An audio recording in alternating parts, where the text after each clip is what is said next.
You're traveling through another dimension. A dimension not only of sight and sound, but of mind. A journey into a wondrous land whose boundaries are those of imagination. Your next stop, the Twilight Zone.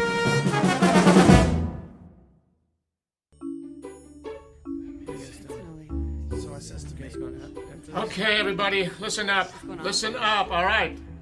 I know it's late, and some of you have tests tomorrow, so I won't keep you too much longer, but I'd like to run the beginning of that last scene just one more time. Emily? Right, Mr. Galvin. Places for the top of Act 4, Scene 1, please.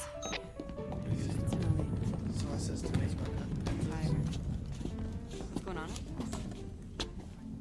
Hey, Diane. What? Do you want to get some coffee when this is over? Rick, we're not gonna get out of here before midnight. And your point would be? Wait a second.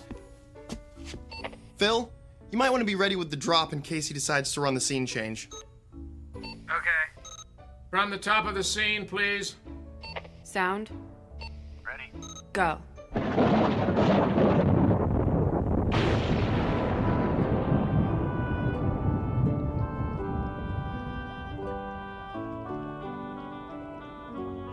Thrice the brinded cat hath mewed. Thrice and once the hedge pig whined. Harp your cries, 'tis time, 'tis time. So, coffee? Oh, why not? I won't be sleepy till... Hey! What's the matter? Ow! Ow! Don't grab that bare-handed! Here, let me...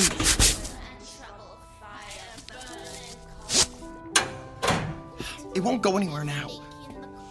Come over here under the light so I can see your hand. No, it's okay. But that line shouldn't have taken off like that.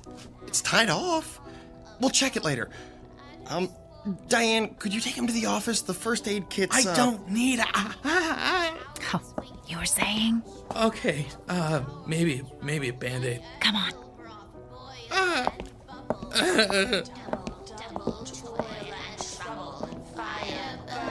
Cauldron Bubble. Scale of dragon, tooth. It hurts when I touch it. Easier to see out here. Ow. Ooh, you did get a rope burn there, didn't you? Yeah, I guess so. Hey, Mr. Galvin's not gonna be looking for you, is he? No, he's just running the witches scene. Lady Macbeth's got nothing until... Oh!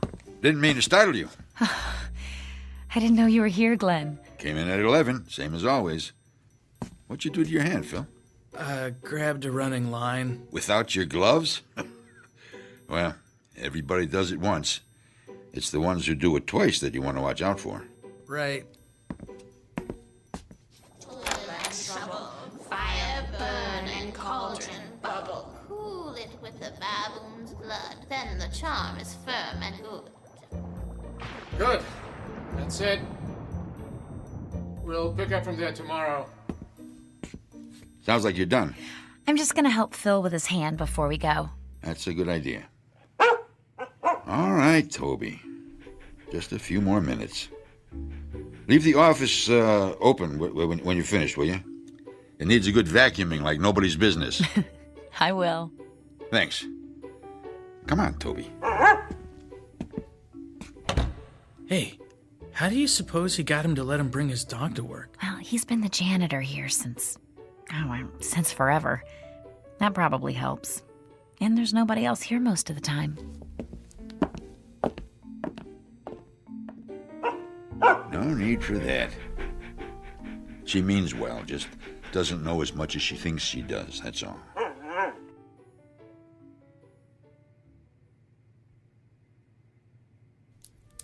right, hold still just a second. I'm almost done. All right, I guess we're finished. 6 o'clock call for tomorrow, and as soon as your hand's wrapped up, you can go home, Phil.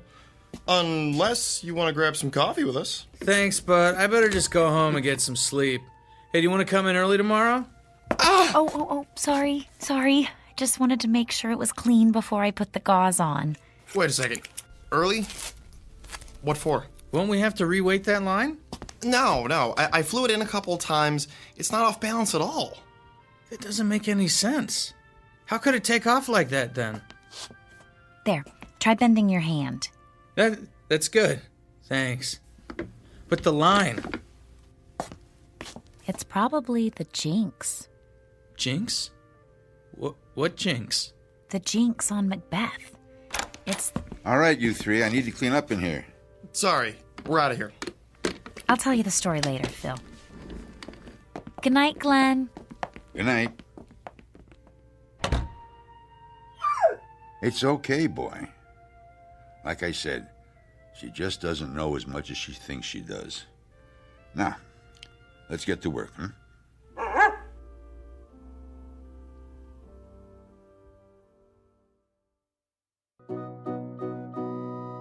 End of rehearsal for a college production of Macbeth.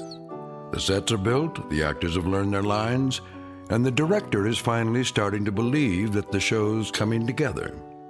The playwright, of course, is absent, but if he were here, he might be tempted to offer a quote from another one of his plays and remind these students that there are more things in heaven and earth than are dreamt of in their philosophies. A good idea to keep in mind, especially when the curtain is about to rise in the Twilight Zone. And now, The Twilight Zone and our story, And Cauldron Bubble, starring Virginia Williams with Stacy Keach as your narrator.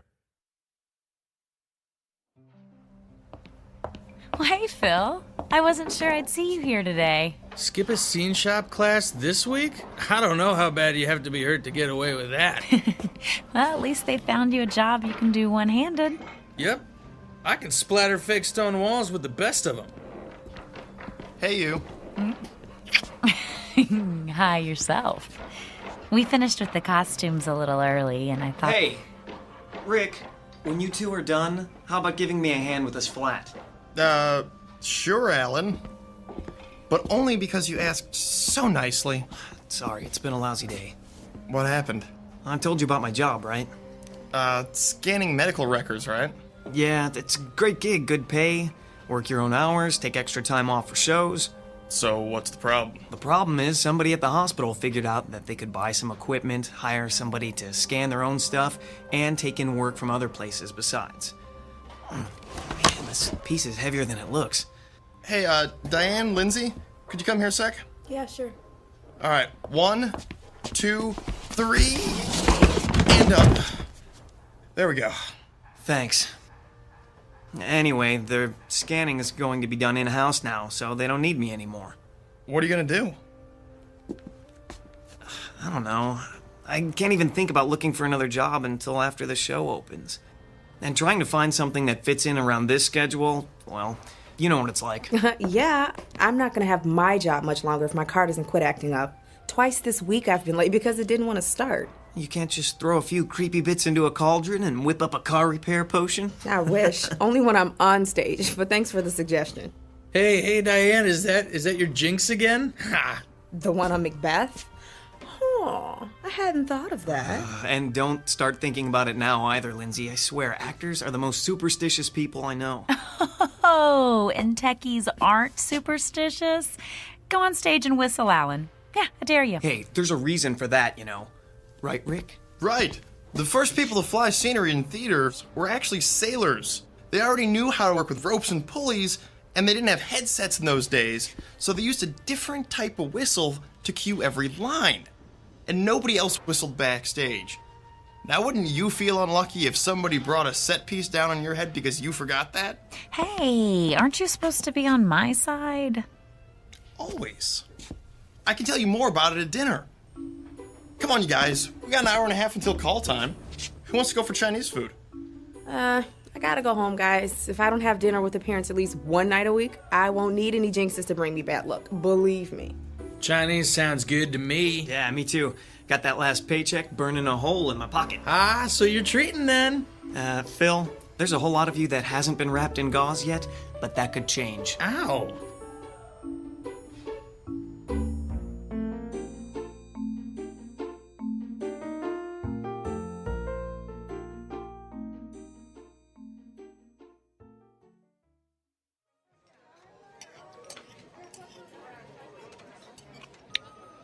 Oh, here. There's still some Kung Pao chicken left. Oh, not for me, thanks. If I eat any more, I'll be able to fly the mane out just by leaning against the line. I think you're going to need a doggy bag, Diane. Make sure you don't call it that around Toby. He'd figure it was for him. He's a smart dog, Phil, but I don't think he's that smart. I wouldn't bet against it. Have you ever seen him fetch tools for Glenn? He's the only dog I've ever seen who can tell a screwdriver from a crescent wrench. I've got a better one than that, Alan. Glenn had to come in during the day once when somebody else was out, sick, and Toby came over to where he was working and scratched at the door, like he wanted to be let out. So, our old dog did that, and he was so dumb he used to forget his name. So, Glenn tells him, "I'm busy. Go take a walk." And Toby goes to Glenn's toolbox, picks up a leash, and walks off with it in his mouth. He was still carrying it when he came back. I guess they both figured that if he had a leash, he didn't have to be on a leash. I still can't figure that guy out. I know he's been working at the school for a long time, but does anybody know what he did before that? Or anything about what he does when he's not at work? I keep forgetting this is your first semester. You haven't had time to hear all of the stories yet. Some people say Glenn used to be a teacher somewhere, but he got tired of dealing with all the paperwork. Or that he was a roadie and all the partying finally caught up with him. Now that's something I'd love to see. Glenn partying, it boggles the mind. But my favorite one is the one where he's writing romance novels under an assumed name and keeping the day job. The night job for the, benefits. Oh, speaking of writing, Phil, I never got a chance to tell you about the jinx. Oh, here we go again. Oh, hush, Alan. Read a fortune cookie or something. Here's the thing, Phil.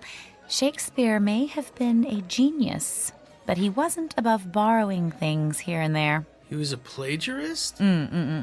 Ordinary writers are plagiarists. Shakespeare was, well, Shakespeare. So when he wanted to borrow something, he did. I am shocked. Alan. She won't stop you now. Beg pardon. Oh, do go on. Thank you. Okay, it turns out that when he needed incantations for the witches in Macbeth, he lifted sections out of a 16th century book on Scottish witchcraft. All those speeches are really parts of spells. But what does that have to do with being a jinxed show? Magic is a lot like electricity, Phil. It's power. If a spell's done properly from beginning to end, the power is contained. Focused. But if you just throw bits and pieces around with no real point to it and no direction, well, it's unpredictable. It's the difference between a light that comes up on cue and one that shorts out and arcs all over the place. See what I mean? Yeah, I think so. And the arcs are what brings the bad luck? Exactly. Every time Macbeth is performed, or rehearsed, or even read, uncontrolled power gets set loose. That's why some actors won't even say its name. They call it the Scottish play instead. Tell him what you're supposed to do if you do say it. Oh, you're making fun of me now. I just thought he'd want to hear it. Right. Well, I've never done it myself, but if you say Macbeth, you're supposed to spin in a circle 3 times, spit and swear. That takes the hoodoo off. Oh, that would make for a fun performance, wouldn't it? Tragedy, horror, spinning, spitting, swearing. And you wonder why I didn't mention it. Come on, you gotta admit, babe, it sounds a little odd. Oh, of course it does. And useless, too. If you actually wanted to do some good, casting a protection spell would make a lot more sense. No offense, but how do you know about this stuff, Diane? Well, my last roommate had a ton of books on magic. She left them when she skipped out on the rent. If you'd like to, I Better can... hold that thought. We've got to go soon, Lady Macbeth. Uh-oh. You know what I have to do now, don't you? I know that if you do, I am going to take a picture and use it for my screensaver, especially since you don't believe in any of this anyway. Hey, I'm not saying I couldn't be convinced. I just haven't been, yet. Well, I hope this isn't the show that changes your mind. Me too. That's a cue, Phil. Let's get the check and head out of here before they realize they've stopped arguing.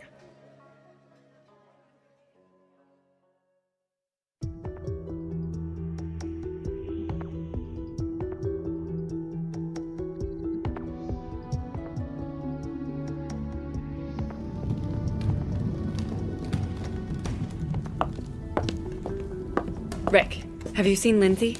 Not since before we left for dinner. She isn't in the green room? Not in the green room, not in any of the dressing rooms, not in the office. Mr. Galvin's going to want to call places as soon as the scenery is set, and we're starting with her entrance. Hold on, just a second. Has anybody seen Lindsay? Emily's looking for her. Yeah, she's not up here. Sorry, nobody's seen her yet. Oh, this is going to be ugly. You know how Mr. Galvin gets when somebody's late. I sure do.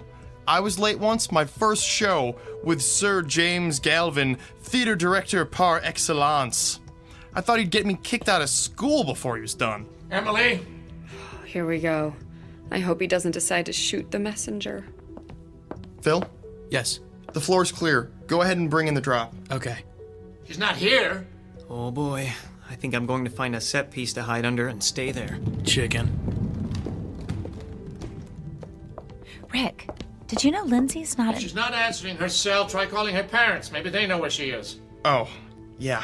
Everybody knows. I hope she's okay. Diane? Uh-oh. Yes, Mr. Galvin? Change of plans. We'll run through Lady Macbeth's speech from 1-5. Alan, bring out one of the chairs and never mind about changing the set. I'm hoping we'll be able to get back on schedule after this.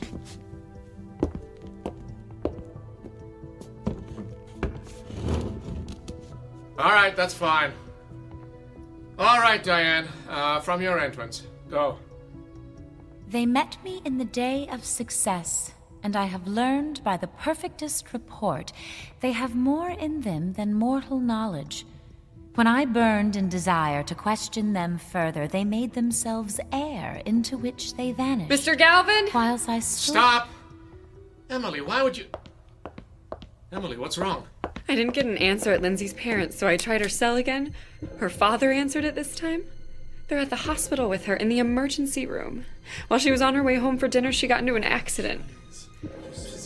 Her car stalled out in the middle of an intersection, and she got broadsided by somebody trying to beat the light. Did they say how badly she was hurt? They think she's going to be all right. Her left arm's got a bad break, and her mom says she's one big bruise. But it could have been a lot worse. All right. All right, then. Can I have everyone on stage, please? Quiet, please. Now, most of you probably just heard that Lindsay Morgan was involved in a car accident this afternoon. From what her parents told Emily, she should make a good recovery. However, I know that the show must go on is a cliche, but it's true all the same. Lorene. Yes, sir? You've been understudying Lindsay. Do you know Hecat's lines well enough to work off book? Sure. The rest of you can take a break while Lorene and I go over some of the blocking. Then we'll pick up where we stopped last night, at Hecat's entrance. We shouldn't be long.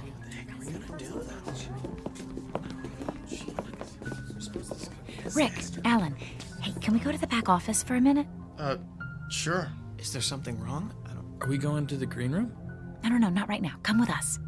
What's going on? I'll tell you in a minute. Let's go.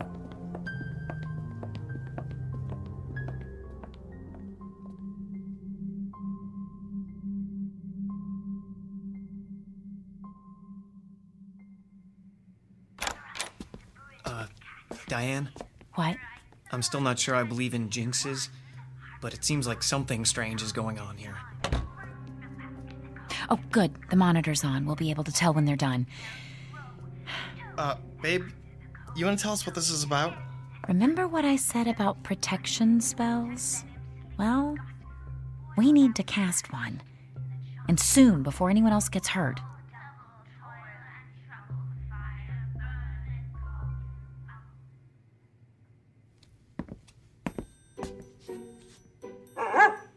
Settle down, Toby. It's still early. Don't you want your dinner? I know. But there's time yet. Don't worry.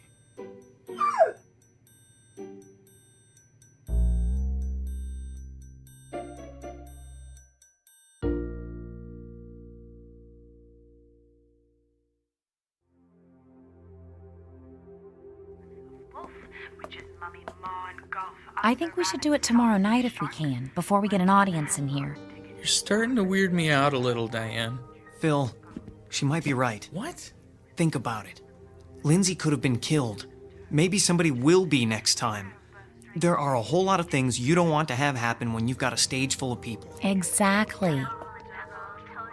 And that's another thing. If I am right, this is going to get even worse because the witches' scenes are going to be rehearsed so much more now with Laureen taking over Lindsay's part. Are you sure you can do this? Cast a spell and make it work? Yes. Yes, if you'll help me. I don't know how much help I'll be, but I'm not gonna let you try this by yourself. Count me in. Me too, then. But I'm still a little weirded out, you know? I know. Okay, I think they're finished. We'd better go. All we have to do is find a way to have the place to ourselves for a little while after the rehearsal tomorrow night. And it'll be okay. I'm sure of it.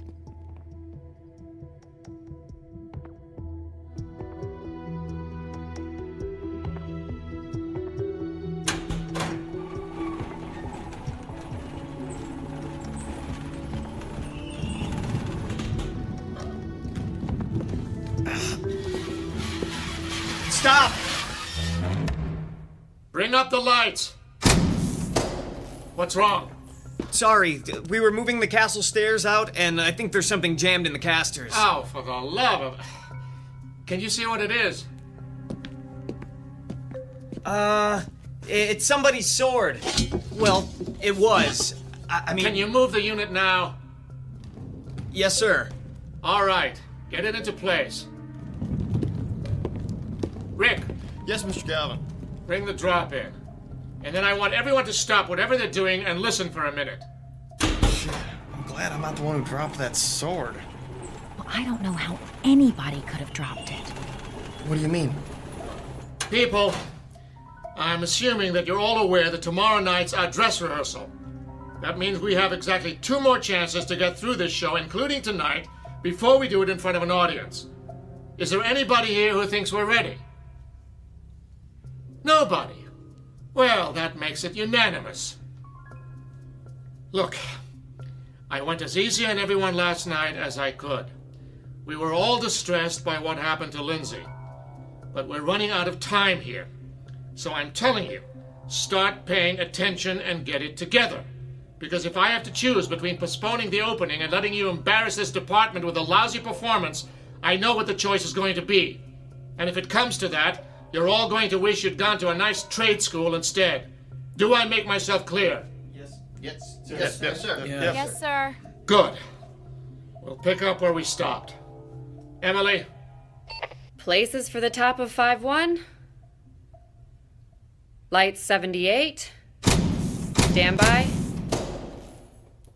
And go. I have 2 nights watched with you, but can perceive no truth in That sword shouldn't have been there. I think everybody would agree with you. No, that's not what I mean. They're only brought out for the fight scenes, Mr. Galvin insisted. Rise from her bed, roll her nightgown upon her, unlock her closet. Well, somebody must have been goofing around. It couldn't have gotten there all by itself, right? I don't think I have an answer to that. Well, not one I want to think about right now anyway. And besides, we have to talk about it later. My entrance is coming up. Just go out there and break a leg, then. But not really, okay? Huh? I'll do my best.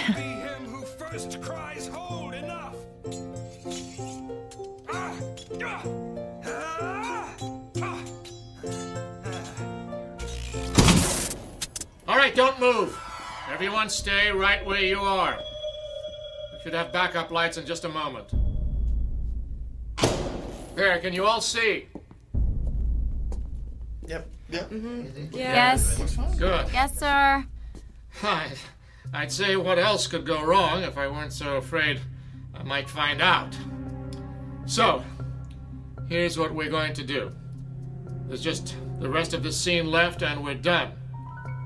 We're going to have an early call tomorrow and finish it before we start the dress rehearsal. Be here at 5. Whatever the problem with the power is, it should have been taken care of by then. Let us hope. Do we need to let Glenn know before he comes in? I don't think he'll bother coming in when he sees that the power's off, do you? Well, just put any props you have out away. Leave everything else as it is. That'll save us a little time tomorrow. Be careful on your way out, everyone. And do I really need to say, be on time tomorrow?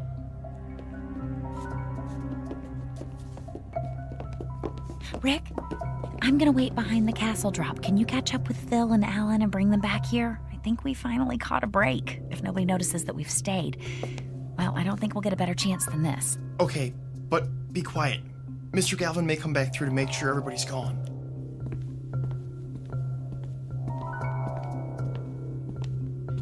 Hey, guys, have you seen Mr. Galvin? Oh, yeah. He said something about making sure we closed the door behind us and took off. I think he had it. Oh, so we're the last ones here. Yeah. We hadn't seen you or Diane, so we figured you must still be back here. Okay, let's get started. I want the power going out to be the last shot that jinx gets at us.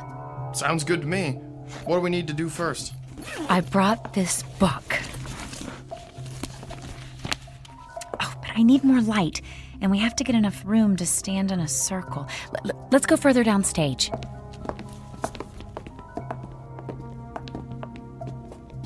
Okay, this is good. In a circle, about an arm's length apart. Just one thing. Will this take very long? I mean, what if somebody comes in to check on the power, then... Don't worry, we should be done and out of here without anyone having a clue. Alan, could you just move a little closer to Phil? There, that's better. Everyone needs to focus, to think about surrounding the theater and everybody in it with a white light that nothing bad can pass through. Just keep that image in your mind while I'm reading, okay? Okay. Here we go then. Spirits of air, grant us your protection. Spirits of earth, shield us with your strength.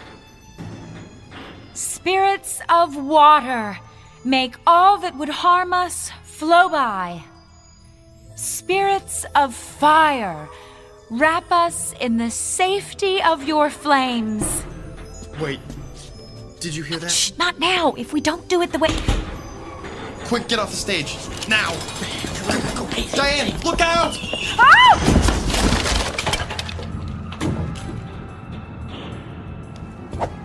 Ow. Come on. Oh. Babe. You've got to get up. Ow. We need to get out of here. I can't. It's all right, Diane. We'll help you. You can do it. Oh. Diane, something really bad is happening. We can't stay here. My side hurts. I think she's bleeding. Oh. Ow. We'll have to carry her then. Let's just pick her up. Ow, ow. Hey, the lights are...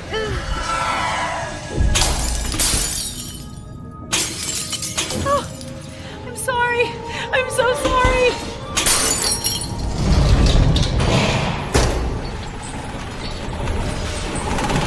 Hold!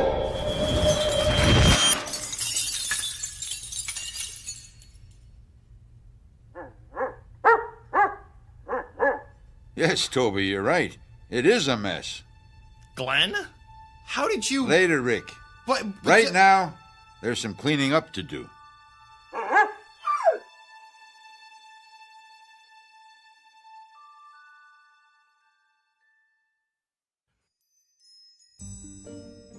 But, Glenn... Have a little patience, Rick.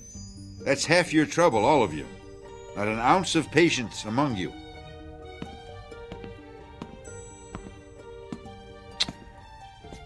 What have you been up to, Diane? Glenn, I got hurt. Yes, I can see that. It looks as though a piece of that wall flat caught you on the side when you fell. Glenn, can you help us get her to a hospital? No need for that. Just... there. What do you mean? She's... What was that? Easy, easy. It doesn't hurt now, does it? No. Oh, it doesn't. She must be going into shock. We need... Silence! I'm sorry, I just don't have time to argue right now. Come on, Toby. What was that all about? I couldn't talk. Couldn't make a sound. Rick, could you help me up, please? No. Babe, don't try to stand up. But I'm fine. See?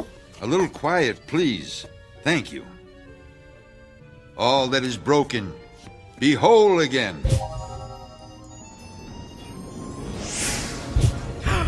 Look at that. It's all going back together. What is this? Magic. No, it's really magic.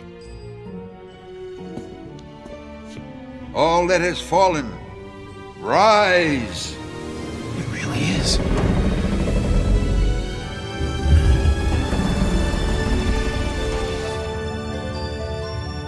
All that has been disturbed, return to your proper place. And all that is unwanted here, be gone. So is my will. So mote it be.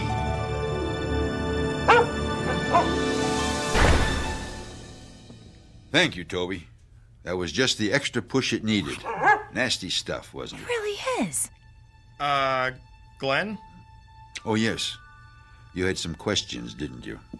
Well, I have a few to ask you first. It's really not, I mean... Let's go sit down. There's nothing more to do here, and this could take a while.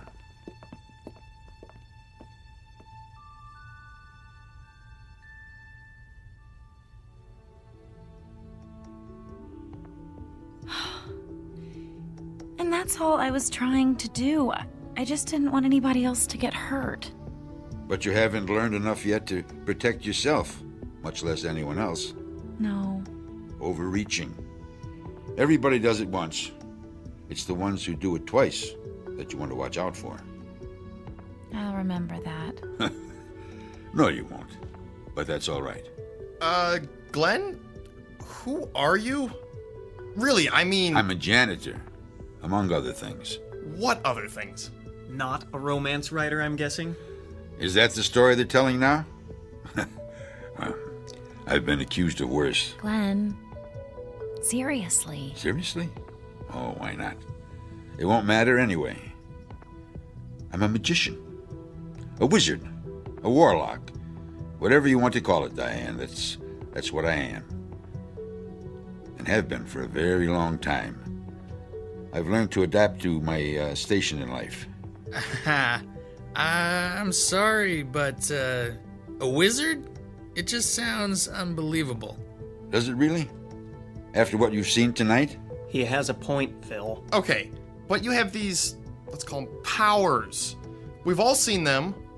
Why would you waste your time working here? I mean, you could do anything. You think so? Sure, why not? Because there's no such thing as magic. What? But you... That's what everyone says now, isn't it? Magic? That's something you go to Vegas to see, or to the movies. Something you read about in children's books. If it's something real you're after, you go to a scientist, an astronomer, a physicist. It's only the scientific marvels that matter now. The age of magic is past. Hush, Toby. A man's entitled to a good grouse every century or so. Every century? Glenn, how old are you? Old enough to have seen Shakespeare's plays when they opened, and to have been written into his last one. You're 400 years old? Nearly 5. And you know, I still haven't forgiven that wretched scribbler for what he did to me. Not that it wasn't my fault, too. Vanity. All vanity. I knew who he was, and was dumb enough to be flattered when he sought me out. Someone had told him that if he was going to write about trafficking with spirits, he should talk to me. And fool that I was, I helped him. Then I went to the first night of the Tempest and saw myself on the stage. You're Prospero? Oh, he used another name, I'll give him that. But no one who knew me could have mistaken that character for anyone else. I left the city the moment the curtain went down and never returned. It wasn't easy, but I did it.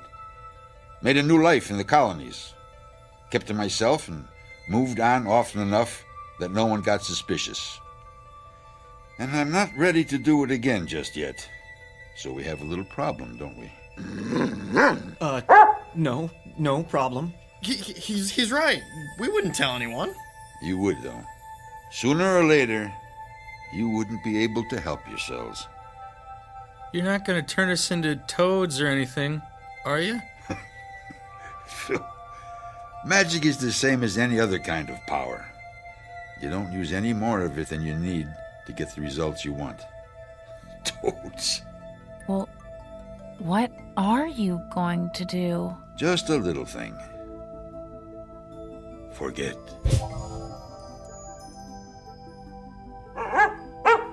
And what are all you doing here? Aren't you done for the night?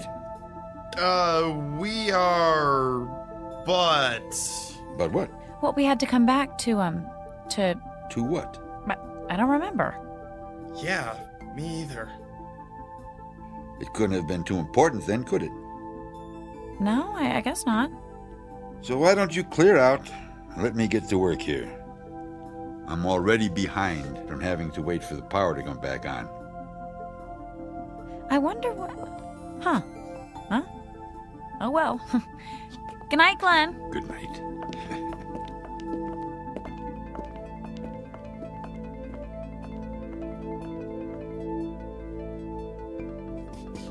Toby, I think we've done a good night's work already. What do you say we do this the easy way? Just this once.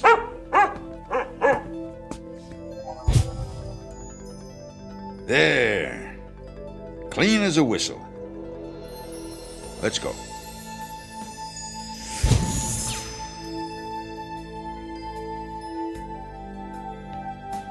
Exit stage right. A janitor and his faithful dog. Both good actors who know very well how to play the parts the world around them expects, and how to slip into very different roles when a casting call comes from the Twilight Zone.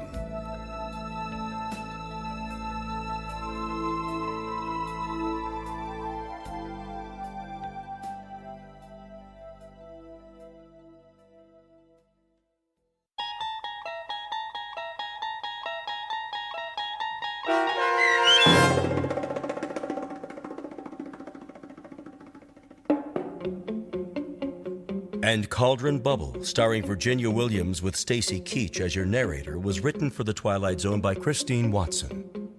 Heard in the cast were Ron Dean, David Darlow, Brian Plaharchuk, Taisha Davis, Patrick Francis, John Hugenacher, Joby Cerny, Robert Richards, Rachel Greisinger, Natalie Berg, Katie Rose Sheehan, and Margaret Grace.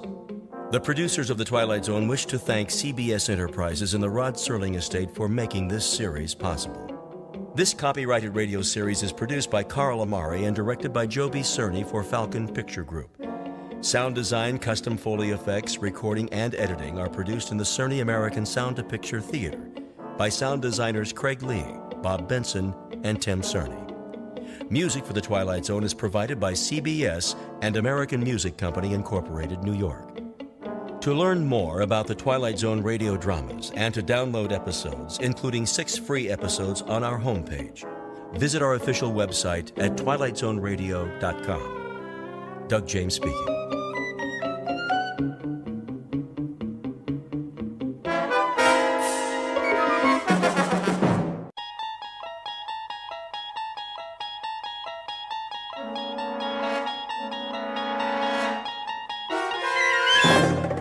You unlock this door with the key of imagination. Beyond it is another dimension, a dimension of sound, a dimension of sight, a dimension of mind. You're moving into a land of both shadow and substance, of things and ideas. You've just crossed over into the Twilight Zone.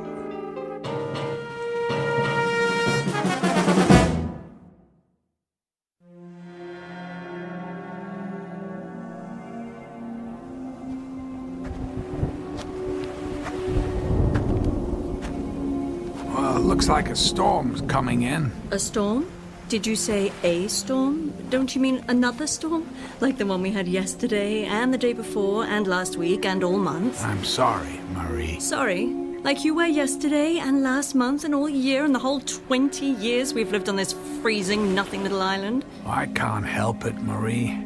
I wish I could do my research somewhere else, but this place, this place, it's so special. Special? Yeah, that's a word you could use for it. I mean, there are no trees, no TV, no stores except that little grocery store next to that shack they call a restaurant. Yes, this is really a special place. Well, I'm sorry. I didn't know it'd take so long. I just didn't know. I wouldn't figure it out until now. Wait a minute. Figure it out. Now, you're done? I mean, are we really done here? Well, I think so. What exactly did you figure out? I mean, will it make us any money? Will you be famous? A Nobel Prize, maybe? Or a research grant? No one can know what I've discovered, Marie. It's just too dangerous. Oh, that is just great. I spent 20 years shivering in that stone shack you call our home, waiting for you to make your big discovery, and now you can't tell anyone about it? I think you can tell me. There's a large granite outcrop that underlies this small island. The magnetic field beneath it has created this very unique place where remarkable things happen in this particular spot. It's the only spot on Earth where it occurs. That's why this place, it's so special. A lot of physicists and geologists have theories about it, and I found it. What particular spot are we talking about?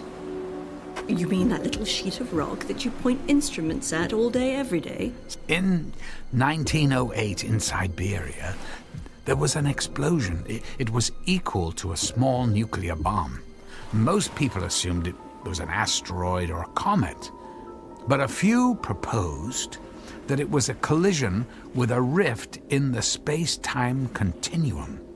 Another dimension traveling through space that intersected with the Earth and created a terrifying explosion. You want to blow up this island? The rift in this location is shifted somehow, so it doesn't explode. I mean, I've been able to observe it occur 6 times over the 20 years we've been here, and I finally figured out how to trigger the shift. That small rocky shelf is a door to the infinite number of parallel universes. I should have listened to my father. He said you were a flake and I would never be happy. I'm going back into the house. Hey, Benny, come here, Benny. And then I'm leaving you. Wait. Let me show you, please. At least watch. I mean, you've waited 20 years. Don't you want to see what this is all about? I developed a handheld device that aligns the particles of the matter that fill that space a certain way.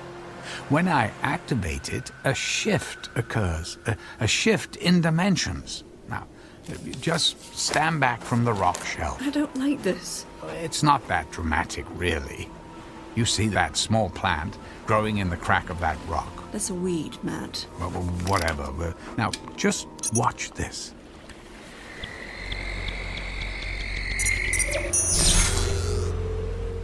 Huh? What do you think? The weed's gone.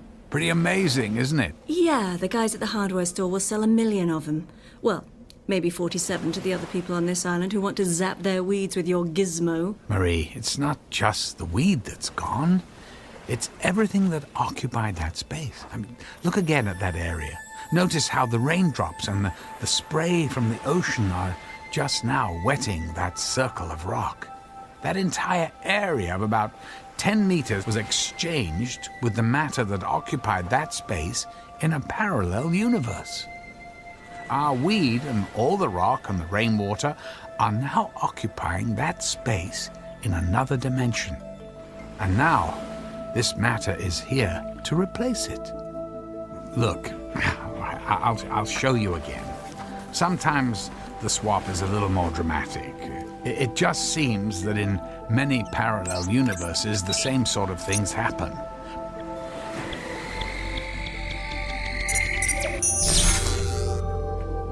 What do you think? Wow. You made the skeleton of a dead, rotting fish appear. In this dimension, at least up to a few seconds ago, that fish was alive and still swimming in the sea. In a parallel dimension, it was dead. Now it's here, and the fish that was in this dimension. The same fish is now alive in a parallel universe. Wait, you're telling me that fish isn't dead? But it is now, in this universe. But in the other universe, I just shifted from it's alive and frolicking. Are we alive and frolicking in another universe? There's no way of knowing. Although it's quite possible that we are. Only things could be different in small ways or extremely dramatic ways. The possibilities are infinite, which would indicate the potential for significant change. So, if I stood on that spot, would I disappear? Marie, yeah, well, that's not a good idea. Or would the Marie from the other universe show up? Oh, good God. The thought of an infinite number of copies of myself living on this island is horrifying. It wouldn't be a good idea to stand on that spot. There's no coming back. I can shift space and cause the rift to occur, but I can't bring anyone back. It just seems to be a continual exchange of other possibilities. I want to try. Try what? I want to stand on that rock mat, and you send me away. Maybe things will be different. Marie, you can't. It's irreversible. There's no guarantee you'll even survive the shift. The weed survived. You brought it from somewhere else and sent it somewhere else. You have to do this for me. But you're not really changing anything. You're just exchanging it for something else. If you or I were to shift to another dimension, our counterparts would suddenly find themselves in this dimension. Things could be the same or very different for them.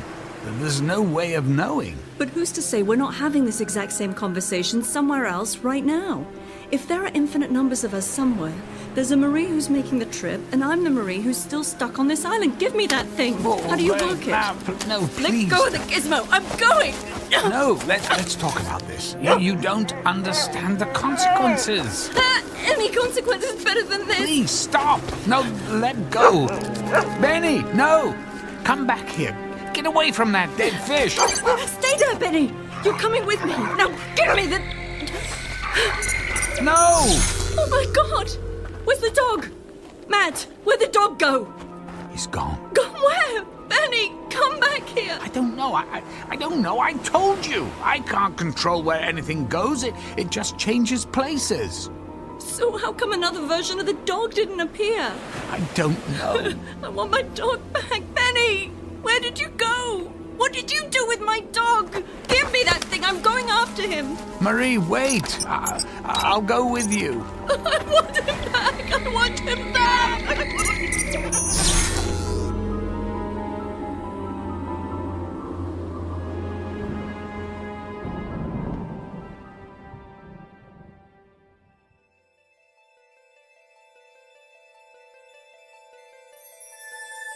Meet Marie Thompson, the wife of a physicist who spends his time studying infinite worlds, except the one that he shares with a woman. Her patience is worn thin by the constant erosion of wind, water, and the time she has spent on a cold and lonely island. All she wants is what life has never given her, a chance to be someone else, and somewhere else, regardless of the cost. It's a cost without a price tag, and it's on sale for a limited time from that purveyor of lost hope and endless dreams called the Twilight Zone.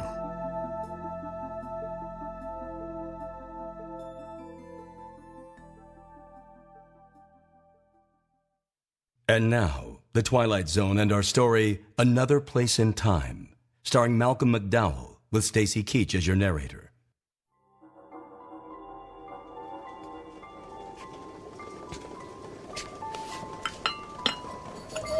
Have some tea. You're cold and wet. I'm sorry about the dog, Marie. You shouldn't have grabbed the device. We can get another dog. I mean, people do that all the time, don't they? I'm leaving you. I'm not staying here. Look, I don't blame you. I'll go into town and arrange the ferry, assuming there is a ferry. We're in another place in time now, Marie. Things might not be like they were. We might not even have a dog. I'm not leaving until I find Benny. Marie, where are you going? I'm going to find my Benny. If he's on the island, I'm going to find him. Mail call! Sorry, Marie, I didn't see you. It's okay. Well, you're not going out in that gale, are you? It's really starting to storm out there. I have to find something. Hello, Matt. Everything okay? Oh, yeah. Yeah, no, everything's fine, Jim. You probably should call Marie back. It's really starting to blow out there. Yeah, well, good idea. Jim, let me ask you something. Have you seen a dog? Oh, you mean Benny? You know Benny? Well, yeah. Oh, have you seen him? No. Well, I figured he'd be inside here with you folks. Marie, you found him. Yeah. He was running across the meadow. I called him, and he came running. He knows me. He actually knows me. Oh, that's great, Marie. I can't explain it, but that's great. Oh, Benny. Oh, look, Matt. Remember when that wolf bit his ear and tore it up? It's all better. Wolves? Yeah. Then he got cornered by a wolf and got a bit of a fright a while back. His ear was almost torn off, but it looks like it healed real well. Matt, I've lived on this island for 62 years. I've never heard anyone talk about seeing a wolf. Really? Well, that's great. Did you hear that, Benny? No more wolves to worry about. It probably wasn't a wolf. Must have been another dog or something. Yeah, I guess. Although I was always under the impression Benny was the only dog on the island. But look, you folks take care of yourselves. Well, we'll see you later, huh? Yeah, bye. Yeah, bye. Such a good dog. Good dog. You know, we should probably do more listening than talking until we get used to what's going on in this dimension. It worked, didn't it? I mean, it really worked. This is the best news I've had in a long time. You have fun here on your little island. You do whatever you want. I'm leaving. Yeah, I know. I'll get into town when the storm calms down and arrange the ferry to the mainland. Ferry? Hell with the ferry. Benny and I are going to take another little trip with your gizmo. His ear is all better, but look at this stone shack. Look, Matt, nice job on the dog's ear. Now let's keep this thing going. It's progress. You are aware of the word progress, aren't you? I'll set you up on the ferry, and we can pack you up whenever you want. Pack? What would I pack? Look at this collection of junk. I don't want a thing from this rock hut. It's all yours. Now get the gizmo and get me and Benny out of here. Well, I'm going with you. Oh, really? What's the problem? You looking for something better for yourself? Marie, I have to go with you. If you shift into a new dimension and it's a terrible place, you'll be trapped. The interface, the device, the gizmo, it's not easy to operate, but oh God, this is all wrong. Is that so, Mr. Wright? Well, you don't have to go if you don't want, does he, Benny? Marie, this isn't fair to either of us. I mean, not us here, but the Matt and Marie living in another dimension. I mean, when we shift to another dimension, we change places with them. There are versions of ourselves suddenly thrust into a different place and time that we wouldn't necessarily understand. Now let's get going. Now? You want to go now? In this storm? Well, why don't you pick us a day with nice weather? I can't pick anything. It just happens. I've been waiting my entire adult life for this, and I'm not stopping now.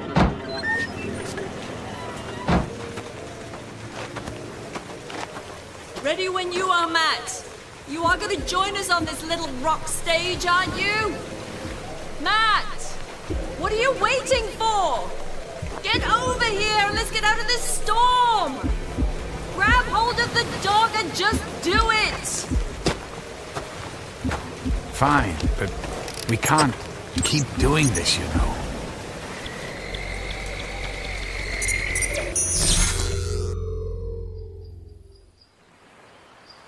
Oh my! Nicely done, Matt. 5 sunny days a year on this island and you found a perfect one. This isn't about the weather.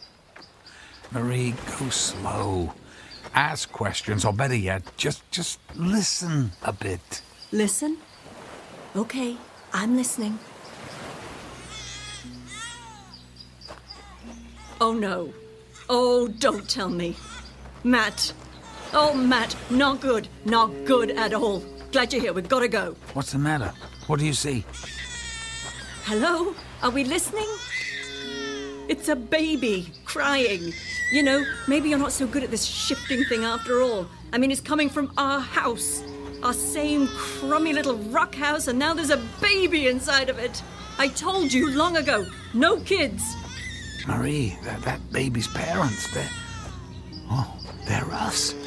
A version of us from this dimension who have suddenly found themselves in the place and time we just came from, only without their baby. I mean, think what we've done. That baby's parents are back in that storm we just left without their child. Do you realize what we're doing to people, ourselves?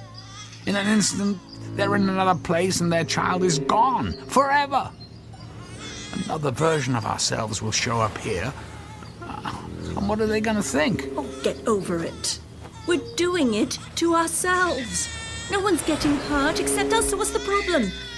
Matt, grab the dog and set that thing, however you do it. This isn't right. Matt, shut up and get us out of here.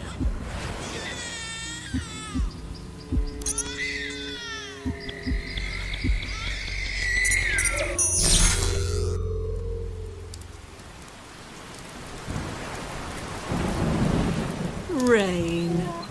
Perfect. What happened to the sun? God, this has to stop. Okay. Let's go take the break that you wanted. There's the shack waiting for us. Come on, Benny. All right, Marie, this is it. This is the last shift we make. Oh, really? Oh, no. This is the worst. Look at this place. It's a shambles. It looks abandoned. No one's lived here for some time. You mean we haven't lived here for some time? Well, what do you know? Somewhere there's a version of us that finally came to their senses and got off this island. I guess so. I wonder where we went. Oh, please, please, make it London, Paris, anywhere but here. I don't think there's anything to eat here. I found a tin of tea. Let me get a little fire started and we'll see if we can improvise a place to sleep. We're sleeping here? We're staying here, at least I am. You said you were leaving and I'm not stopping you. The wood-burning stove still looks pretty good. It'll be warmer in a minute. How long do you think we've been gone from here? I'd say a couple of years, maybe more. Hard to tell. So if you're staying here, it's going to really confuse a lot of people if I show up in London and you're not around. If that's all you care about. Well, that fire's going good. We'll at least be warm. Now I'm gonna see if I can find some water to make some of this tea. I'll be here, unfortunately.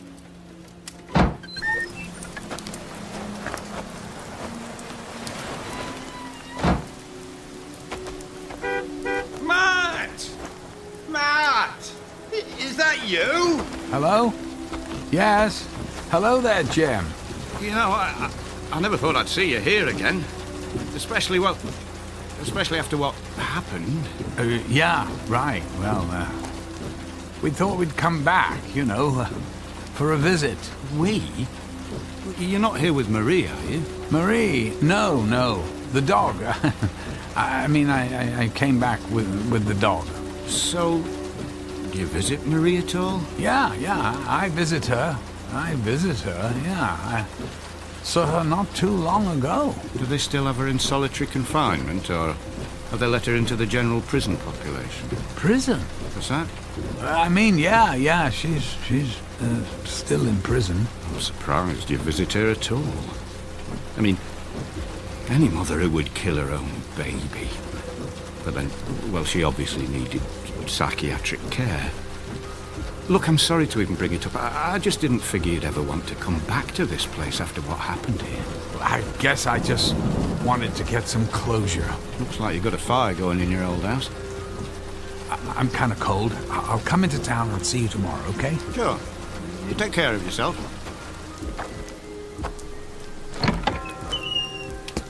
Find your water? Marie, we have to get out of here now. Well, listen to you, Mr. I'm not leaving. Just when it's starting to get warm in here, you want to go back out in the rain? Marie, you're supposed to be in prison. In this universe, in this place and time, you killed a baby and are in prison. Marie, how could you? You've got to be kidding me. I didn't do it. It was someone else. We're leaving right now. We have to find a different dimension. Grab the dog and let's go. I never should have listened to you. We have to find a dimension when we're not in jail, where an innocent baby won't be in danger. And then, this is it. It's over. Over for you, maybe, but not for me. Don't you get it? This is why no one can know about this. What if everyone decided to do what you're doing? You can't go shopping for the perfect life someone else worked so hard to achieve. Perfect life? Is that what you call the life we were living? Now activate that thing. This has to end! You get it right next time and it'll end!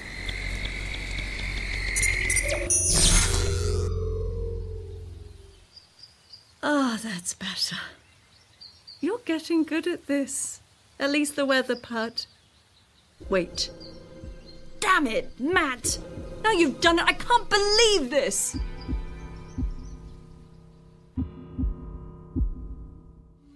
Damn you, Matt! Where's the dog? I thought, I thought you had him. We have to go back and get the dog. We can't go back. I've told you. There are infinite possibilities. We'll never find the same dimension. Only different ones. Then you're just going to have to find us a dimension where I have my dog again. Oh, but look. Look at our house. It's enormous. It almost looks like a small castle. Let's go see it. Maybe the dog's in there.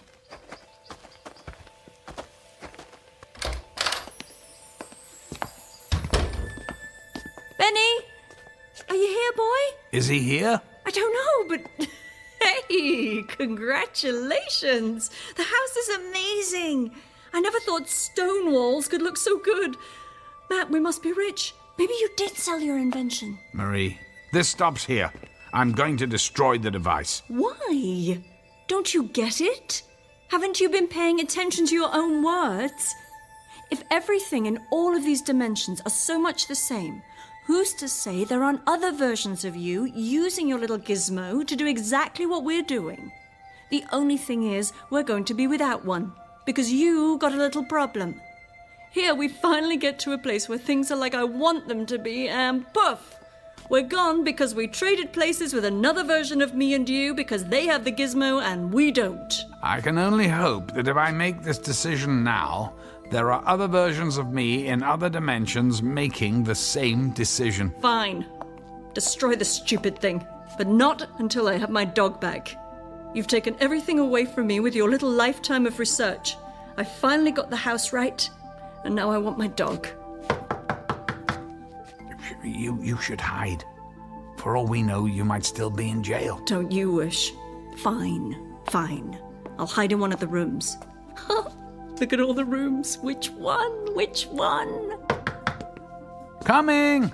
Marie, go now. I'm going. Afternoon, Matt. Mail call. Hello. Hi, Jim. Oh, thanks. Why, Matt? You're not in uniform. That's quite a risk, you know. Right. My uniform. I spilled something on it, and Marie or someone's cleaning it. Marie's actually cleaning your uniform? I wouldn't have expected that. At least not with all the servants you have. I mean, well, you know what I mean. Why, hello, Marie. Jim, it's so nice to see you. I overheard you and Matt talking. Here's your uniform, Matt. I forgot we had another one hanging in the closet. Yes, why, thank you, Marie. Good God, what is that on the arm? Is that a swastika? Yeah, I guess. Yep, that's what it is, all right. Oh, I can't believe it. A swastika? I mean, this is nuts. Whoa! Be careful there, Matt. People don't take kindly to any disrespect for the Reich. Reich? Look, I'd best be going. You know, I saw your dog running around over by the base. I figured the Commandant might not take kindly to that, so I got your dog tied up outside. Benny? Benny? Matt, he remembers me. It's Benny. It's my Benny, and his ear is all fine, and the weather is fine, and this house is just fine, and I have never been so happy. Jim, thanks for bringing the dog back. I have to, get into uniform and head over to the base. Right. I'll see you tomorrow. You did it. Matt, you did it. Marie, God, it's a Nazi uniform. It has a swastika on it. Don't you see what this means? It means the Nazis won the war. Well, maybe they're not bad anymore. It's been a while since the war. I mean, come on. We got it all going here. Give it a few days. No. Out of the question. This is madness. Well, just listen to you. You can't wait to give it another go. Just remember to program your little gizmo for perfect house, beautiful weather, nice dog, no babies, and just for you, no Nazis. Oh, and can you make the house a little bigger next time? I mean, why not?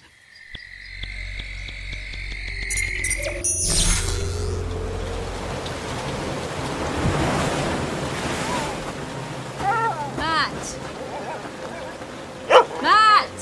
What? Is this a cruel joke? We're right back where we started! Matt! Where are you going? I'm going inside.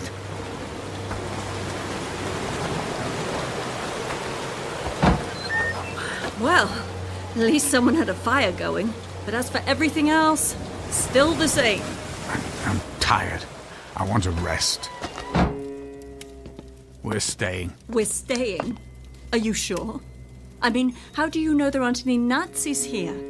Plus, we're poor, and the weather is horrible, and I'm living in a hut. I'm gonna lay down. I'm tired. I'm not going anywhere except to bed. You do that. You go lay down and dream about your world without Nazis. I still have my dream, and tomorrow we're going to go find it. I'm resetting the device. Tomorrow, I'm pushing the button and throwing the device onto the rock platform and sending it into another dimension. It'll be gone for good, and this game will be done. This is over. Good night. Good night, Matt. Yeah, you have your good night. I'm gonna sit here and try to pretend I'm living in a castle with a man who's amounted to something.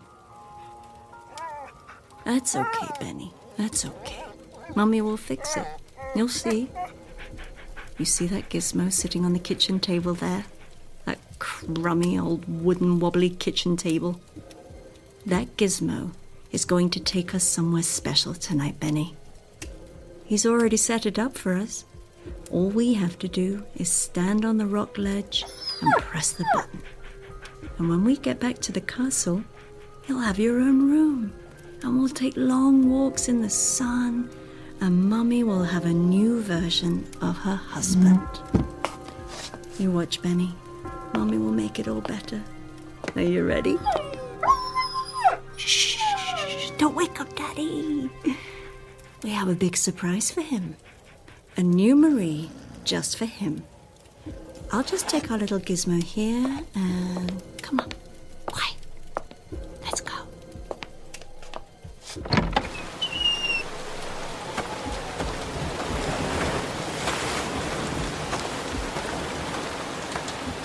Benny! Get over here! Mommy's going to push the button and we're going to the castle. Are you ready? Here we go. Benny! Benny! Come back here!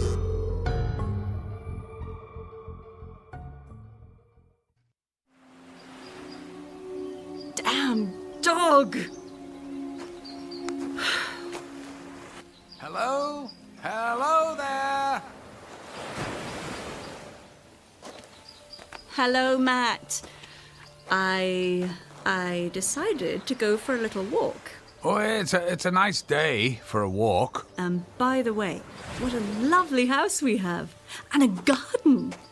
Well, thank you. Oh, Benny! Benny! Benny! Benny! Come here, you good dog, you. Now, Benny, is that any way to say hello to Mummy? Here, heel boy. That's a good dog, Scout. Scout? His name is Scout? Oh, that won't do at all. He's going to have to get used to Benny. Oh, I'm sorry, but, do I know you? Look, I know you're mad. I have been a bit of a chore for the last day or two. Or was it 3? Heck, I don't even know if we're supposed to call them days. I mean, what are they anyway? Excuse me, but, what are you talking about? Well, I guess it's my turn to do all the explaining. Matt? We're over here. I'm talking to someone. Oh, Matt. Who is that in my garden? That's my wife, Angela. Huh? Sorry, I didn't catch your name. It's Marie, Matt. Ring a bell? Marie who? Marie White Thompson?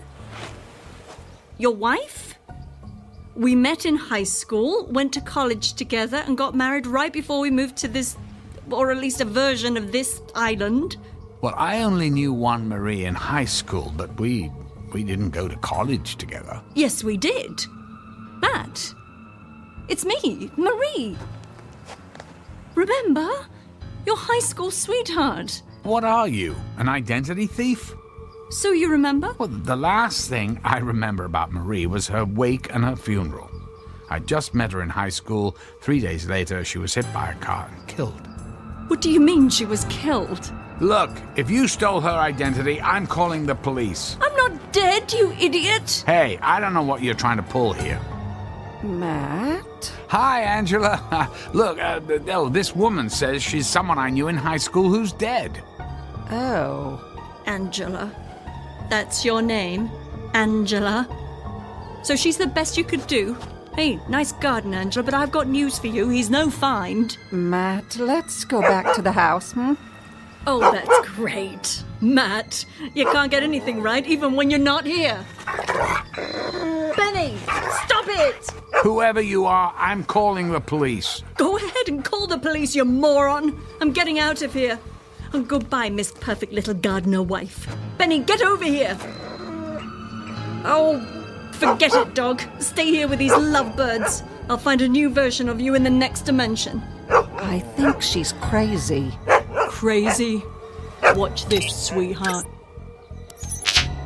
Matt, get over here! Matt, don't go near her. She's not acting right. Right's not the word for it. Matt! You programmed this thing before you went to bed. What did you do? I can't get it to work. Angela, go back to the house, call the constables. She sounds dangerous. Would you get over here and fix this thing? It's every version of you, an idiot! You can't leave me here! This isn't how it's supposed to be. Things were supposed to be better.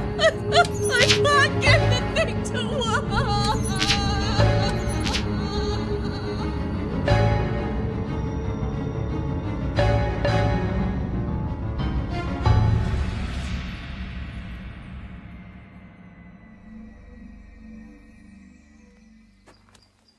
I don't know where she came from. I saw Matt talking to someone and went out to say hello, and she just started talking and acting very strange. Do you think she's crazy? There's nothing she was saying or doing that any sane person would do. We got her on a boat to Liverpool. I'm pretty sure they'll commit her. I don't think you have to worry about her anymore. You folks have a good day. I feel so sorry for that woman. Did she say she knew you? Yes, well, used the name of a girl I met briefly in high school, but she's long dead. Funny thing, though, for a split second, I thought she actually kind of looked like her. Older, but just a slight resemblance. Until she started acting nuts, and I just wanted to get away. She sure held on to the rock. Oh, that's the other thing. She kept saying stuff about, about another dimension and parallel universes, or what, I don't know. That sounds like how you used to talk when we first got here. Yes, but there's nothing to it. I've been all over this island, and all the theories about it aren't true. But I never did study the shoreline. Maybe it's worth a look. Yeah. Maybe I'll get the old instruments out tomorrow and point them at that rock. And I'll paint a picture of you holding this. What's that? It's that thing she was holding. She called it a gizmo. I meant to give it to the constable. I'll give it to him tomorrow. Oh, well, that's actually a very sophisticated little device. Maybe I'll take it apart first. All the police are going to do with this is put it in a box and then probably sell it at an auction. Do you think it's worth something? I mean, should we offer to pay for it? Technically, it's her property. We should give it back to her, but I want to study it a bit first. She won't need it where she's going. Oh, hello. Here looks like another storm coming. That's no surprise. Let's get inside. Yeah, good idea. And then maybe tomorrow we'll see what that rock and this gizmo is all about.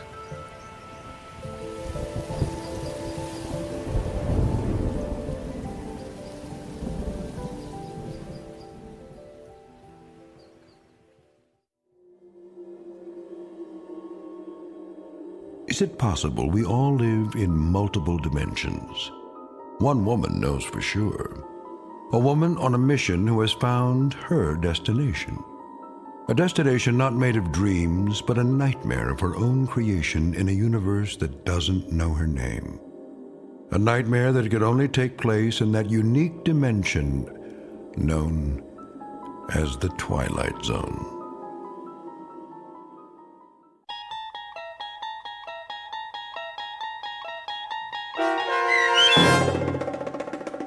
Another Place in Time, starring Malcolm McDowell with Stacy Keach as your narrator, was written for The Twilight Zone by Steve Newby. Heard in the cast were Sarah Wellington, David Darlow, and Martin Astrop. The producers of The Twilight Zone wish to thank CBS Enterprises and the Rod Serling Estate for making this series possible. This copyrighted radio series is produced and directed by Carl Amari for Falcon Picture Group. Sound design, custom Foley effects, recording, and editing are produced in the Cerny American Sound to Picture Theater by sound designers Craig Lee, Bob Benson, and Tim Cerny. Music for The Twilight Zone is provided by CBS and American Music Company Incorporated, New York. To learn more about the Twilight Zone radio dramas and to download episodes, including 6 free episodes on our homepage, visit our official website at twilightzoneradio.com. Doug James speaking.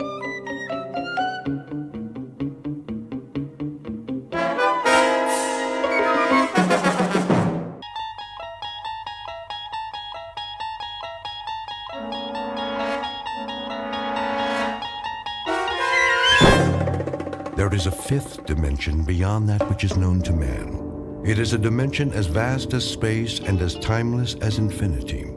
It is the middle ground between light and shadow, and it lies between the pit of man's fears and the summit of his knowledge. This is the dimension of imagination. It is an area which we call the Twilight Zone.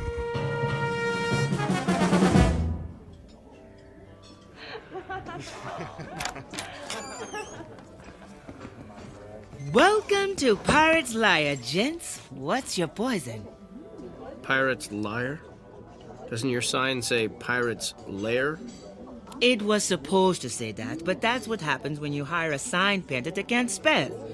Are you here to complain about our sign, or are you here to shuck and drink? He's more finicky than me. Yeah, I won't complain if you bring me a pitcher of beer. Now I can see you're a big boy. boy. But are you going to share, or is that all just for you? Just for me. And for you? Why didn't you just have the painter fix the sign? It's funnier this way. It is? Why? You new to the Everglades? Sort of. I told you, he's finicky. He's a documentary filmmaker. He does the thinking.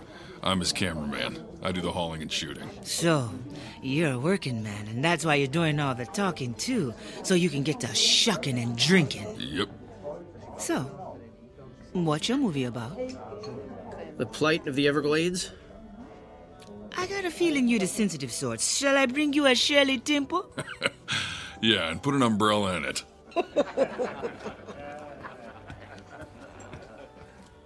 Thank you very much for blowing my cover. What do you mean? No one knows you're here. I'm here to get a story. Now that all the locals know I'm a reporter, everybody's gonna clam up. That's a good one. What's so funny? Clam up. We're in a clam bar. You do have a sense of humor. Yeah, I surprise myself sometimes. Now, what's so funny about Pirate's Liar? Would you trust a pirate to tell the truth? No. The sign painter made a mistake. That was the truth when he called this place Pirate's Liar. All pirates are liars. They have to be so nobody finds their buried treasure. If that's true, then why does our place map have a treasure map on it? Your placemat has a treasure map on it, so you'll have the directions on how to find this place in case you want to come back. Here's your Shirley Temple. Yep. Here's your pitcher of beer. Any other questions? Yeah. What smells like fish? Me. I'm a fishmonger. I do a lot of shucking. Personally, I find that smell refreshing on a woman.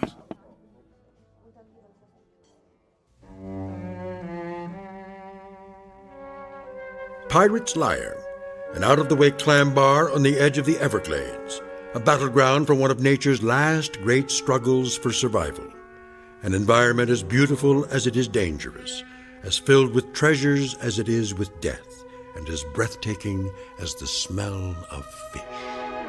Documentary filmmaker Richard C. Avendon and his one-man crew Mongo Brewster are about to begin a potentially prize-winning documentary as they begin an expedition deep into unexplored regions of the Everglades and the Twilight Zone.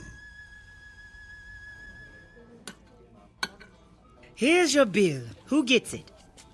I do. I'll be outside getting some fresh air when you're ready. Are you Charlene? Yep. What's this phone number under your name? That's my phone number for the big guy, just in case he loses his treasure map. Catch more flies with honey than vinegar.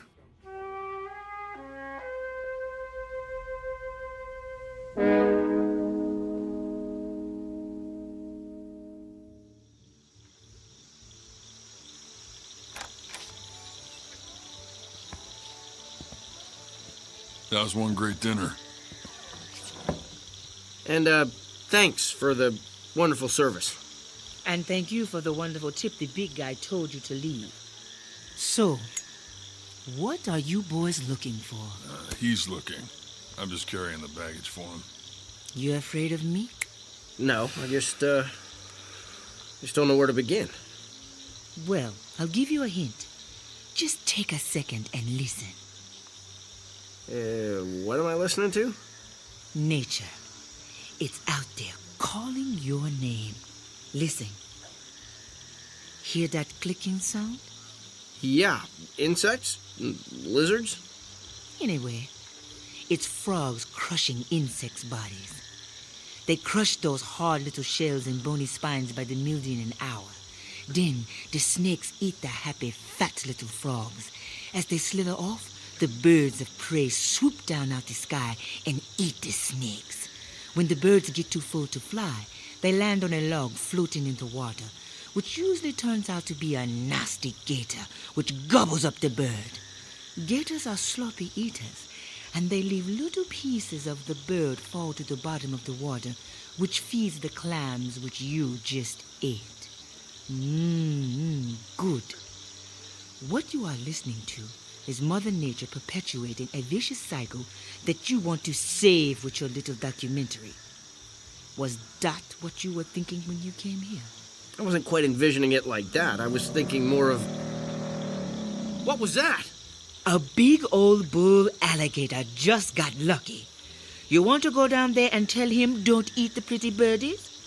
You're going to ask him if he'd like a Shirley Temple to wash it down. Stop! I know just what you're doing. You're trying to discourage me from making my documentary. You're trying to keep people away from here to protect this swamp. Why would I do that? Yeah, why would you do that? Because you're a pirate's liar. You're lying to scare me to save your restaurant. This is where your clams are. Your clams are your treasure, and you don't want anyone to have them except you.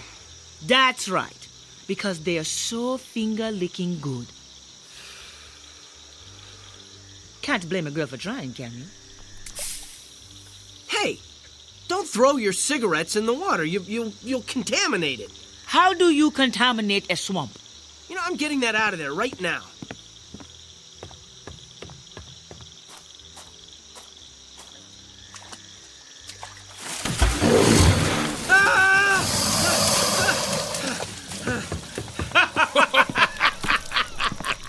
Don't say I didn't warn you.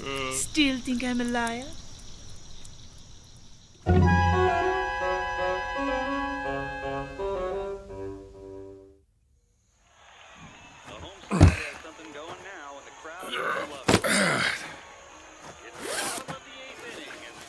Two flash, camera bag, stand, microphone, cables. You got everything? Yeah. Now you're finally gonna tell me what we're looking for? The Beewinjapeedee. The what? There was an Indian tribe that lived in the Everglades centuries ago. And? They disappeared. Well, if they disappeared, how are we gonna find them? I don't think they're gone. I think they're still out there. That sounds like a story right out of Pirate's Liar. You're right. The last sighting was reported at that bar by my brother 17 years ago. It was the last place he was seen alive. What happened to him? Well, that's what I'm hoping we'll find out.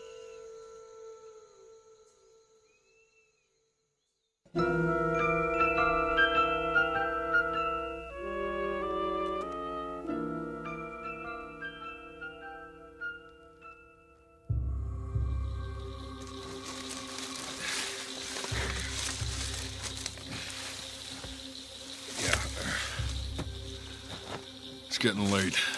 I can hear the toads eating the bugs faster. Let's find a spot to set up camp. Well, that looks like a nice spot over there. I was hoping for a Holiday Inn, but I guess a dry spot will have to do. Get a shot of me in the sunset.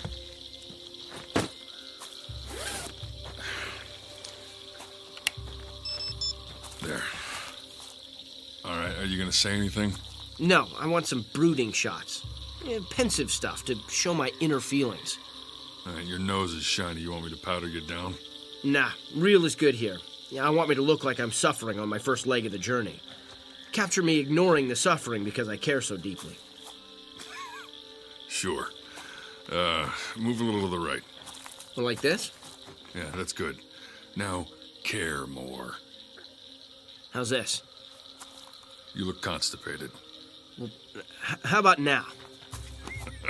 That's cliche ennui. Maybe you didn't suffer enough today. Let's just forget it. The moment isn't right. Let's set up camp.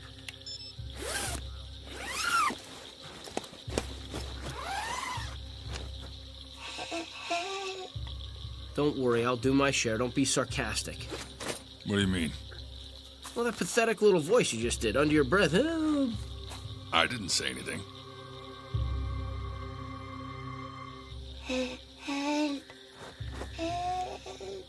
Well, there it is again.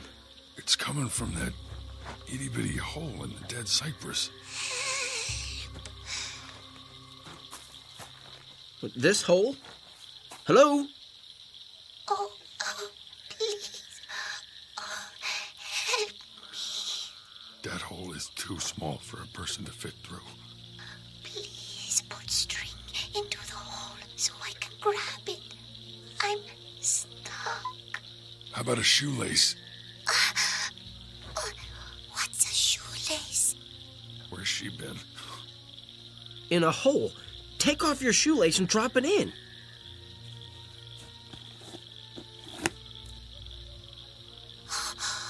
Got it. Pull. Okay, hold on. Be careful. Oh.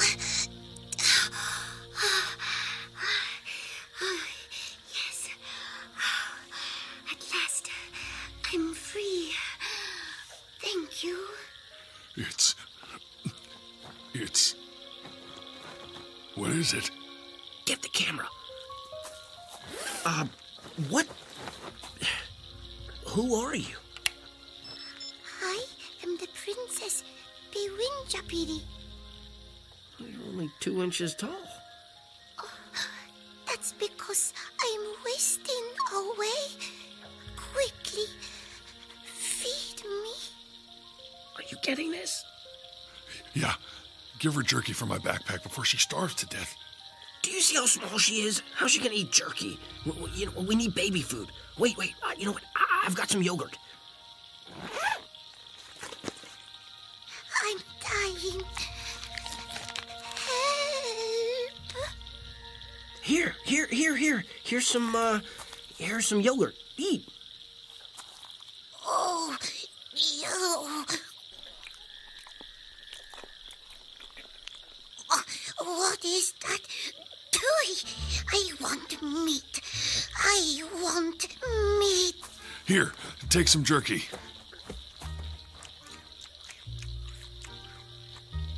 Oh.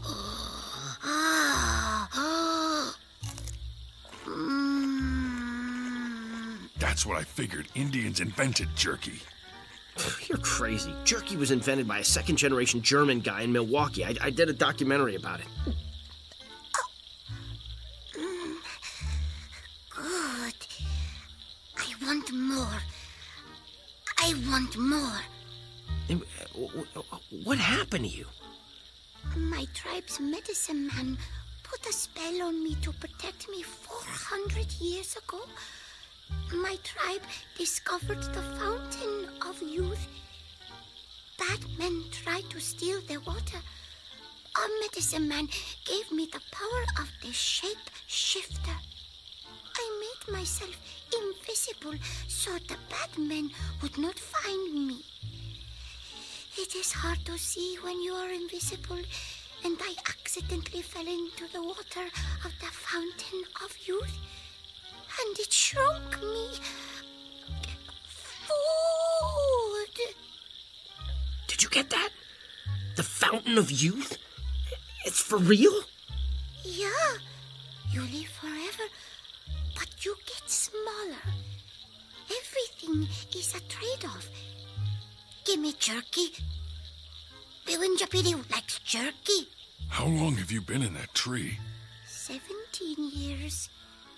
Each year the tree grew a new ring around me. I thought I was going to be crushed. I was saved by a brave man who looked like you. Wait a minute. That was my brother. Your brother was a good man. A very good man.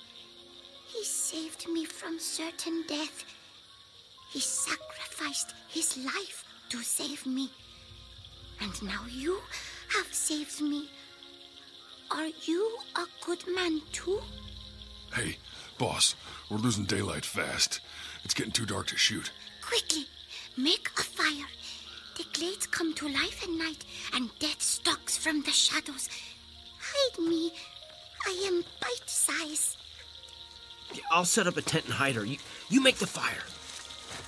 Soda, soda, soda, soda, soda, soda, soda, soda. Is that an Indian prayer? No, I'm thirsty. Your brother gave me soda. I liked it. Do you have soda? Give me soda, soda, soda, soda, soda, soda.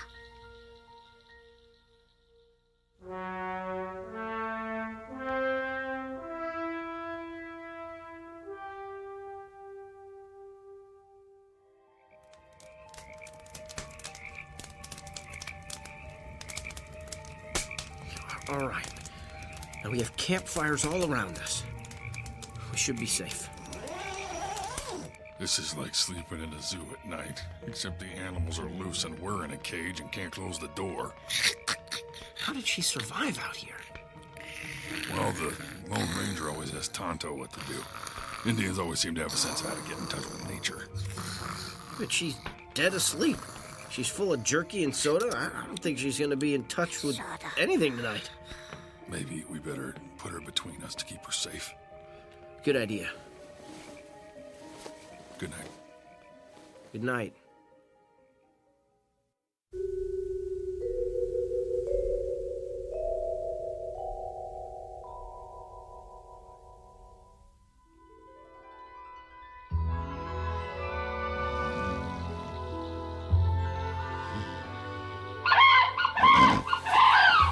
What was that? I don't know, but I heard it too. I guess we're still alive. Where's the little princess? Still under the covers. What did you put around her? Nothing. Whoa. There's something pretty big under there. Yeah. Let me grab a stick. You pull off the covers. All right, on the count of 3. 1, 2, 3. What the? Huh? Where am I? Huh. Who are you? Beewinjapeedee. You're a full-size woman. Yeah, a beautiful, full-size woman. Mongo, get the camera. She grew. Yep.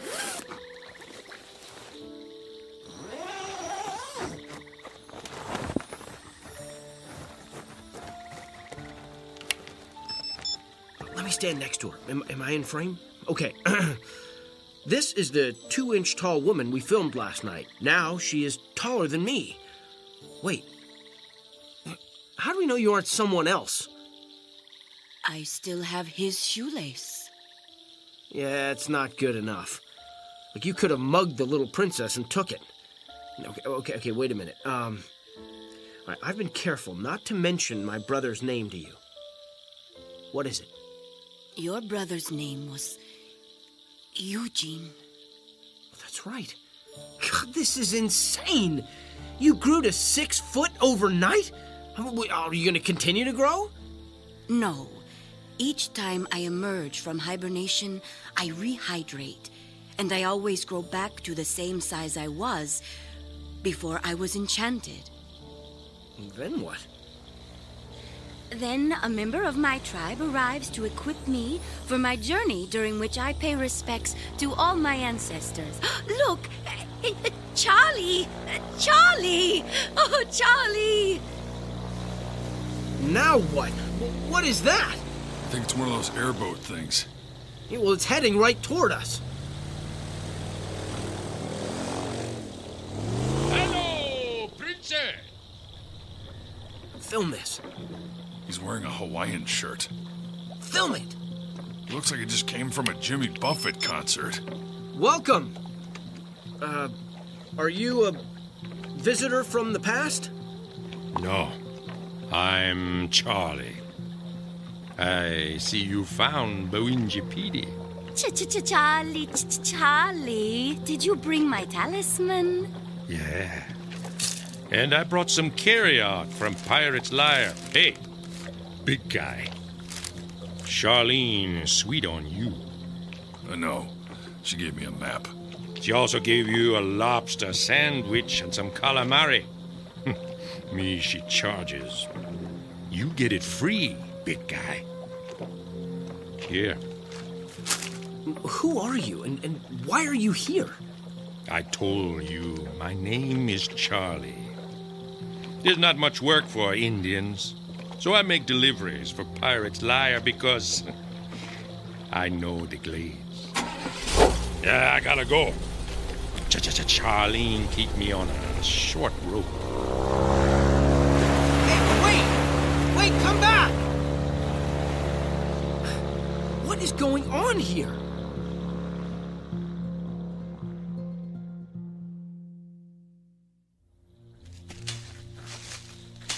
we practically kill ourselves traipsing into the middle of the Everglades to find a legendary princess. Instead, we find a 2-inch tall glutton who's stuck in a tree and then grows 6 feet overnight. Then an Indian, who delivers carry-out to the middle of nowhere in an airboat, gives her a magic talisman and then takes off without warning and strands us. I mean, this all seems mighty strange to me. 17 years ago, my brother died out here. I want some answers. Is there any more jerky left? No! Tell me how my brother died. The Everglades claimed him, just like they have claimed me. We are both part of the Everglades forever. Yeah, but my brother is dead, and you are alive.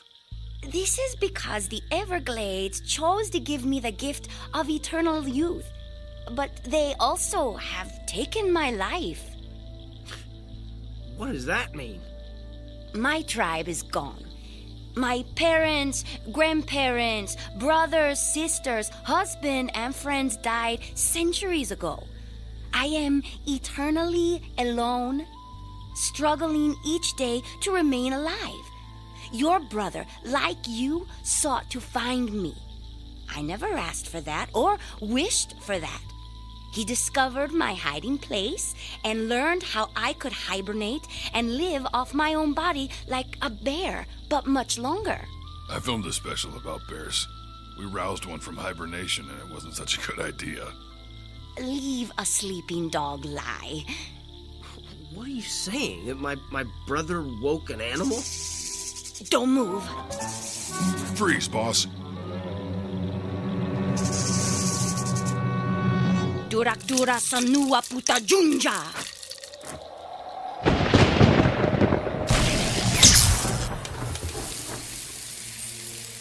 Whoa. That's something National Geographic won't believe. I got some great shots of that action. What was it? A snake? Look behind you. Ah! Oh. That thing is 4 feet long. How did you kill it? My magic talisman. It keeps me safe. Well, you didn't have one when we found you. Just before I hibernate, my body absorbs the chemicals from the talisman to keep me alive. Will you help me reach my hiding place for the next 17 years? Can we film it? Yes. As long as you never reveal where I am. Deal. Let's go.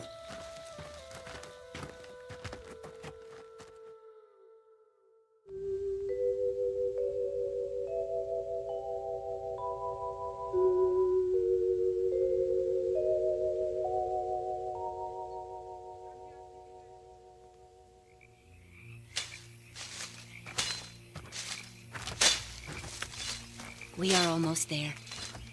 But it is too dangerous to travel at night. We should camp here. All right. I'll pitch the tent. You two find firewood. And be careful. She's got the talisman. We'll be fine. You be careful.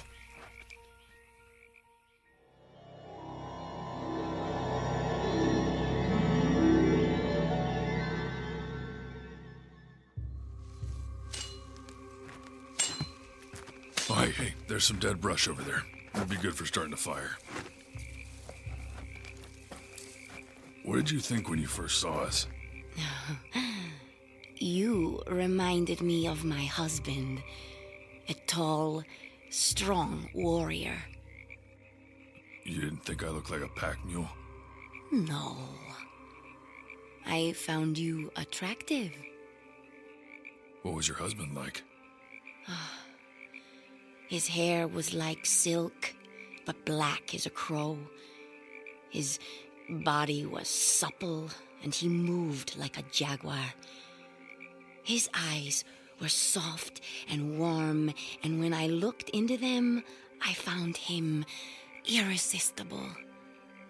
Wow. I wish I had eyes like that.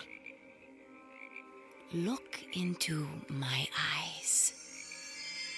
Huh? I see. Irresistible beauty. beautiful, soft, mossy clearing. Close your eyes and turn around. Now open them. What do you see? A beautiful, soft, mossy clearing where the dry brush was. How did you do that? This is my home, and it is my time.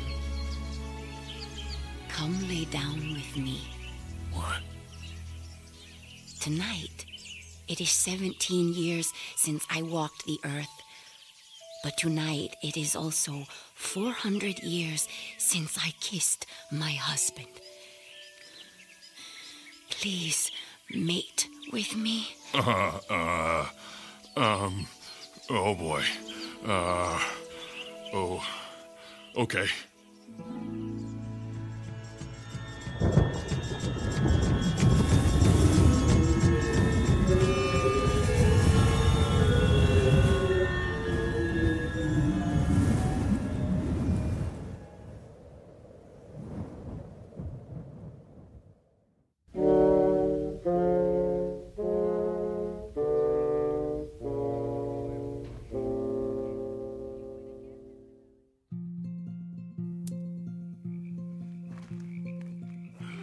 Unbelievable. Oh, that was unbelievable. Princess? Where are you, Princess? I'm over here, by the tree. What are you doing over there? You fell asleep. I didn't want to wake you. Hey, I don't know how to say this, but, don't tell Richard what we did. If that is your wish, I don't want to hurt your feelings, but he just wouldn't understand. then he shall never know. Harum dara dum sumanu watum.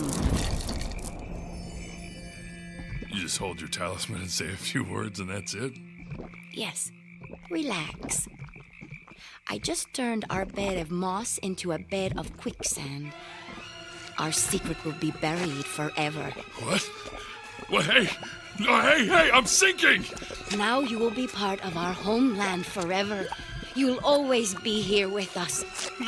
With me. No! Help! Help!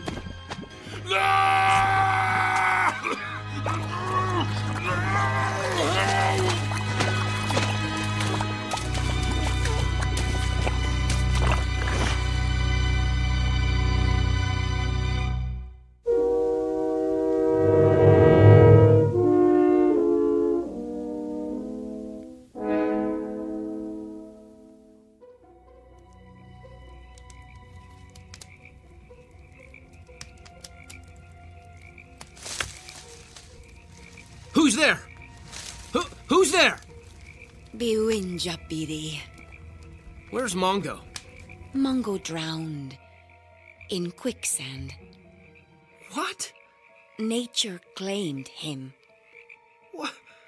Couldn't you help him? I tried, but there was nothing I could do. Well, now what?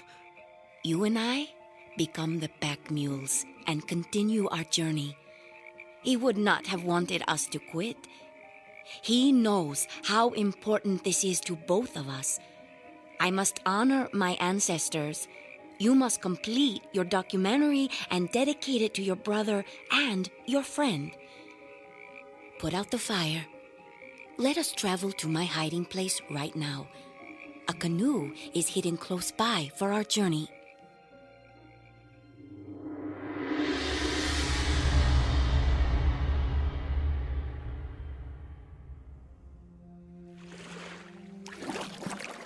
Leave everything in the canoe. You will be leaving shortly.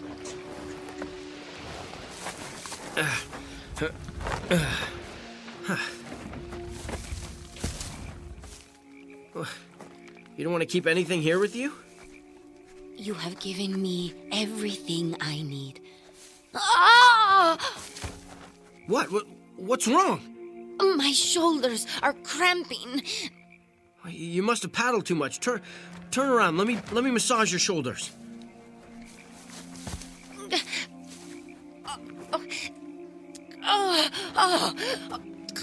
It hurts so much. I'll try to be gentle, but you got a lot of swelling. Did something bite you? 2 huge welts are forming on your back. Oh no.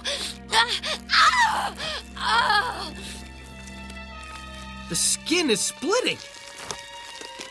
Oh, good. Good. Oh. Your skin splitting is good? Yes. That means it won't hurt anymore soon. This happens every time I reach full size. Oh. This has happened before? Yes. I hate it, but I love it. You mean like no pain, no gain? No! Watch. This is really something.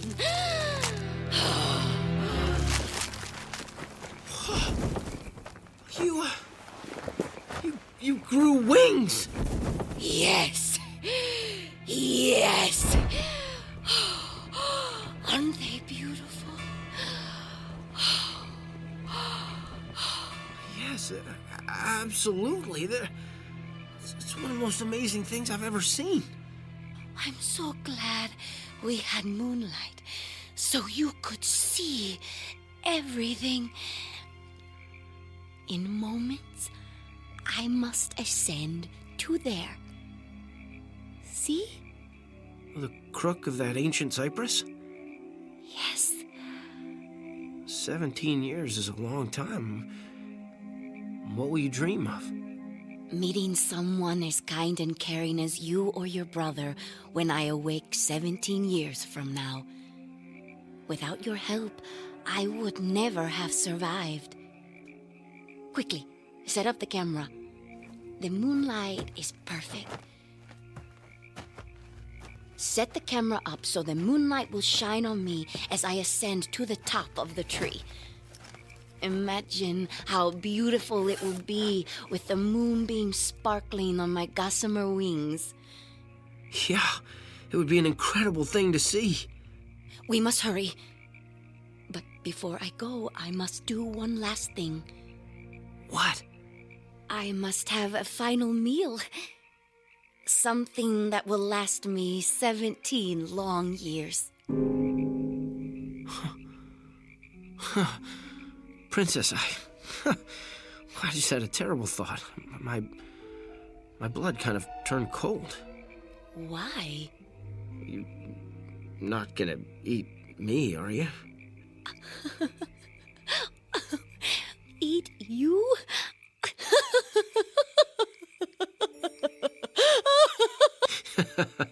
This is a pretty far-fetched idea, huh?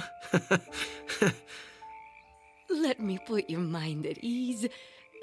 No, I am not going to eat you. I feel pretty stupid now. Silly me. I just wanted some more jerky and a soda. I love soda. That I can give you. Here. Jerky and soda.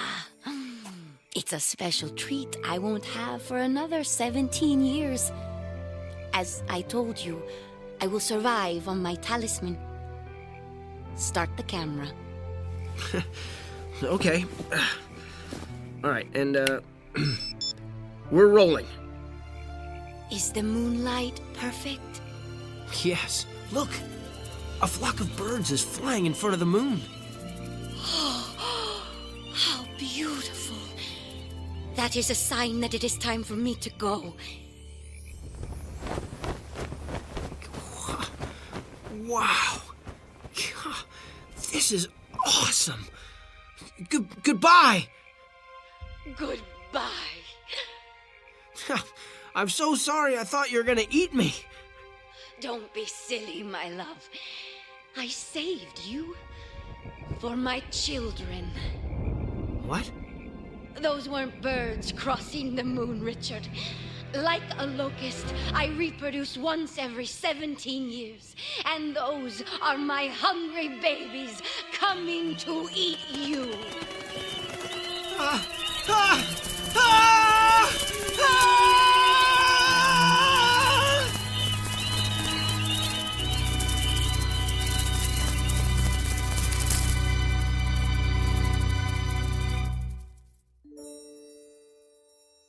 When tourists visit the Everglades, they see signs that read, "Don't feed the animals," and they laugh as they recall disasters they have witnessed in the movies.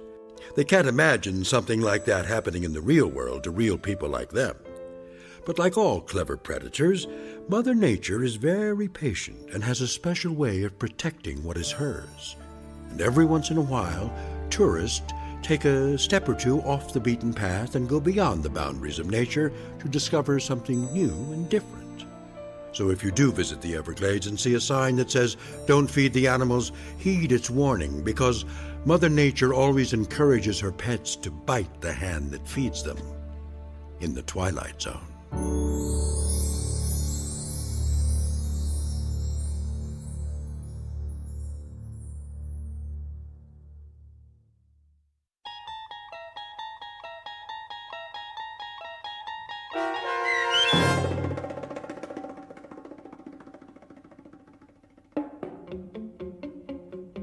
Beewinjapeedee, starring Sean Astin with Stacy Keach as your narrator, was written for The Twilight Zone by Joby Cerny. Heard in the cast were Christopher Sullivan, Elizabeth Lido, Tehran Patton, Oksana Fedonishin, and Roger Mueller. The producers of The Twilight Zone wish to thank CBS Enterprises and the Rod Serling Estate for making this series possible. This copyrighted radio series is produced by Carl Amari and directed by Joby Cerny for Falcon Picture Group. Sound design, custom Foley effects, recording, and editing are done in the Cerny American Sound-to-Picture Theater by sound designers Bob Benson and Tim Cerny. Music for The Twilight Zone is provided by CBS and American Music Incorporated, New York. To learn more about the Twilight Zone radio dramas and to download episodes, including 3 free episodes on our homepage, visit our official website at twilightzoneradio.com. Doug James speaking.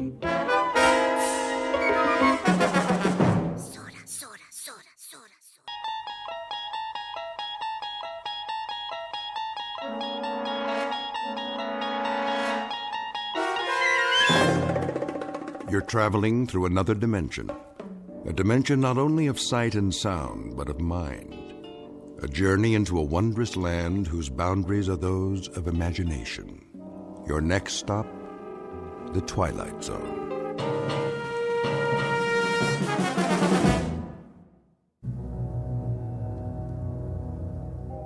There are only 3 questions worth asking. 1, where did we come from? 2, what are we supposed to do while we're here? And 3, what happens next? All the rest aren't important. It took me a while to figure that out. I didn't get it at first. None of us did. But then, who does? What? Where am... Wait! Oh. What in the... Hey! Can anyone hear me?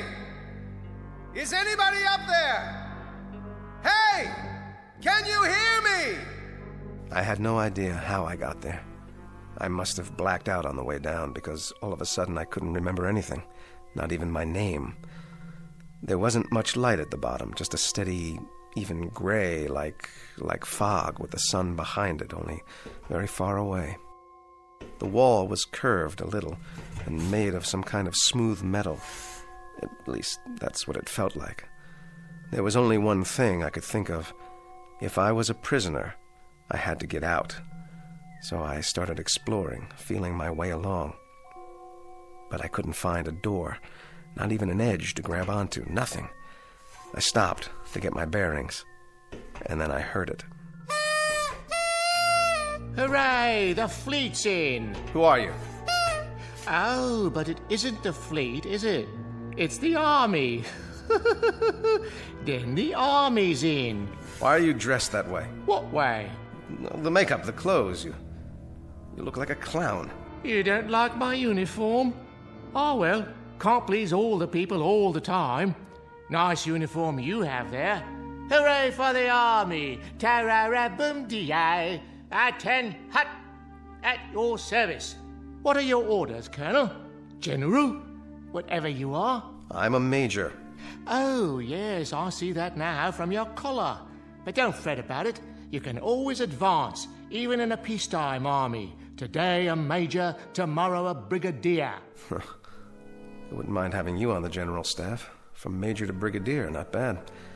There's light colonel and colonel in between. You're generous, old sport. You're certainly Problem? No problem. It's just that, Just that what? A couple of small items seem to have eluded me for the moment.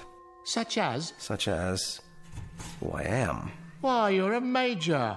According to your uniform, that's what you are. And that is what you said. Or are you impersonating an officer? That's a very serious charge, you know. Impersonating an officer. No, I am a major. Here's the insignia, so I know that much. But that's all I know. I must have been wounded or something. You seem to be intact. Then why can't I remember my name? I have no idea who I am. I don't remember my outfit or the action. Action? Which action was that? The engagement, the battle, wherever it was I got hit. Who says that happened to you? I must have been wounded. Or at least I took a bump to the head. Did you hear cannon fire? Troops marching? Nothing like that, dear boy. It's been quiet as a tomb in here, which is restful after a fashion. Though it does get boring. Well, something happened to me. I've got to figure this out. Wait a minute. What about you? That's a clue. Is there a circus in the area? A circus? What's with you? Look at yourself. The costume, the clown hat. Oh, I see. There must be a circus because I'm a clown. And clowns go with circuses. Everyone knows that. I guess it figures, doesn't it? Or it should figure. A clown, a circus, an officer, a war. That's logical. Except that it doesn't figure. Not at all. Why not? Because, dear boy, there isn't any circus and there isn't any war. Then what are we doing here? Don't rack your brain. Accept it. The truth is, you're just like the rest of us. You wake up and here you are. No reason, no explanation. You just wake up and here you are. Did you say the rest of us? See for yourself. See what? Come with me. I should have introduced you right off. Meet my friends, such as they are. This one we call the bagpipe player, for obvious reasons.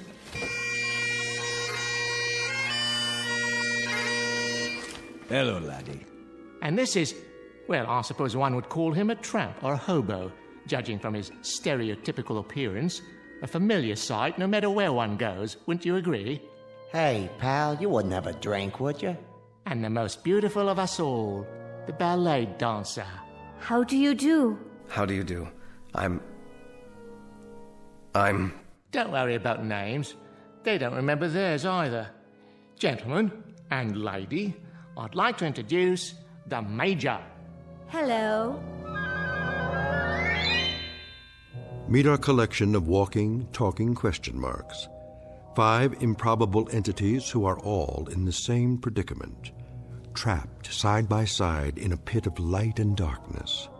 No logic, no reason. Just a prolonged nightmare in which fear, loneliness, and the unexplainable walk hand in hand through the shadows.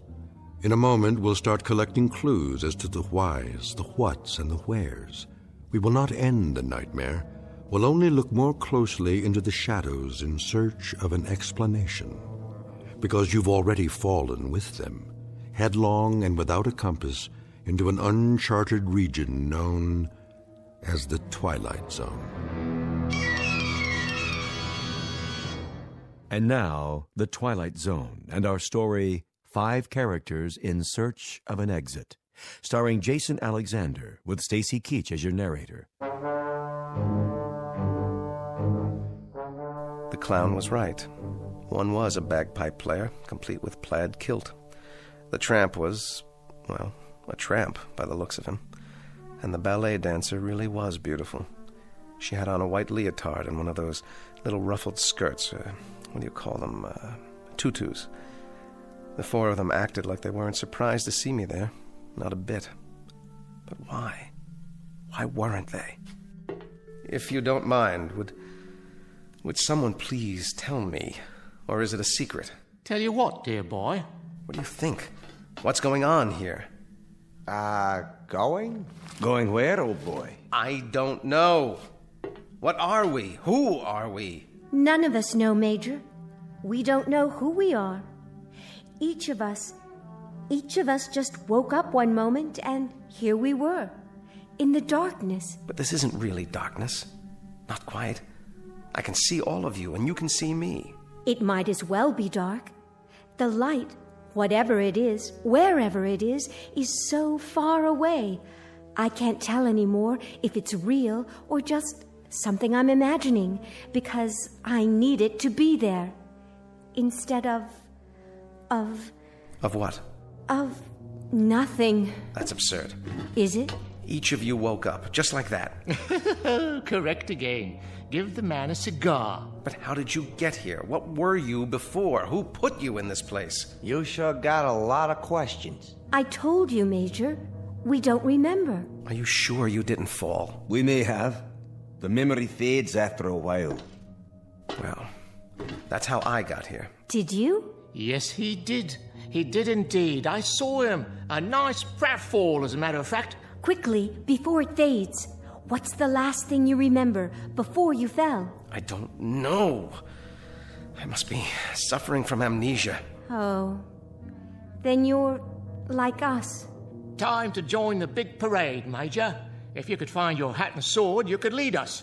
Oh, what a splendid drum major you'd make. Followed closely by the clowns and acrobats, of course. This is incredible. Oh, isn't it? What a troupe we've put together. The crowd will love us. But how did this happen? How could it? That's the same question we asked ourselves. How could it happen? A question with no answer, Major. A question with no hint of an answer. At least, not a rational one. Nonsense. Everything has an answer. You just have to find it. Consider all the evidence, sift through the clues. Oh, is it this exciting? Where do you want to look first? It doesn't matter. Of course it does. Please, try to understand what I'm saying. It will be easier for you that way. We're things with no memory, no knowledge of what went before, no understanding of what is now, no knowledge of what will come. How long have you been here? Hey, it's part of the mystery, too. We don't know nothing. At least I don't. You got any ideas? No idea at all. Then don't fight it. Live it or live with it. Know what I mean? Whoever left us here must have a plan. How long will we be here until the next phase? Now, that's a very good question. The best question of all. But, alas, no one has the answer. You mean you don't? Who else is there? We've discussed it like a proper committee, and we're no further along than we were at the beginning. Talk, and more talk. So I ask you, man to man, clown to officer, what's the point? Sit down, Major. Conserve your energy. For what? For whatever the fates have in store. I suggest you listen to the beauteous ballerina and fasten your seatbelt, because we may be in for a very bumpy ride. Or then again, perhaps not. Perhaps what will happen is only more of the same. Perhaps we're all doomed to die of terminal boredom.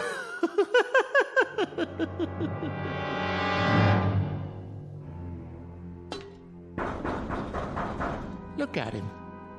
Active fellow. Very active fellow. Very much army, in other words. A man who has to do something, anything. A compulsive type. A regular worker ant. Oh, you're a big-time psychologist now, huh? By no means. I'm only a clown, which is neither here, there, nor anywhere. I could as easily be a financier, a certified public accountant, or a left-handed pitcher who throws only curves. What difference does it make? We're here because we're here because we're here. And what are you? You're an idiot. An energetic idiot, but an idiot nonetheless. You know you're wasting your time, don't you? I know I want out of here. I'm not satisfied sitting around and heaving deep sighs. I just want out. You have no monopoly on that, Major. We all want out of here. I second that emotion. Aye, but you're wasting your time. We've all gone around and around like bloodhounds with our noses to the wall. We can even give you the dimensions of the room. 39 feet. Starting where? It doesn't matter, does it? When you measure a circle, you may start anywhere. Am I right or am I right? What's the height? We figure about 40 feet to the top. What's up there? Oh, the sky, artificial light, maybe a fluorescent lamp, an illuminated microscope, you name it. One guess is as good as another. You have made guesses, then? Oh, all kinds. We could be on some other planet, or on a spaceship, or... Go ahead. Or we're all insane, and this is just a mirage, an illusion. Oh, we're dead. Dead to the world. Well, if we are, it certainly isn't heaven. How do you know? It ain't so bad. I've been in lots worse places than this. Limbo, then? Quite possibly. All together now. Limbo, limbo, limbo like me. Limbo, limbo, limbo like me. Or we really don't exist. We're figures in somebody's dream. Cogito ergo sum. I exist, therefore I am. Or each of us is having a dream, and everyone is a figment of someone else's imagination. Lots of possibilities. Makes your head want to blow up, don't it? That's one thing we have an abundance of. Possibilities. An infinite number of possibilities. What about getting out of here? Anyone examine that as a possibility? Have you? It's a solid wall. No crevices, no outjuttings of any kind. Nothing to hold on to or scrabble over or get your fingers around. Time to face the music, Major. We're trapped down here. There is absolutely, positively no way out. A nightmare, then. That's all it is. A nightmare. It is indeed. But whose? Yours? Mine? The Scotsman? The ballet dancer? Just whose nightmare is it? Can you tell me that? It doesn't add up. Someone knows we're here. Of course. We do. I mean someone else. Why do you say that? They have to. You've all been here a while, possibly quite a long while. So someone must feed you, someone must give you water. Yeah, well, you would have thought so, wouldn't you? Don't go jumping to conclusions now, laddie. Hold on. Someone must bring down food, or you couldn't survive. There's been no food, no water. That's impossible. Oh, is it really? In that case, we'll starve to death, or die of thirst, or... That's the oddest thing of all. What is? Don't you understand yet? No, I don't understand. Why don't you tell me? Do you feel hunger, Major? Or thirst? Or heat? Or cold? Or fatigue? Discomfort of any kind? Or anything?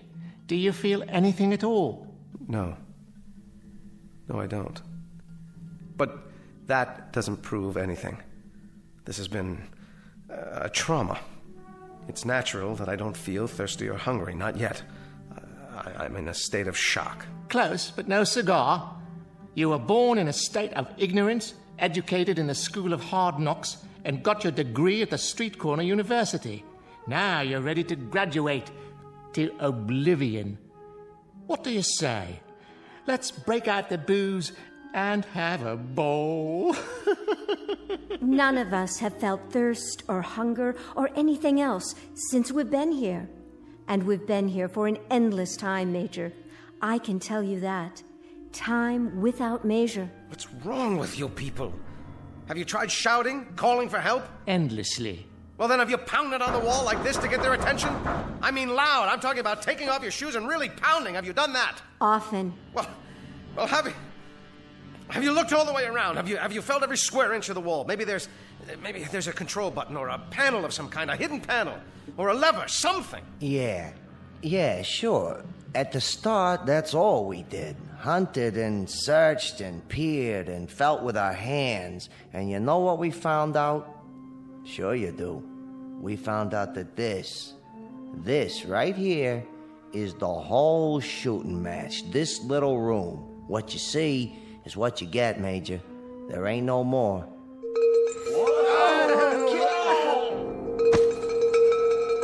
Stop! Stop up there! Well, are you going to tell me? Tell you what, Major. What was that? That noise? It happens from time to time. A giant bell or something. That's what it sounds like. Yes, but what is it? Another question, eh, boy? One more question without an answer. Oh, then this is a madhouse. That's what it is. A madhouse. You're all loonies. You might be right, Major. But remember one thing. Whoever's ringing that bell, for whatever purpose, I think it would be safe to say that honestly and truly, absolutely and positively, it tolls for thee.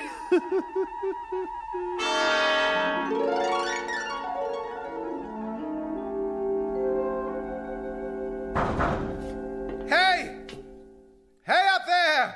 It's no use. Let us out! Let us out of here! What do you want from us, please? Just let us out!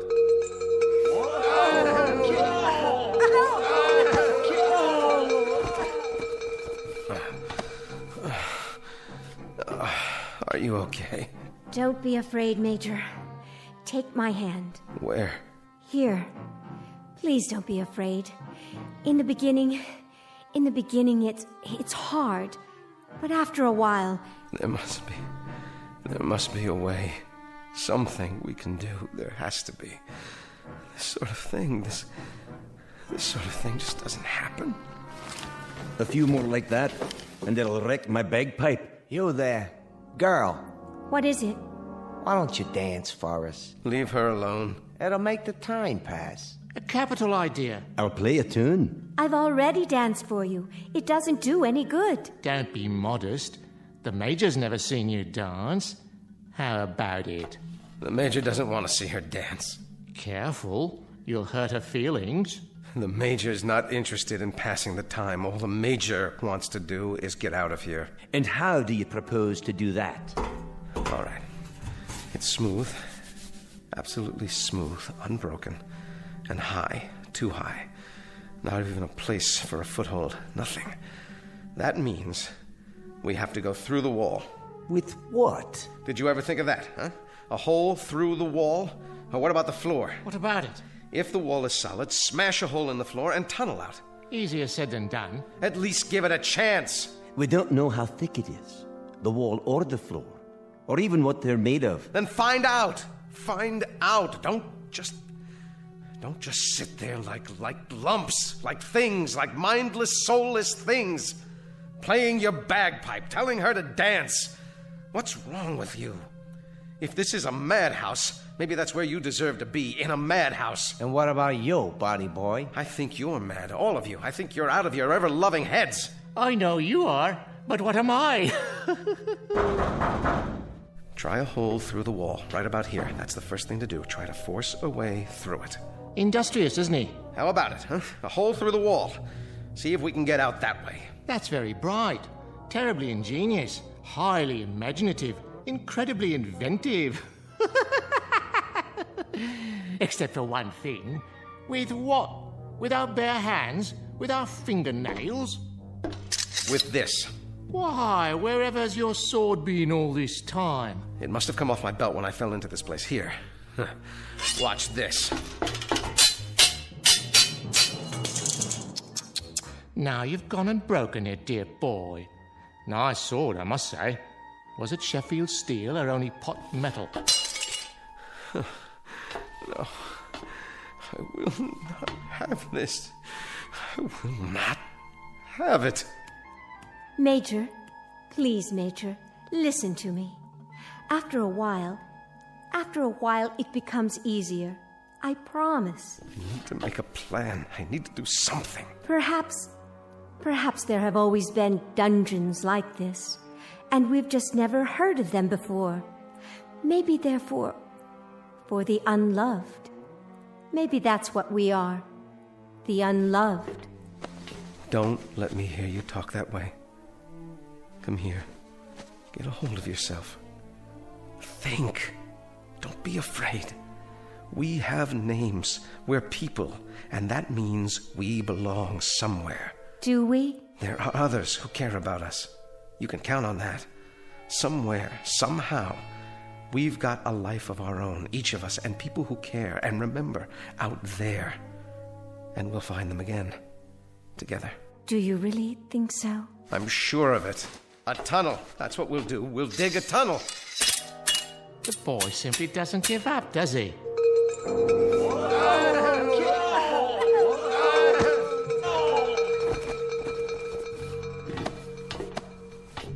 I've got it. Got what, pal? I know where we are. It suddenly occurs to me. It's funny none of you ever thought of it, but it has to be. Where? Where are we? Why, my dear young lady, how unobservant of you. When the whole thing fits together so perfectly, do you need me to draw you a picture? Please tell me. Ladies and gentlemen, it seems quite apparent, doesn't it? Absolutely unequivocal. We, all of us, are in hell.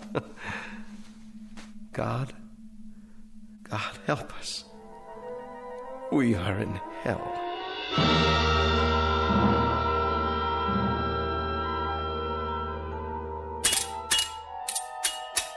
Never say die, that one. He'll come to accept it eventually, just as we did. Let him be. If he gets some satisfaction out of banging a broken sword on the floor, well, let him have his fun. At least he's trying. He is indeed. He's been trying for several hours now.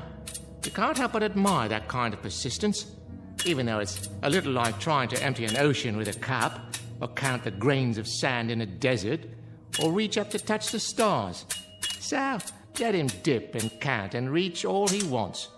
Of course, it won't help, but I fail to see how it could hurt under the circumstances. It's metal, or the hardest wood I've ever come across. Circular, perfectly smooth, with no breaks anywhere. All of which we could have told you some hours ago. Which we did tell you, if you'd bothered to listen. We've got to figure out something else. Oh, do. Maybe we could wish it all away using the power of positive thinking. That's enough. Or bore through it with our X-ray eyes. Anyone have a laser beam handy? I said that's enough. Or make believe we're acrobats. You know all about that, right? Clowns, acrobats? Most definitely. Alley-oop and over the top to freedom. Now you got it. Yeah, you got it all right. Dreaming and wishing, wishing and dreaming. Hold on. Listen to the man. Oh, come now. In the final analysis, this is all rather idiotic. Is it? It only requires a moment's reflection to see... Why not? Why not what? What you said. Acrobatics. A figure of speech, my dear, not meant to be taken seriously. Isn't it? I will grant you that we have somehow forfeited some of our human dignity, but we are nonetheless governed by human frailties, not the least of which is gravity. You may know some advanced acrobatics that I'm quite unaware of, but for the moment, unless you can find a circus gun big enough to launch one of us skyward like a human cannonball... I see what she's getting at. Well, kindly elucidate, if you please. Don't any of you see? Yes, of course. One on top of the other, standing on each other's shoulders. What about that? It's the way they do it in the circuses, isn't it? Is that query directed at me? You're a clown, aren't you? I'll ask one if I see him. I can assure you I may wear the costume of a clown, but I have no recollection whatsoever of having been one, if ever I was. Then the only thing you ever were was a coward. That's uncalled for. Consider the consequences. We may not feel thirst or hunger, but the pain of a broken bone is quite another thing. We might very well feel pain, and a fall from, 10, 15 feet up, down to this hard floor, well, that's a sensation I'd as soon do without. It's a chance. With all due respect, miss, no thank you. She's right. It is a chance. Consider the consequences of not trying. It won't work. The weight will be on the first person, so I'll bear the brunt of it. That light's too far away. Come on. The clown on top of me, then the tramp, then the bagpiper, then the dancer. What do you say? We'd never reach it. Well, never say never. We don't know how high it is. That's the point. We'd be exerting ourselves for nothing. It could be 100 feet up there for all we know, or 200 or 300. But we got nothing to lose, right? Why don't we sit down and have some entertainment instead? A much safer course of action. Why don't we go for it? Come on, clown, up on my shoulders. Oh, observation. Things were far simpler before you arrived. However, I suppose I must go with the majority. Get a foot on my shoulder. I'll boost you up. Careful now. That's it. My turn? Not yet. The bagpiper next. Give me a hand, laddie. Use the wall for leverage. I can barely manage. But it's holding. All right, miss. It's up to you. How high is it? Can you see an edge or anything yet? I'd guess 7 or 8 feet to the top. Maybe more. Maybe less. Come on. I can't hold this weight forever. Go very carefully, one step at a time. You'll make it. Thank God she's so light. Whoa! That's my nose you're stepping on. Now stretch. I am stretching. All the way up. Now, what do you see? I can't quite reach it. It's still, about 8 or 10 inches above me. Up on your toes. That's it. I'm almost there. Everybody straighten. All I need is a few more inches. No! No!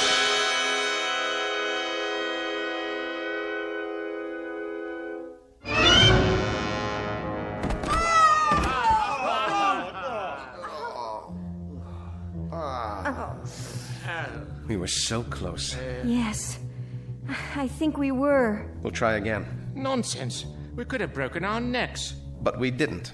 I, for one, am not trying it again. How much farther? How much more would it have taken? Only a few inches. I could almost feel it. What if... What if what? I respect persistence as much as the next man, but stupidity, that happens to be a waste of time. A useless expenditure of energy. If we were just a few inches shy, if that's all it took, I could straighten up more on the bottom. We could each straighten an inch, 2 inches. That would give her the height she needs. Let's go. One more time. My dear young warrior, would that you had not arrived. Things were so much more peaceful before. Why not? We got something else to do? Not that I can think of. Please, I was so close. And heaven help us all. Leave us give it the old college try. Right, steady now. Steady. Okay. Easy. Just a little more. Okay, right. Watch the foot. Almost there. There you go. This is as tall as I can stand. Quite an exercise for the lower spine, I must say. Now, young lady. Here she goes. Oh, there's a rim of some sort. Yes, I think I have it. Now pull yourself up. Hold on. Yes, by all means. I can't.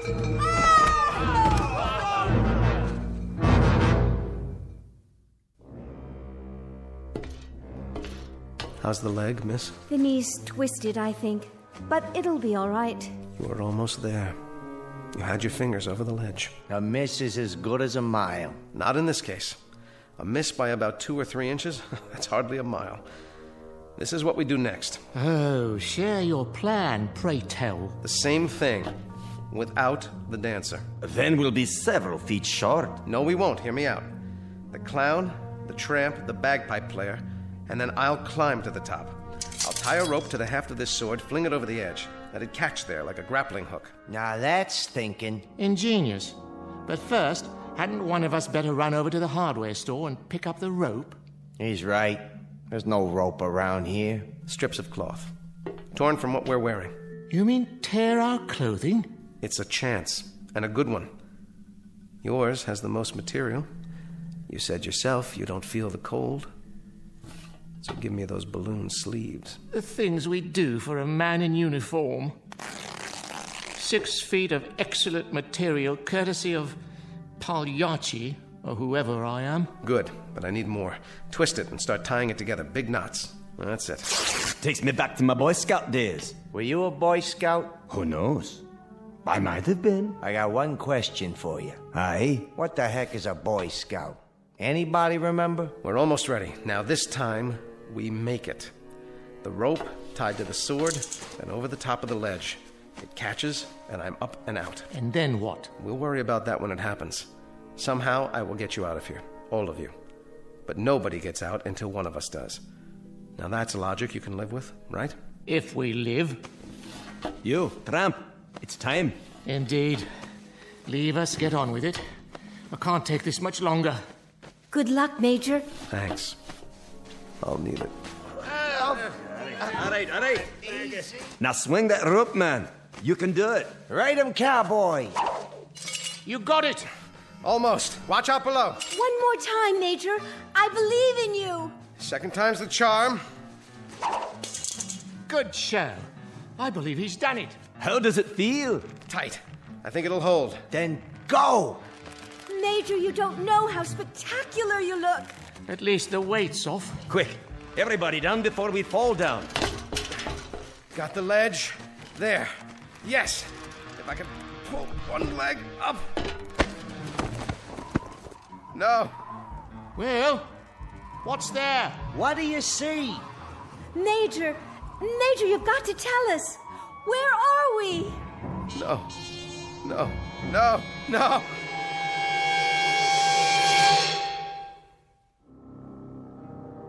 And I knew then what I had known all along but didn't want to face. Some things, I guess, are too fierce to handle in one bite. I heard the wind and I finally saw where I was, where we all are. I wished the four of them well. If you see my friends, will you tell them I love them? Because the truth is this.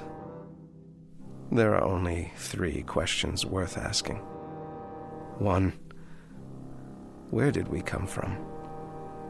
2, what are we supposed to do while we're here? And 3, what happens next? All the rest aren't important. I didn't get it at first, but then, who does? Maybe it's better that way. No! No! No!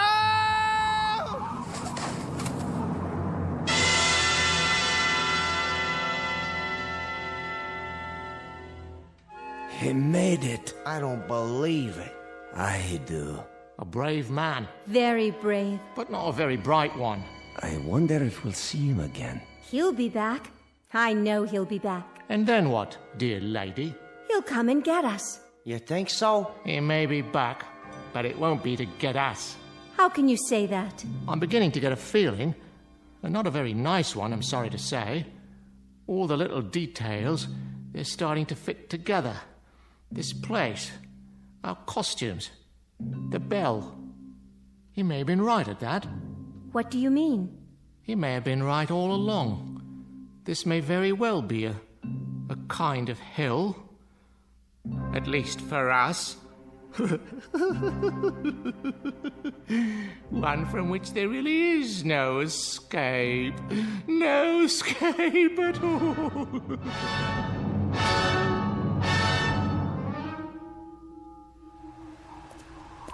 Look. What do you have there? I found it in the snow. Someone must have dropped it. Oh, thank you, dear. Just drop it in the barrel there, would you? He looks like a soldier, but his coat's all torn. That's all right. Someone will sew him a new one. I'm sure he'll make some little boy very happy. Wow, you got lots of dolls in there. Not as many as we'd like. They're for the orphans, you know. But it's early and we've just started. Can I have one? Are you an orphan? Well, no. But I like the ballerina. She's so pretty. Oh, yes, she is, isn't she? What's that on her face? See? On her eye. It looks like a real tear. Is she crying? Now, why would she be crying? It's just a snowflake that started to melt. I suppose you could have her, if you promised to give her a good home. No. I think I better leave her here. Are you sure?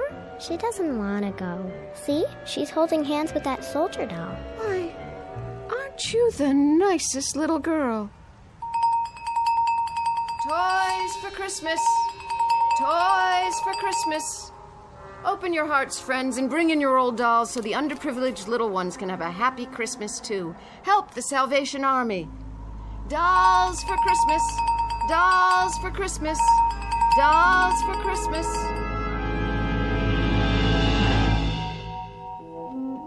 Just a barrel.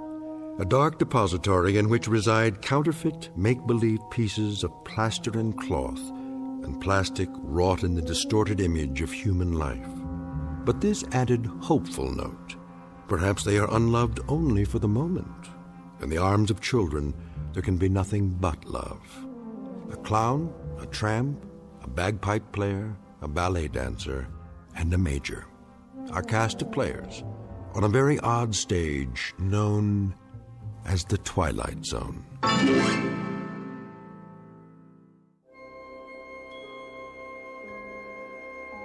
Hi, this is Carl Amari, producer of the Twilight Zone radio dramas. I'd like to take a moment to tell you about our official website at twilightzoneradio.com, where you'll get the latest news and information on these Twilight Zone radio dramas. Plus, at twilightzoneradio.com, you can digitally download 3 free episodes or any of our episodes for only $1.95 each. In this age of ever-changing technology, we've decided to make these episodes instantly available to you by making the Twilight Zone radio dramas a digital download-only series. This means that this series will no longer be offered on CD. The CD collections at our website are now being offered while supplies last at buy one, get one free. So be sure to get your favorites before they're sold out. Be sure to visit us often, and I'll see you in the zone.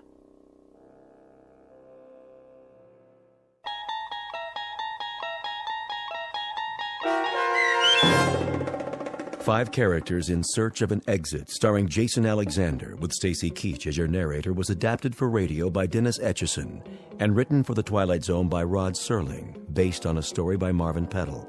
Heard in the cast were Kathy Garver, David Darlow, Doug James, Christian Stolte, Frenette Lebo, and Amanda Amari. To learn more about the Twilight Zone radio dramas and to obtain audio cassettes and CDs of these programs, visit our website at twilightzoneradio.com. This copyrighted radio series is produced and directed by Carl Amari and Roger Wolski for Falcon Picture Group. Doug James speaking.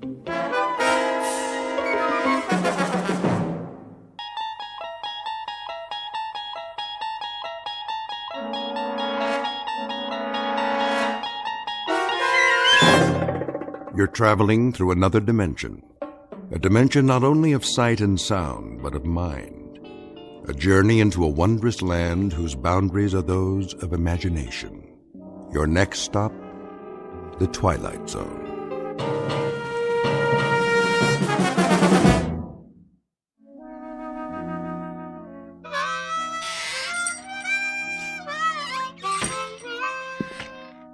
Oh, hi there, Pete. Didn't hear you come in. Why don't you join us? Set a spell. That's all right. I wouldn't want to interrupt you. Well, all right then. Where was I? General Pershing. Oh, yeah. So I said to Jack Pershing, General, I said, there ain't gonna be no artillery support. They're dug in too deep. When was this now? First World War, of course. The Great War, we called it. Yes, sir. So I says to General Pershing, Jack, what we gotta do is we gotta enfilade. Know what I mean? Do what? Enfilade 'em. That's what we're gonna do. Ha ha! Enfilade 'em to beat the band. Frisby, when are you going to put that mouth organ of yours out of its misery? How's that? Or at least learn how to play it. Helps me relax. Well, sir, old Blackjack knew who he was dealing with. And that was? They didn't call me old Enfilade Frisby for nothing. Horseradish? Huh? Where do you keep the horseradish, Frisby? Right where it always was, Pete. Third shelf down. Down where? On your left there, next to the pickles. You got catsup? Underneath the cash register, behind the beans. What's your hurry? Come on over. I got another chair. No thanks. I'll put a new log in the stove. If it's all the same to you, Frisby, I'll just collect my goods and get on home while it's still daylight. Suit yourself. Oh, well, where was I? Oh, yeah. Well, sir, the following morning, we attacked up and down the line, and the rest is history. Smashed them to bits, we did. And then we went on to Paris to celebrate. Exactly 4.5 hours it took us. We had frogs' legs and cold duck till we couldn't eat no more. An hour later, we was in Berlin. Shall I say it, or do you want to? Be my guest. Frisby. Yeah? You not only got a pot belly big as that stove, you're the biggest liar who ever sat in that chair. You're doubting my word? You can start with that. Beyond just doubting your word, I'm calling you a liar flat out. How can you go from Paris to Berlin in 1 hour? Find the radishes, Pete? Yep. What about celery? All out. Getting some fresh ones in the morning. We're waiting, Frisby. How do you go from Paris to Berlin in 1 hour? Oh, hold your horses now. I'm coming to that. It's what made the whole operation so fantastic. I was doing some reconnoitering, and I found me a back route. That's very interesting, Frisby, except last week you sat right there, big as life, and told us you were in the Balloon Corps. You sure did. And that over the Battle of Marne, you shot down 3 German Fokkers with a pistol and personally directed the artillery so the Marines could win. Oh, I did that too. Only it was a year later. It was, let's see now, April of 1917. That's it. I heard enough. More than enough. I'm getting out of here. Well, now you might want to give that some thought, boys. Looks like rain to me. Rain? Sure enough, gonna be some rain. Tell by the clouds. You can always tell by the clouds, you know. Take that big job up on the hill. That there is a stratocumulus opacus. Anything you say, Frisby. You fellas know anything about meteorology? Don't get him started. Well, what do you know? Looks like it got me a customer. Carload full of them. Better get out there and pump some gas before they change their minds. Oh, now ain't no reason to hurry. Them clouds, for instance, they like to take their time. So do I. It's the way Mother Nature made things. Why, did I ever tell you about...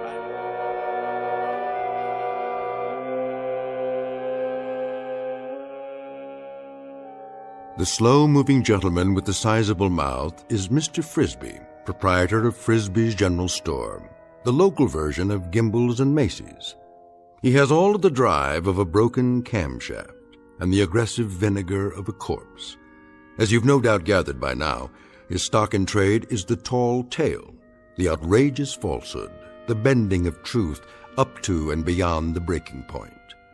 What he doesn't know is that the visitors in the car out front are a very special breed, destined to change his life beyond anything even his fertile imagination could manufacture and embroider. The place is Pitchville Flats. The time is the present, or thereabouts. And Mr. Frisby is on the first leg of a rather fanciful journey into a place we call the Twilight Zone.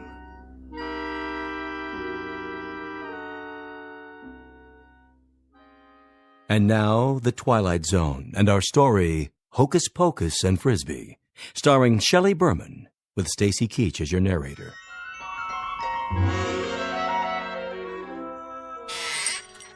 I believe I asked you boys a question. Oh, I'm sure you did. About meteorology. Well, I know plenty about that particular subject. University of Wichita it was. Got my doctorate in it. Did a treatise at the age of 13 that still uses standard text. Meteorology and You was the title. Talk was, it was the most scholarly treatise on the subject in the history of the field. My colleagues used to refer to me as Cumulus Frisby. Cumulus Frisby? Frisby's a meteorologist. I'm Vice President of the United States. Well, what do you say, Mr. VP? Better get out there, Cumulus. I'm coming. All finished, Frisby. You want to add it up? You do it, Pete. There's a pencil and paper right on the counter there. I could do it in my head for you, but it's been kind of a long day. I'm a little pooped out. 1 bottle of catsup, horseradish. Ever tell you about the time I gave a demonstration, me against the computer machines? 13 of them, lined up in an auditorium. 133 columns of figures, 8 digits apiece, and no pencil and paper, mind you, all in the head.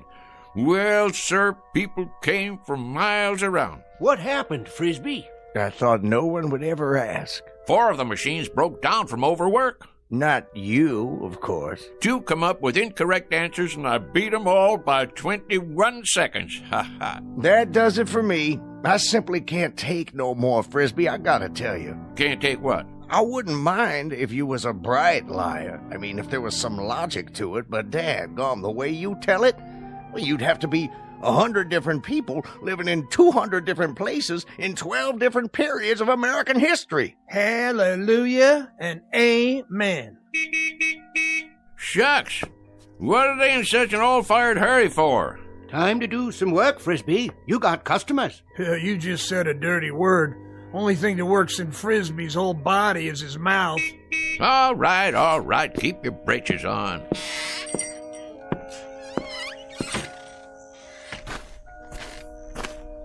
Howdy, gents. Hello. Want gas or something?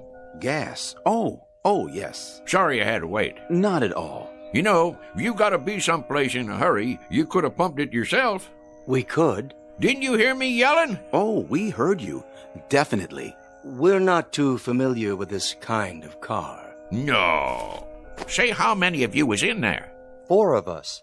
It's a bit of a tight fit, I'm afraid. Sure it is. One of them foreign jobs. Not much room inside, huh? We don't know where to put the gas. We aren't familiar at all with these foreign jobs. You ain't? Well, this is your lucky day, 'cause I am.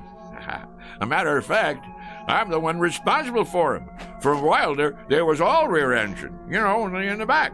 You developed them, did you? Oh, indeed I did. Got a phone call from old Henry Ford one time asking me to fly out to Detroit. Henry Ford? Sure. Well, I did that little thing, and next thing you know, in 48 hours, I went and designed the first rear-engine automobile. Advantages are fantastic, Is that right? Sure. All the weight on the driving wheels gives her better traction, eliminating the drive shaft, lowering the whole car. There's a whole lot better visibility, plus the heat and gas fumes go right on out behind. You're quite familiar with the internal combustion engines, then. That sort of thing. Familiar with them? Why, mister, you're looking at the granddaddy of the modern-day automobile. Henry said to me when I finished that there designing job, rear engine, he said, that's what he called me, old rear engine Frisby. He says, rear engine, you're an automotive genius. That's what you are. Hey, well, I couldn't very well argue with him, being as how he was Henry Ford. I guess not. Now, where was I? Say, you want it filled up? If you don't mind. Not at all. That's what made this country work, and more work. Me, I've done more of it in my life, more different kinds of work than most people ever even heard of. Of course, I had more than my share of ingenuity, too. I took this little old business here and made it a success, just like I did for, well, you might say everything I laid my hands on. Gas tank. Would it be on the other side? Oh, I knew that. Why don't you boys go ahead and stretch your legs? Take your time. Mighty pretty country around here.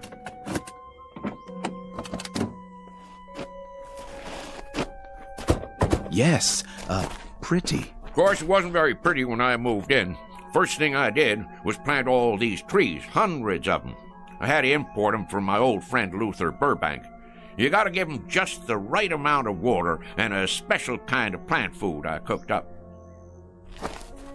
This is the man, without doubt. Frisby, is that it? Not a common name. He must be the one. Frisby, an incredible specimen. Done it all, knows everything, and everyone. All the greats. Then what we've heard is true. All of it. Absolutely. He studied at most of the major universities, holds a doctorate in at least 8 disciplines. A key man, obviously. Water and oil okay? I believe they are, but I'd feel better if you checked them. Might as well, as long as I'm out here. I'll just open the hood and let me see now. Where's the latch now? In the front, maybe. Front? Where? Oh, no, what am I thinking? In back? Of course, where the engine is. You're a big help, Mr. Frisby. You don't know how much we value your personal attention. Oh, that's okay, boys. Look here. Ain't that something? They got the dipstick and all hidden away so's nobody can go messing with them. But I can see from here that they're just they're fine. They're just fine. And yep, that's fine and dandy. Well, that ought to do it. How much do we owe you? Looks like $5 and a couple of cents. Make it 5 even. Did you bring a supply of local currency? Right here. Which one? Will this do? This here's $20. That what it is? Yes, of course. 20. I think I got some change. Change? In my pocket. Hold on now. Did we give you enough? Oh, sure, but you got 3 5s coming back. That's not necessary, Mr. Frisby. You keep it. Huh? For your trouble. We have no need of it. Well, that's mighty decent of you. You folks from around here? No, we're from quite a ways off. Well, if you're planning to drive a spell, I'd check in someplace first if I was you. And why is that? Those are dangerous-looking clouds. Dangerous? Yes, sir. We're going to have some rain shortly. You can tell when it's going to rain? Rain? Mister, I can tell when the humidity drops 0.5%. I can predict fog, smog, hail, sleet, snow, dew, and freezing 24 hours before it happens. Really? Well, I was working on a perpetual motion machine in Sioux City, Iowa, back in 1921, when I got a call from President Harding. He was begging me to fly to Washington, D.C. and help him set up their meteorology department. Is that a fact? Not only is it a fact, but I'm giving it to you oversimplified, kinda. 'Cause I'm too modest to say what they put on the medal they gave me after I got 'em on the right track. That's how come you have weather predictions on the news. Mr. Frisby, we were wondering if... Not yet. We'll see you later, Mr. Frisby. You will?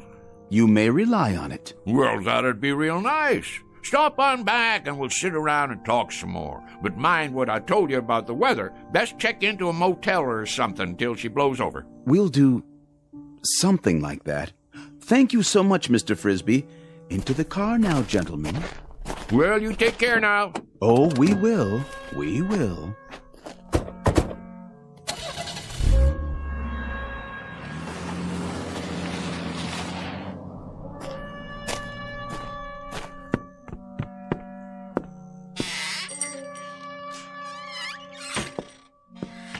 Odd fellers. Why, didn't they believe what you were saying? It ain't that. They just seem kinda odd.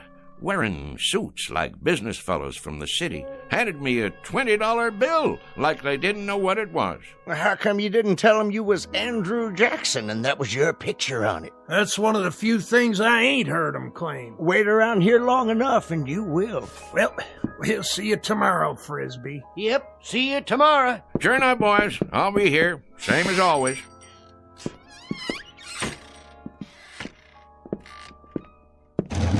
Let's see now, 5 o'clock. Sounds to me like a good time to close. Mr. Frisby? That's my name. Don't wear it out. Huh? Mr. Frisby. Who's there? If you walk outside and head east down the highway... Where are you? Nobody left in this store but me. If you head east for 200 yards, you'll come upon something extraordinary. Oh, yeah? Like what? An adventure, Mr. Frisby. New worlds to conquer. How's that? Worlds even you have never dreamed of. Say, where you hiding? In the back room? Or over by the dry goods? Don't trouble yourself. You won't see us. Well, where are you then? With you, Mr. Frisby. We are a part of you. And soon, very soon, you will be a part of us for all eternity. You are going to the stars, sir. To the stars.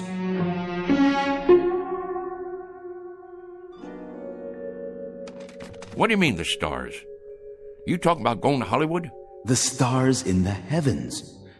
You're not afraid, are you? Afraid? Me? Stonewall Frisby? Dwight David Eisenhower said to me back when I got onto the very first landing craft on D-Day, Stoney, he says to me, Stoney, you lead the invasion. There'll be mines, German E-boats, Stuka dive bombers, and artillery up against you, but you can do it. Well, like I says, I guess if you really want me to. An exceptional record, Mr. Frisby, but our time grows short. Will you accept this last greatest adventure? You mean go walking outside? It's not far, just beyond the first grove of trees. Afraid I can't take you up on that, seeing as how it's going to rain. Then you are frightened. We had thought you'd be the one man willing to take almost any risk. That may be, but who, may I ask, is telling me all this? If you'll walk on down the road, as I suggested, you'll find out. Well, rain or no rain, I never was one to turn down a little excitement. Who'd you say you was? Your questions will be answered soon enough. Well, all right then. Just let me lock up. That won't be necessary. Why not? Because, Mr. Frisby, you won't be coming back.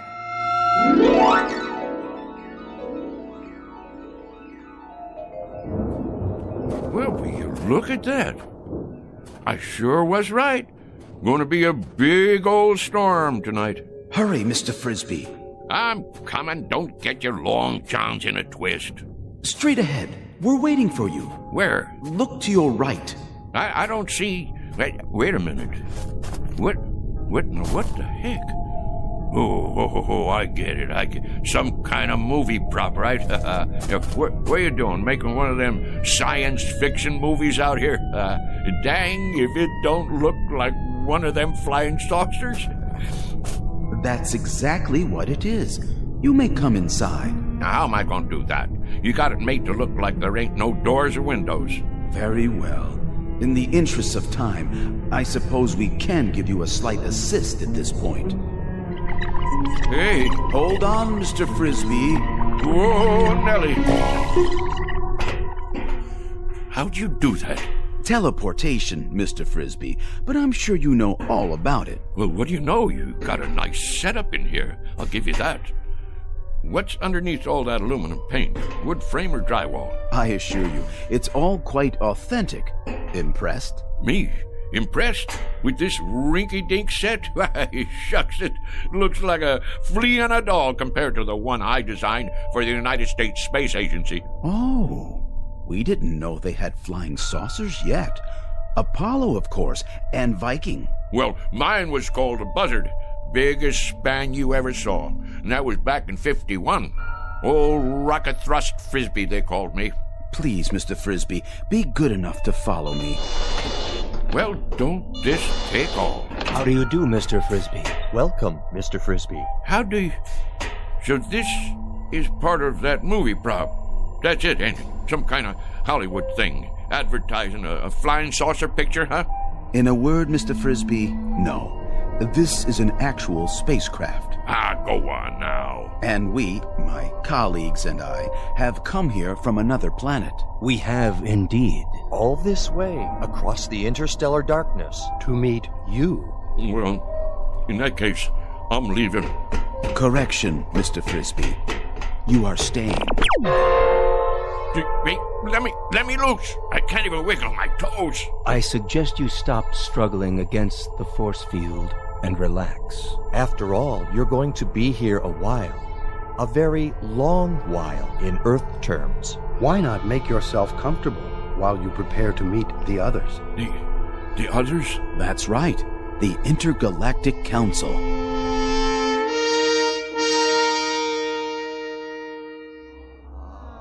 Well, sir, the government already knew about my research in atomic energy.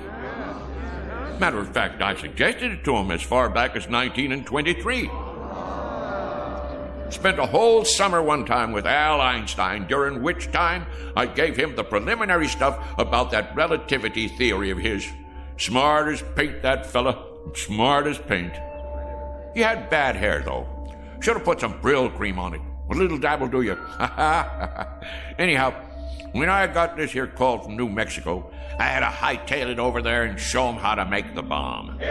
Incredible. Fantastic. What a specimen. Now, let's see. That covers atomic energy. What was the next thing you fellows asked me about? If you wouldn't mind, sir. Go on, speak your mind. You're entitled, son. Your Your research in liquid propellants. Oh, yes, liquid propellants. Well, now, the main thing I gotta say about that is there ain't no liquid in the world that'll propel me faster than a dry martini on the rocks. We were referring to liquid propellants as applied to space travel, Mr. Frisby. Oh, them liquid propellants. I get your drift. Yeah, I developed the first ones used by the Air Force in that old whack Corporal rocket, remember? Used to have a model of it out in front of Disneyland. Well, that thing sure could move, thanks to me. Made up a batch of liquid stuff in my cellar. Folks around town wanted me to run for Congress after that, being as how I got the country back into the space race. But if there's one thing I ain't, it's conceited. I figure it's a man's patriotic duty to invent liquid propellants if he has a mind to. And I had a mind to. Why, even as a boy, when I was attending Princeton University on a special scholarship, they used to call me Old Liquid Propellant Frisby. Next question. Forgive me, Mr. Frisby, but you mentioned Princeton University, did you not? Sure did, young fella. Nice place, too. Real homey. Course not as homey as Pittsville Flats. But it was my understanding that you attended the University of Wichita. That one, too. I can see how you'd get a mite confused. It happens to be a fact that I hold degrees in 38 major universities and advanced schools of learning. Amazing. One earth, man. It beggars the imagination. I also got me one of them Rhodes scholarships over in England one time, but I had to turn it down because I wouldn't bow to the Queen. Next question. No more? In that case, well, I'll just get on home to dinner. I said it was getting late and I have to get home to dinner. Hey, you guys. About time I was leaving. I gather that you don't quite understand the situation, Mr. Frisby. How's that? You're not going home for dinner. You shall have dinner here. Here? Precisely. In exactly, 14 minutes by your measure of time, we'll be departing. Departing? From where to where? From here to our planet. You see, Mr. Frisby, our assignment here was to secure a representative Earth species, the most brilliant we could find. There seems to be no question that your accomplishments are far and away more extensive than any other human beings. Mine? Now, wait a minute. Now, hold on there. You fellas got the wrong idea. Why, I'm just a plain old country boy, a bumpkin. I'm a bumpkin. That's what I am. Just a rube with a big mouth. Come now, Mr. Frisby. You do yourself a terrible injustice. We know all about you and your accomplishments. My accomplishments? Mister, the one accomplishment you fellas didn't pick up on is the fact that I am the gall-darndest liar that ever walked the pike. I spin the longest yarn west of the Rockies, and I'm not talking about exaggerating. I'm talking about lies. I mean lies. Mr. Frisby. Don't you get it? I'm a liar. I ain't got enough truth in me to raise a bump on a bee. There are some terms that have no equivalent in our language. This word, lie, that you mentioned. Dang right, lie. That there is the opposite of the truth. Don't you have that on your planet? Have what, Mr. Frisby? Have a fella that runs around talking the bull off a nickel? I'm afraid not. We have no concept of this term. You mean whatever somebody says goes without saying? That is the truth? So everything I told you, every doggone piece of harebrained guff I've been throwing at you, you believe it? And now you're taking me up to your planet so you can stick me in a cage? Oh, hardly that, Mr. Frisby. It won't be a cage. We'll naturally have to keep you confined, much as we do the other specimens we've collected. We've got a marvelously entertaining Venusian. He sings simultaneously in 8 different octaves, and he accompanies himself on percussion with his tail. Now, you listen to me. I'm a bona fide American citizen, and I got my rights. And furthermore... Please contain yourself, Mr. Frisby. Since we'll be departing very shortly, you have your choice of dinner now or later. Perhaps you'd prefer waiting. What is your pleasure? I'll tell you what my pleasure is. My pleasure is to punch you right smack dab on the jaw. What the? Don't be alarmed, Mr. Frisby. That was only a mask, a disguise we use to pass among Earthlings. This is my real face underneath. I hope its appearance doesn't unduly disturb you. Mr. Frisby? Whoa, whoa, whoa. Mr. Frisby!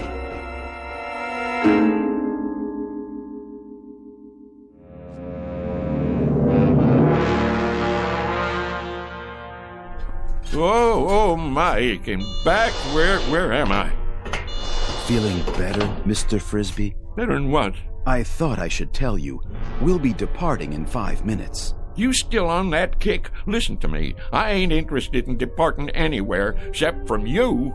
I never been more than 50 miles outside of Pittsville in my life, and that's the one record I'm right proud of.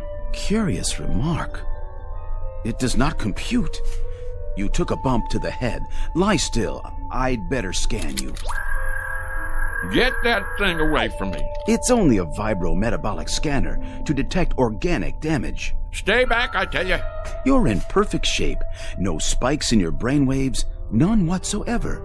Remarkable, I must say, for someone with such active cranial matter. Man, the last time I saw something like you, I'd been 4 days on a corn jug.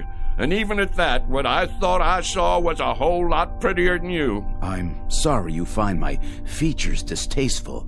On our planet, my appearance is considered quite satisfactory. But if you prefer, I could wear another one of those pseudo-faces. This place where you're from, do the girls look like that too? The females? Why do you ask? Because if they do, it's a downright wonder you ain't extinct. Please try to accept my true appearance, Mr. Frisby, much as we have become accustomed to yours. Some effort is required on both sides.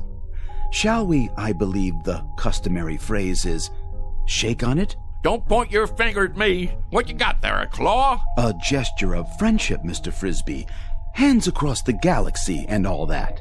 Well, okay, but don't you go pinching me.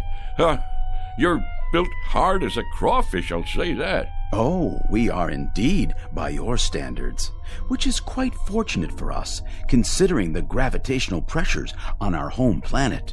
You have a match on you? Pardon? For my pipe. Hold on, I gotta light my overalls. What are you doing? Helps me relax. A pinch of Prince. One time a guy come in my store and he says, "You got Prince Albert in a can?" And I says, "No, I already went and let him out." Never mind. You boys wouldn't understand. I'm afraid there's no smoking on the ship. Well, who ever heard of a rule like that? It upsets the negative ion balance. No, I really ain't going. What do you think of that? Well, I suppose if you sit over here, directly under the laminar flow. Kind of chilly. Ooh. Don't you boys have a wood-burning stove at least? Must get mighty close to freezing up there in outer space. What's that? Oh, that? Oh, that's just my old harmonica. Want I should play you a little tune? Oh, please.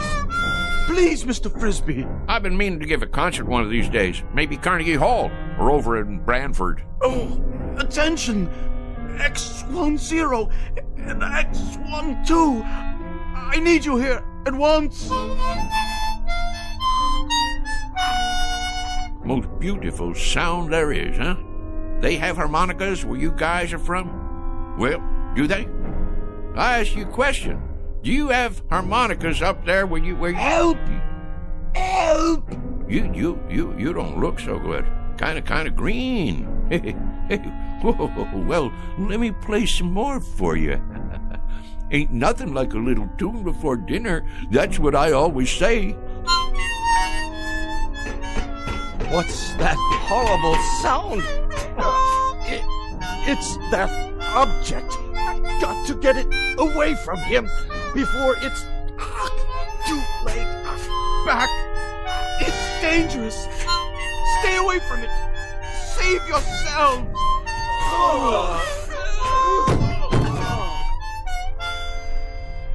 What's the matter, boys? Don't you like my playing? Boys? Oh, boys? Frisby, old son, something tells me this is your chance. You better make tracks, and I mean now. They didn't call you old mile-a-minute Frisby for nothing. Get moving. What are you doing out of your room, Mr. Frisby? Mr. Frisby! Don't let him off the ship! Quickly, seal the airlock! No, you don't, boy. Get out of my way. No. Don't go after him. He has some sort of fantastic instrument that emits a death sound. I've never heard a pitch like it. It's powerfully destructive. We'd best take off before he warns others of his kind. They may have the same weapon.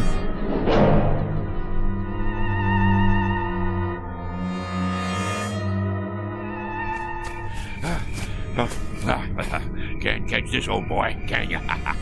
Go on, get out of here. Get on back where you come from. That's it. Scat.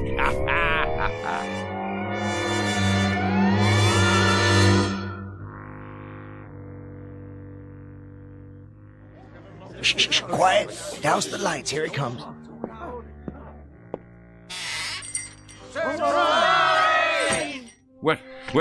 What's going on here?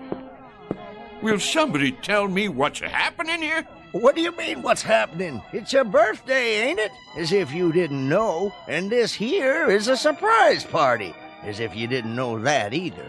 Congratulations, Frisby. Put her there, old buddy. Well, I sure didn't expect nothing like this. The heck you didn't. The present. Give him the present, dadgummit. I've been waiting all day for this. Got it right here. What are you waiting for? Go on, Frisby, open it up. Well, you folks sure sprung one on me. Want me to help you get the paper off? No, I can get it. Go ahead, read it. What is it, some kind of trophy? It's what they call a lovin' cup. Went into town and ordered it special. Go on, read it out loud. For the first time, Frisby is at a loss for words. I'll read it for him. World's greatest liar, Mr. Somerset Frisby, presented by his friends on the occasion of his 63rd birthday. Folks, all I can think to say is, mighty nice of you all. Mighty nice. Ain't you gonna make a speech? Yeah, Frisby. Tell us one of them real whoppers. Like where you been the last couple of hours? Was you inventing something? Or maybe you just took a quick trip to the moon? Well, you ain't far wrong, and that's a fact.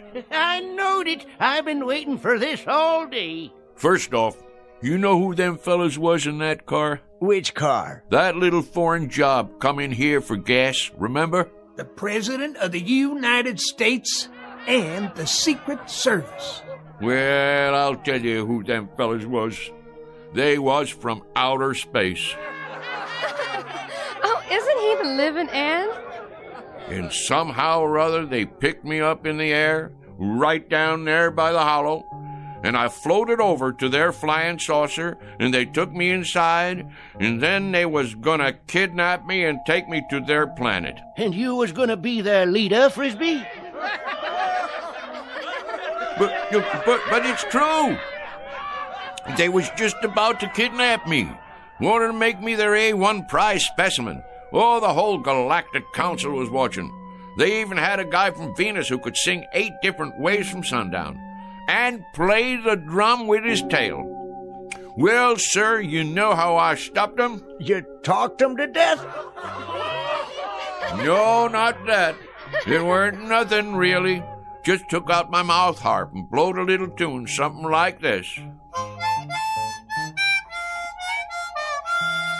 You know what happened then? I'm sure you're gonna tell us. I've been waiting all day for this. They just plumb fainted away. Now that I can believe. Play us a tune, Somerset, the way you used to. Well, I suppose I could do that, if you really want to hear it. Wait a minute. There it is. Didn't I tell you it was going to rain? Sure I did. I can feel it in these old bones of mine. Yes, sir. What did I tell you? What did I tell you? Ain't he the perfect limit? Ain't he the be-all and end-all?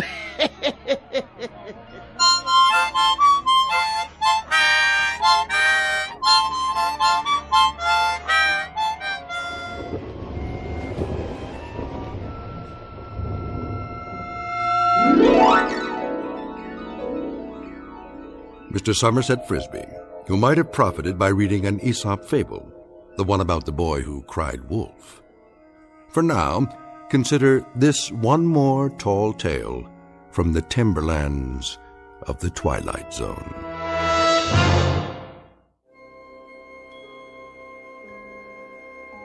Hi, this is Carl Amari, producer of the Twilight Zone radio dramas. I'd like to take a moment to tell you about our official website at twilightzoneradio.com, where you'll get the latest news and information on these Twilight Zone radio dramas. Plus, at twilightzoneradio.com, you can digitally download 3 free episodes or any of our episodes for only $1.95 each. In this age of ever-changing technology, we've decided to make these episodes instantly available to you by making the Twilight Zone radio dramas a digital download-only series. This means that this series will no longer be offered on CD. The CD collections at our website are now being offered while supplies last at buy one, get one free. So be sure to get your favorites before they're sold out. Be sure to visit us often, and I'll see you in the zone.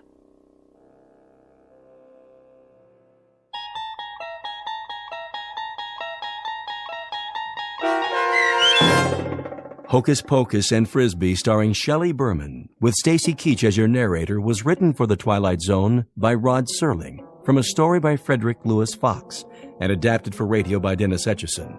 Heard in the cast were Mike Novak, Richard Hensel, Turk Muller, Sarah Marks, Jeff Lupetin, Christian Stolte, and Doug James. To learn more about the Twilight Zone radio dramas and to obtain audio cassettes and CDs of these programs, visit our website at twilightzoneradio.com. The producers of the Twilight Zone wish to thank CBS Enterprises, Carol Serling, Dennis Etchison, Dick Brescia Associates, Claire Simon Casting, Paul Patch, Terry Jennings, the American Forces Radio and Television Service, our sponsors, and our radio affiliates for helping make this series possible. This copyrighted radio series is produced and directed by Carl Amari and Roger Wolski for Falcon Picture Group.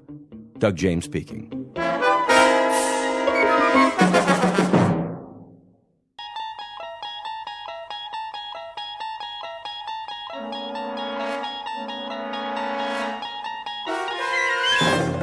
You unlock this door with the key of imagination. Beyond it is another dimension. A dimension of sound, a dimension of sight, a dimension of mind. You're moving into a land of both shadow and substance, of things and ideas.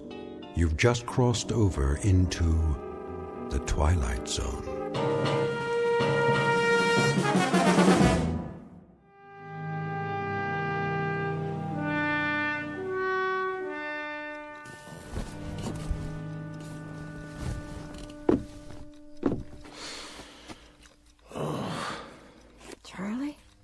Go back to sleep. It's early. What time is it? I don't know. My watch stopped. Oh, look at the clock. It says 7, but it's wrong. Oh, it can't be wrong. You wound it, didn't you? It has to be wrong. Look out the window. It's still dark. Must be 3 or 4 in the morning. When did you turn the light on? I don't need it. Leave it off. So, this is the day, huh? This is the day. Well, if you got 3 or 4 hours yet, what do you have to get up now for? Can't sleep. So, I thought I might as well go over to the jail. You know what I think? What? I think you're crazy. If it really is the middle of the night, you're crazy to get up now. What's so special about today? Ella. Just about hanging a little? I said, why don't you go back to sleep? Why don't you? There's going to be all kinds of excitement today, reporters and everything else. You're the one that could use some sleep. Bring breakfast over about 8:30. You want some coffee now? Pierce will have some at the jail. Just bring Jagger's breakfast at 8:30. What about you? I can't eat. What time do you string him up? Ella. Well, you know what I mean. What time does he get hung? Hanged. That's what I said. What time? When you're talking about an execution, Ella, the word's hanged. It's at 9:30. And you know something? I hope they stay away. I hope everybody stays away, not just the reporters, the whole town. Because when I think of a bunch of cold-blooded gawkers who get their jollies from watching a boy die, I want to...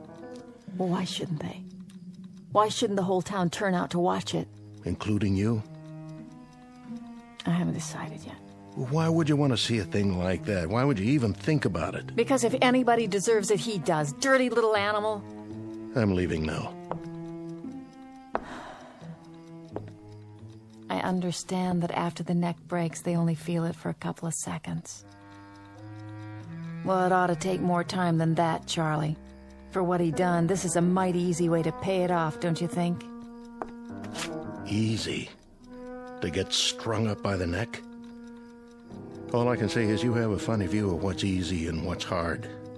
Just remember to bring his breakfast over. Hey, Charlie. How does he want his eggs? Edible. They're the last ones he's gonna eat, so do one thing for me, will you, Ella? Make them edible.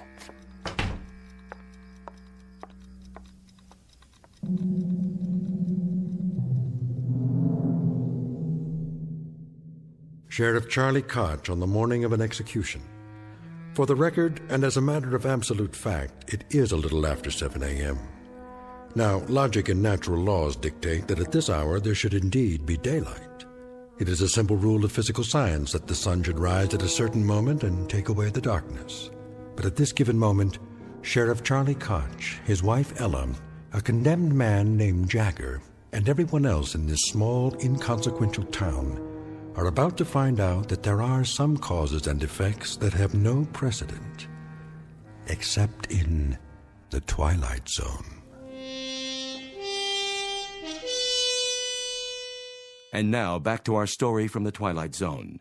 I Am the Night, Color Me Black, starring John Ratzenberger with Stacy Keach as your narrator.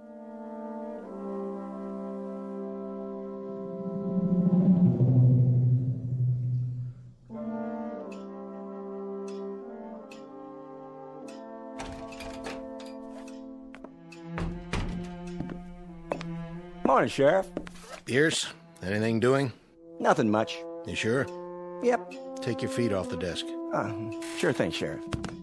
Glad you finally made it. This ain't the day to be oversleeping. You tell me all about sleeping, Pierce. You're the expert on that. Hey, don't get me wrong. I mean, I ain't complaining. You ain't complaining, but at 2 or 3 in the morning, you've had a 4-hour shift. And, buddy, that doesn't break anybody's back. 2 or 3 in the morning? What have you been drinking? It's 7:30. Then why is it pitch black outside? What are you talking about? Take a look.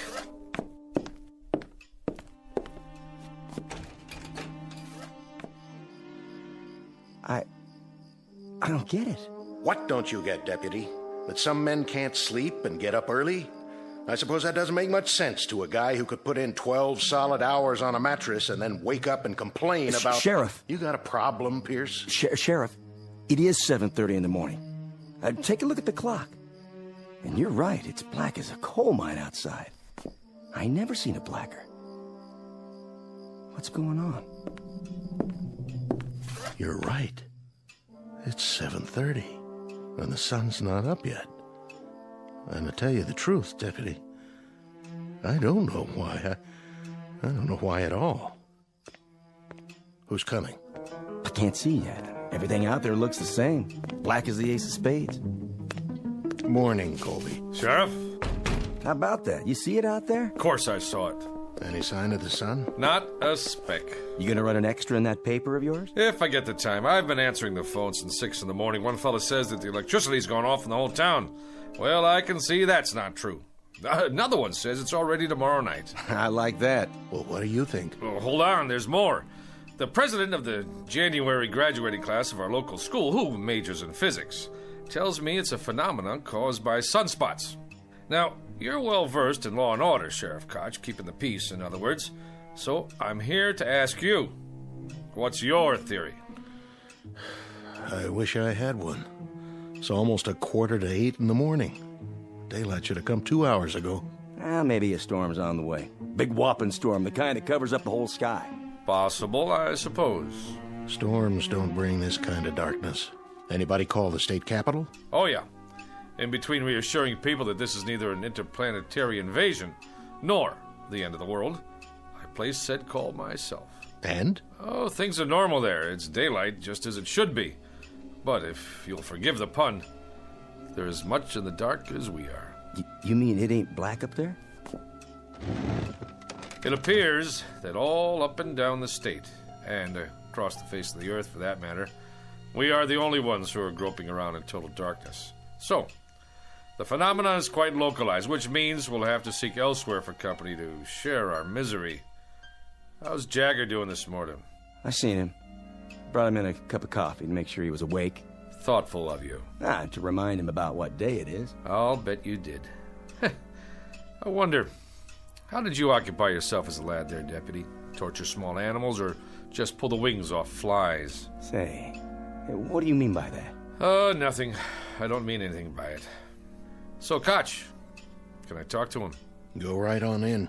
I'm not saying he'll talk to you, but that's the privilege of the press, to try. So he's got an hour and 45 minutes left. What about a priest or a minister? He doesn't want either. As a point of interest, Sheriff, entirely off the record, do you believe Jagger's guilty? Mr. Colby, I arrest people on the basis of evidence. I jail them on that evidence, and I'm responsible for their meals and their health until they get sentenced, executed, or let loose. As to guilt or innocence, it's a matter for the jury, public opinion, and God to decide. And that part of it, thank the Lord, has nothing to do with me. Uh-huh. So, let us all praise God for the morning's impartiality. You just keep them alive until their moment of death. I see. And as for my part, I follow fate around with a small pencil and a notebook and make a record for posterity of how he died and why he died. But neither one of us has any guilt to share for the fact that he does die. How perfectly convenient for us. He's guilty as hell.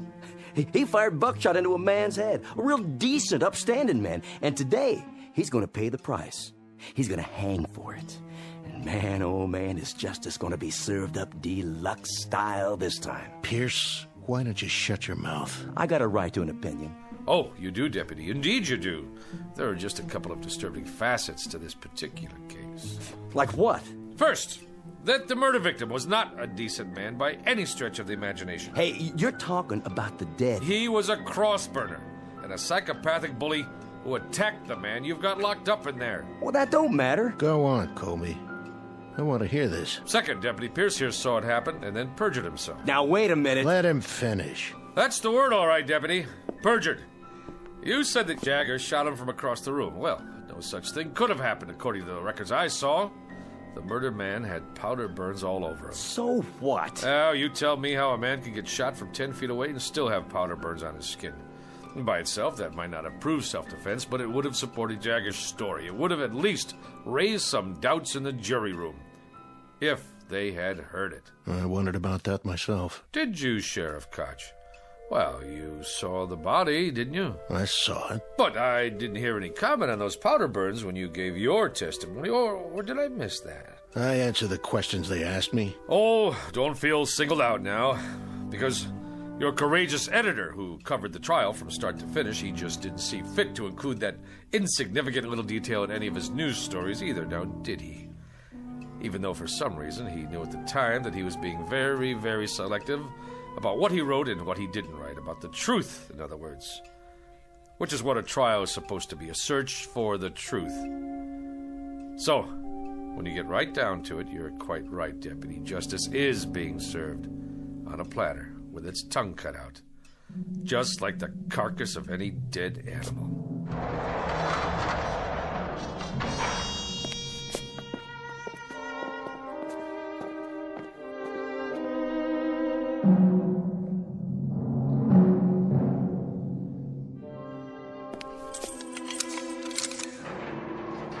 Call me when you're ready. I will. smoke, Jagger? No, sir. You don't mind if I have one? Go ahead. I quit years ago, but I picked up a pack last night. I don't know why. And this morning, I looked at it like I've never seen a pack of cigarettes before. It didn't even feel right in my hand. I know it's bad for me, but I put it in my pocket just the same. Now, why do you suppose that is? Can I ask you a question, Mr. Colby? Anything you like. I can't promise I'll have the answer, though. I was just wondering, what kind of day is it? Oh, you're not going to believe me, even if I tell you. Rainy, huh? No, it's not bad. A little chilly. The main thing is, it's still dark. How do you mean? It's still black as night outside. The sun never came up. Close to 8 in the morning, and not even a little bit of daylight. God, come on. Don't kid me. I'm not. Why would I? What reason would I have to lie to you? Well, this place doesn't have any windows, so I guess it could be Christmas Eve or the 4th of July, and I wouldn't know the difference. Jagger, do you have a religious affiliation? No. Anybody you want to see? Nobody. Anything you'd like to say? Anything at all? Nothing. No priest, no friends, no comment. What do you have? What do you think, Mr. Colby? Not much, that's what. I mean, I've got a little over an hour, and I've been thinking that I'd like to rip these bars apart and get out, same as you would. Or maybe, just save everybody the trouble and hang myself in here. But I haven't got the strength for one or the guts for the other, so I'm just sitting here and waiting. What else is there? That being the case, would you care to make a statement? You want a statement? Is that what you came here for? Look at it this way. I don't think anybody should leave the Earth without a comment. You, me, or anyone else. Oh, well, now that sounds like a reasonable request. Considering that you're not the one who's leaving. I'm serious. I'm giving you the chance to say anything you want. All right, then. I'm guilty, Mr. Colby. How's that? That should let you off the hook. And that's supposed to mean what? That's supposed to mean that you're on the side of the good guys. There have to be good guys and bad guys. That's the nature of man. Well, I'm the bad guy, okay? Worse than that, I'm the troublemaker in town. The one with the causes and the banners. I'm the idiot. The fool. I tried to be his brother's keeper. You understand now, Mr. Colby? It doesn't matter whether I do or not. I want to hear what you think, on or off the record. Anything I say, you're going to write it down and put it in that little newspaper of yours, aren't you? Not if you don't want me to. How would I know if you did or you didn't? I don't have a tape recorder on me. See? My notebook's in my pocket, and so is my pencil. If I did put it in my paper, what good would that do me? As a matter of fact, it would do me some damage. Because I didn't speak out about the case. I kept silent. Not even an editorial. So I can't very well change my stripes now, can I? I said all I had to say in court. But nobody listened. Well, I'm listening. We're two men talking here. If you say it's private, that's how it stays. What difference can it possibly make to you now? I have to know. Can you understand that? I have to. You think I know? You were there. You got one of those cigarettes? Right here.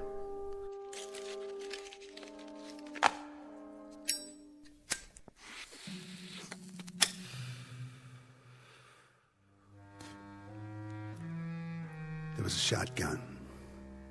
It wasn't mine, it was his. Everybody knows that, but they convicted me on premeditated murder. Even though I'm the one who tried to take it away from him before he could go out and use it. So you fought with him? I either loaded the gun and put it in his hands, or I tried to get it away from him. Take your pick. All I remember is the gun going off, and that's what counts, isn't it? Not motives, not what's in your head. You know what road is paved with good intentions. Good, bad, it doesn't matter. I'd say there's a big difference. A huge one. Except that the man I killed, he was the White Knight. I wouldn't say that. Well, I would.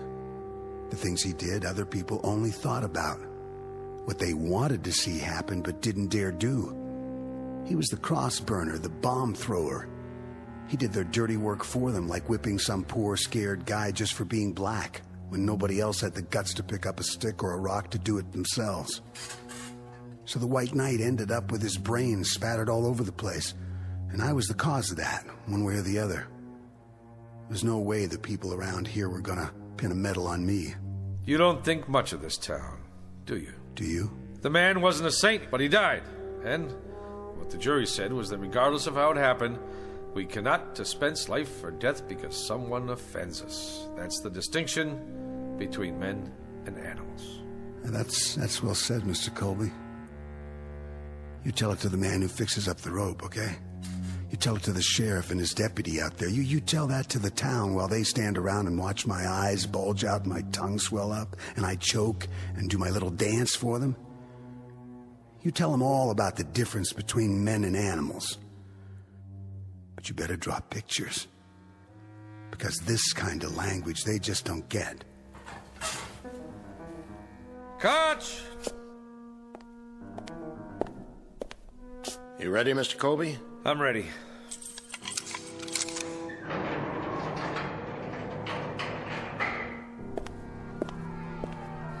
A lot of commotion out there. I guess they just can't wait. That's not it. It's because nobody can see where they're going. Why's that? I told you, it's dark out. For real? The darkest I've ever seen it.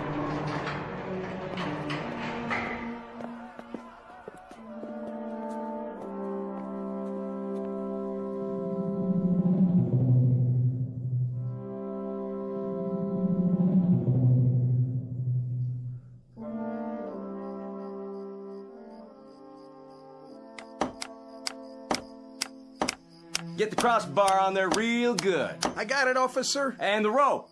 Make sure it's fixed right. Don't want it to break now, would we? No, sir. Could you point your flashlight up here one more time? You got it. How's that?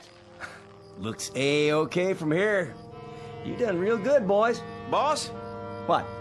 Well, sir, you had us add cleats to the support, and then you wanted a bigger crossbar, and now you ordered a new rope, but just for today? Well, the old setup was just fine the way it was, as far as I could tell. So how come you went and spent all that extra money? Because this one's gonna go off without a hitch. Right, boys? Well, if it don't, it sure won't be your fault. That's the truth. All right. I guess you can come on down. We gotta test it one time. Sure thing, boss. Now, when I say pull, you drop the sandbag. Yo. All right, then. Pull! That got her. That got her good, didn't it, boys? Yeah, boss. It sure did. Who's there? Easy, Pierce. Looks like everything's in working order. Yep. That'll take care of him. Sure it will. But I'm still worried about one thing. And what's that? Exactly who or what is going to take care of us. There it goes, 9 bells. Why is it so dark then? Is it an eclipse? Can't be. I've been listening on the radio. This ain't no eclipse. It's weird. It's just plain weird. Word of the darkness that has suddenly and inexplicably engulfed this remote Midwestern town. Turn up that radio so we can hear. It is now 9 a.m. Eastern Standard Time, but latest reports indicate that the darkness blanketing the specific location is virtually total. So far, there is no sign whatever of any daylight on the horizon. A spokesman for the Meteorological Service says that the event is without precedent, according to records covering the past 150 years. Who's that? Turn on your headlights. Why, it's Sheriff Koch's wife. Morning, Ella. Is that you, June? It's me. What you got on the tray? Breakfast. Oh, aren't you the one? Fixing a nice hot meal for your man. Well, it's not for Charlie. Who's it for, then? For him. You don't mean... Afraid so. For Jagger. What did you go and waste good food for? He don't have no right. He don't even have time to eat it. It's the law. The law? That's what my husband says. Anyway, I can help carry out the letter of the law. I'm glad to. It's my duty. Ella? Over here, Charlie. Just bring it on inside. I'll be right there. Excuse me.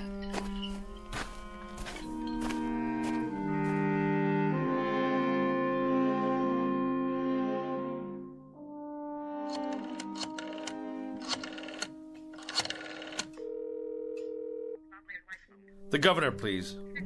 Yes, I'll wait, but please tell him it's urgent. Mr. Colby? Hi, Ella. Where should I put this? What? No, this is the editor of the Sun-Times. That's right.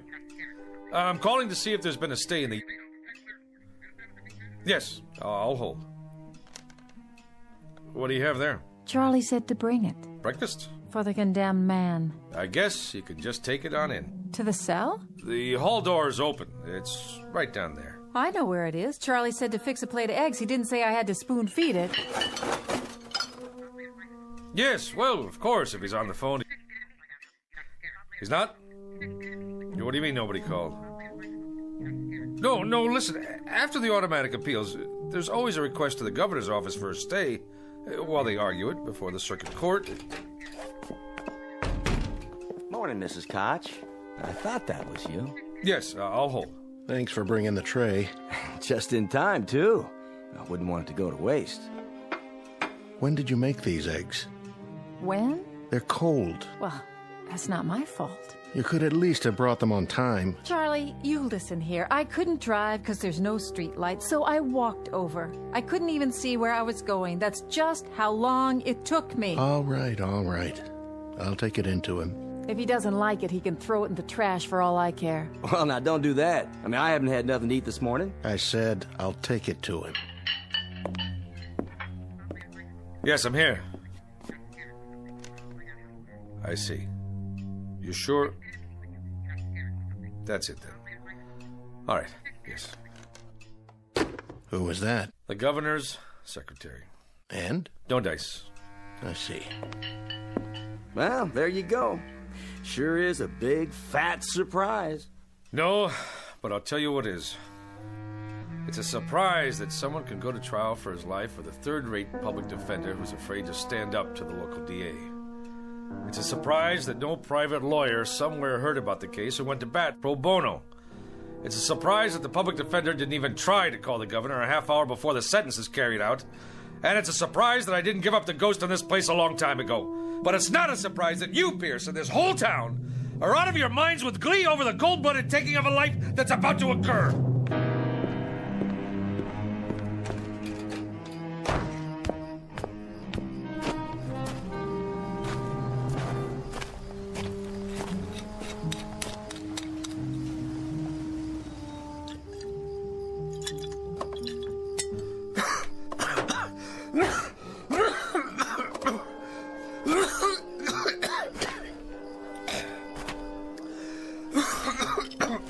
I think you dropped this. It's all right, Reverend Anderson. It's empty. Whiskey helps, does it, Mr. Colby? It doesn't hurt. Helps you see things more clearly? Or does it keep you from seeing? You suppose, Reverend, that there's some theological explanation for this morning? Theology? That's for divinity schools. This is a time for faith. Faith in death or in darkness? Maybe if we thought there was a divine act going on here, we could find a way to live with it.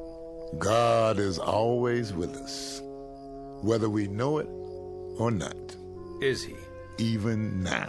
This isn't the first gallows ever built, Reverend, or the last.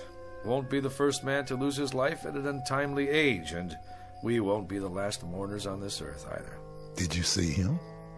Did you talk to him? Briefly. He wouldn't see me. Wouldn't even let me in his cell. That's a pity. He's a lonely boy. But at least he won't be lonely for much longer. That's the truth. He's going to glory. I'm glad you think so. And you don't, Mr. Colby? It would be easier if I did. But I gave up my faith years ago. Now I'm not sure I ever had it. We all stumble in life, lose our way for a time. But the shepherd doesn't give up. He keeps on looking for us. What happens if the shepherd loses his way too? It must be time. Listen to them. Oh, they want blood. Reminds me of sports fans in an arena somewhere. Yes, a Roman one. How's it look out there? Hard to tell. When they light their torches and storm the jail, I'll let you know. Well, I'd better get the prisoner ready. You're going through with it? Unless something happens in the next 10 minutes, I have no choice. Then I suggest we use this time wisely. And how do we do that, Reverend? There's only one thing left to do. We pray.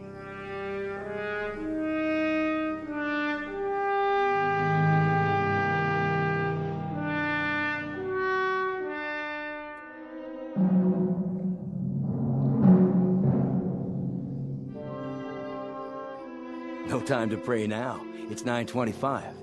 That's right, ain't it? 9:25? 5 more minutes. I can't believe Gotcha's doing this. The sun's not up yet. Law says May 25th at 9:30 in the morning. Well, that's what it is. May 25th, and it's pretty near 9:30 already. Quite apart from the fact, Mr. Pierce, that you're not the most sensitive of men, doesn't this morning suggest to you that there's something odd going on, and that perhaps we'd better dispense with business as usual until we find out exactly what it is? You know something? I take an awful lot of crap from you. And just who are you, anyway? A little shot editor of a crummy little paper? That's right, a crummy little paper that crawls along on its hands and knees from one edition to another. The way I figure it, you got more creditors than you got readers. That'll do it, Pierce. That won't do it by a long shot. And maybe you feel like turning your cheek to this bum, but there ain't no rule book says I gotta. He says I perjured myself, says I lied. And he wasn't throwing no bouquets at you either. Maybe because I don't deserve any. You know, Colby, you're right. I saw the victim. He did have powder burns. And when a committee of townspeople came to me and said there'd be no autopsy, I just bent my head and shuffled my feet and nodded. We've all got little axes to grind, don't we? I'd like to be re-elected sheriff. And you, Colby, you'd like to keep that newspaper going. And Deputy Pierce over here, he likes to feel important. He likes to be popular. He likes to stay on the side of the majority. So here we are, gentlemen. All of us treading water in a sewer. I don't take it from him, and I don't take it from you neither. Watch who you put your hands on, Pierce. Oh, what? You better unravel it right now, or I'll spread you all over the yard. It's 9:27, Gotch. Then we better go get the prisoner. At last, Mr. Pierce. A labor of love, huh? You coming, Pierce? Yeah, I'm coming. I wouldn't miss it for the world. I want to see Jagger's face when he gets a look at that gallows. You won't be able to see anything, and neither will anybody else as long as it stays dark out. And maybe that's just as well. Come on! Let's get this show on the road. Hurry it up, Sheriff! Can't wait all morning. There he is! Dirty little murderer! I want to see him choke.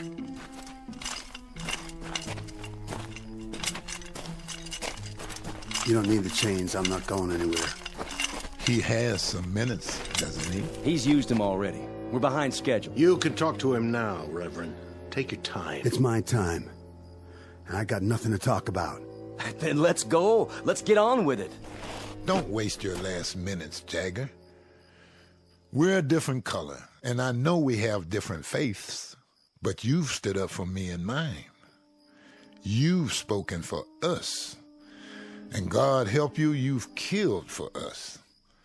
I think we owe you some peace, and I'd like to try to give you some. That rope over there give me peace. I don't need any words, Reverend. No quotations, nothing in the Bible or any other book. Get it over with! Yeah, let's go! Yeah! Patience, everybody! I'm gonna give you what y'all came here for. I'll dance at the end of the rope, and I'll choke, and I'll swing back and forth like a rag doll. Yeah, you'll see. You'll get your money's worth. I promise. This way. I told you, I'll do this myself.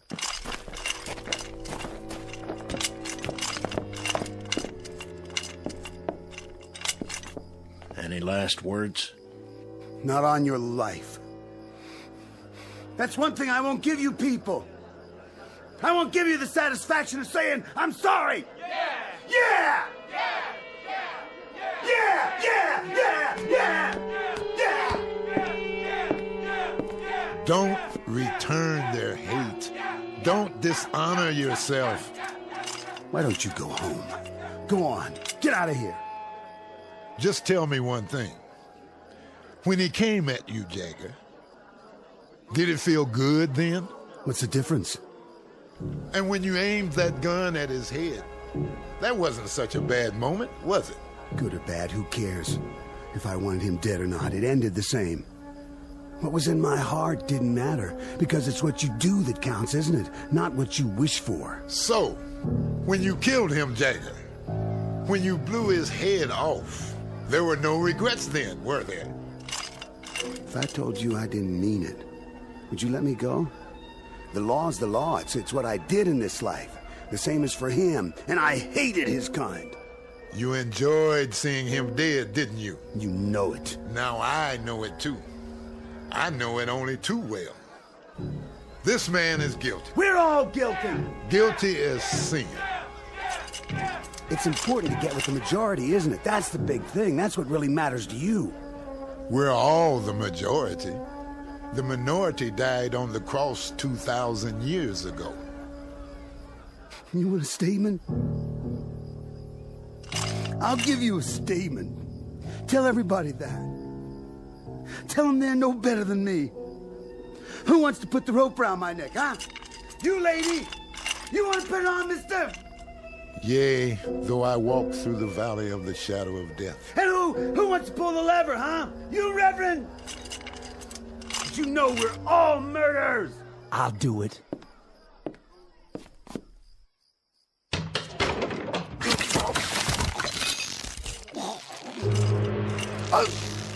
Hey!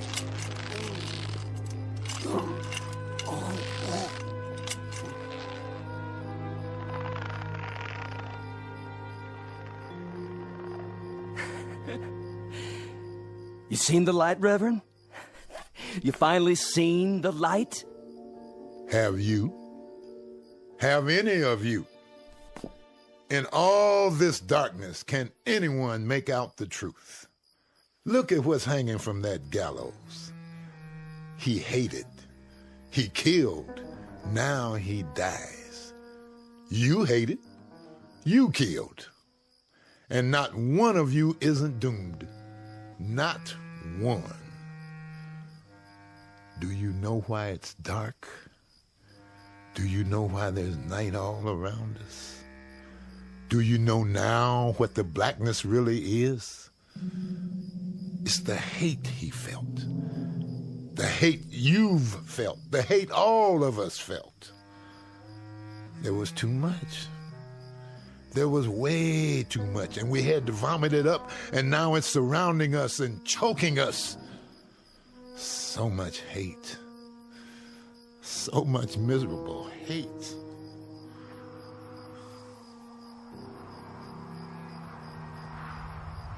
Oh, it's getting colder. Look what's happening. It's getting even darker.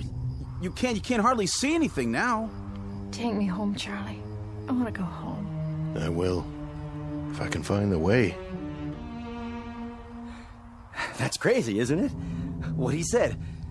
Isn't it crazy?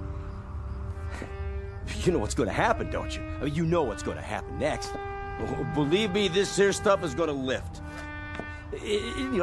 It'll just all of a sudden just plain lift. Because it's just a fog is all it is. Nothing more than a fog. And it'll lift. And there'll be the old sun, high up and bright. Wait and see. There'll be the old sun shining to beat the band. I don't know. I don't know if there'll ever be daylight again. Only God knows. And I'm not even sure about that. Reports now coming in of similar occurrences here in the United States and abroad. At 9 o'clock this morning, a dark cloud suddenly appeared over several widely separated U.S. cities. The government of Israel has verified the fact that a rectangular area over the West Bank appears to have gone dark. In China, correspondents just filed a news item about several square blocks, including a political prison, thrown into darkness early this morning. In Iran, an area in Southeast Asia. In Central and South America, the African continent, the darkness continues to spread.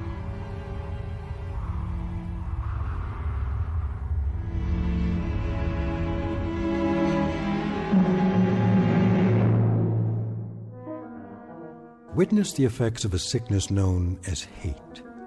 Not a virus, not a microbe, not a germ, but a very real sickness just the same. Universal and not easily contained. The diagnosis?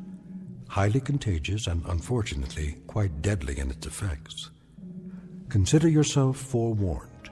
Don't look for this one in the realm of science fiction, but rather right in front of you, in the mirror. As a matter of survival, you'd be well advised to eradicate it now, right now, before the light goes out, somewhere in the vicinity of your town. A prescription prepared for all within listening range of the Twilight Zone.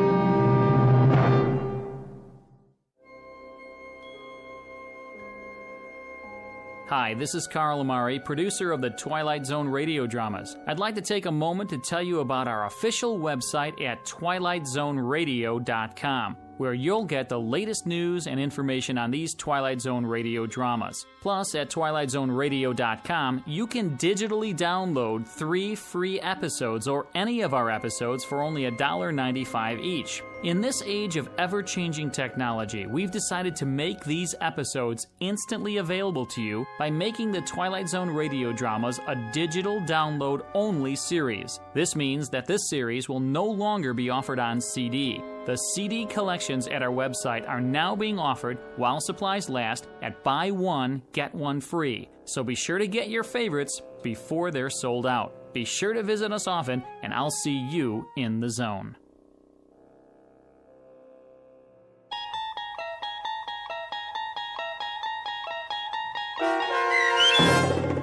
I Am the Night, Color Me Black, starring John Ratzenberger with Stacy Keach as your narrator, was adapted for radio by Dennis Etchison and based on a script by Rod Serling. Heard in the cast were Taylor Miller, Rick Peoples, Doug James, Norm Woodell, John Watson Sr., Turk Muller, Jeff Lupetin, Paul Patch, Maggie Carney, Lynn Foley, Carl Amari, and Irene Olson. To learn more about the Twilight Zone radio dramas and to obtain audio cassettes and CDs of these programs, visit our website at twilightzoneradio.com. This copyrighted radio series is produced and directed by Carl Amari and Roger Wolski for Falcon Picture Group. Doug James speaking.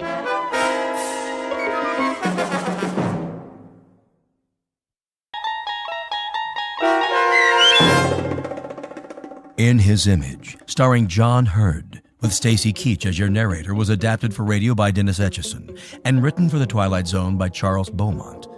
Heard in the cast were Alyssa Fraden, Ann Whitney, Darren Stevens, Jeff Lupetin, Meg Falcon, Elizabeth Lido, Carl Amari, Doug James, Jason Mallow, and Kip Karstedt. This copyrighted radio series is produced and directed by Carl Amari and Jason Mallow for Falcon Picture Group. Doug James speaking.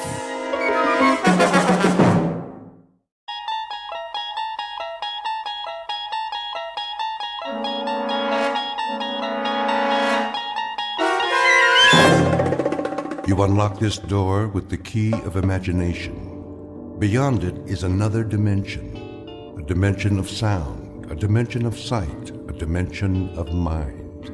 You're moving into a land of both shadow and substance, of things and ideas. You've just crossed over into the Twilight Zone.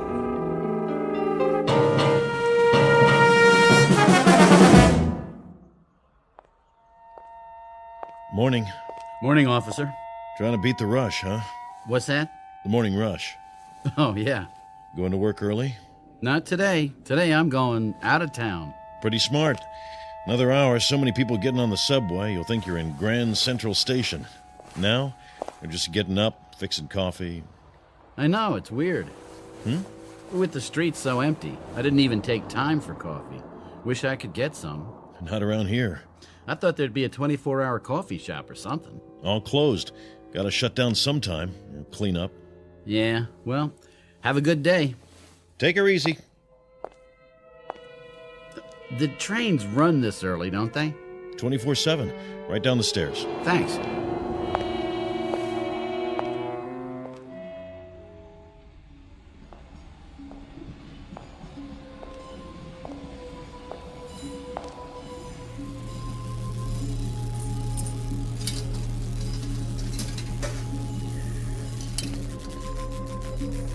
What's that sound? Young man, Oh, sorry, I didn't see you. are you sick, young man? Me? You look sick. My husband looked like that just before he died. All white and pasty. I'm all right. Just what he said. The same words. I'm all right. Went to bed. Next morning there he was, sprawled out, dead. You don't drink, do you? No. That's what killed my Jack. I told him it was the devil's work, but he wouldn't listen. And look where he is now. Is that right? Oh, the devil's all around us, mister. And if we don't fight him, if we don't stand up to him, we'll suffer eternal torment. I'm sure you're right. I know I am. And I'll tell you how I know. It was a Sunday. I was ironing, if you please, and that's when it happened. The good Lord's own sweet voice, like an electricity shock. I was revelated. Oh, praise him, mister, and praise his good works. I will. Do you read the good book? Yeah, all the time. Oh, sure you're telling the truth now. We may be underground, but he hears every word. I have to go. The train's coming. I don't hear any train. Leviticus chapter 5, verse 2. Perfect. You're perfect. What? Or if a soul touch any unclean thing, whether it be a carcass of an unclean beast, or a carcass of unclean cattle, or the carcass of unclean creeping things, and if it be hidden from him, he shall also be unclean and guilty. If you're not perfect, then kill, and end it now. Please. Don't you want to be saved? No, I just want to be left alone. We're never alone. Don't you know that? He's with us all the time, and he'll help us if we only let him. But we've got to be saved first. Read this pamphlet. All right. The devil means to have you, but I won't let him.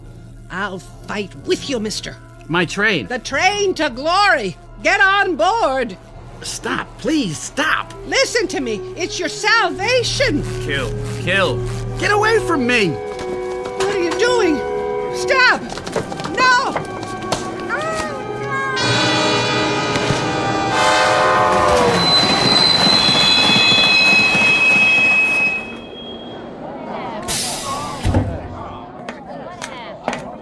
What in God's name? She fell on the tracks. I couldn't stop. Hey, that man pushed her. Hey, somebody stop him! Somebody! Get away from me!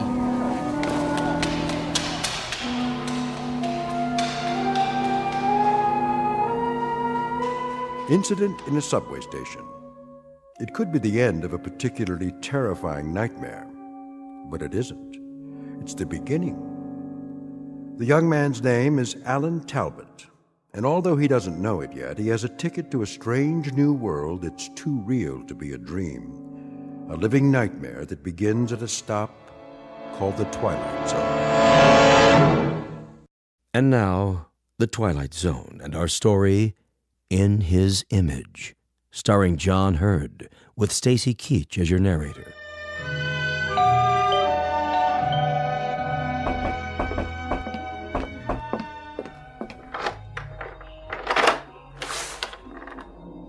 Yes? Sorry to bother you, ma'am, but see, I belong to the Junior Woodchucks, and if you'll just buy a 10-year subscription to the Ladies' Home Companion, I'll get to go to summer camp. What do you think? I think you'd better come in. Okay. Hi. Hi. Ready? And willing. Surprised? A little. Come here. Hey, now, Tiger. I told you there are lines I don't cross. I know. I was gonna wait till we got married, but I lost my self-control for a second. Well, you look around for it while I pour the coffee. Thanks. How come so late? Who's late? You are. What, 5 minutes? Try 45. Ooh, honey, I told you to get rid of that sundial. Okay, so you overslept. Just remember, leaving at 6 a.m. wasn't my idea. Look, I did not oversleep. I left the hotel at 4:30, got on a subway train, got off the subway, and came here. Therefore, you must have stopped off for a couple of short beers. It's now 6:45. Look at your watch. See? Yeah, I see. But I don't understand. I do.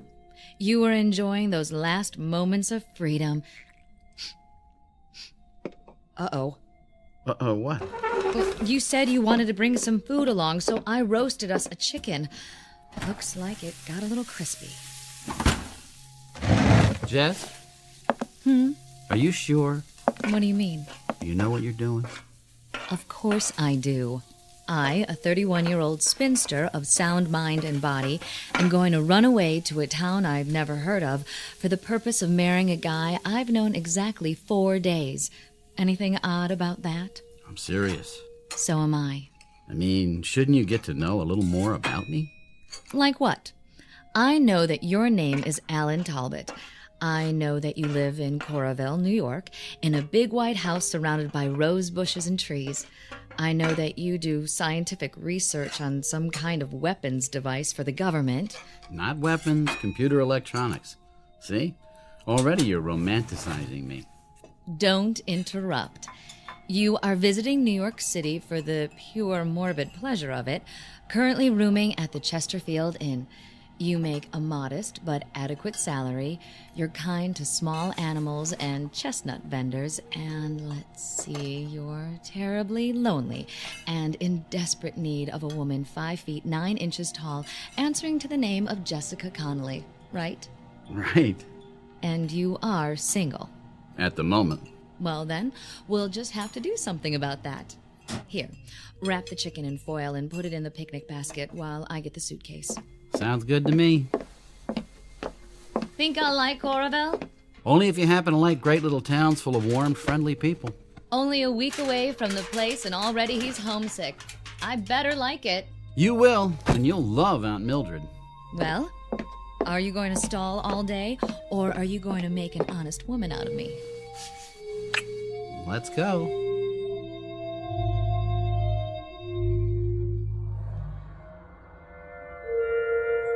We must be nearly there, if you gave me the right directions.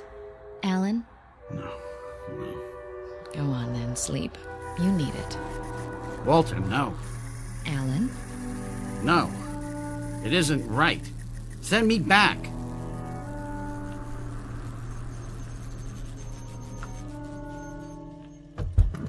Alan, hey. What?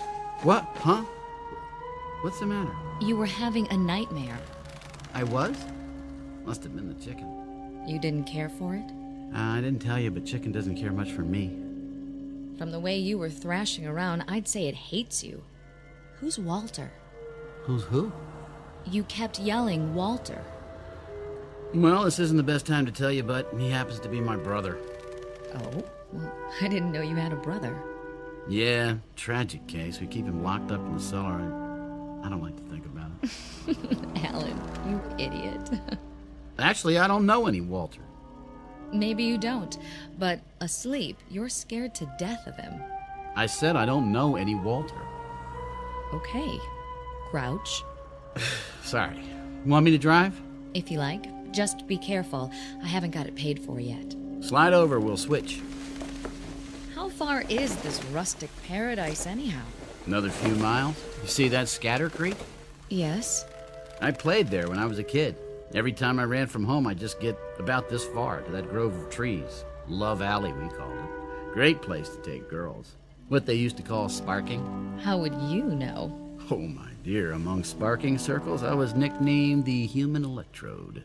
Lovely. What am I getting into? What do you say we find out?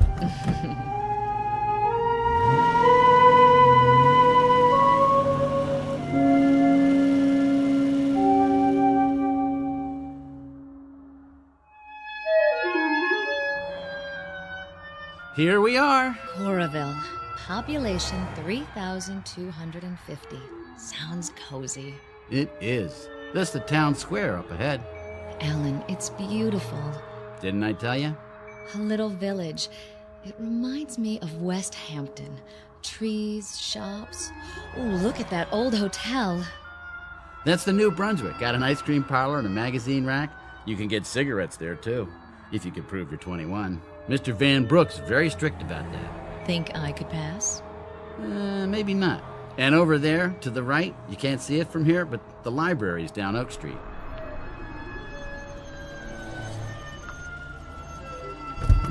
Don't stop now. I want to see all of it. Alan? I'm sorry, it's just, What? Well, either I've got the worst memory in the world or they put up a new office building. I see it. In a week? Prefab, I guess. I tell you, young lady, they don't make things the way they used to. Oh, well, let's go. Alan, do me a favor. Sure. Let's get something first, before we meet the gang. Just a little glass of wine to take the edge off, all right? Relax. In the first place, it isn't a gang, it's just Don Mildred. In the second place, there aren't any bars in Corville. Well, I thought I saw one a couple of blocks back. Nope. Nearest place is Temple, 15 miles away. How about a coffee? I guess that'll have to do.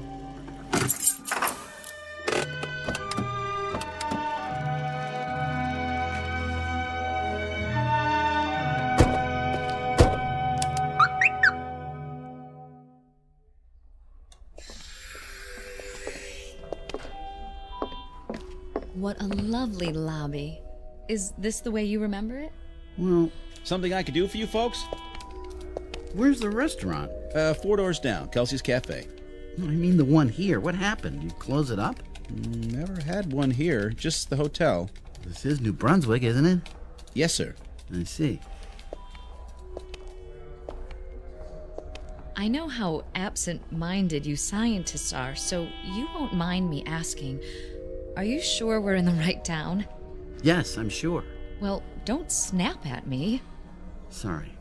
Look, Jess, let's just go on home, my home, and get something there. Anything you say. Is that your Mr. Brooks behind the counter? No, I don't know who he is. It's like 20 years have gone by or something. Everything's different. I think you're just looking at things in a new way for the first time. I've lived near Times Square all my life, but I don't think I've really seen it for years. That's probably it.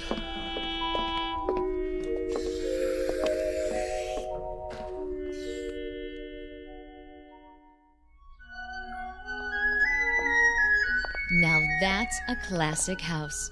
2 stories, Cape Cod style. And there are the trees and rose bushes. Yeah, that's more like it. I'd recognize that anywhere. Like it? And what if I didn't? Of course I do after listening to you. It's charming. Almost home. First thing we'll do is paint it pink. Why not purple? That'll work. The key must be bent. Aunt Mildred! Aunt Mildred! Hey, you're gonna shake up the whole neighborhood. Got to. She's hard of hearing. What do you want? I'm Alan Talbot. So? So, I happen to live here. Would you mind telling me who you are and what you're doing in my house? Are you crazy? Just a minute. Where's my aunt? Who? Mildred Talbot? Now, mister, you listen to me. You made some kind of mistake.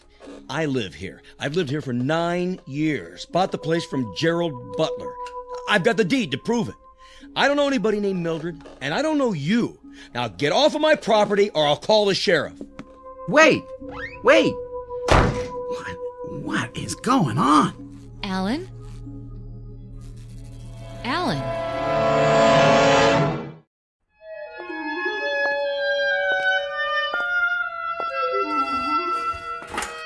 I'm back. Get everything straightened out at City Hall? Sure. I'm out of my mind. Alan. Well, I don't know what else to think. Somebody I never saw before in my life living in my house. The woman I had lunch with a week ago dead for 3 years. New buildings in town. According to the official records, it's all true. Alan, I know this will sound crazy, but remember what you said when we tried to get coffee at that hotel? The one that didn't have a coffee shop?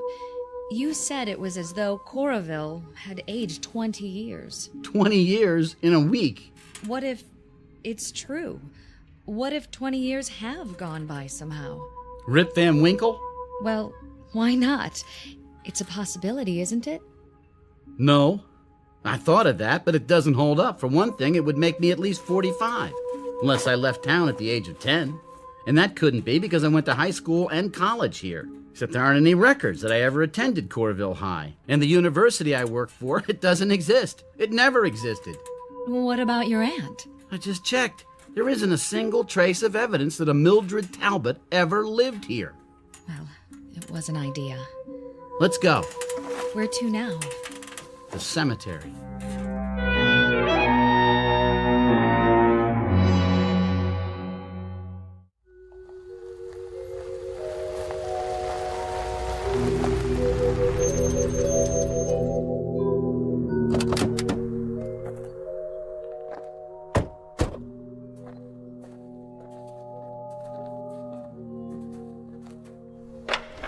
Good. Gate's open. Alan, what are you doing this for? Find out whether the world's gone crazy or I have. My parents are buried here, and if I can find their graves... At least this cemetery's been here for a while. Look at the vines on the statues. Angels, stone crosses. Do you recognize anything? Yes, over there. The two headstones side by side. But I don't understand. Mary F. Cummings, Walter B. Cummings Sr. Is that your name, Cummings? No. Those the ones? That's them, all right. What do you want? Leave him alone, please. This man says you created a disturbance at his house. It was a mistake. Says you claimed it was your house. I thought it was. I'm sorry. You want to press charges? Well, as long as he admits it, I guess not, but you better not come around again, young fella. I won't. Go on back to the car. I'll be along in a minute. All right, Sheriff. It was all a misunderstanding. What's your name, son? Alan Talbot. This your wife? No, my fiancée. Well, Mr. Talbot, want to tell me what you're doing in Coorville? You're the sheriff? That's right. And I suppose you never heard of Carl Jasperson? Sure I heard of him. He's the man I replaced. You know him? He's my godfather. Where can I find him? Find him? Over there. By the monument. You mean he's... Here he is. Carl Jasperson. I have to get out of here. Alan! Miss? What do you want? I can't force you to do anything because you haven't broken any laws. But I suggest you take him to a doctor. He looks sick. You may be right. Ain't my business, but the way he was staring at those graves... Is he kin to Walter Cummings? I don't know. Now, if you'll excuse me.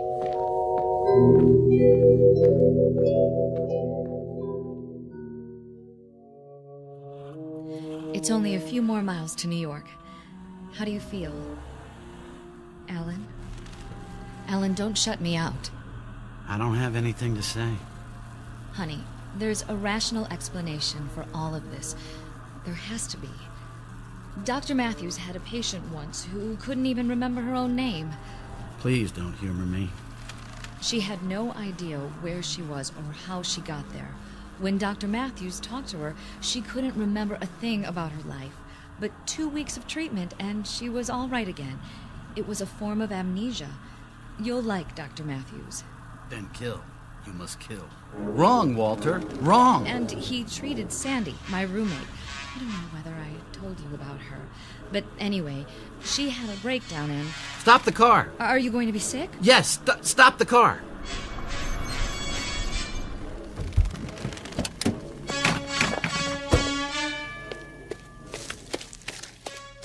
Kill. No! Use what's at hand. A stick, a rock, anything. Jess, could you give me a hand here?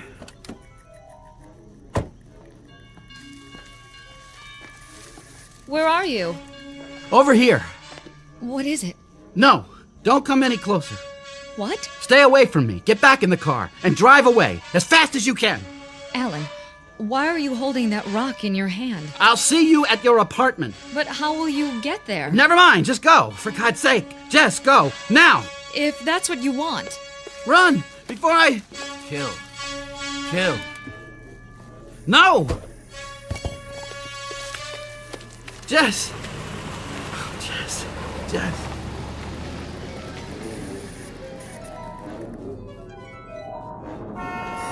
What?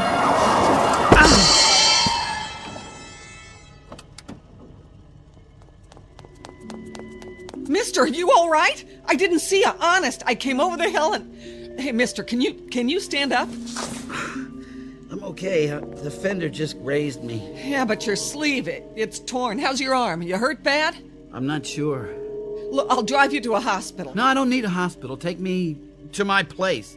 Where's that? In the city, the Chesterfield Hotel. I'd rather see my own doctor. Look, anything you say. Come on.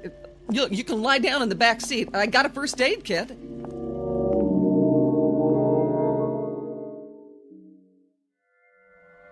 Look, is that a bad cut? No. I still think you ought to see a doctor. I will, as soon as we get there, but I'm not even bleeding. Not on the outside, maybe. I've heard of accidents where you... I'm fine. I'll sign anything you want, absolving you of all blame, okay? Look, don't get sore, mister. I'm just worried about you is all. Sorry to have been so much trouble. Mister, I'm glad you're alive. Look, it's none of my business, but how come you were standing there in the middle of the road like that? I'm not sure. I'm gonna find out.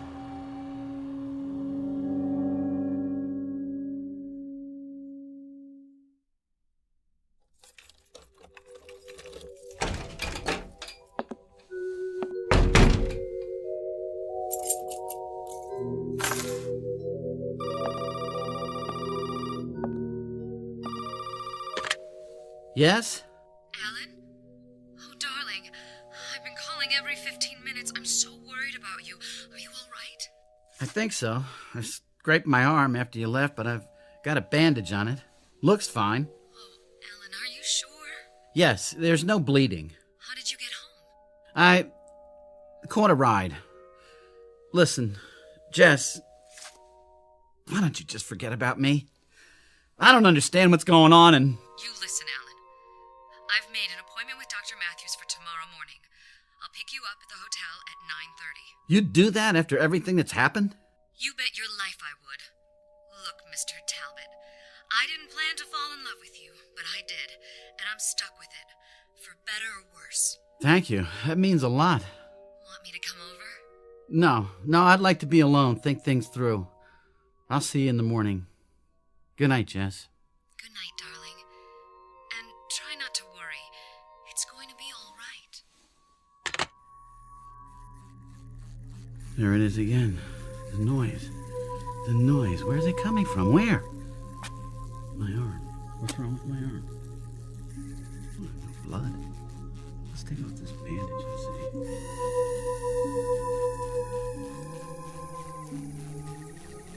What in the... No blood because it... This isn't real skin! It just peels back, and good Lord, I don't believe it! It's a circuit board!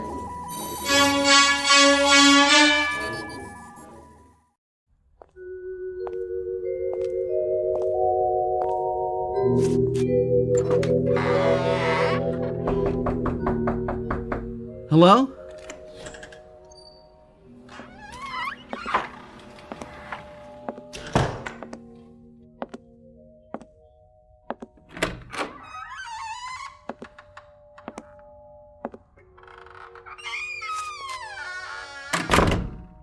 Hello, Alan. I've been waiting for you. You're real. That's a matter of opinion. Sit down, Alan. I'll fix us a drink. Go on. There's nothing to be afraid of. No? By the way, you almost killed me with those scissors. Did you know that? What scissors? I wish you'd succeeded, but nothing ever works out right for me. Scars next to my heart. Close, but no cigar. Who are you? You already know that. You must. You found me. I looked you up in the phone book. Walter F. Cummings, Jr.? You've been to Corville. Yes. I saw your father's grave. So you know my name. That's all? That's all. Well, then you better have some of that martini. What is this place? You were born here in this house exactly 8 days ago. I made the delivery. You're drunk.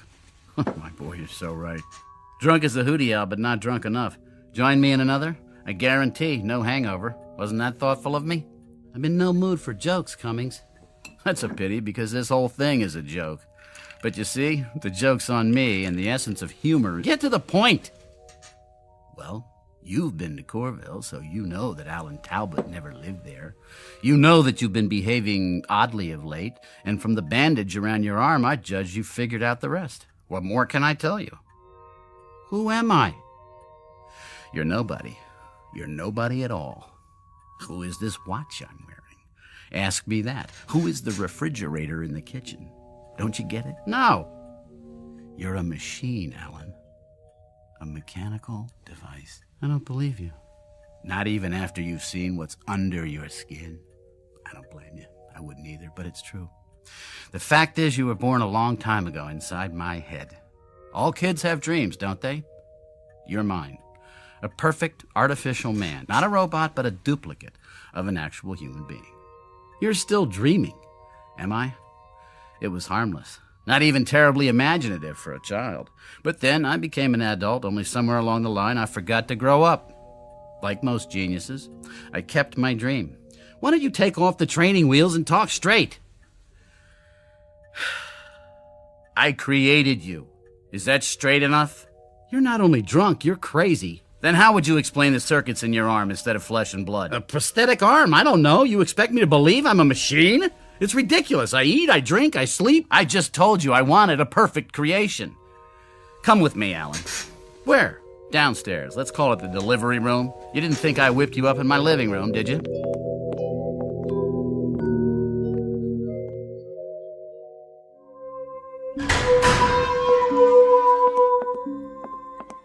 What is this room?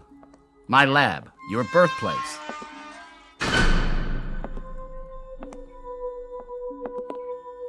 Over here, Alan. On the gurneys. Go ahead. Lift the sheets. No? Let me do it for you. What are they? You are brothers. Alan Talbot the first and Alan Talbot the second. You were number 3 in this batch. Hard to tell them apart, I know. They're only partially formed. I didn't add the finishing touches like circuitry. Call them factory rejects. Where'd you get the money for all this? Told you, I'm a genius. When I saw how much money I'd need, I developed a new kind of microchip. They turn out $300,000 or $400,000 a year. I get royalties. Money was the least of it. The failures, though. The failures, they were bad. I can't tell you how many times I had to start over. And you did it all by yourself? I'm afraid the day of the lone inventor is past. I had some of the best scientific minds in the world working for me. But of course they didn't take the project seriously. It was just a game to them. How to create a nervous system, how to duplicate a brain. With all its subtleties, mere reactions weren't enough. Intelligence is what I was after. My creation had to have abstract reasoning power, a past, all the intricate facets of personality multiplied by millions that make up true consciousness. Now, accomplishing this from scratch would have taken forever. So, I decided to use myself. So you're telling me I'm you? On some of your cells, I made certain impressions, my own memories, some of my talent, some of my knowledge, bits and pieces of myself. It isn't possible. I'm me. This is my body. Non-conductive plastic? Very lifelike. I've heard enough. Where are you going? Back to Corville? You lived there, of course. I gave you my memories of the town. Some of them were outdated. I left 20 years ago. What about the university? Fictitious. I had to give you a job. And Aunt Mildred? All the old women I've ever known rolled into one. After my parents died, I lived alone. The reputation as a Don Juan, I regret to say, is imaginary too. That's about it. You can fill in the rest, up to the last week anyway. What happened then? I wish I knew. Something went wrong. You attacked me with a pair of scissors and ran off. I've been unable to find you since. What went wrong? I'm not sure. But whatever it is, it's wrong with me too, because everything you know or think or feel reflects some portion of myself. And if you wanted to kill, it means part of me wants to kill. My own death wish inverted. I don't have a death wish. Everyone does. We're all potential suicides or murderers. We all have the seeds of paranoia inside of us. In giving you parts of myself, I unintentionally gave you my latent psychoses. Big ones. To put it another way, Alan, you're quite insane. Then fix me. I don't know if I can. Why not? Because, much as I hate to admit it, luck had a great deal to do with your creation. You mean I was an accident? Trial and error. It was like a blind man with a machine gun. A Finally hit the target, but it was off center. I don't know if I could come that close again. I thought you were a genius. That's the story of my life. Success in the little things, failure in the big ones. I think what I really wanted was to build another Walter Cummings without the drawbacks.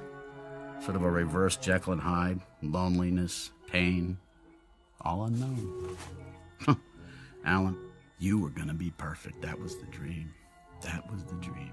A perfect version of myself. Well, there's somebody else involved. A woman. Does she know? I took her to Corville. We were going to get married there. She thinks I'm on the verge of a nervous breakdown.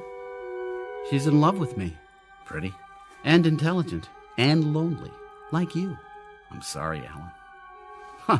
That's a great consolation. Even if I could fix you, she'd find out. How? Well, for one thing, she'd grow old and you wouldn't. For another, being a machine, you'd eventually wear out. And those things never occurred to you? I suppose I didn't think I'd succeed as well as I did. You can still make it right. I'd give anything if I could. You can. You've got the tools, the instruments. You're going to build another Alan Talbot. Too risky. Only this time, you're going to get it right. One of these blanks, the rejects, with some modifications. I don't know if I can. With all that you know now, it'll be easy. He's going to walk out of here tonight, and he's going to marry a girl named Jessica, and for the first time in his miserable life, he's going to be happy. And so will she. You don't understand. The process takes too much time. There is no more time. Here, I'll write down her address. She was going to meet me tomorrow, but she'll be home now. Take it. That's appropriate. What is? This pamphlet, The Way to Salvation? Where did you get it? Somebody gave it to me. I was in... Read this pamphlet. The devil means to have you, but I won't let him. I'll fight with you, mister, and we'll win. My train. The train to glory. Get on board. What's wrong? The noise! Make it stop! Are you hearing something? In my head, like computers and electricity. It's your circuits. They're going bad. And a train. Get on board! Walter, get on board! Your eyes. Your eyes! Get away from me! Now, Walter! Now!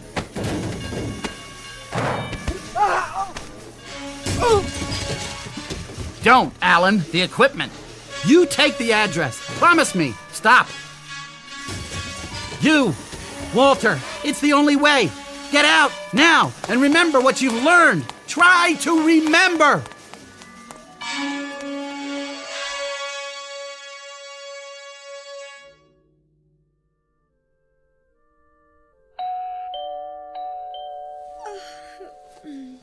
Just a minute.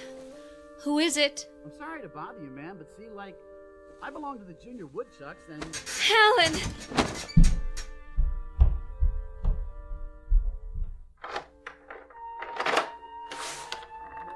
Is it really you? You are pretty. I've been so worried. Why are you looking at me like that? I guess I never expected to see you again. Disappointed? Amazed. I mean, after this morning. Forget this morning, I have. We're gonna start all over. But Alan... Please. It was a nightmare, that's all. Now you're awake and everything's gonna be fine. A second chance. A second chance for both of us. Do you believe that? Yes. Then so do I. If you promise you'll tell me about it someday. Someday. But now, how about a cup of coffee? Coming up. And a couple of Mother Connolly's hand-fried eggs? Well... Guaranteed to make a new man of you. In that case, yes.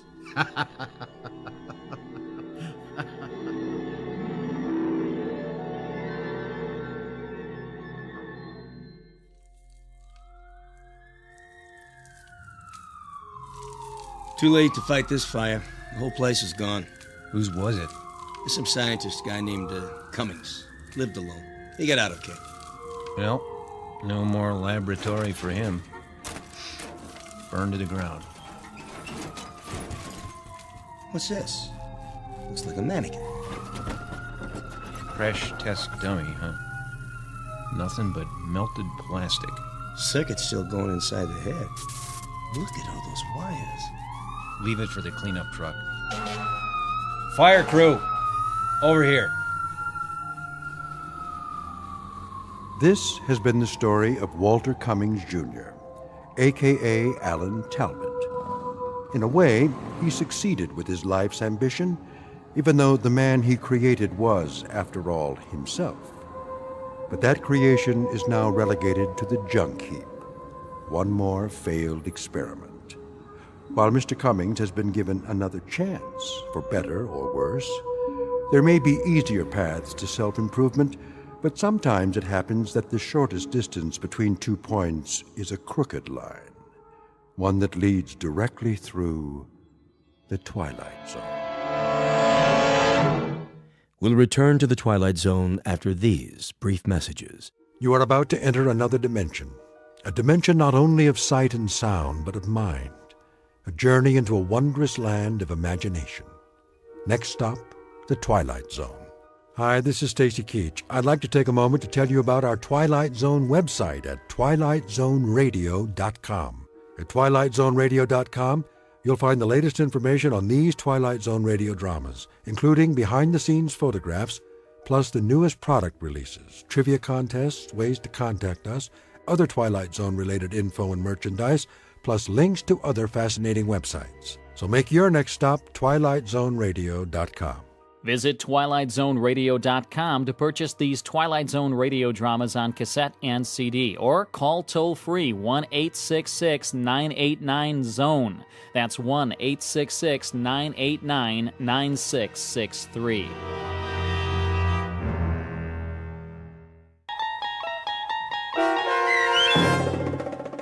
In Praise of Pip, starring Fred Willard with Stacy Keach as your narrator, was adapted for radio by Dennis Etchison and written for the Twilight Zone by Rod Serling.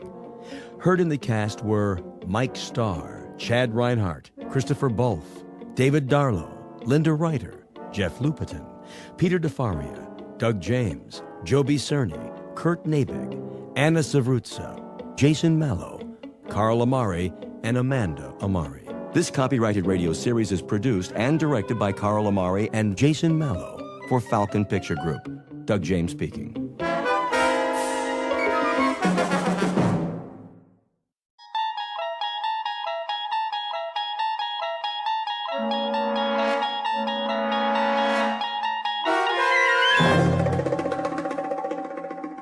You unlock this door with the key of imagination.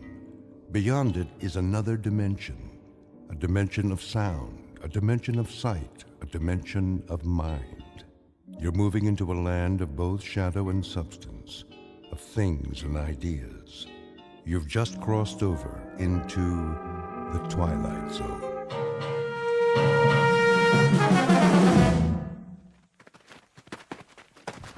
This is far enough. Hold up, men! Looks like we're in the clear, Sarge. Don't believe everything you see. Want me to call base camp? Not yet. Oh, my aching back. You can say that again. On your feet, Private. Oh, well, we got a real nice spot here.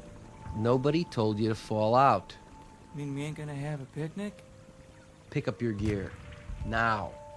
Yeah. Listen up, you jokers. This isn't war games. You want to get home in one piece, you follow orders, or you can lay down and die right now. You got that? Sergeant? What is it, Phillips? I can do some recon if you want. Check out the river. Not now. If it's all clear, maybe we could cross. Forget it, Pip. I need you here. But, Lieutenant, base is only a few clicks away. If Charlie's behind us... Charlie's close. I can feel him.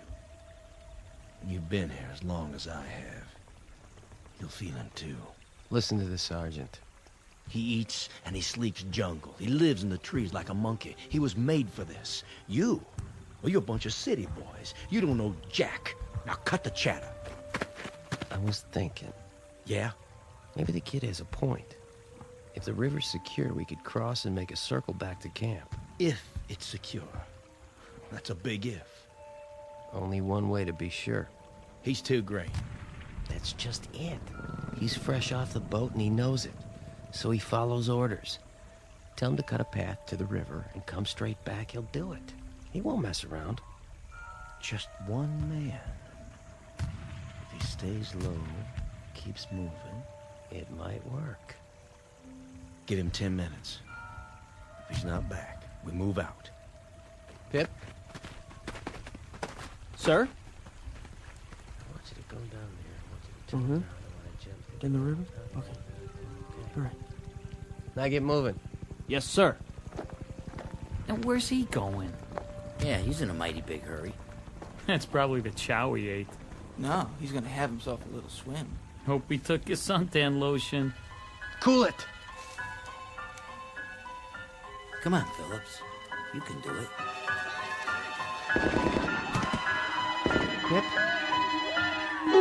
Pip? Pip! Pip?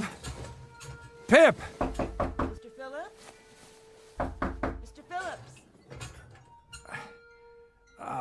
Yeah, I'll be right there, Mrs. Feeney. I was just resting my eyes.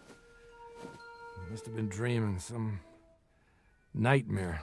Mr. Phillips, are you in there? Sure, Mrs. Feeney. Just let me get the locks on the door. Hey, you got a message for me from Pip? Quick transition from a war zone in Southeast Asia to a rooming house stateside. That's the way the mind works, moving through time and space as if they were the elements of a dream. Only sometimes the dream may not go away quite so easily.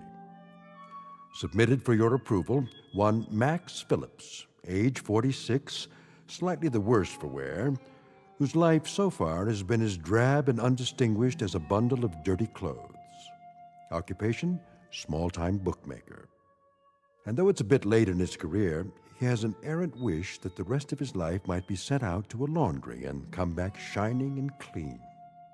This to be a gift of love for a son with the unlikely name of Pip. Mr. Max Phillips, who is soon to discover that a man may not be as wise as he thinks. Said lesson to be learned the hard way in the Twilight Zone. And now, The Twilight Zone and our story in Praise of Pip, starring Fred Willard, with Stacy Keach as your narrator. Mr. Phillips, I can't wait all day. Oh, sorry, Mrs. Feeney. What do you got for me? A message from Pip? Afraid not. Oh. Well, come on in. I must have fell asleep. You ever take naps? I started taking them lately. It makes you feel refreshed. Besides, I ain't getting any younger. Smells like a brewery in here. Nice, huh? Nice? No. Typical, yes. Pour you one? I didn't come here to socialize. Oh, sure. Well, is it about the rent? Because I'm pretty sure I paid it. Check your book. You'll see that I... You got a visitor downstairs. I do? Some kid. That right. What's his name? I didn't ask. Well, tell him to wait a couple of minutes. I already did. You did? Then I better straighten up. Yeah, you better. I think he's got some more business for you. No kidding. You're a doll, Mrs. Feeney. Did I ever tell you I love you? All the time. Speaking of which, do you know what time it is now? Sure I do. Only first, tell me what day it is. It's 8 o'clock. In the evening. What? It can't be. Well, it is. September the 13th, 1963. And you look like an X-ray of an ulcer. Anything else you want to know? Yeah, where's a clean shirt? Lower right-hand drawer. You got one left. Thanks. You know I'm crazy about you. You're the queen of women. Mailman come yet? Come and gone. Anything for me? Nope. Nothing for my boy, huh?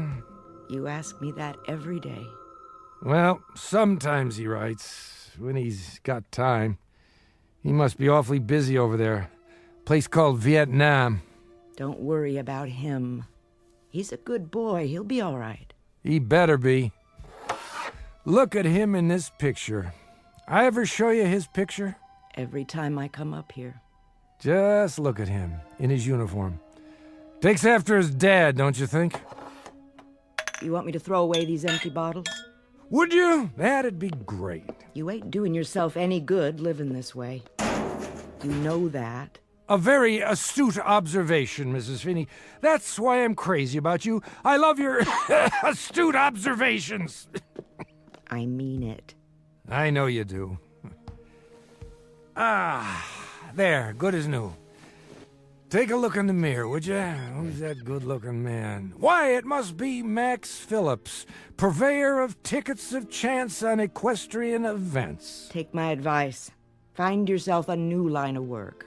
Well now, here's an observation of my own, Mrs. Feeney. One of these days, I'm going to drink my last drink, accept my last bet, perform my final con, and then I'll be ready to go out and meet Pip when he comes back. And you know what I'm going to tell him? I'm going to tell him that his old man finally wised up. And when will that great day happen? Oh, one of these days. That's what they'll put on your gravestone. Mr. Max, one of these days, Phillips. It's kind of a pity, you know. You're not such a bad guy. And you are the paragon of all virtue. I'm nuts about you, Mrs. Feeney. Let's dance. Keep your hands to yourself now. And then later, you and I can toast marshmallows together and sing camp songs. How about it, Mrs. Feeney? It'll be to laugh, won't it? Won't it be to laugh? I'll send up your visitor.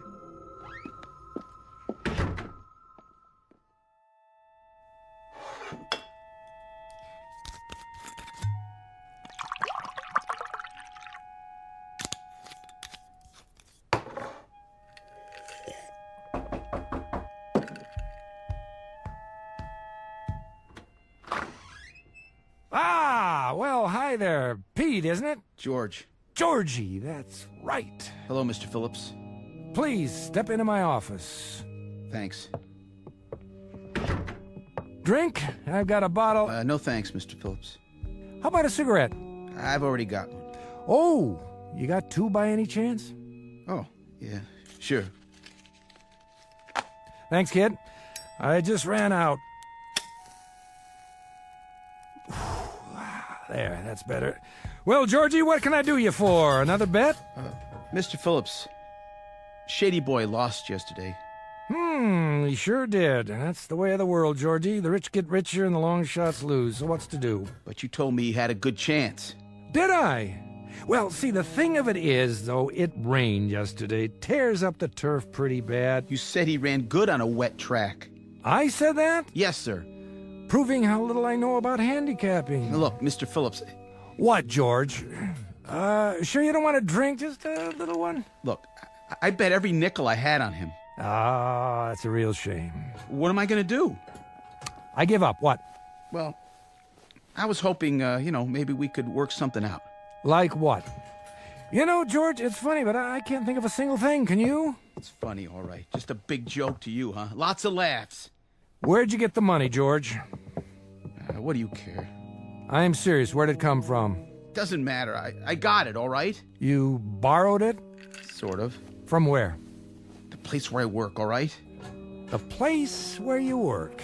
An office. A white-collar crime, huh? I told you, I only borrowed it. Sure you borrowed it, without anybody knowing that you borrowed it. How right am I? So what happens now? What do you think happens? I'll go to jail. Now that I'll make book on. Poor Georgie Porgy, one of the new breed. A Johnny-come-lately brains right out of college and a second-guesser head.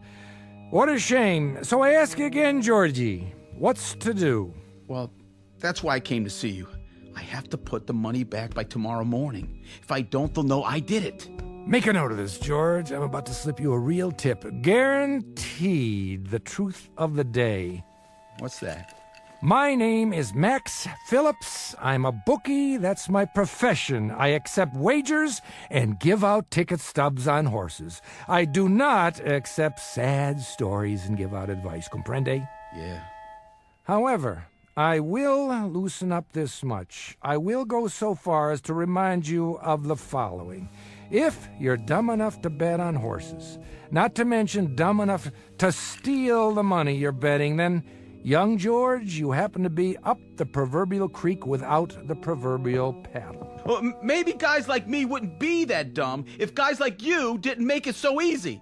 Let me get this straight. I made it easy for you? Supply and demand, buddy. As long as there are people like you, there'll be guys like me. Get it? Maybe so. But you laid down a pretty good story how easy it'll be. I've never done this before. How was I to know? How old are you? 19. My kid's 19. See that picture over there in the dresser? He's a lot like you, but he's got smarts. He wouldn't bet that 12 o'clock was midnight. Good for him.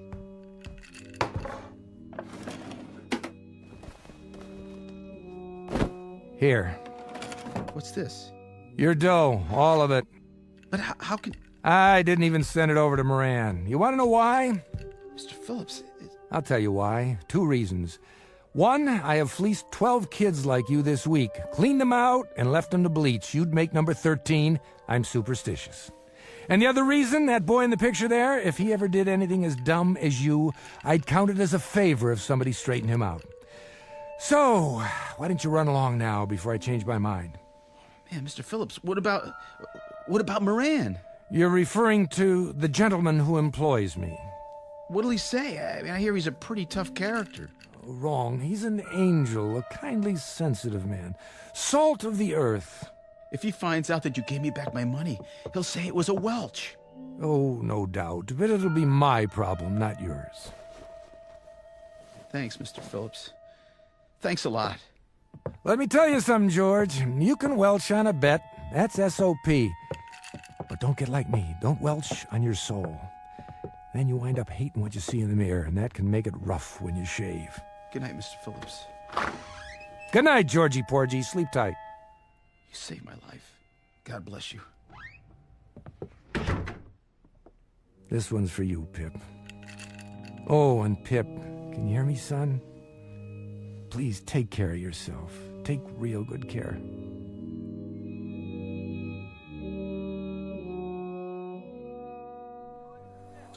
More wounded? I'm afraid so, sir. And more on the way. You know we can't handle any more, Lieutenant. I filled up every cot I can lay my hands on. You'll just have to do the best you can. But we can't keep up with all the casualties. Better than sending them home in body bags. And God help them. This one on the stretcher, the boy from Huang Ho? That's right, sir.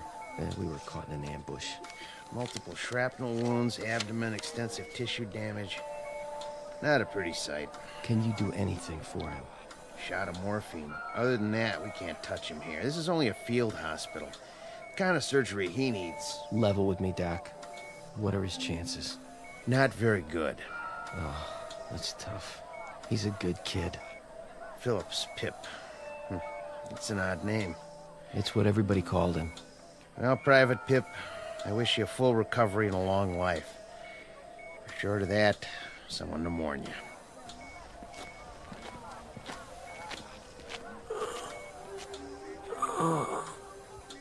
Dad? Dad, I need you. Help me.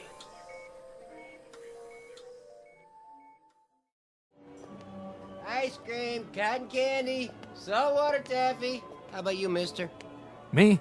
Oh, no, I don't eat that stuff. My boy, though. My boy used to like ice cream cones when he was little, the kind with nuts. That right. Ice cream, cotton candy. Hey, give me an ice cream, huh? For old time's sake. Make sure it's got lots of nuts on it, okay, pal? Suit yourself. Here you go. Get your ice creams right here. Tastes good. Don't it, though?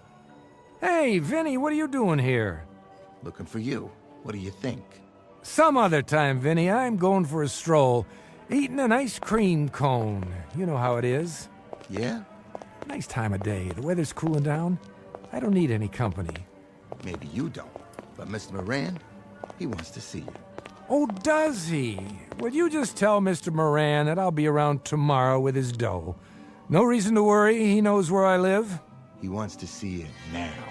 No kidding. Let's go. 98, 90, 2 grand, 220, 230. Yeah? Max Phillips is here, boss. Show him in. This way. I know the way. How long have I been coming here, Vinny? Shut the door and wait here in case I need you. Sure, boss. In case you need him, that's a laugh. Might need protection, huh? Against me? Sit down. That's all right. I won't be staying long. I got another engagement. So, Max, Haven't seen you in 5 days. I know, seems like years. Where is everybody? Everybody was here. Now they're gone. That a fact? We settled accounts tonight. Oh, yeah. Where were you? A reasonable question. That's me. Always reasonable. I must have took the wrong bus. You don't need to take a bus. It's 2 blocks. Well, how about it was such a beautiful day, and I thought I'd take a stroll on the boardwalk. Hey, you remember those ice cream cones with chocolate and nuts on the outside? Guess what? They still make them. I must have bought my kid 1,000,000 of those. I must have... Enough already. You give me the wrong story now, and you'll end up under a bus instead of on one. That can be messy, if you catch my drift. Oh, I catch it all right. Here you go, Moran. Catch this. $1,341. Not bad, huh? Things are looking up. That depends on who's doing the looking. From where I sit, I don't like the view. Then maybe you should clean your glasses. Max. What am I going to do with you? What am I going to do with you? Smoke? Sure, thanks.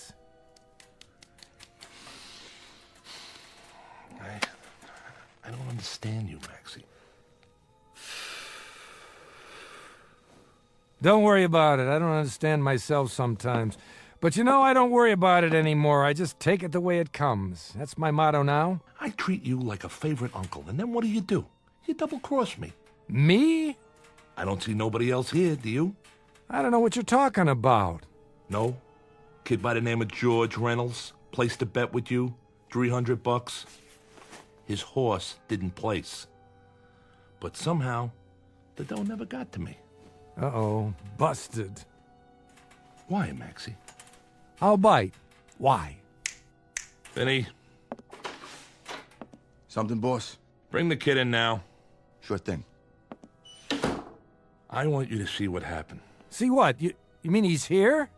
No, he's taking a vacation in Miami Beach. Of course he's here. Nobody gets past me. No, because you gave it back. You welched on me. I had to go out and find the kid and get my money. My money, Max. But he got stubborn, so I had to rough him up. That was a lot of trouble to go through. Sit down in the chair. All right, sitting. Yeah, looks like an awful lot of trouble. For me and him both. And you did this for $300 lousy dollars? A little attitude adjustment. Please, Mr. Phillips, don't let him hit me anymore. All right, I get the point. Let him go. No can do, Maxie. You know what happened if I give him a free pass? This would be the first of a long line. And inside of 3 months, I wouldn't have a shirt on my back. The kid must have persuaded you pretty good. He didn't do anything. Just placed a bet. Ask him. Look at his face. He's already been asked. Nice black eye, if I do say so. One, I should make it a pair, boss. If I don't put the money back, I'll go to jail. Don't you understand, Mr. Moran? I'll go to jail. Well, you're tearing me to pieces, kid. It's me right here. You know what your trouble is? You listen to people like Maxie. That's mistake number 1. He never gave anything away in his life. How right am I, Maxie? Very right. Guess I'm just a heel with a Robin Hood complex. He's got a complex. But a short-lived one, Georgie Porgy. Remember that. Next time somebody hands you something for free, consider the source. Nothing from nothing equals nothing. You want I should answer it, boss? No, I want you to eat it. Get it for me. It's giving me a migraine. Talk to me. Who? Yeah. He's busy right now. All right, I'll tell him. It's your landlady. Mrs. Feeney? Says there's a telegram for you. A telegram? Probably from Georgie's horse, saying he's just coming into the stretch and he'll be home for Easter. Give me that. Yeah? Well, open it up, would you, Mrs. Feeney? From the Defense Department? Go ahead, read it to me.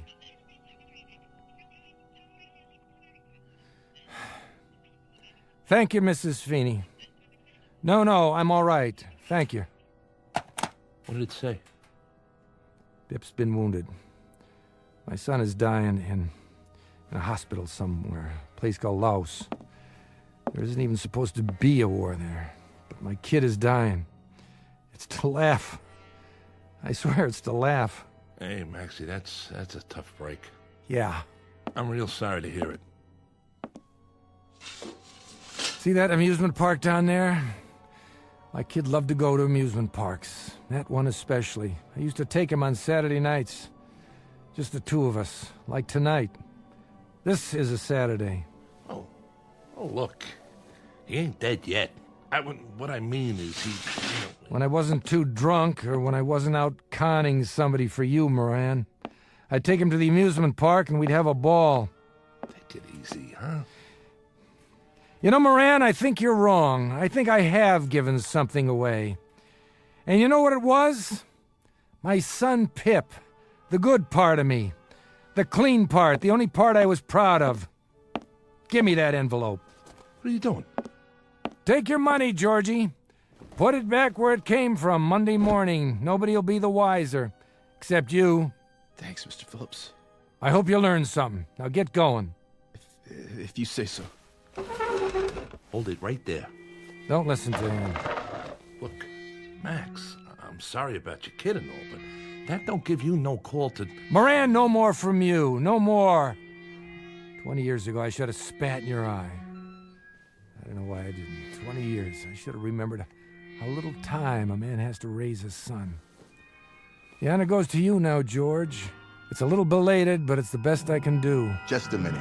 Go ahead and get out of here while you can. Walk fast, and don't stop, no matter what. I'll never forget this, Mr. Phillips. You ain't going nowhere. Yeah, he is. Who says so? This. What's that? Are you crazy? You pull a knife in here? In my place?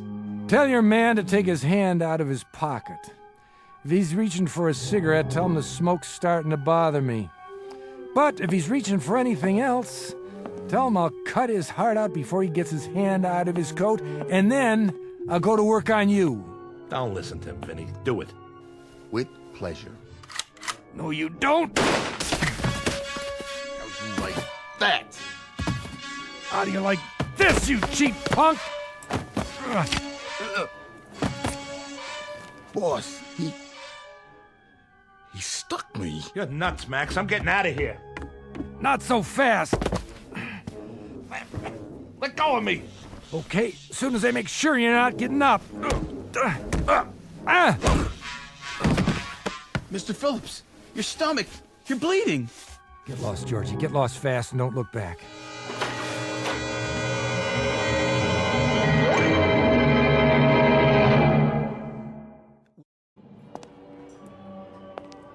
Can't get my breath. Now I'm having trouble seeing and hearing. What's going on? Maybe it's too late. I was gonna change, that's a fact. I was gonna change. No more bets, no more bottles. And I was gonna meet Pip when he got off the boat. So now there's no more bets, no more bottles. But there's no more Pip either. The best laid plans of mice and men and me. God, if I could only see him. If I could only talk to him. If I could only tell him. Pip! Pip, where are you? Where? Sutures. Yes, Doctor. How's his blood pressure? Holding. But if it drops any lower... Reduce the anesthetic. Yes, sir. I'm almost out. As soon as I finish, move him to IC. I'll tell them to prepare a bed. All right, my friends. That'll have to do. There's still some shrapnel in the abdominal cavity. We may have to go back in, but this boy can't take any more today. His heart's strong. Good. That's good. I can close for you. Thank you, Doctor. Oh, and nurse, Yes? watch him closely. It's still touch and go. See if he survives the next hour. If he can hang on for that long, he might just make it home. You know, he might. He's young. Well, good luck to... What's his name? They call him Pip. Then good luck to you, Pip. Godspeed.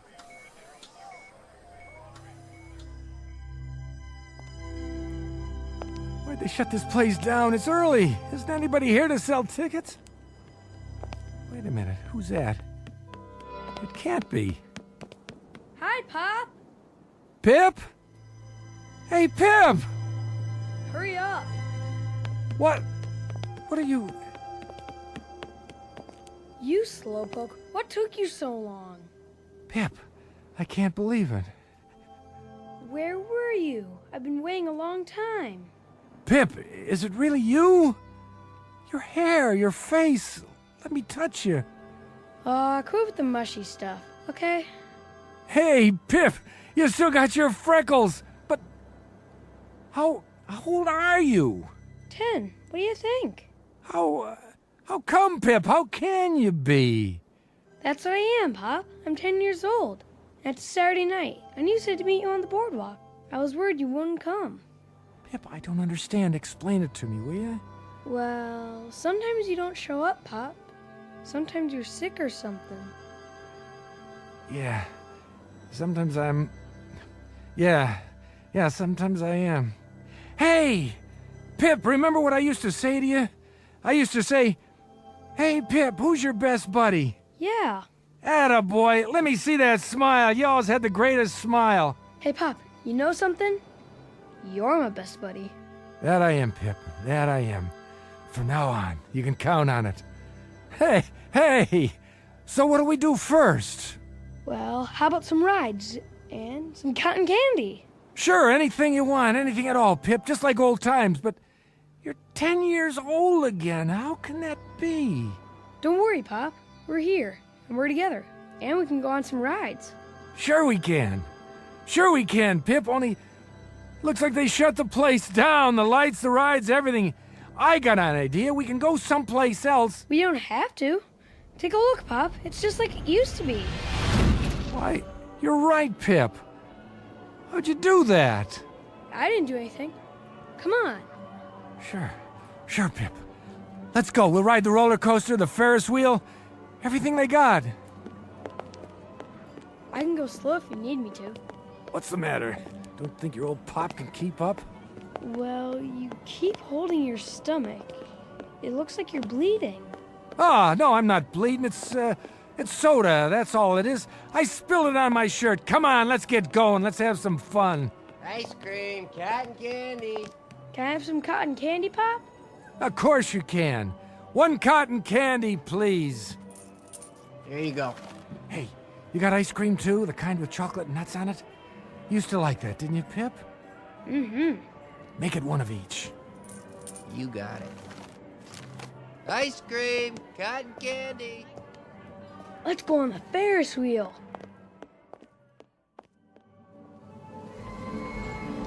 Look down there, Pip. What a sight, huh? You can see the whole boardwalk from up here. Yeah. Whoa! Hold on, Pip. This is one fast roller coaster. Faster. I want to go faster. That was a good hot dog. The best. Hey, Pip, I got a question for you. What? Who's your best buddy? You are. That's right. That's right, Pip. I always have been and I always will be. Don't ever forget it, no matter what. All right? Oh, all right. Hey, slow down. What's the big rush? I gotta go. Go where? What's the matter? There's not much more time, Pop. Sure there is. What are you talking about? There's... Pip? Where'd you go? What's happening? Gotta keep up. Oh. Where'd he go? Pip. Pip, don't go in there, okay? It's a hall of mirrors. You'll get lost. Going in, mister? What? No. Come on, it's fun. I know. Screwy Louie's room. Mirrors all over the place. I've been in there lots of times. Pip! Yeah, better go get him. Here's a ticket. Yeah, okay. Pip! Wait up!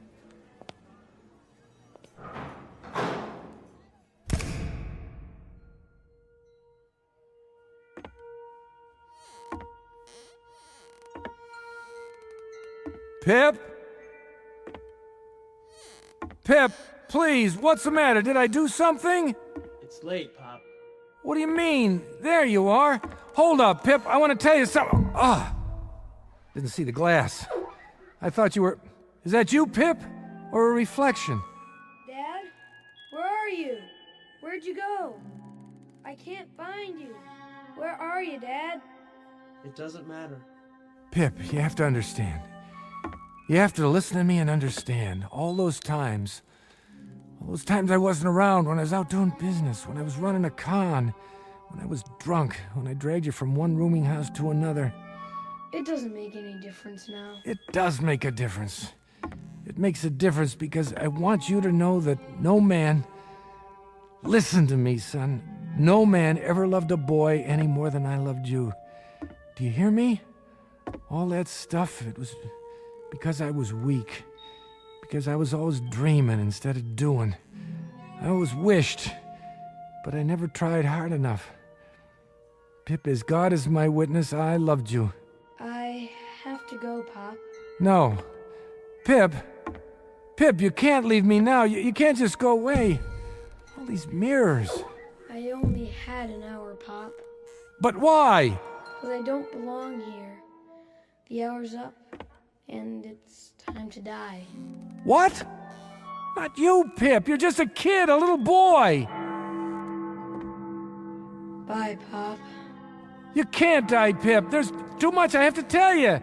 Too much I have to make up to you. I want to spend the rest of my life being your dad. That's all I have to live for now. Nothing else means anything. Pip, come back. I promise. No more bottles. No more lousy, crooked jobs, understand? No more waiting for when I don't show up. No more lies. Come out of the mirrors and let me see you. Stop hiding from me. Which one, Pip? Which one is really you?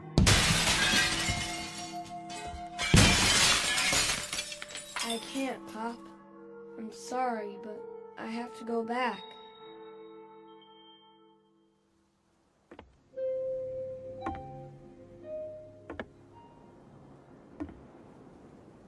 Hey, God. Hey, God, I'll make you a deal. I give you the carcass of a weak old idiot. I give you me. All you have to do is give Pip back. Please, God, don't take my boy. Don't take Pip. Take me.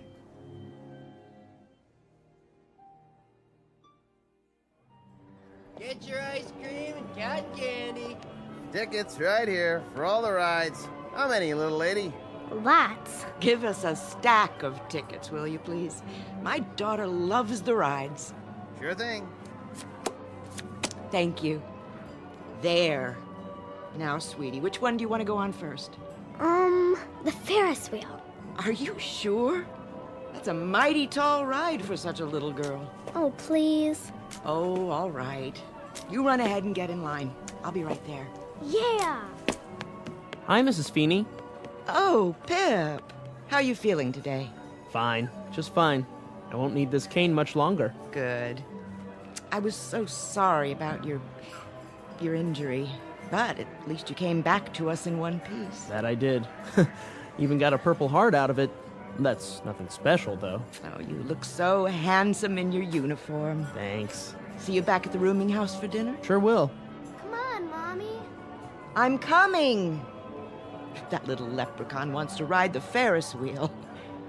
Would you like to go with us? No, I think I'd just like to walk around. It's a beautiful day. Your father, God rest his soul, used to love taking you here. He talked about it all the time. I remember. We had some good times. We had some wonderful times. Mom! Well, maybe I'll see you when we get off the Ferris wheel. Sure. Have a good time. Hey, Pop, you know something? You're my best buddy. You always were.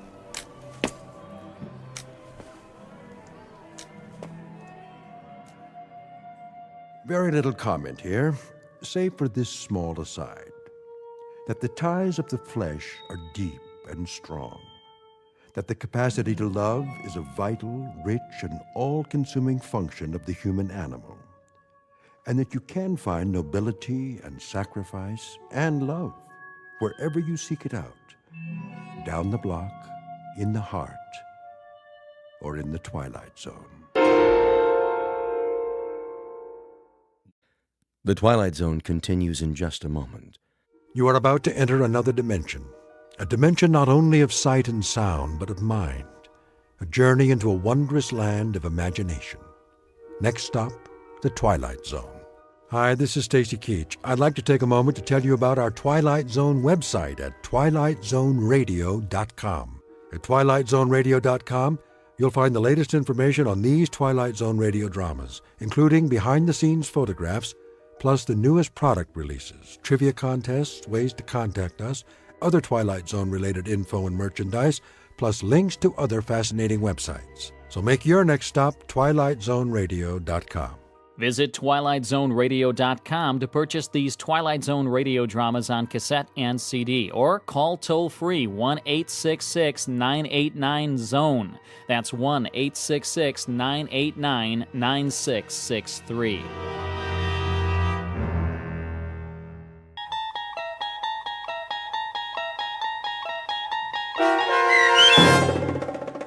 Long Distance Call, starring Hal Sparks with Stacy Keach as your narrator, was adapted for radio by Dennis Etchison and written for The Twilight Zone by Charles Beaumont and William Idelson. Heard in the cast were C.J. Amari, Fernette Lebo, Rosalind Alexander, Nick Sandys, Jeff Lupetin, Laura Russell, Kurt Nabig, Christina Verba, Doug James, Karen Olson, and Amber Lake. This copyrighted radio series is produced and directed by Carl Amari and Jason Mallow for Falcon Picture Group. Doug James speaking.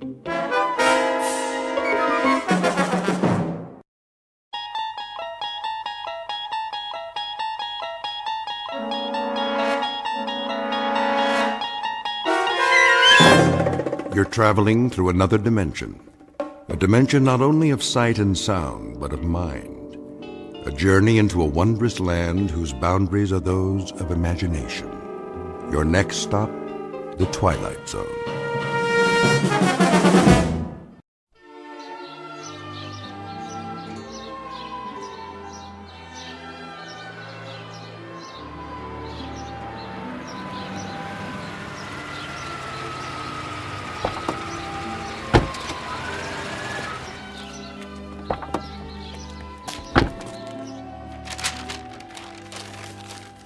There.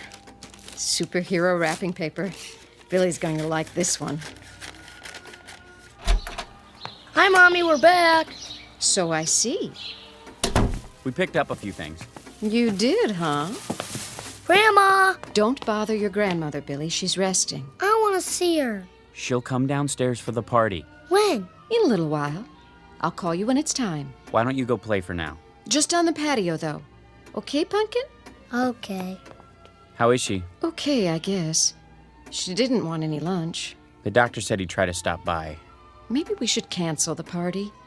No, it'll cheer her up. You know how much she loves Billy. But the excitement... She wouldn't want it any other way. Well, we'll make sure it doesn't take very long. I'll go up and see how she's doing. Oh, and there's something in the bag for Billy. Mother asked me to get it. If you have a chance, maybe you could... I'll wrap it up. Thanks, Sil. I'll be back in a minute. Take your time, honey. But I think she's asleep.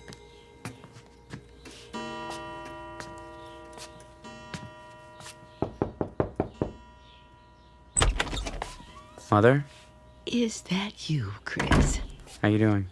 Oh, fine. Just resting my eyes.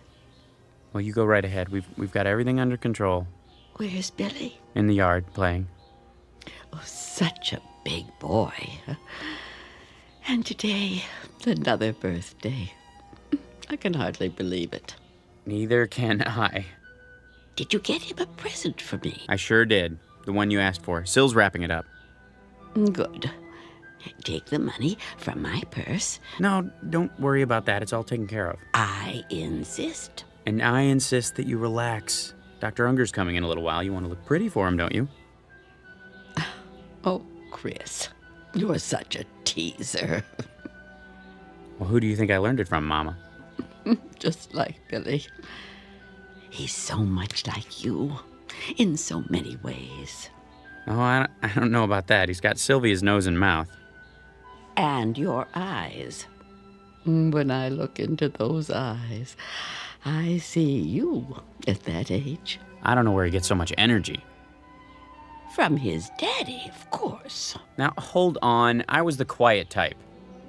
Oh, you were a ball of fire. Running this way and that, full of curiosity. I find that hard to believe. But it's true.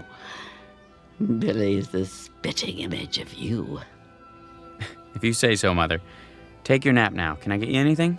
Nothing at all. Just remember to call me when it's time for Billy's party. He can come upstairs if you like. Oh, nonsense. I wouldn't miss it for the world. All right, Mother, you win. Just don't try to walk on your own. I'll let you know when it's time. You do that, dear. Tell Billy I'll be there. I will. Now get some rest.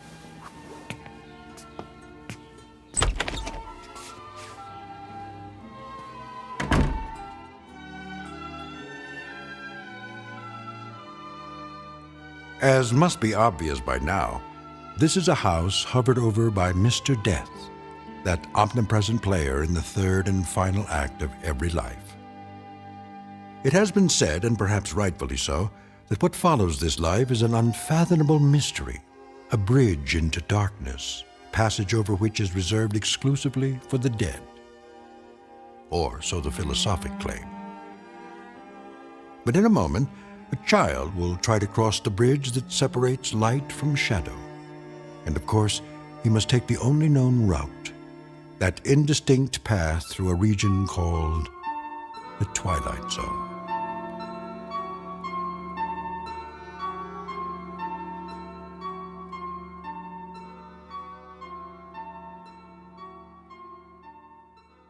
And now, The Twilight Zone and our story, Long Distance Call, starring Hal Sparks, with Stacy Keach as your narrator. That's enough for now, Billy. I like the way it sounds. Can you help me set the table for dessert? Is it time yet? Almost. Where's Grandma? Well, you know, she wanted to come down, but she's awfully tired. You understand, don't you? You're a big boy now. But I want to see her. Maybe in a few minutes. Daddy's just gone up to... There she is. Chris, watch your step, honey. Why is Daddy carrying you, Grandma? Because she's light as a feather. I've got your chair ready. You go to so much trouble. Mother, you've got to follow the rules of the house. And today, the rule is, the moment Billy opens his presents, you're going back upstairs. That's fine, Chris. I always follow the rules, except when I don't agree with them. Hi, Grandma. There's my little angel. Mother, the doctor told you not to exert yourself. I don't exert. Billy is a feather to me. Everybody get ready. Time for the candles. I'll turn off the light. Happy birthday to you. Happy birthday to you. Happy birthday, dear Billy. Happy birthday to you. Go on, son, blow them out. Here it goes. Wait now. You've got to blow out all the candles, or it is no good. Take a big breath, Billy. All of them. Okay. You did it! Did you make a wish? Yes. What was it? I can only tell Grandma. Well, then, tell me. I wish for is... Don't you think we should all hear your wish? That's not the way it works, honey. You know that. It is a secret between the two of us. Isn't that so, Billy? Mm-hmm. And now we cut the cake. Mother, let Syl do that. What? You think I'm too old to hold the knife? He didn't mean it that way. When I am that old, you get the shovel and dig a hole. I have a shovel and a pail. Billy. Yes, my angel. I know you do. To play with. We had some good times at the beach, didn't we, Mama? All of us together? Lovely times. Like tonight. I'm so happy. My heart is so full. I would like to say something. May I? Sure. Oh, my little Billy. My wonderful little boy. He gave me life again. An old woman, good for nothing but to complain. He held out his hands to me and made me alive. Why are you crying, Grandma? I don't know, Angel. You don't? Maybe it is because I won't be here with you for very long. Now, Mama. Why not? I am going away. Where? No, please. Don't lie to him. Tell him the truth. I will be gone. But where? Come on, Billy. Grandma's tired. I want a piece of cake. Good idea. After we open the presents, let's go into the living room. Yeah, presents. Is anything wrong, Gran? No, a little short of breath. That's all. Take my arm. It's not necessary. You go. I can walk. We'll go together, all right? Look at that, son. A real cowboy gun. Bang, bang. Sit here, Mama. Open this one next. Okay. Wait, Billy. Do you want to see what Grandma got you? Yeah. Which one is it? Right here, I think. Yes. Wow, cool. Well, you know what it is? Yeah, telephone. Why, that's a nice toy, isn't it? Grandma picked it out for you. For us, Billy. For you and me. So you can always talk to Grandma. Anytime. Even when she is not here. Can you say thank you? Thanks. See, Mama, he loves it. I'm so glad. I want to talk to Grandma now. You may. You know how to work it, son? Yeah. Hello? Hello? Who is it, please? Yes. Is there someone who wants to talk to Grandma? Yes. What is his name? It's me. And who are you? Billy. Oh, Billy. It's so good to talk to you. What's the matter, Mama? You'd better take me upstairs. Now, Chris. Of course. Don't you want to play? I want to, Billy. In a little while. When? Whenever you like. You talk on the phone. I will hear you. Come on, up you go. Don't hurt yourself, Chris. Not a chance. I'm not a little boy anymore. I think I could carry my mother upstairs. Can I call now? Not yet, Billy. I have a message for her.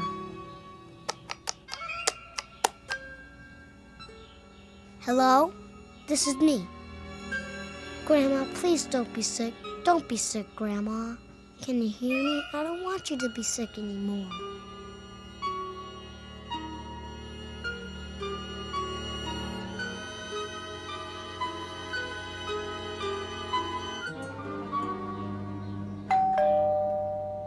Someone's at the door. I'll get it. You stay with Mom. Come sit next to me, Billy. Dr. Unger. Chris, Thanks for coming by. how is she? The same. Sylvia, Hello, Doctor. how are you holding up? Oh, don't worry about me. Grandma? Billy, stay here. Is Grandma okay? Of course she is. I'll just look in on her. Let me walk you upstairs. I know the way. Can I go too? Later, Billy. Sit here with us. But I want to tell her something. Oh, darling, we can't see her right now. Why not? She's not feeling very well. Is she gonna get better? I hope so, sweetie. I really do.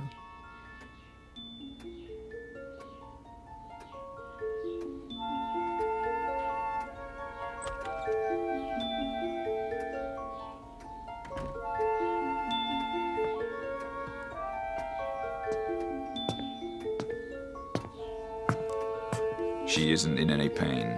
Can we see her? I wouldn't advise it. Not that it would hurt her, but... Well, I doubt that she would recognize you. Oh. We'd recognize her. All right, Chris. Just don't stay long.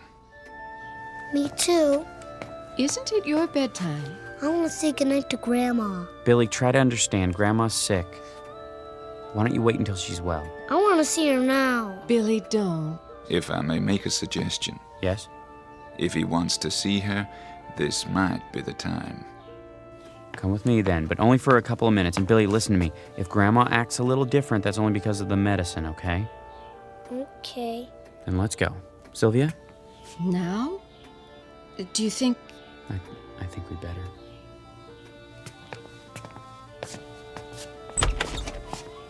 Mrs. Bales, Yes? I have some people here who would like to see you. You do? Go on in. I'll wait in the hall. Hi, Mama. What? Grandma, Angel. are you sick, Grandma? Not anymore. Then why don't you get up? Billy. How you doing, Mama? Who are you? Who am I? I don't know you. It's Christopher, your son. My son was taken from me by a woman.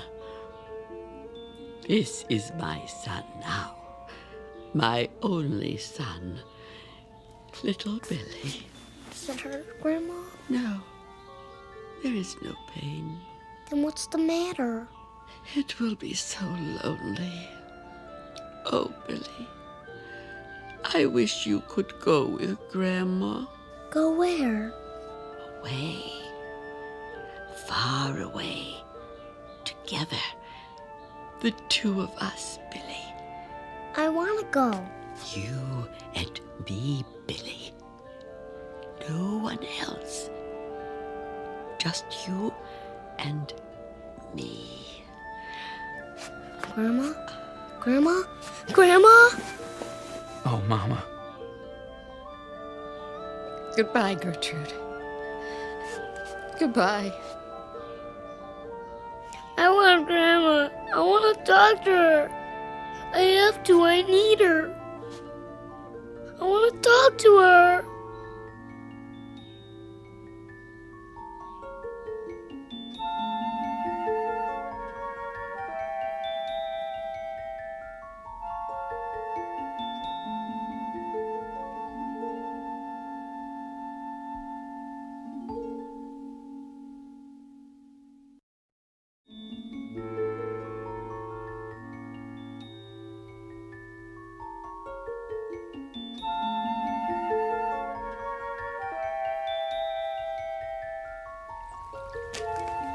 Hello, fishies. Do you want to play with me? Billy? Billy, where are you? There you are. Didn't you hear me calling you? No. You know you're not supposed to be playing out here all alone. Why not? I don't want you so close to the pond. What were you doing? Nothing. Billy? Looking at the fishies. It's getting cold. No, it's not. I think you'd better come in now. Don't you want some lunch? I'll make you a cheese sandwich and some hot soup. Come on. I want a hot dog. All right. A hot dog, then. Why don't you wait in the dining room? I go upstairs. Why? I want to go in my room. Okay. I'll call you when it's ready. Oh, Chris. What's the matter? Billy. I heard you calling him. Where is he? In his room. You all right? I hope so. What do you mean? He's been walking around in a trance all day. He misses her already. You know how close they were. Yes, I do. Why do you say it like that? Like what? Come on, Sil. Well, why don't you admit it? They were too close. She was his grandmother. You and I know that. But you heard what she said. What? She called him her son. Her son, Chris. She didn't mean it. Didn't she? No, of course not. For heaven's sake, Sylvia. She was full of sedatives. She was dying. I'm sorry, darling. I'm sure you're right. It's just that... I guess we're all upset. We'll get over it. I know you will. Because you're strong. I do understand how hard it must be for you. I don't have a choice. But... how strong is Billy?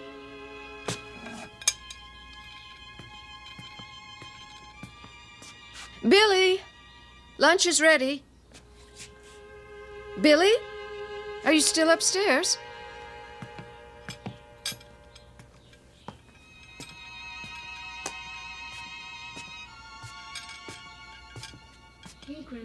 Let's come and play with you. What? Cold there? I'm having a hot dog for me. What are you having? I couldn't do it.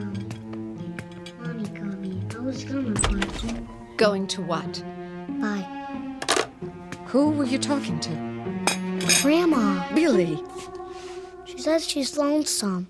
She wants me to come and stay with her. Can I, Mommy? Can I?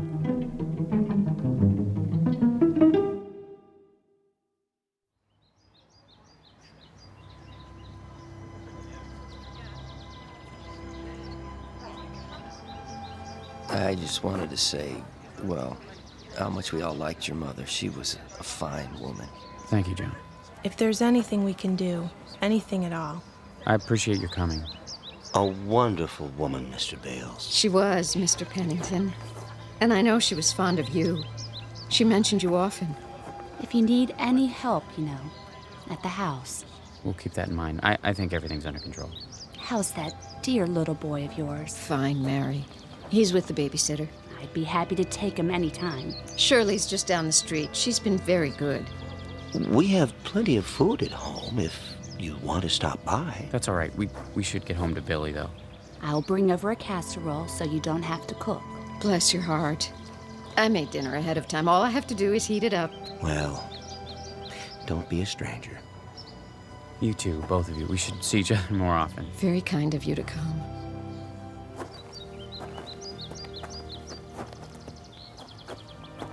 I'm glad that's over. She had so many friends. It was a lovely service, don't you think? You know what I really think? Funerals stink. I know. But it's a way of remembering her. I wanted to remember her the way she was, the way she used to be when she was healthy. Now I'll always think of her like this. How she was at the end. Come on, honey. Let's go home. Billy needs us. Yes, he does. More than ever.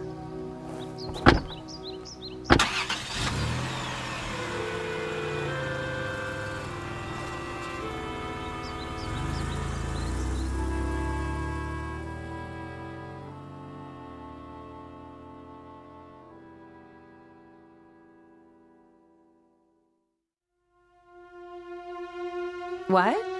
I'm not sure. They went to the funeral. I don't know when they'll be back. Yeah, I'll call you. No, don't come by. I told you I don't know. Oh, he's a good kid. Kind of depressed with his grandmother dying and all. Doesn't want to play or anything. And oh, wait a minute. Hey, Billy boy. Where you going? Outside. Is that okay with your mom? Yeah. You sure? What are you gonna do out there? Play. Oh, yeah? Well, that's good. That's real good. How come you decided to play? Somebody wants me to. Wants you to what? Go outside. Just don't go out of the yard, okay? Okay. Oh, nothing. He's just going out to play. It's the first time he wanted to do that today. No, I don't have to watch him. He's a good boy. He never wanders very far. He just sits and plays by himself. It's sad. I don't... Wait, what was that? Something's happened. I gotta go.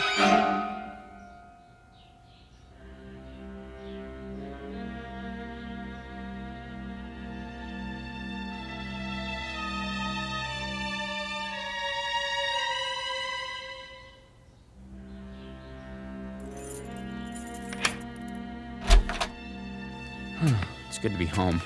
I can take care of things for a while. Why? Wouldn't you rather be alone? That's the last thing I want. Oh, okay then. I'll make us some coffee. Sounds good. Billy? Shirley? We're back. Mrs. Bales? Hi, Shirley. Are you in the living room? Is there anything I should... Oh, Mrs. Bales, Who's this?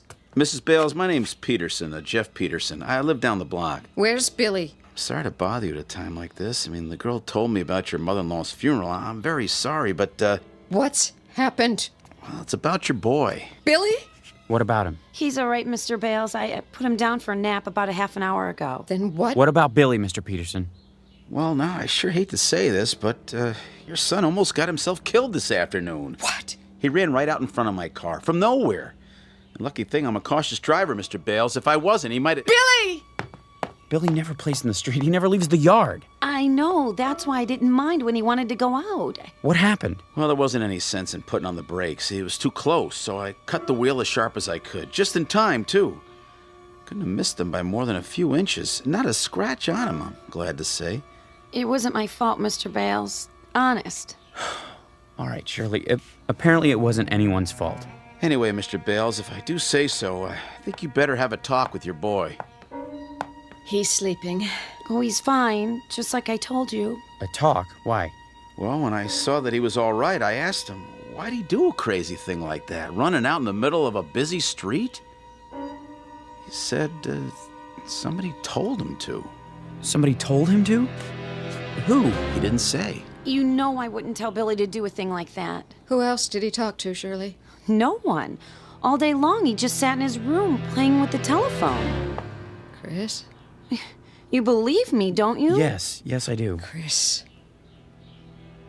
I'm sorry it happened, Mr. Peterson. Don't be sorry. Be glad. The boy's safe.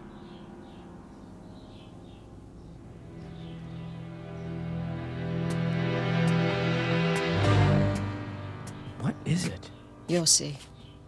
Well, he is all right, isn't he? He's not really asleep. He was faking it. Oh, for crying out... Listen. Listen to what?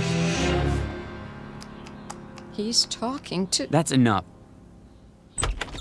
Hi, Daddy. Hey, Pumpkin, we're back. Would you tell me something? Sure. What's this running in the street business? Billy, you know you worried us. I'm sorry, Daddy. Well, why'd you do it? I don't know. Billy? Who were you talking to on the phone just now? Nobody. I asked you a question, young man. Don't fib to me. Who were you talking to? Nobody. You'll tell me, you hear? Oh, no. Sylvia, let go of him. All right. Let's see what you can accomplish, which so far is nothing. Mommy hurt me. She didn't mean it. She doesn't like Grandma, does she? Of course she does. She's just upset. Why? Billy, I've got to tell you something. I want you to try to understand, okay? You're a big boy now. What? You won't be seeing Grandma anymore. She didn't go away like we said. She died, Billy. Do you know what that means? Yes. Now, I know you're only pretending to talk to her on your telephone. I know it's a game you made up, but please, will you do me a favor, Billy? Okay. Don't do it around Mommy anymore. Why? Because... Well, just because. I'll explain it to you someday. Deal? Deal. Okay, I'm gonna go talk to Mommy now. See you in a little while, okay? Okay, Daddy.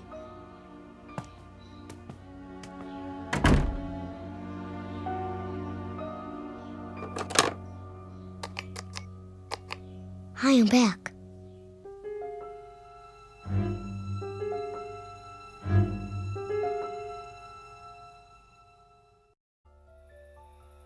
All finished in the bathroom? Hmm. Shall I turn out the lamp? What? The light. Do you want it off, or do you want to read for a while? Yes. Yes, which? Whatever you like. Oh, Chris. It's not what I want, it's what you want.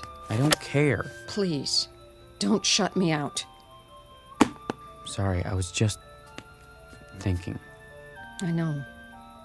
Sil, Yes? I know how hard it was for you. What you went through these last weeks and months, you did more than anyone.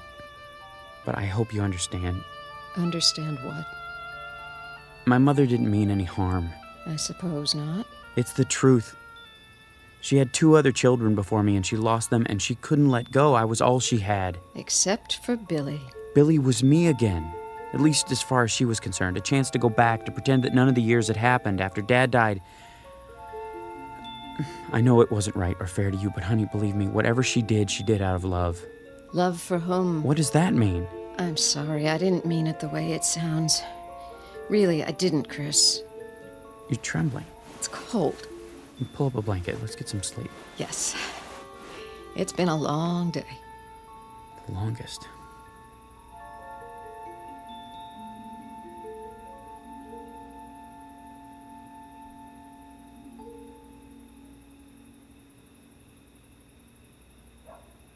Hi.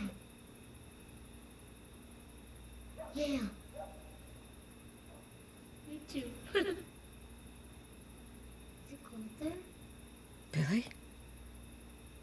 give me an ice cream bar? Oh, that would be cool. How about some candy?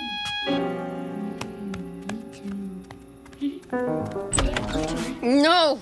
I won't have it! Mommy! Who are you talking to? What's the matter? Give me that! What is it you're hearing? I want to know! That's my phone! Hello? Hello? Give me my phone back! Whose voice is that? Who? Mommy, give it to me! Not until you tell me. Say it! Say it! It's my phone! It's from Grandma! That's it! No more of this stupid telephone! You broke it! You broke it! Yes, and I'll break it even more into little pieces. You will never play with this telephone again. It is gone. Do you understand? Gone and never coming back. I want it. I want it. Why? I want Grandma. Billy? Billy! What did you do? What did I do? What happened here? It was that stupid toy. I woke up and... I'm sorry, Chris. I lost my temper again, but... Why did you break it? I heard her. Heard who? Who do you think? What are you saying, Syl? She was there. On the phone. She didn't say anything, but I could hear her. Breathing. That's crazy. I know. But I heard it. Come on, honey, snap out of it. He was so upset. Of course he was. Where did he go? Downstairs. I'll go after him. We both will. That's the back door. He's gone outside. Billy! Billy! Where is he? In the patio. Billy, come here, son. The fish pond. Billy! Oh, no. He's not breathing. I'll give him CPR. Go inside and call 911. Dr. Unger, too, now!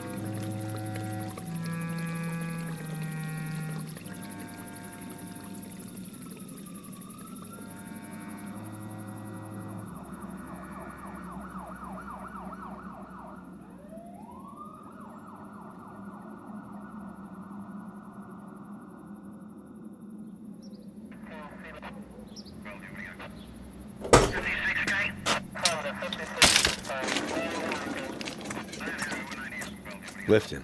Careful. I got him. How is he? He's breathing. Thank God.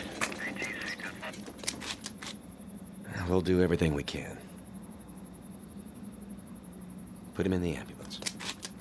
If we had gotten here a few minutes earlier... I'm going with you, Billy. Oh, my Billy.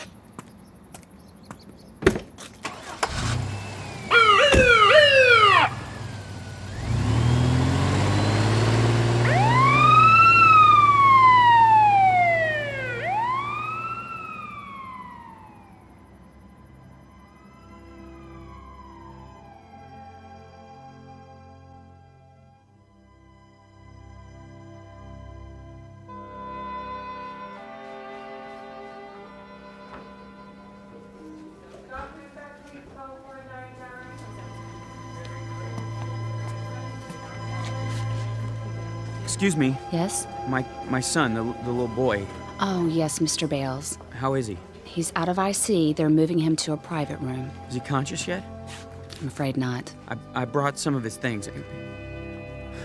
He's gonna come out of it, isn't he? We're doing everything we can. My wife's having a hard time. The doctor will be here in a minute. He'll give her something. Please tell him to hurry. Now, if you'll wait over there. Yes, of course.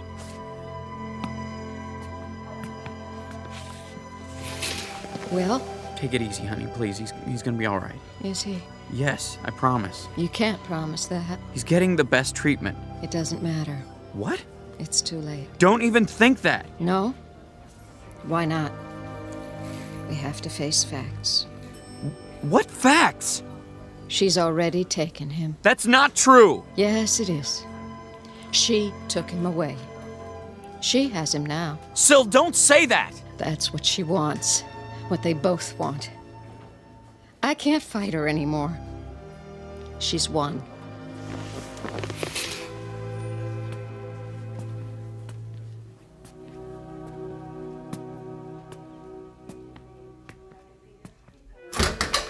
Just a minute, sir. Is this room 511? Yes, but no visitors are allowed. I'm his father. I brought some of his things. You can leave him with me. Give me a minute with him. Well, just a minute, until Dr. Unger gets here. Hi, Pumpkin. It's Daddy. Can you hear me? You're gonna be all right, you know. I swear you are. Why did you do such a crazy thing? Going in the fish pond. Mommy and I will take care of you from now on, you'll see. She doesn't mean to get you all upset. She's sorry. She's so sorry. She only meant you don't need that telephone anymore. It was Grandma's idea, but I'm the one who got it. I shouldn't have listened to her. Grandma's at peace now. You have to accept that.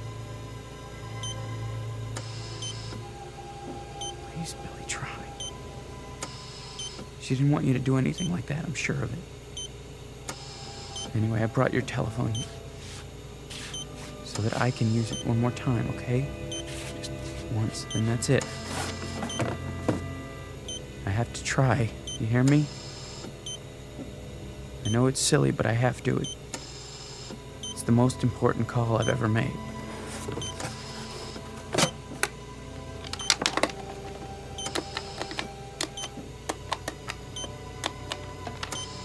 Mother, if you can hear me, by some miracle you can hear me at all, please listen to me now. You said you loved Billy, remember? On his birthday, you picked him up on your lap and hugged him and said that he gave you life again. I know you meant it. You did, didn't you, Mama? Well, if you did, if you really meant it, I'm asking you now to prove it. Give him back to us. He's 5 years old. Do you know how young that is? He hasn't even started. He doesn't know anything about school or girlfriends or wearing long pants or pitching a baseball. He doesn't know anything yet. He hasn't been anywhere. He's hardly been out of our house. There's a whole world he hasn't seen or heard or tasted or smelled or touched. Remember what you said. You said Billy gave you life again. Well, now you can give him life. If you really love him, let him live. Give him back, Mama. Give him back!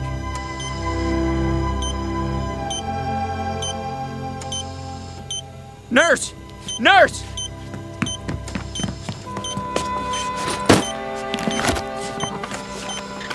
What's happened here? I don't know, Doctor. His heart! It's not stopping after all. It's stronger. And his breathing.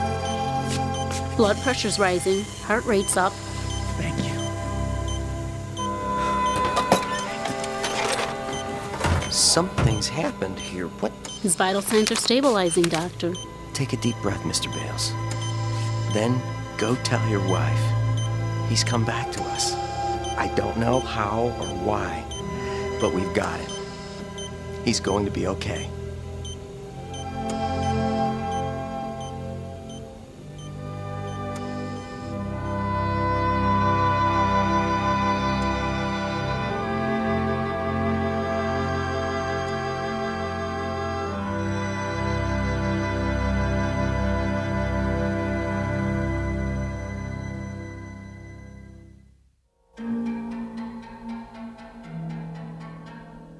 A toy telephone, an act of faith, a set of improbable circumstances, all combine to probe a mystery. To fathom a depth, to send a facet of light into a dark after-region. To be believed or disbelieved, depending on your frame of reference, a fact or a fantasy. A substance or a shadow. But all of it very much a part of the Twilight Zone.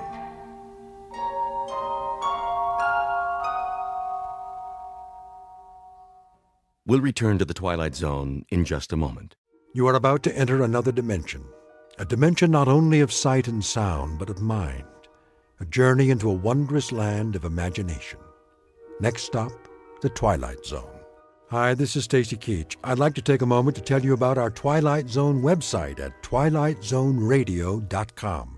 At twilightzoneradio.com, you'll find the latest information on these Twilight Zone radio dramas, including behind-the-scenes photographs, plus the newest product releases, trivia contests, ways to contact us, other Twilight Zone-related info and merchandise, plus links to other fascinating websites. So make your next stop TwilightZoneRadio.com. Visit TwilightZoneRadio.com to purchase these Twilight Zone radio dramas on cassette and CD, or call toll-free 1-866-989-ZONE. That's 1-866-989-9663.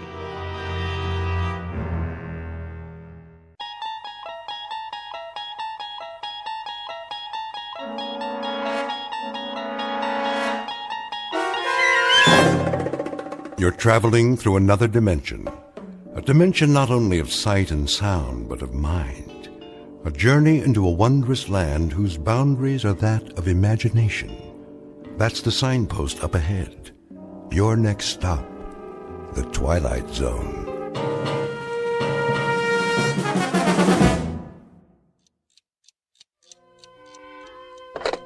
Front desk? This is room 14, yeah. Jackie Rhodes. Listen, I was just wondering... What? No, I already paid you for the week. Sure I did. Didn't I? Well, I thought I did. No problem. I'll drop it off downstairs first thing in the morning. That's right. Cash, same as always. Yeah. You know I always pay my rent. One thing about me, I ain't no welcher. I got a big payday coming tonight. Anyway, the reason I called... Can I ask you a question? No, that ain't it. I know you don't do room service. I was just wondering, is my phone working okay? Uh-huh. Well, the reason I ask is I'm expecting a call. A real important call, and... You sure? Not a one, huh? No, I ain't been out of the room. See, I've been waiting right here for this very important call, and... You would have put it through to me, wouldn't you? Sure. Okay. Oh, one more thing. Am I ever going to get my air conditioner fixed? Well, when the super shows up tomorrow, ask him again. Leave him a note or something. It must be 100 degrees in here. Yeah.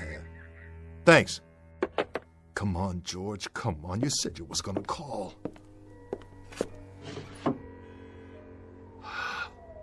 Oh.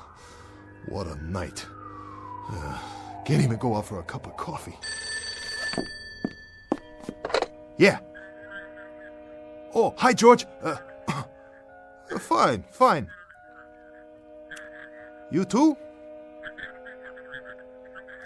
Nothing much. Yeah, well, I've been sitting here waiting. That's right. Expecting a call. From you, of course. Yeah, George. Yeah, sure is a hot night, ain't it? Uh-huh, George. George, I was just wondering what kind of job you had in mind tonight. Well, now, look, I've been sitting here 3-4 hours, and if you want to know the truth, I've been roasting to death and like to go out of my mind. All I'm asking you is... George, hey, whoa, will you listen to me? Will you listen? I'm not trying to cop out. I am definitely not trying to cop out, all right? I just wanted to know what kind of a... Well, because I got a tendency towards nerves, George. Well, you can sit in a hotel room only so long, and it's such a hot night. George, I ain't complaining. Whatever the job is, I'm up for it. Yeah, sure. You got a number one boy here is what you got. You know that. And I'm going to do the job for sure. George?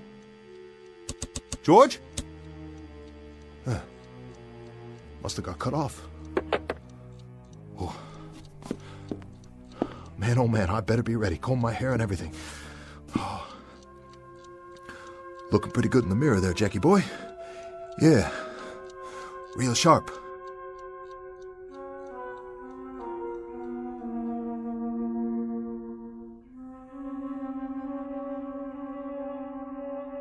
This is Mr. Jackie Rhodes, age 34. If there were a who's who for nickel and dime crooks, conmen, and small-time grifters, his chronology would state the following. Simply that he was born in New York City, went to a boys' reformatory at age 11, followed by a state penal institute at age 19. He has been picked up along with the usual suspects on every count, from petty larceny to extortion to assault with a deadly weapon.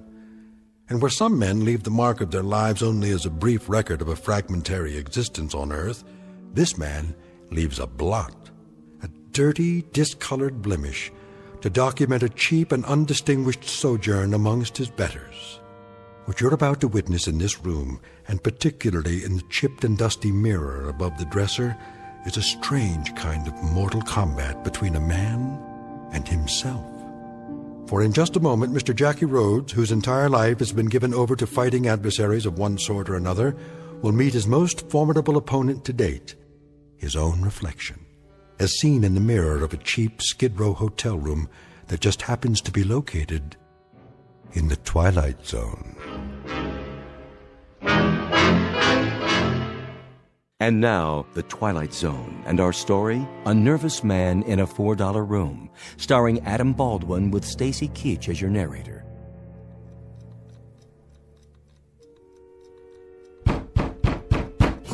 Yeah!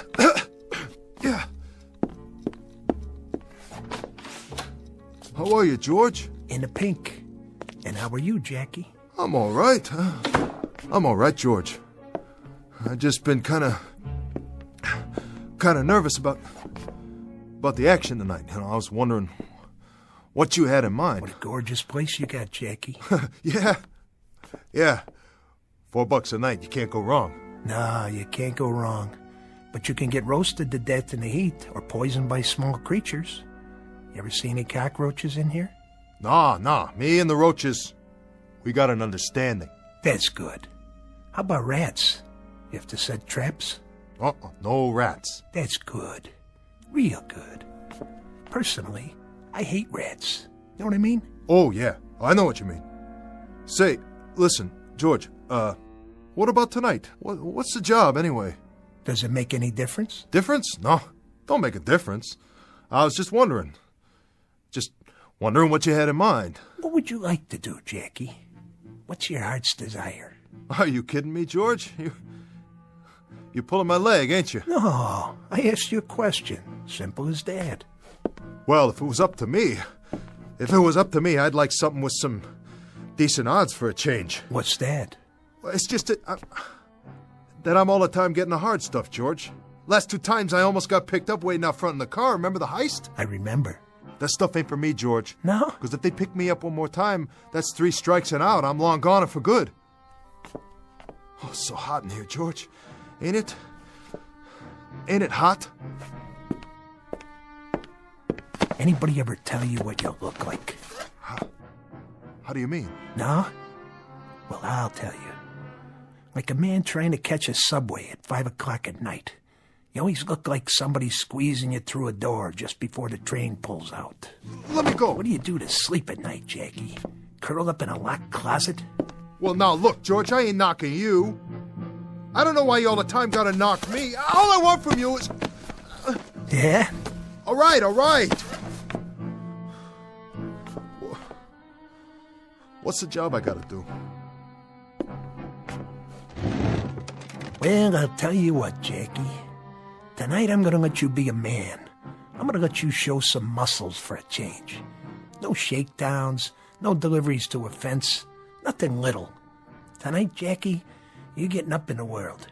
So I got a little present for you. Whoa. What's that? What do you think it is? 22 special. I don't want it. Oh, careful, it's loaded. What do I need a gun for? Well, I'll tell you. Old man runs a little bar on 38th Street, between Lexington and 6th. Feisty old bum, always giving us trouble. Don't like to pay off for the jukebox we got him. Don't like to pay off for the protection. We lecture him all the time and he spits in our eye. How do you like that for gratitude? Well, you don't keep this kind of stuff a secret for long. Lots of people hear about it. We go to another place and we say, "Here you are, pal, here's your bill for the jukebox." And you know what, Jackie? They want to spit in our eye, too. They hear there's an old gleep on 38th Street who don't pay, so why should they pay? Till tomorrow morning, when they find the old gleep sprawled out over his bar. And you know what? Everybody else falls in line real quick like. Now that's simple, ain't it, Jackie? Even you can understand that. Kill him? You want me to kill him? You're the one, Jackie. I just stopped by to tell you. And give you your present. George, I can get set up just for carrying that thing. You ever heard of the Sullivan Act? George, take it with you, please. This one ain't for me. Jackie, you're in hock to me all the way up to your collar buttons. So don't tell me what's for you and what isn't. But I ain't never done anything like this before. There's always a first time. No, George, no. I'm strictly for breaking and entering. I'm nickel and dime. You put me in an alley and I'll do a mug job, but I gotta do it from behind. George, I got no guts. That's me, understand? You know that. I simply got no guts. Why don't you get somebody else? Get a couple of torpedoes. That's why I need you, Jackie. Because my old barkeep knows every torpedo I got on the line. He wouldn't let him in the front door. You, he don't know. So you're the one. But George, you know me. I'm a gutless wonder. Tonight you gotta get guts, Jackie. I don't care where from. Look under the bed or go buy some. Or get them on the corner. But you find him and you do the job. The bar closes at 2. You beat her when he's about to lock up, and then you do it. George! George! I'll be back here at 2:30. If I find out that you welched on me, that you chickened out, you are dead. Please, George, please. Thanks a lot, George. Thanks a lot. Oh, never used a gun before. Never. What are you looking at in the mirror? Yeah, you, Jackie Rhodes. Some tough guy, huh? Look at you. So what's the beef? What's the big deal? All you have to do is go out there and get rid of an old guy, some dopey old guy, probably 90 years old, probably 100 years old. That's all, some old gleep. That's what George called him, a gleep. And you can't even do the job. Well, I wish I could trade you in. Yeah, another model. Because this one's all dented and rusted out and don't work right no more. And it's scared. It's all the time scared. Why? Huh? Why are you so scared?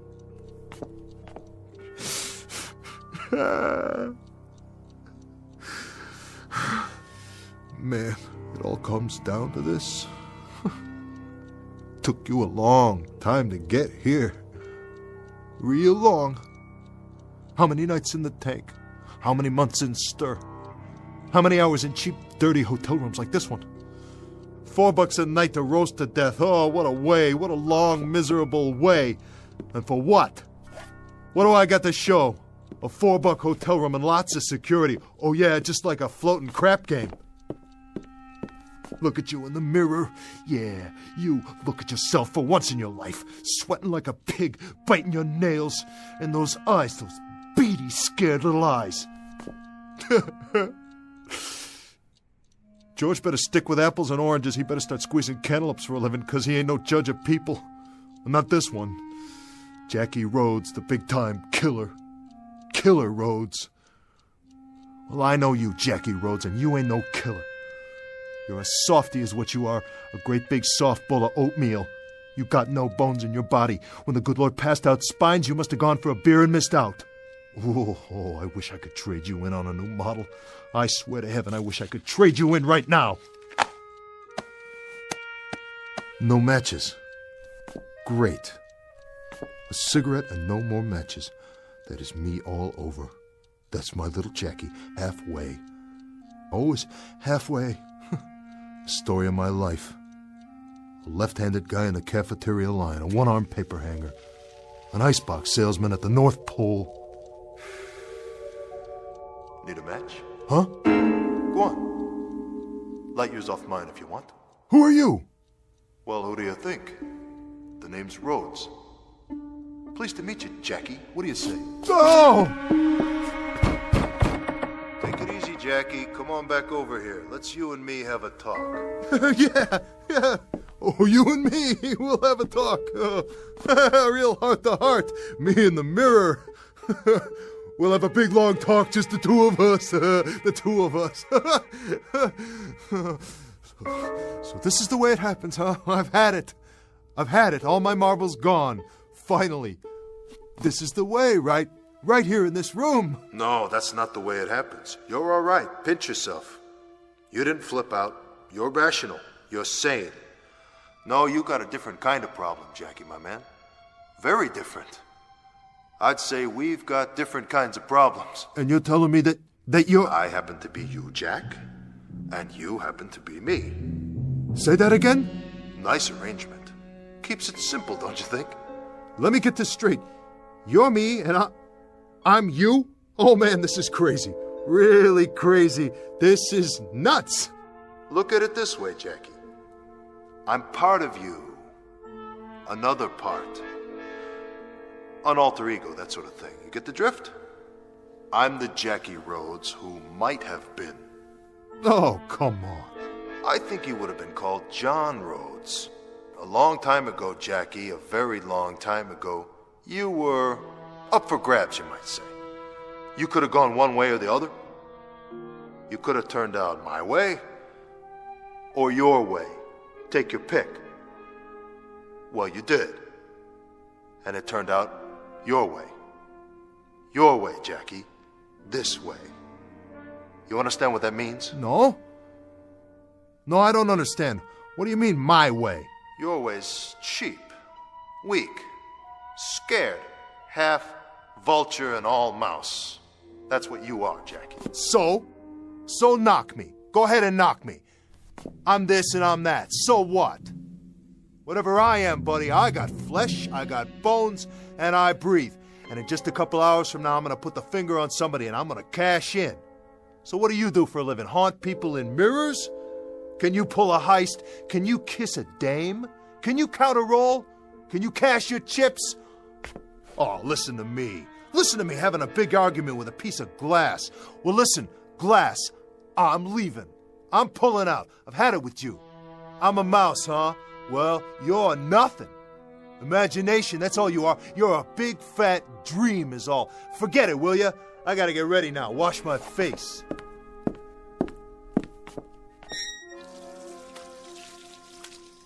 Whoa, some dream. I must have been asleep for a minute. Jackie. Whoa, what are you doing in here? How can you be in this mirror too? Go ahead, Jackie. Finish washing up. It's a big night. You leave me be. I know what I'm doing. You ain't even real. Stay calm. Get away. I'll shoot you if I have to. I mean it. Then where'll you be? In a million pieces, that's where. You can't kill me, Jackie, because I'm not out here. I'm in you. No matter where you go, I'll be right there. In a store window, in a shiny car, the water in the gutter, I'll be there. I'll always be there. You get away! You get away from me! Oh, don't fold up on me now, just between you and me, old friend. There's a lot that's got to get settled tonight. A whole lot. That's right, Jackie. You got a big night ahead of you. We both do.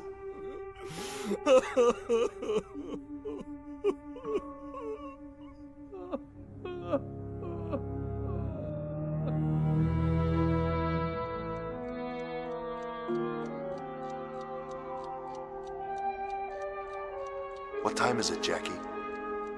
Leave me alone. I thought you were going someplace. Yeah, I'm going someplace. What's it to you? What's it to me? Everything. It's everything to me.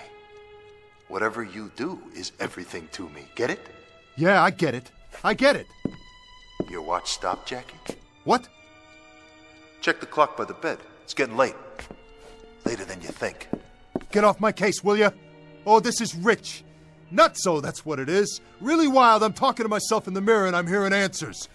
I'm really off my rocker. I must be... Of course you're talking to yourself. That's what I am. A part of yourself. A part deep down inside that never came out before, so you couldn't see it. You never let it come out. Never let me come out. But there were moments, weren't there? Remember? What are you yapping about? Moments. When I still had a chance. Do you remember any of the moments, Jackie? The first one, for example.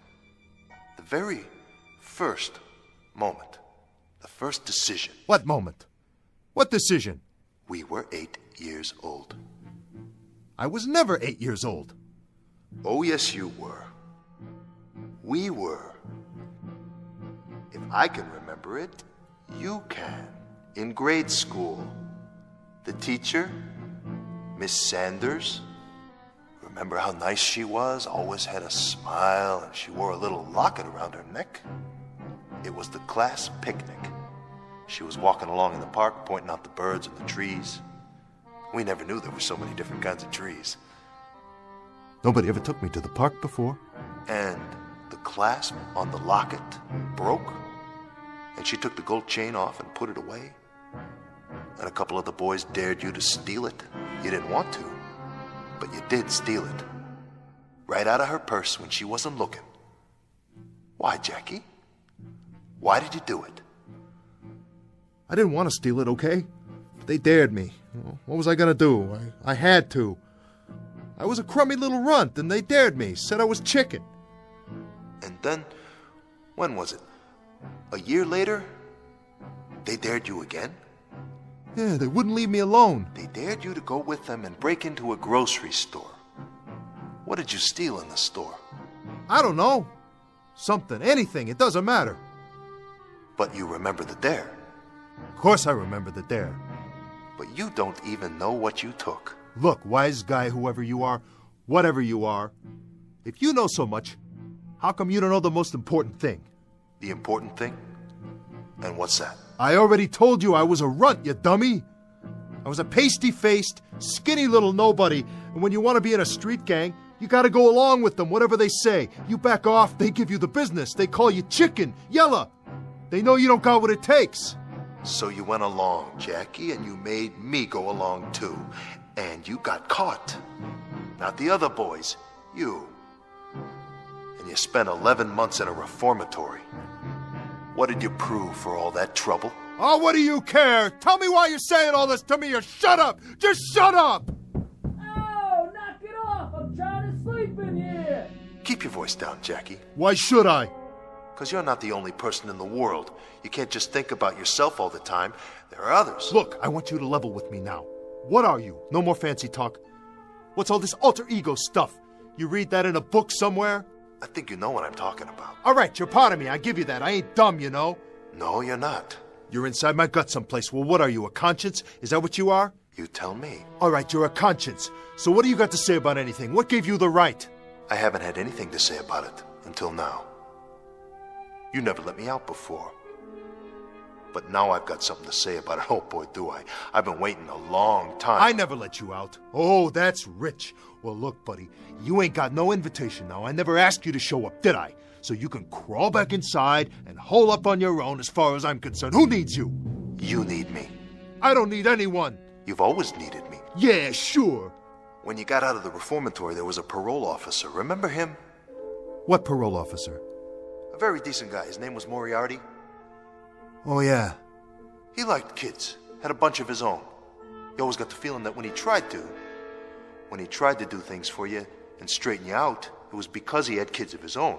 And but for the grace of God, you might be one of his. Jaw. No wonder I kept you locked up inside. You really know how to talk my ear off. You're walking on your lower lip all the time. Well, I still say, who needs you? I'm asking you, what do you want from me? Don't you know? No, I don't. I'll tell you what I do know.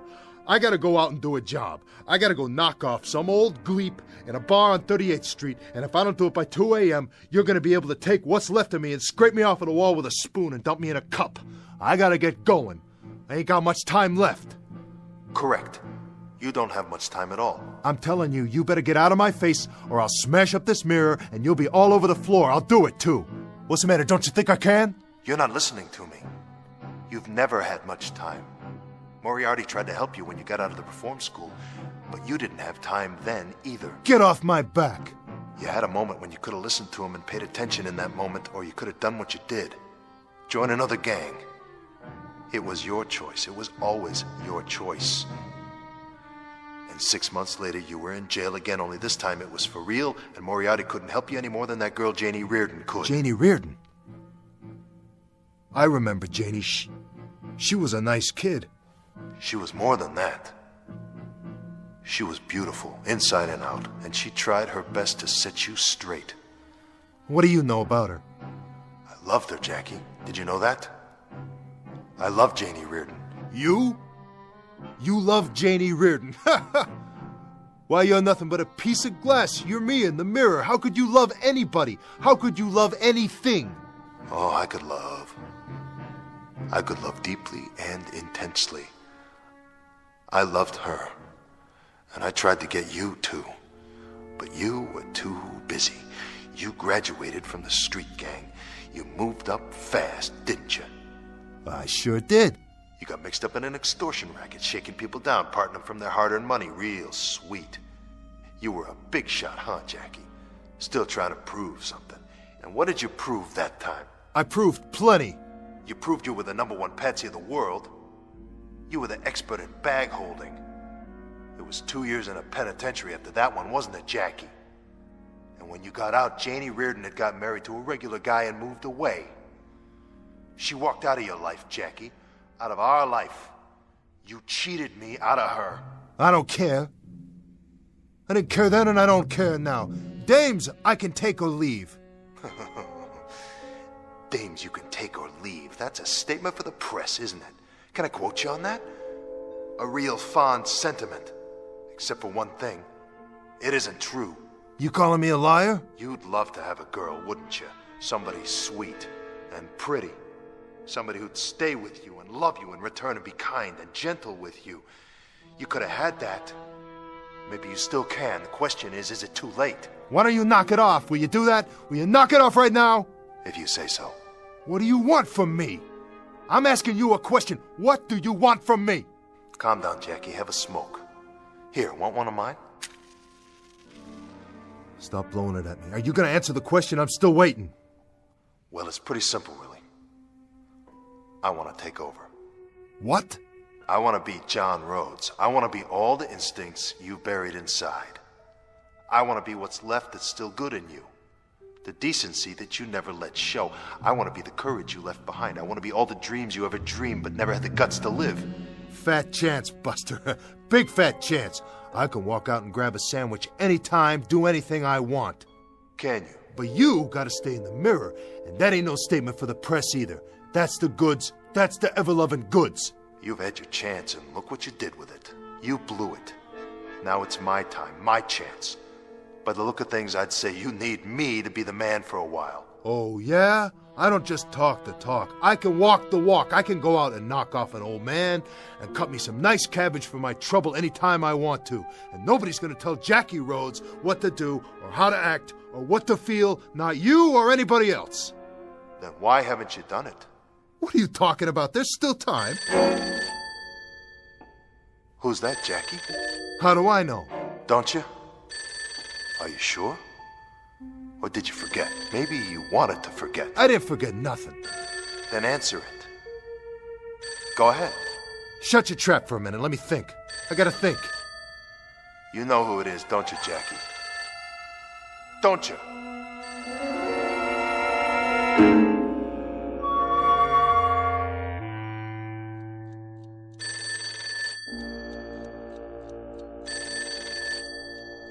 Go ahead, answer it.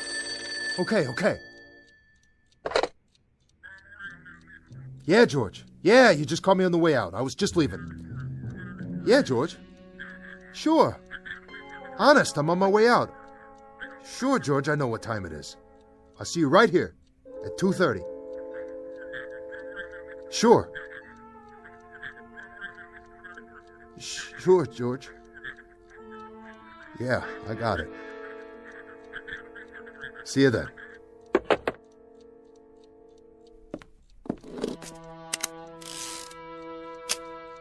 Still think you need the gun, huh? Sure, I need it. I got a job to do. Get out of my mirror. I want to see how I look. Doesn't make any difference, Jackie. Sure it does. Man's got to look sharp. Nobody thinks he's a bum or nothing. Nice tie. But you don't need that either. Oh, yeah? You're not going anywhere. No. You know why, Jackie? Because this job of yours, this killing, this last decision in a long line of dirty decisions, this is one I want to make. Back off. Jackie, Jackie, What? look at my face. You know these eyes. I said look. Okay, I'm looking already. What do you see? I'm not kidding, you know that. You can tell. I want out now, Jackie. I want to take over. I want to help us.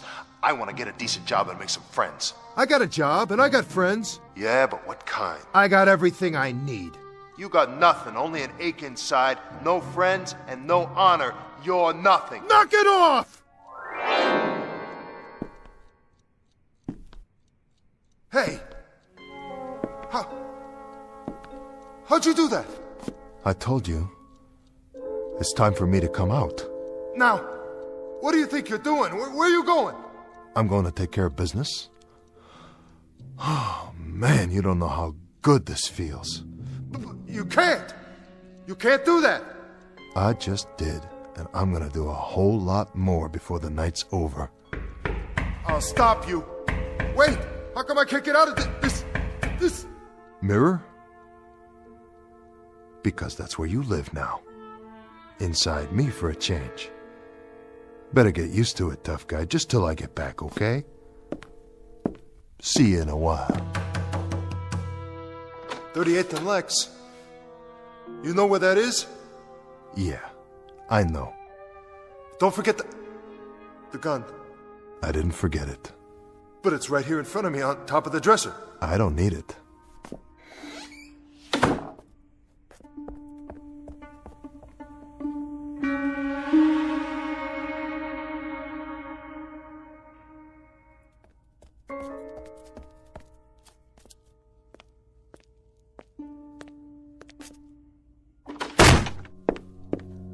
Get up, little man. I said get up. Hi, George. I'm gonna take your skin off foot by foot. You are. Nobody went to the old man's bar tonight, Jackie. Nobody at all. That right. That's right. At last report, he was extremely healthy. Thanks to you. Thanks to you, you raunchy little welcher. Easy, George. Don't get your blood pressure up. I don't like your attitude. After all I've done for you. Given you another chance. And another. And another. And what do I get in return? No gratitude. Well, you just ran out of chances, buddy boy. Your extra time's all used up. Now I'm gonna take it out of your hide. What do you think of that? I don't think anything. You know, Jackie, it's nothing personal. It's just business. I like you. I always liked you. That's why I tried to cut you a break. But now, you think that if you keep your trap shut, I'll forget about it and it'll go away. Is that what you think? No. Speak up. I can't hear you. What do you got to say for yourself, Crumb? Huh? What? What have I got to say for myself, George? That's right. And make it good. Very little. I have very, very little to say for myself. Not much at all. Just one sentence. 2 words, really. I resign. That's it, George. I resign. What? You what? I said I resign. You know what that means, don't you, George? It means quit. Walk out. You're not walking anywhere. When I get through with you... Throw in the towel.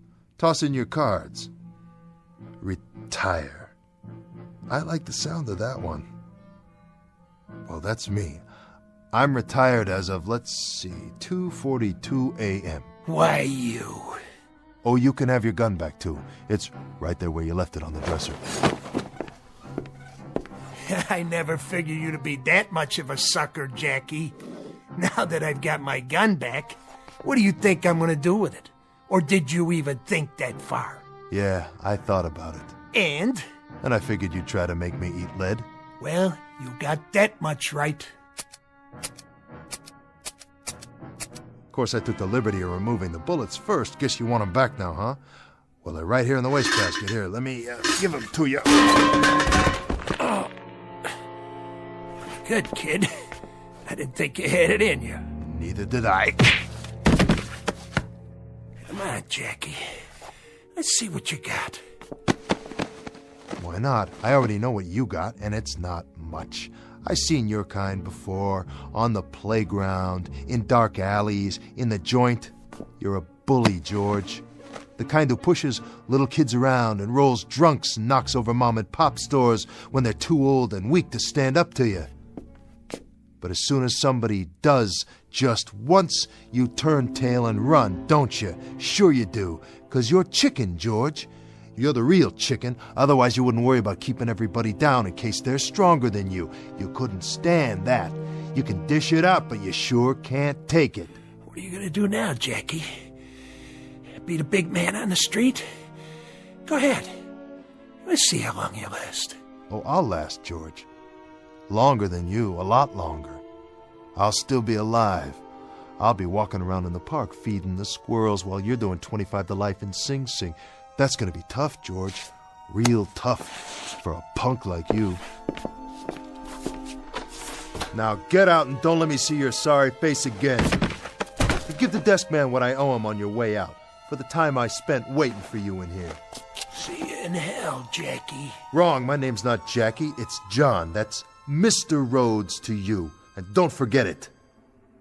I'm the one who just changed your life permanently for the worse.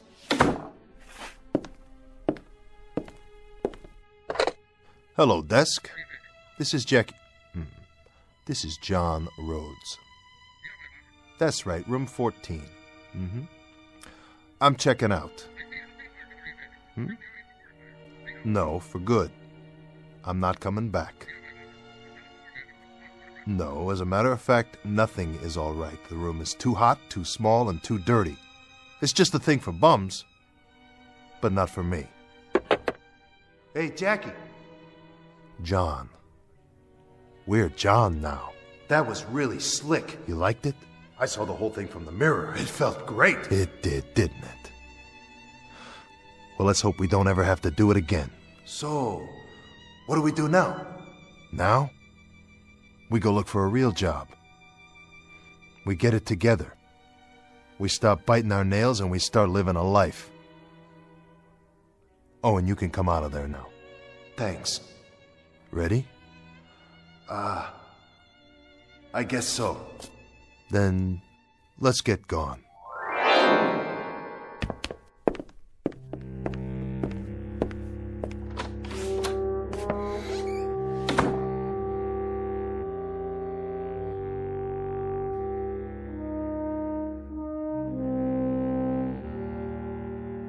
Exit Mr. Jackie, make that John Rhodes, age 34, about to carve himself a nicer and more acceptable piece of life. And while we do not offer this story as the norm or the rule, there is a school of thought that says there really are two people in each one of us. And so, for the gentlemen out there, a word to the wise, mind who you're shaving tomorrow morning. If you nick yourself and the mirror yells, ouch, you may have just checked into the Twilight Zone.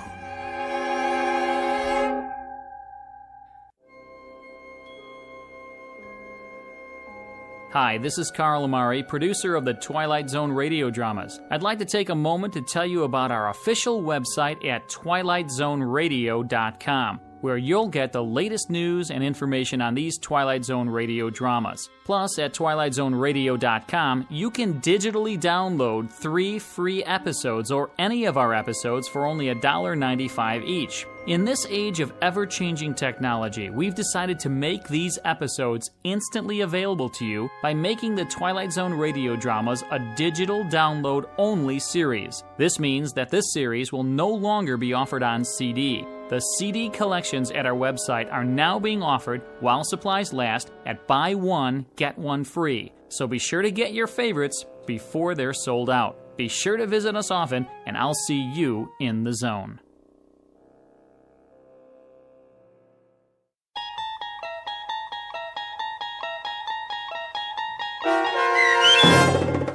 A Nervous Man in a $4 Room, starring Adam Baldwin with Stacy Keach as your narrator, was adapted for radio by Dennis Etchison and based on a script by Rod Serling. Heard in the cast were Turk Muller and Carl Amari. To learn more about the Twilight Zone radio dramas and to obtain audio cassettes and CDs of these programs, visit our website at twilightzoneradio.com. The producers of The Twilight Zone wish to thank CBS Enterprises, Carol Serling, Dennis Etchison, Dick Brescia Associates, Claire Simon Casting, Terry Jennings, Don Longo, the American Forces Radio and Television Service, our sponsors, and our radio affiliates for helping make this series possible. This copyrighted radio series is produced and directed by Carl Amari and Roger Wolski for Falcon Picture Group. Doug James speaking.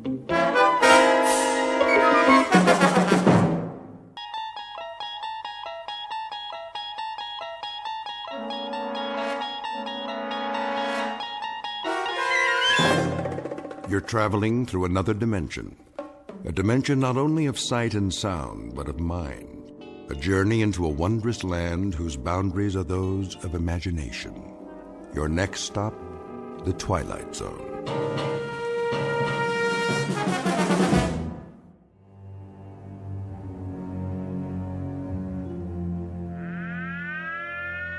This is the Emergency Broadcast Network. The Office of Civil Defense has just announced a red alert. Enemy missiles are approaching the United States. Repeat, this is a red alert. Enemy missiles are approaching the United States at a high rate of speed. Arrival time is estimated at only a few minutes from now. All citizens are advised to get off the streets immediately and take cover. This is not a test. Repeat, this is not a test. The first missiles have just hit. Are we still on the air? How long do we have? Good Lord! It's actually happening! This is real, folks! This is not a test! This is real! How's that, Mr. Radin? It should do nicely. The volume could be a bit higher, though. Higher? You gotta be careful not to break those speakers. I thought you installed subwoofers, state-of-the-art, as I requested. Oh, we did.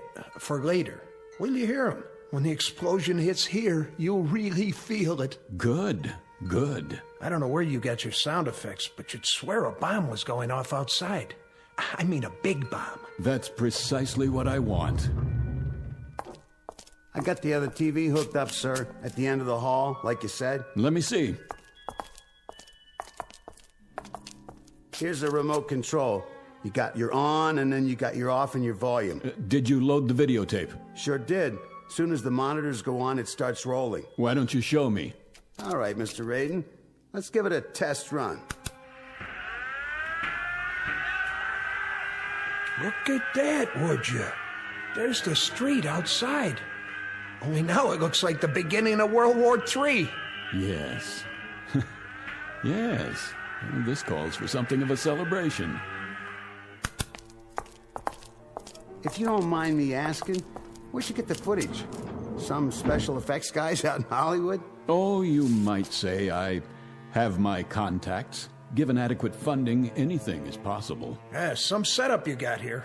All part of the show, huh? This is not a show. It may be, let us say, an illusion. But this room is not an illusion. It happens to be the best designed bomb shelter on the face of the earth. But tonight it's for gags, right? Something of the sort. A practical joke, and I trust a most effective one. You could say that again, Mr. Radin. When those sound effects start and that stuff goes on the TV, you'd swear the whole world was getting blasted. That's the general idea. I've got 3 guests coming this evening, rather special guests, and I wouldn't want them to be disappointed. Well, it fooled me, and I put most of the wiring in. A drink before you go, gentlemen? To a job well done? No thanks. It's getting pretty late. Are these friends of yours? How's that? You're doing all this to fool 3 of your friends. They must be, they must be real, like, special friends. Oh, they are. They are indeed very special friends. This, in a sense, is the moment a man lives his entire life for. Yeah, I bet. That about it, Mr. Radin? Yes, I'd say that just about does it. Well, we gotta go. So long, Mr. Radin. Good luck on your party. Party? Yes, you might call it the best party ever. Bye, Mr. Radin.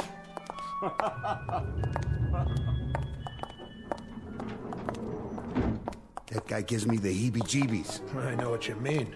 This has got to be the #1 kook in the whole country.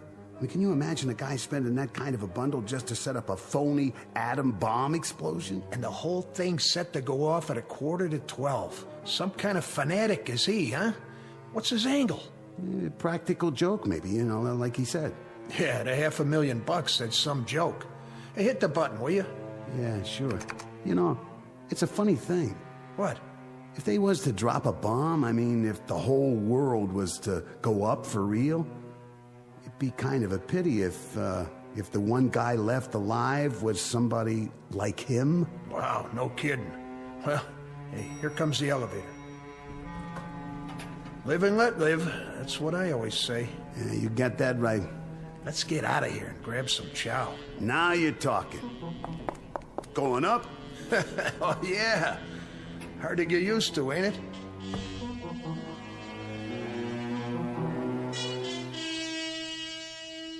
This is the basement of a fashionable midtown skyscraper and office building.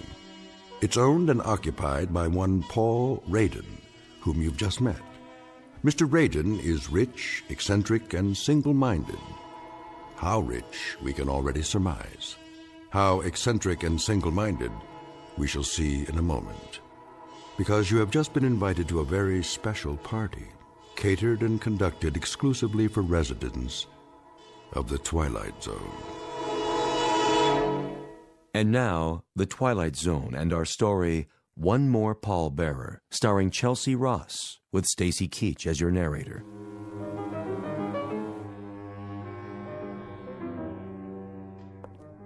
And here's the main course, dear. Baked fish, just the way you like it. Splendid. Would you care for some more milk? Not just yet, Mary. Sit down, please.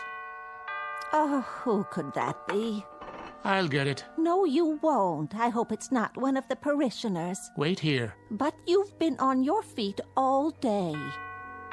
Dinner will keep. Nonsense. I'll see to it, dear.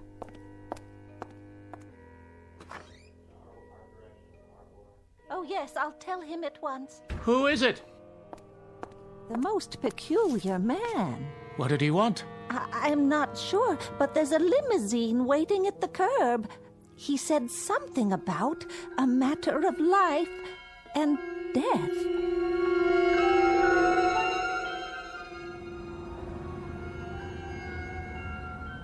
Odd, isn't it?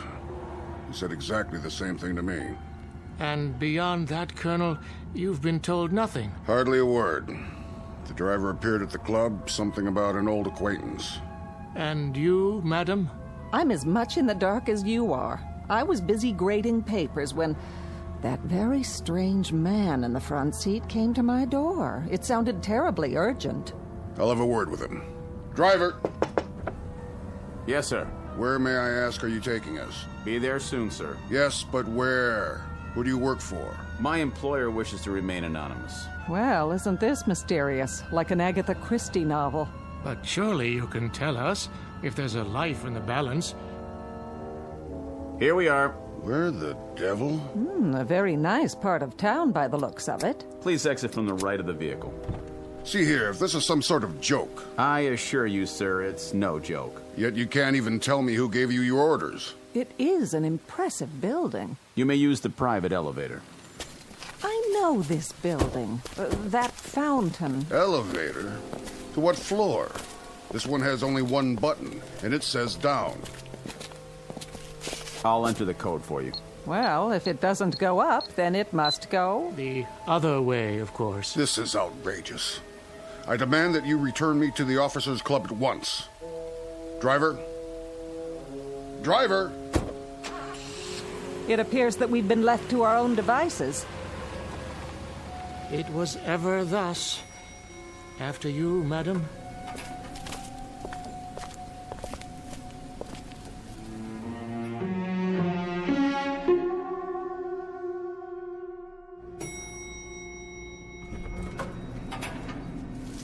What in the... Good evening, friends. That voice. If you'd be so kind, just follow the hall to the security door at the end of the hall.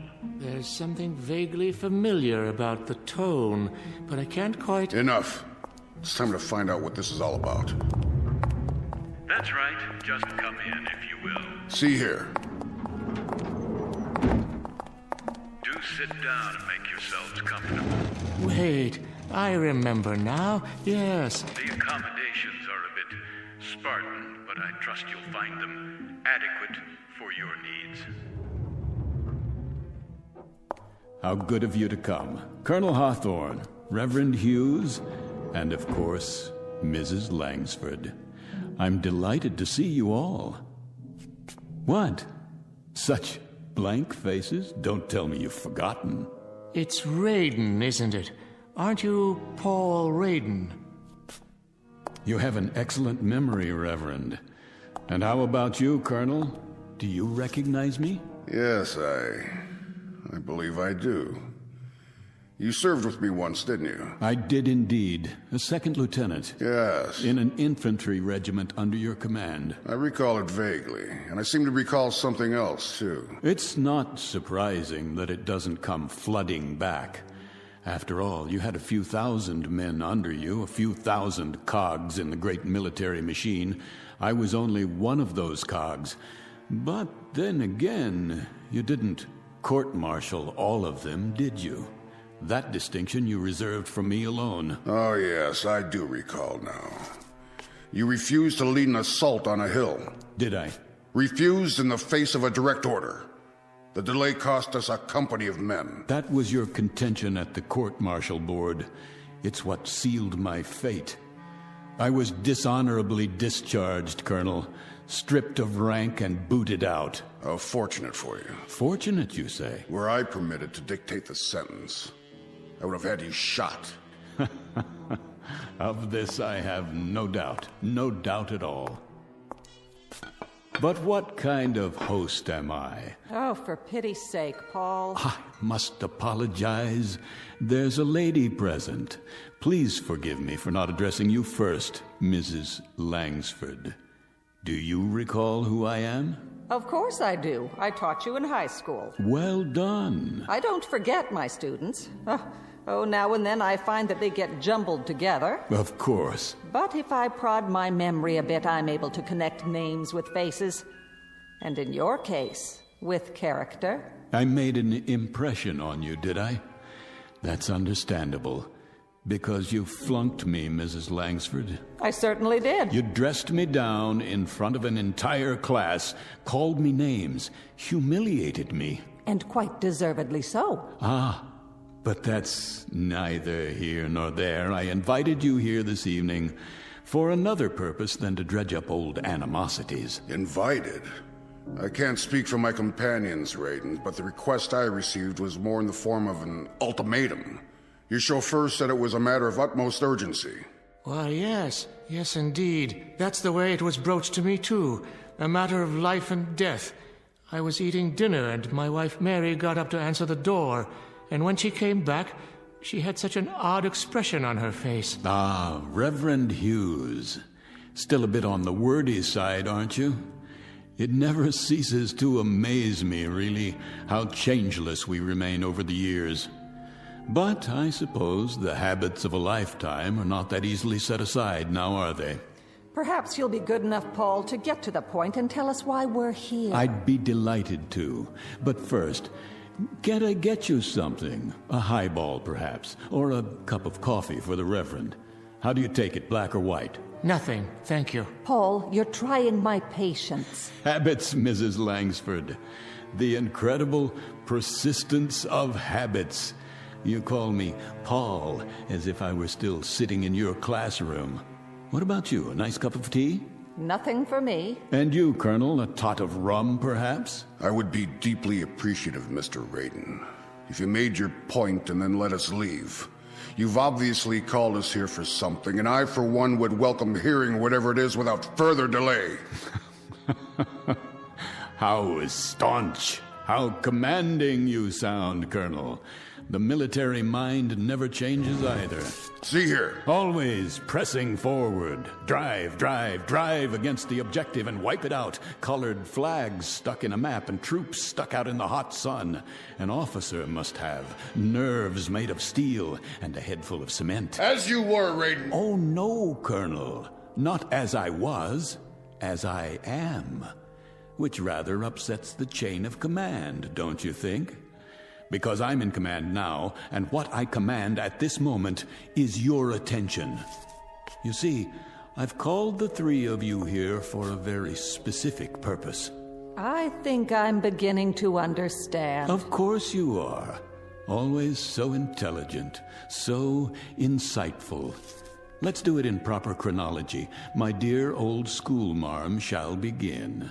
That staunch and intrepid educator who would look so incongruously out of place without those severe spectacles covering those severe eyes looking out of an equally severe face, who possesses such vast prerogatives from the local school board and the vast courage that comes from pitting all her wits and training and knowledge against poor captive children. Are you quite finished, Paul? My dear lady, I haven't even begun. May I make an observation, then? You have permission to speak. Would you like to address the class? Oh, just a comment, Paul, on how incredible this whole thing is. That a man like yourself, a millionaire many times over, a big, important man who walks with kings and heads of state and industrial tycoons... You followed my career. How gratifying. How incredibly tiny a mind this kind of man must have, to dwell on an incident in a high school classroom of some 20-odd years ago, and to let it fester inside of him, as it's done with you. I've never liked humiliation, Mrs. Langsford, whether it occurred 20 years ago or in the past 10 minutes. Humiliation? All right, Paul, let's talk of humiliation. Let's talk of your humiliation. Mr. Raiden was caught cheating during an examination, caught red-handed. Oh, not a federal crime, of course, but perhaps just a bit commentative on the nature of the person. And when accused of the act, he tried to plant his crib sheet on an innocent student.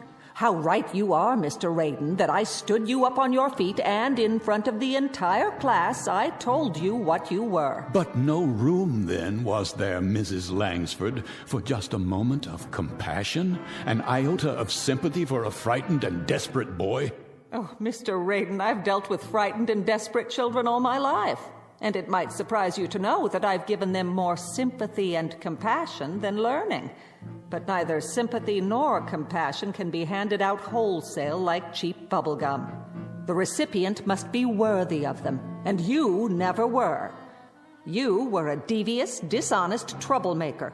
And for all your millions, my guess is that you are still devious, you are still dishonest, and I have no doubt that even now you're a troublemaker. You haven't changed either, Mrs. Langsford. Mr. Raiden, after so many years, what can be gained by... A great deal can be gained, Reverend. A great deal.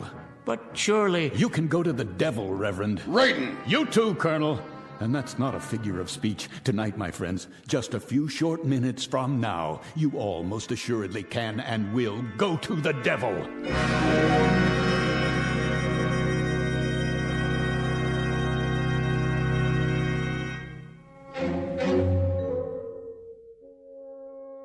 Mr. Raiden, obviously years have passed between now and whenever it was you felt you suffered various indignities at our hands. Felt? How conveniently you forget the extent of my suffering.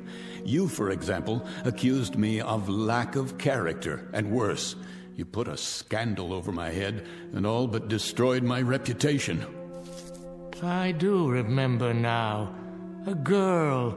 A young girl whom you drove to suicide, because even at that early stage you were not a man to hold honor in very high regard. So merciless and so judgmental. What of her responsibility, her character? You're far from consistent in your dispensation of forgiveness. No, the robes of a man of God never became you, Reverend. For all your pious pronouncements, they never quite fit. Enough of this. I'm getting out of here, now. You can try, Colonel. This is outrageous. Save your strength. You're going to need it. Open this door at once. The doors don't answer to your command, only to mine. They're made of solid steel. The walls are 18 inches of reinforced concrete sheathed in 6 inches of lead. I have my own generator plant, my own air system, and at the other end of the hall, a storeroom the size of a warehouse stocked with food and supplies. But in God's name, why? What are you afraid of? Afraid? Hardly. Prudent might be a more accurate word. Remember the story of the 3 little pigs, houses of straw and so forth, and only one built to withstand the blast. Blast? What blast? Colonel, you of all people should understand logistics. Does it occur to you why a man would go to all this trouble and expense? You've built what amounts to be a bunker. So I have. But we're not at war. Not at this precise moment. You're insane. Am I? This is the middle of the city. Ah, now you're getting warm. Closer to the point. What are you talking about? About beginning a vigil, my friends. The long wait and the countdown to oblivion.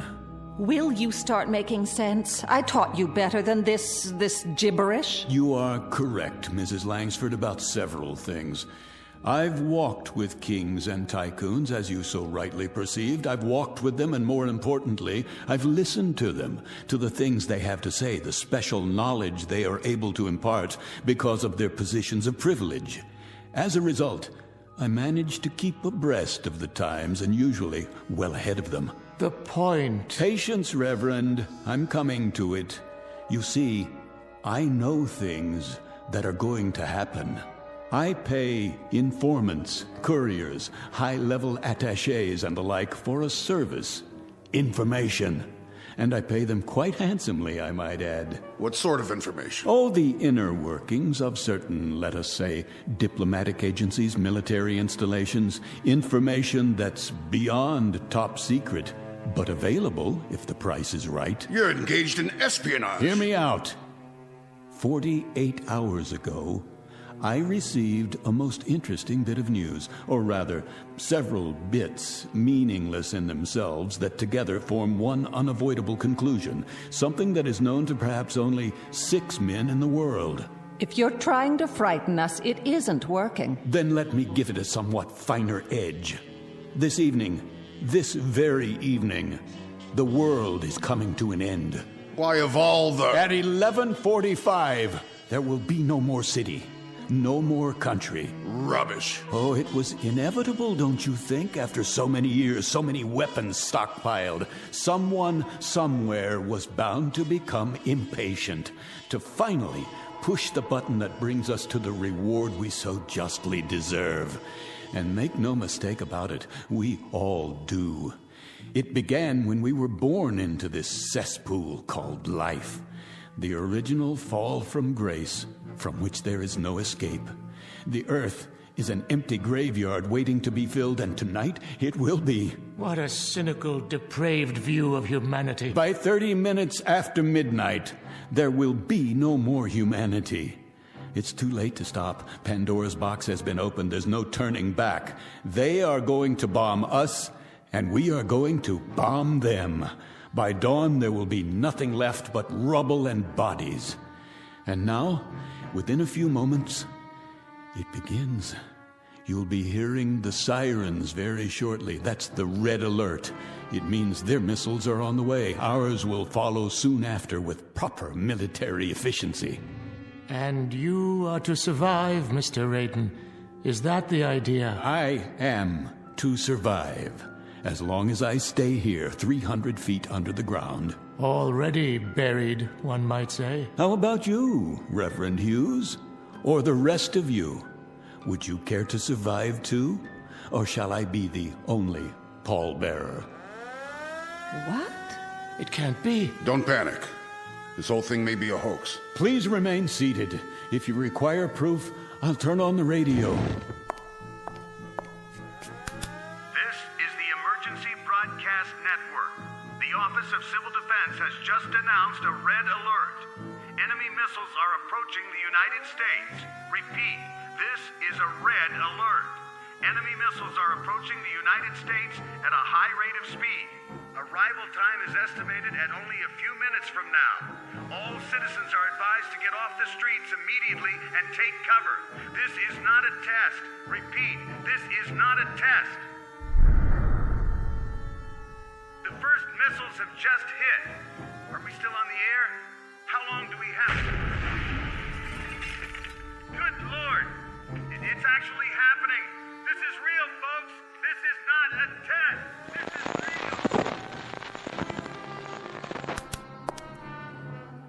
Comments? Perhaps a little military sophistry now, Colonel. A quote from General Grant or Lee or Patton.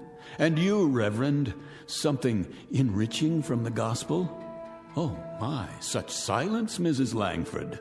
Nothing in that vast reservoir, that Pilgrim's Progress mind of yours to fit this situation? No mental eraser you can use to wipe out reality? I've got to get to my wife. Oh, by all means, Reverend. Certainly. Get to your wife. Hold hands and die together. Take your hands off me. You turn my stomach, Reverend Hughes. You know that. Find your wife. I intend to. That's not what's on your mind. What's on your mind is what's on the Colonel's mind and the schoolmarm's over there. Your precious hide, your sanctified flesh. That's what preoccupies you at this moment. Let go of me, Mr. Raiden. If I'm to die tonight, I want to be with someone I love. Very theatrical, Reverend Hughes, but far more burlesque, I'm afraid, than legitimate theater. Kindly have the decency. Why don't you have the decency, Reverend, to depart this earth with just a fragment of the truth in your mouth? What truth? Tell me to my face that you are so scared, so miserably frightened, that you'd sell your wife by the pound if it meant your survival. Admit it. If those were the last words I ever spoke, Mr. Raiden, they would also stand as the worst falsehood I ever uttered while living. Why am I not convinced? Will you open the door, Mr. Raiden? Will you let me leave now? Take a look at the monitor first. You might want to consider what awaits you outside before you open that door. How did you know, Raiden? How could you possibly have known exactly when? What difference does it make? If we leave now, we might make it back to our homes. Highly unlikely at this point, but I suppose hope springs eternal. Oh, of course, Mrs. Langsford, back home to your aging sister, no doubt. And you, Colonel, back to the club so you could die with your cronies amid all your medals and memorabilia. Whatever we do, it's none of your concern. My dear friends, shall we drop the pretense now, this instant? Shall we all of us now dare to speak the truth? I told you how this room was constructed, steel, concrete, and lead. It is the only place where you can survive. Now, what is all this nonsense about going back to your homes? You mean to say you'd walk out of here to certain death, when by simply staying where you are, you're assured that you'll live?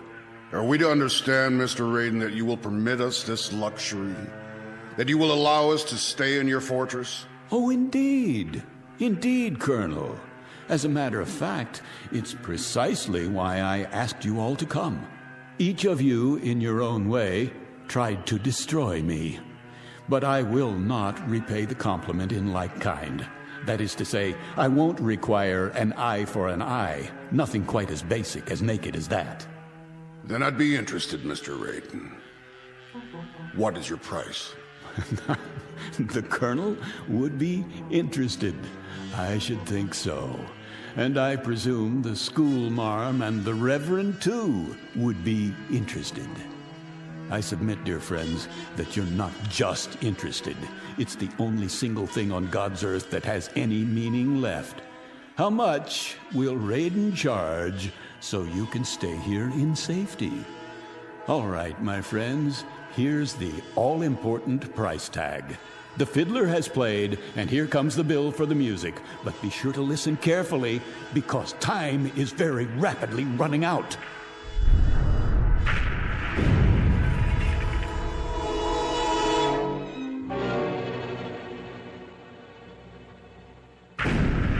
Say it, man. What is your price? You will, each of you, each one of you in turn, beg my pardon, ask my forgiveness.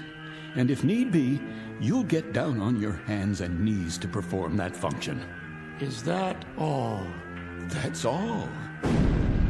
Father who art in heaven. I suggest you prepare your requests without delay. The first bombs have just exploded somewhere near the city. I assure you, the next ones won't miss.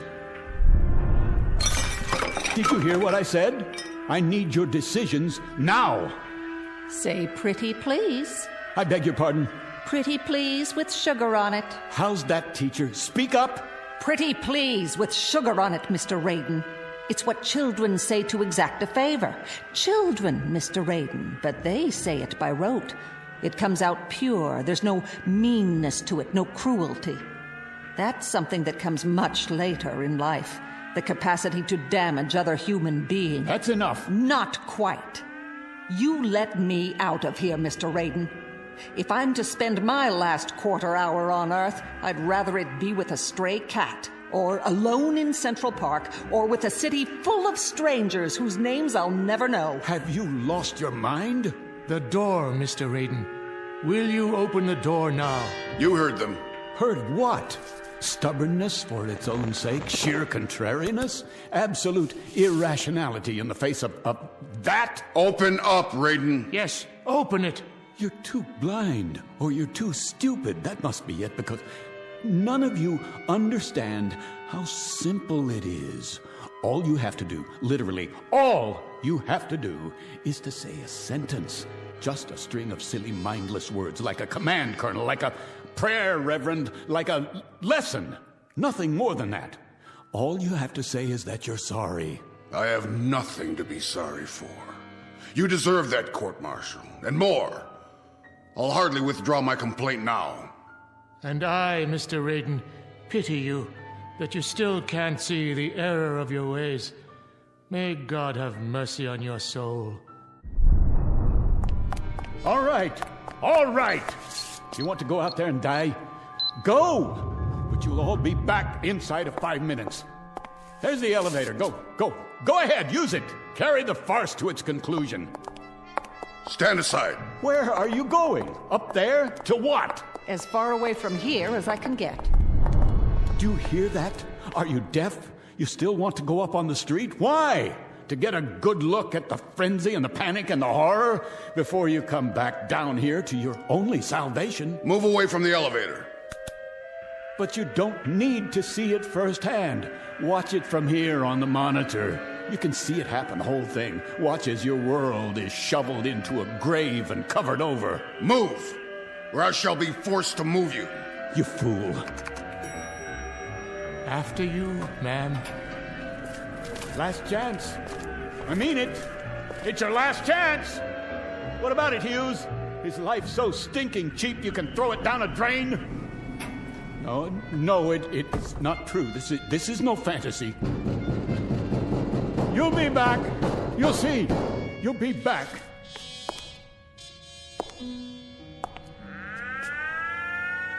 This is the Emergency Broadcast Network.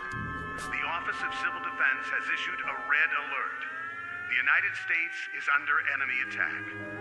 The first wave of bombers and long-range missiles slipped through our defenses by unknown means and are on the approach now. Evacuation procedures are underway in all major cities. The President will make an announcement as soon as this is real, ladies and gentlemen. This is not a drill.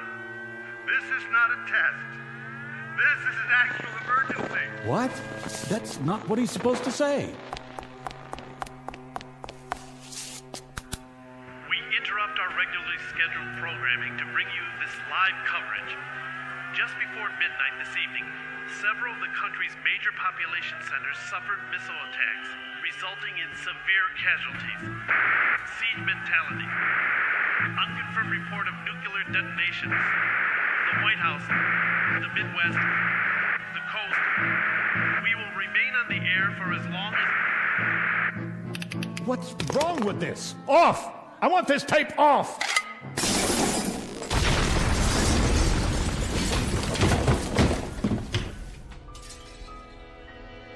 That's enough. That is quite enough.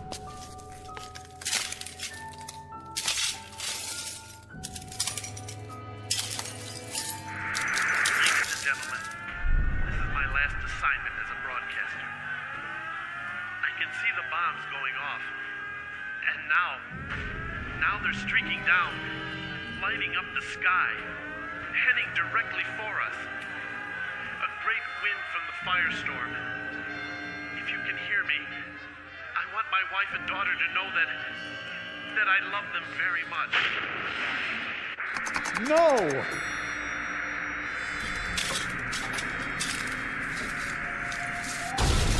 No! No!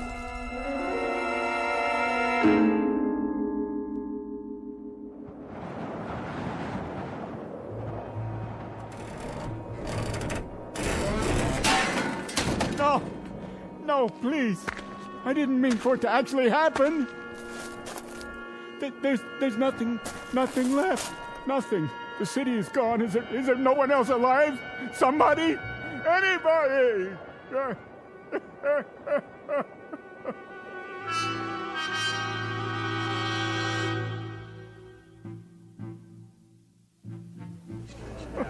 What's wrong with him? Must be drunk. Poor man, he looks crazy. Yeah, look at his eyes. What's he crying?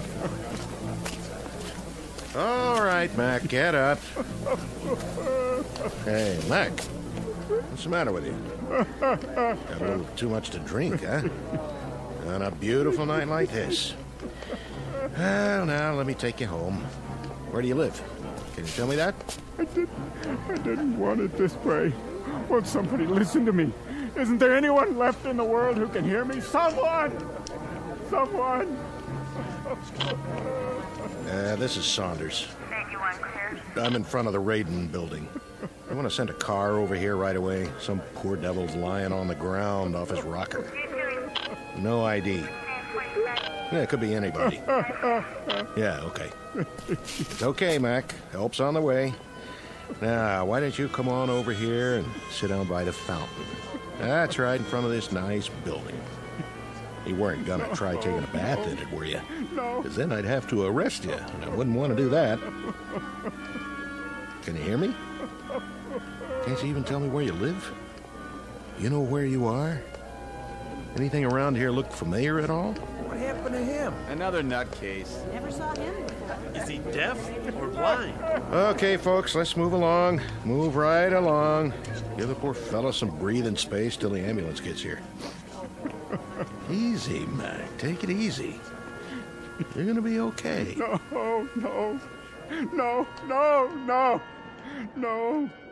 Somebody. Anybody. Is anybody left alive in all this rubble? Not another human being anywhere in all the world? Please. Oh, please, God, oh, please.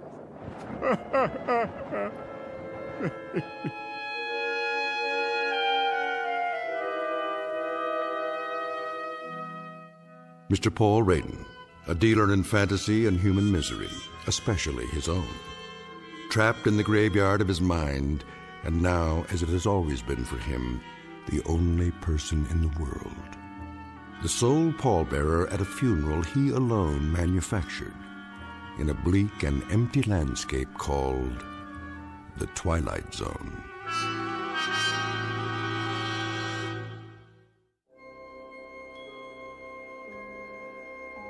Hi, this is Carl Amari, producer of the Twilight Zone radio dramas. I'd like to take a moment to tell you about our official website at twilightzoneradio.com, where you'll get the latest news and information on these Twilight Zone radio dramas. Plus, at twilightzoneradio.com, you can digitally download 3 free episodes or any of our episodes for only $1.95 each. In this age of ever-changing technology, we've decided to make these episodes instantly available to you by making the Twilight Zone radio dramas a digital download-only series. This means that this series will no longer be offered on CD. The CD collections at our website are now being offered, while supplies last, at buy one, get one free. So be sure to get your favorites before they're sold out. Be sure to visit us often, and I'll see you in the zone.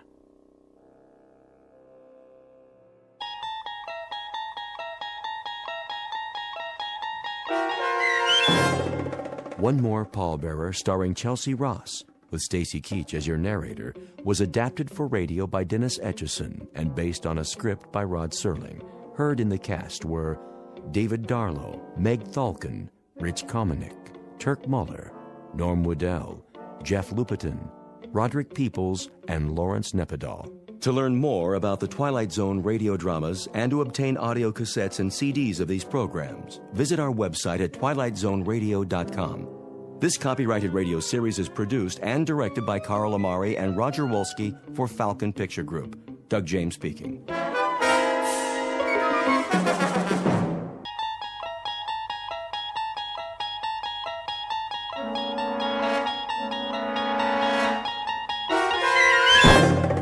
There is a fifth dimension beyond that which is known to man. It is a dimension as vast as space and as timeless as infinity. It is the middle ground between light and shadow, and it lies between the pit of man's fears and the summit of his knowledge. This is the dimension of imagination. It is an area which we call the Twilight Zone.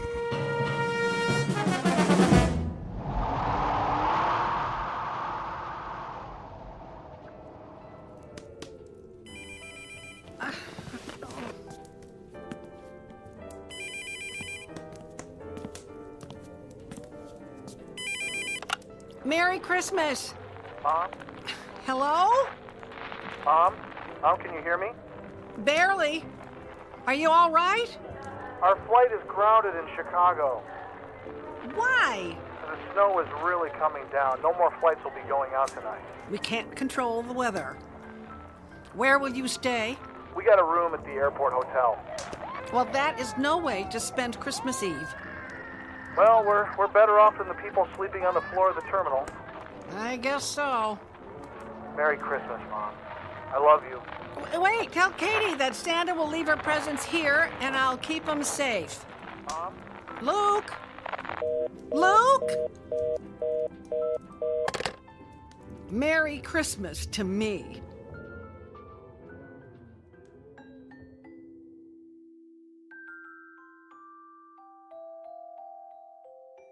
Snowpath, South Dakota.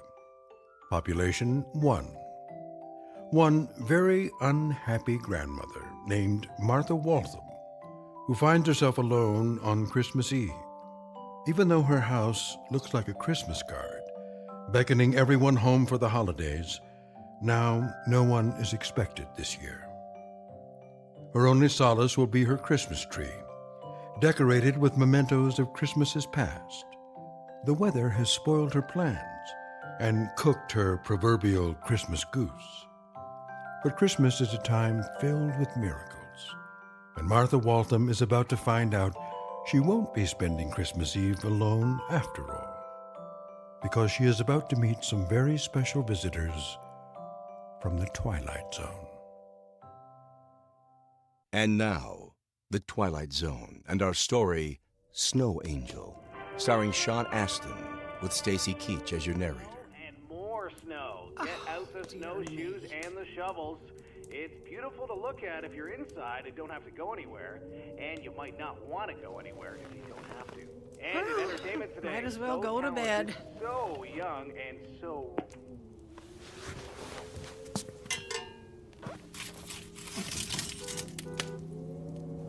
What is that? A car? Who'd be coming out here in this kind of weather?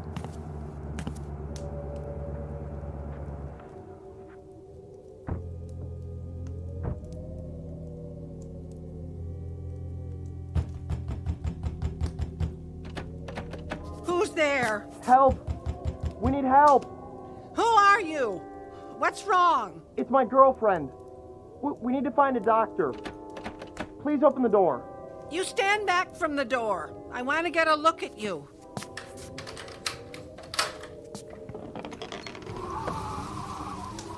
We need help. Please.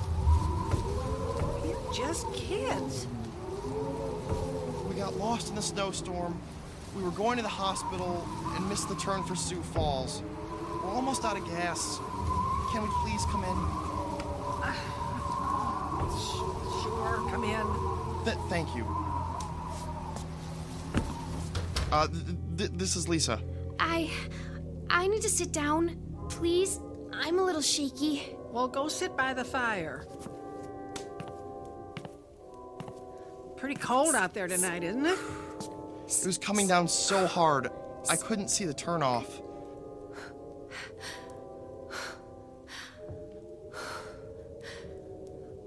Lisa, you're breathing awfully hard. Are you all right? I'm fine. I'm just practicing my Lamaze breathing. Lamaze? She's getting ready to have a baby.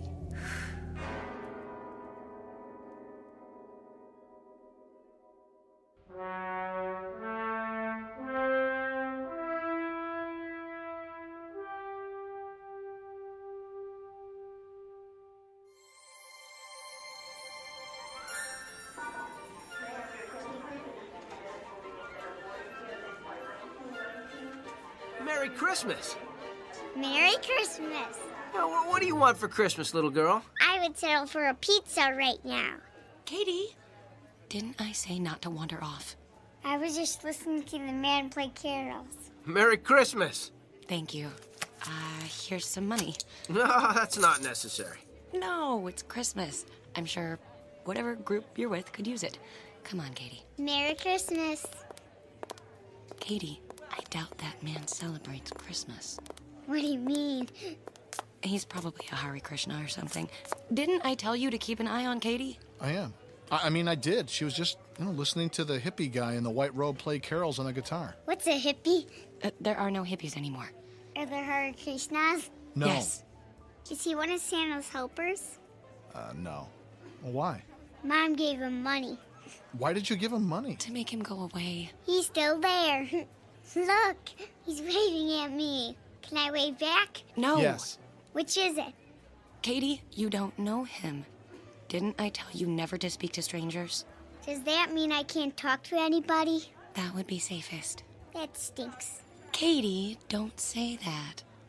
We're together, and that's what Christmas is all about. Family. So, I can only talk to family on Christmas? Well, just this Christmas. But you said, be nice to everyone at Christmas. Well, yeah. That's the spirit of Christmas. It's a special time to celebrate peace and love. Joy to the world and everyone in it. Even the hippie? Well, yeah. Okay, I got a great idea. Why don't we invite him to our hotel room and have a pizza with him? I don't think so. Katie, you can't. He's a complete stranger. I thought Christmas was for everyone. Well, it is. Mom, where's your Christmas spirit?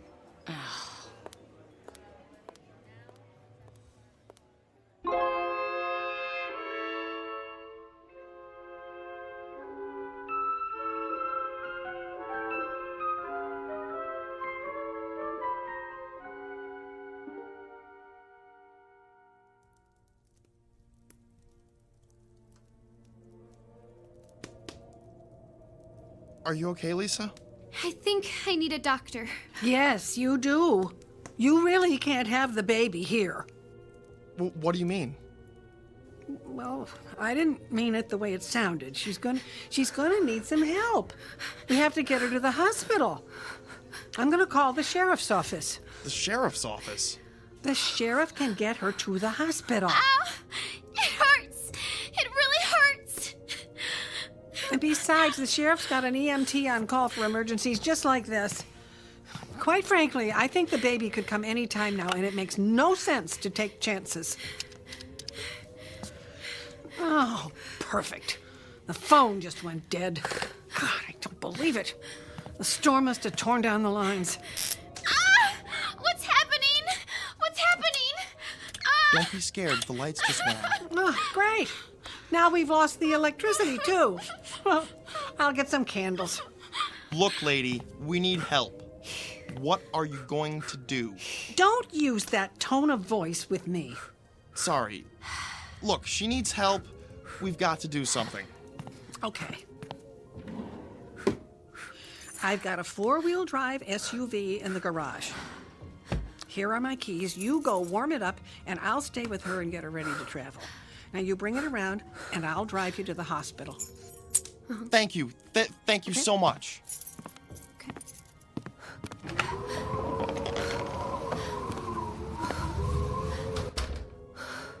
Can I get you anything? Mommy. Well, I'm sorry I can't help you there. The phone's out and the internet is down. Look, before the night is over, you're going to be somebody's mommy, and you're going to find out how your mommy feels tonight, not knowing where you are. I'm so scared. How old are you? 14. 14. And him? He's older. Ow! Oh, keep breathing. How much older? Pretty sure he's got a driver's license, if that's what you mean. And he obviously knows how to drive, so you're probably right. Wait a minute, what's he doing? What? Wait, he's driving off. Where's he going? I don't know. Well, you must. He's your husband or boyfriend or whatever, isn't he? Well, actually, he's not. What?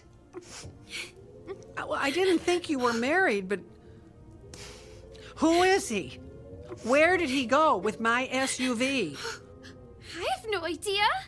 What do you mean? I met him at a truck stop in Minnesota. I have no idea who he is. His name is Matt something. I just wanted a ride. Where? I don't know. I just wanted to get away from everything and everybody. This hurts so bad. I'm calling the sheriff. He'll come and get you. I am not dealing with this. No, you have to. The phone isn't working, and your SUV is gone. And I'm gonna have a baby whether you like it or not. Well, I guess you are. Look, don't cry. I'm sorry. Let's start over, huh? I'll help you through this. Can I ask you a question now? Sure. Why do you live out here all by yourself? Do you hate people or something? Well, no. Oh! That one really hurts. Why would you think I hate people? Why isn't your son here tonight? How do you know about my son? Relax. I saw a picture on the end table. I figured it was your son. Am I right? Yes. How come he doesn't live here with you? He went away to college, met a girl, and got married. He started a new life somewhere else. Do you miss him? Yes. So, why didn't you go see him for Christmas instead of making his family come out here to the middle of nowhere? My family comes home for Christmas. But your son's family can't be home for Christmas because they had to come here for Christmas. I never thought of it that way. He and his wife and daughter were supposed to be here tonight, but they got snowed in. So they're spending Christmas in an airport hotel. That double stinks. Now everybody loses. Apparently.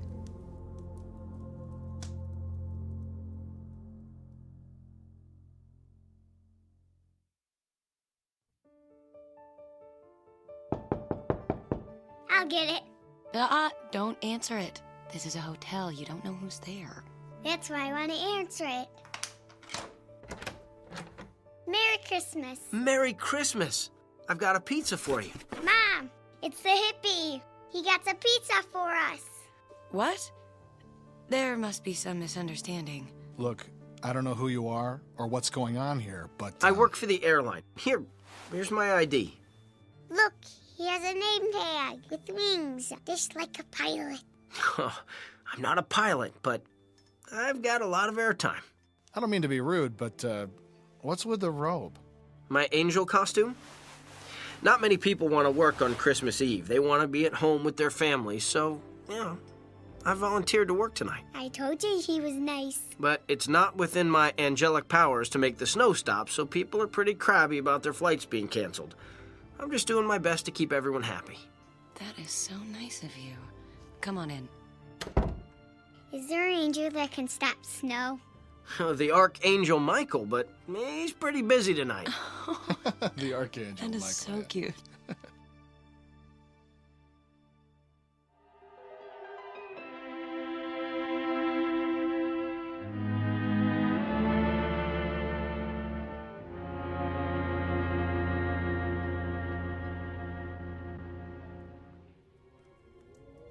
How are you feeling? The contractions stopped. Maybe it isn't time. Hey, the lights came back on. They must have fixed the power lines. How did they do it that fast? They didn't. I have a generator for when the power goes out. You can freeze to death up here without one. We might not get to the hospital, but at least we won't freeze to death. Maybe we can get you to the hospital. How? Matt stole your car, and his was on empty.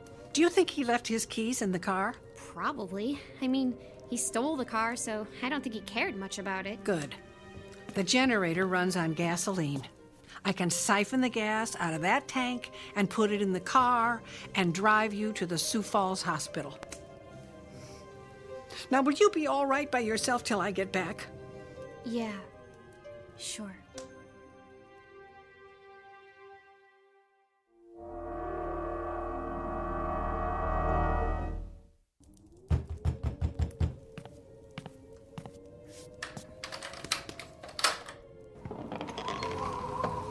Hi, Merry Christmas, little lady. Is Martha around? She's out back getting more firewood. That sounds like Martha to me. I wouldn't be surprised if she was chopping wood right now just for the exercise. I got her a chainsaw for Christmas. Wow, that's a thoughtful present. You visiting for the holidays? Yes, we barely made it through. Our car was running on empty. Martha's son got snowed in. She's really bummed out about that. She was really looking forward to the family getting together tonight. She doesn't admit it, but I think she gets pretty lonely out here all alone. Well, tell me about it. Well, at least she's got you to keep her company. So is everything okay? Yep, everything's good. It's Christmas. I'm wrapped up in a warm blanket. I've got a good book. And Martha chopping wood for the fireplace. What more could I want? I'll call her son and let him know you're both okay. Hey, I'm sorry, I didn't catch your name. Lisa. All right, Lisa. You keep yourself all bundled up in that blanket. It's gonna be a cold one tonight. Sure thing. Good night. Good night.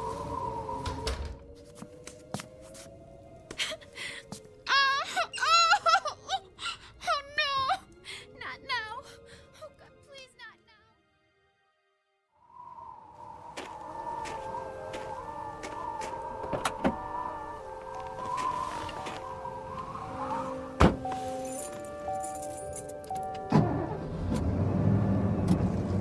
Sheriff, where are you, copy? Hey, I'm just leaving the Walton place, over. Everything okay out there? Oh, yeah. Martha's phone lines were down and her son's flight got grounded in Chicago. He asked me to check on her. I can't imagine Martha ever needing help, though. What's up? Keep your eyes open. State police are looking for a kid who stole a car. On Christmas Eve? What is this world coming to? Oh, no, I'm grateful. What do you mean? If it weren't for guys like that, we'd be unemployed.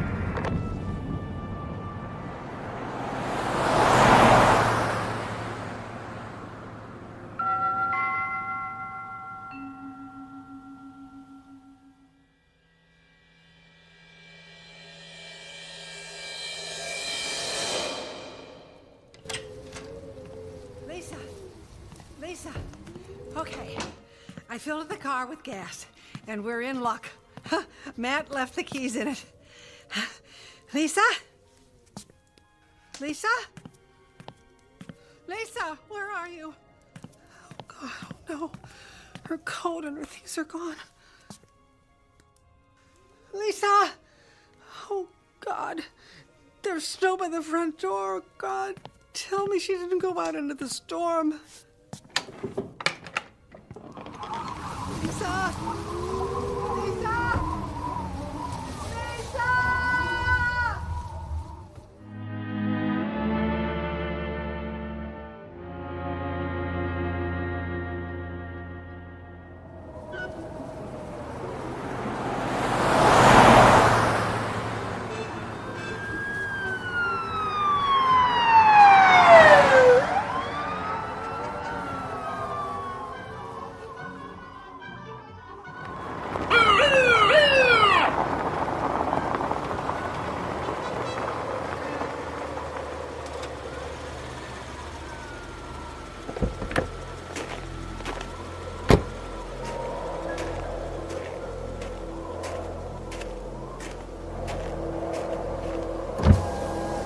Can I see your license and registration? Of course, officer. This isn't my car, by the way. I know. Get out of the car, please. Sure, it's my Aunt Martha's. You got some ID? Of course. Here. My sister and I are visiting her for the holidays. What's your sister's name? Lisa. Can you describe her? Cute little blonde. She's with Aunt Martha right now. Oh, okay. Hey, here's your license. Yeah, I just met her. She told me how she got Martha a chainsaw for Christmas. Save old Martha's back from chopping wood, although I always thought that fit her personality more. I know what you mean. So, what are you doing driving around on a night like this? Well, Martha was saying how good her four-wheel drive is in this kind of weather, so I just wanted to try it out. Well, I don't blame you. Hey, have fun. You drive safe now. Merry Christmas. Merry Christmas.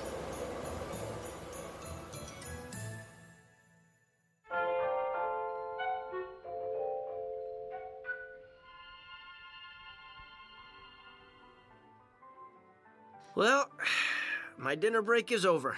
Time for me to get back to work. What do you do when the flights are all grounded? Well, not all the flights are grounded. They're not? No. Some flights have to go out no matter what. Passenger flights? Cargo.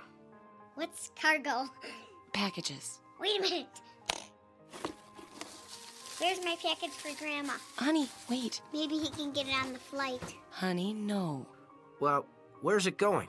Snow Pass, South Dakota. I bet you don't have a flight scheduled there tonight. Well, you're right about that.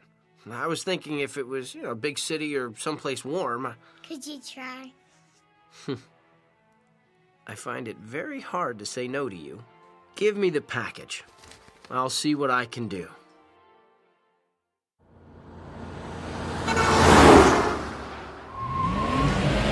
Those reindeer and the nose is shiny red.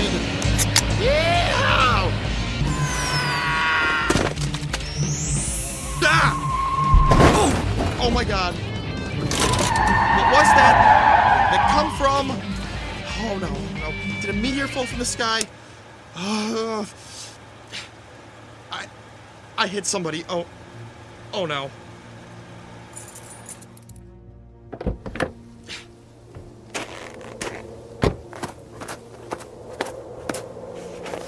Ah! Oh man, I am so sorry, dude. Just lie still. Lie still.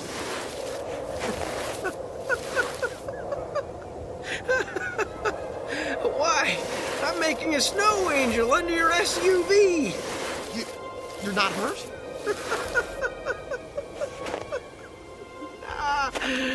The snow is thick and soft. Whew, my angel wings are nice and fluffy. Go ahead, feel them if you want. What? I'm sorry. I'm kind of drunk, but you're an angel. Yeah, it's a big night for Christmas pageants, I'm pretty busy flying around from place to place. How come you didn't get hurt? Well, your SUV is pretty high off the ground, and I grabbed the bumper and just hung on until you stopped. I would have to say that this would be a miracle. It's Christmas. Hey, give me a hand and get me out from under here. Hey, careful. Don't get oil on the wings.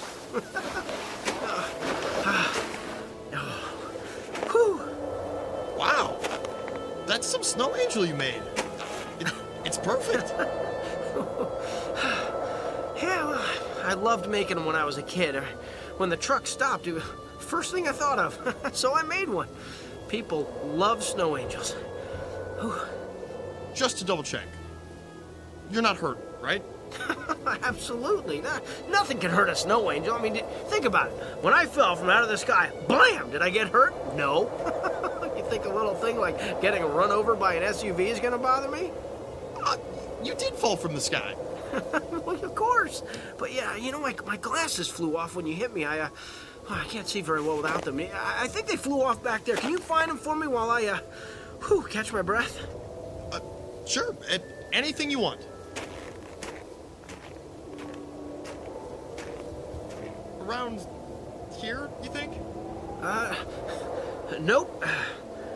Farther down the road by that tree.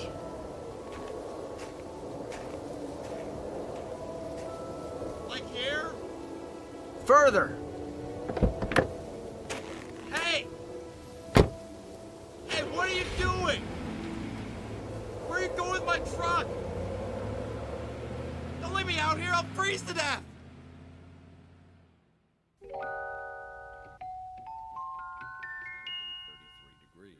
Clear tonight with the temperature dropping to a Mom, do you think he's gonna get that package to Grandma's house tonight? No, not a chance.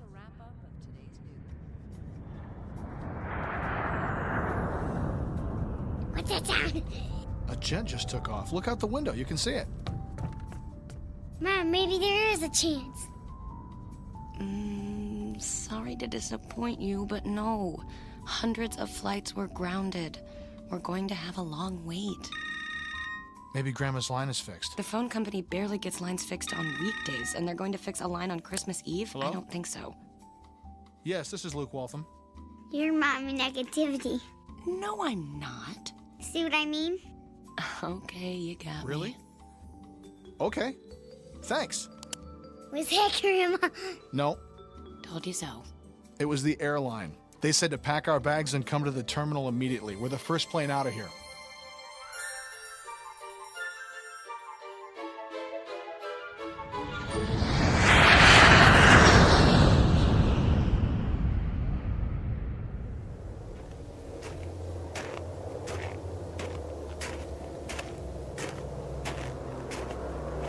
Stop! Help! Stop!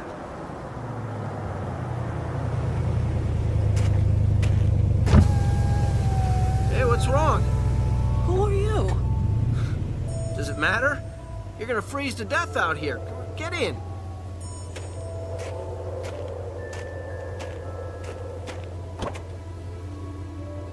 Okay? Yes, I'm fine. You don't look fine.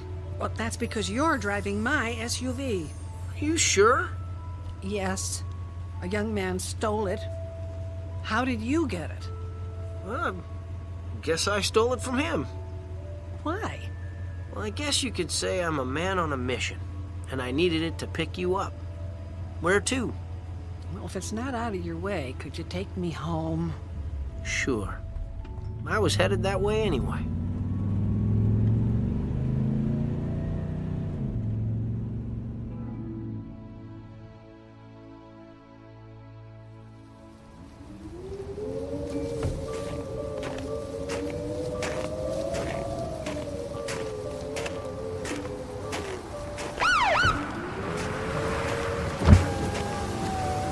Hey, what happened to Martha's SUV?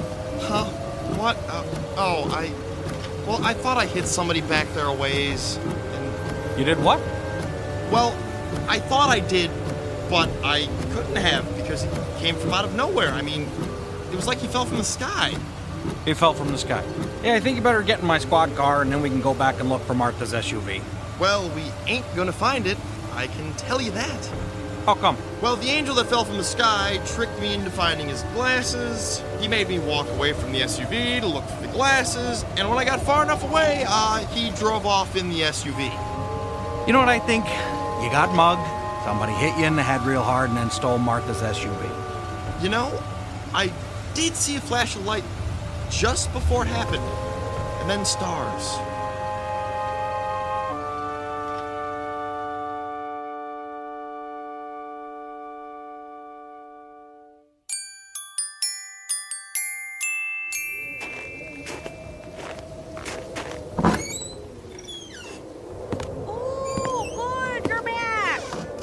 Yeah, we got another car theft. Somebody stole Martha's car. What? Yeah, Martha's nephew's in the car. I found him on the side of the road. Somebody must have mugged him and stole Martha's SUV.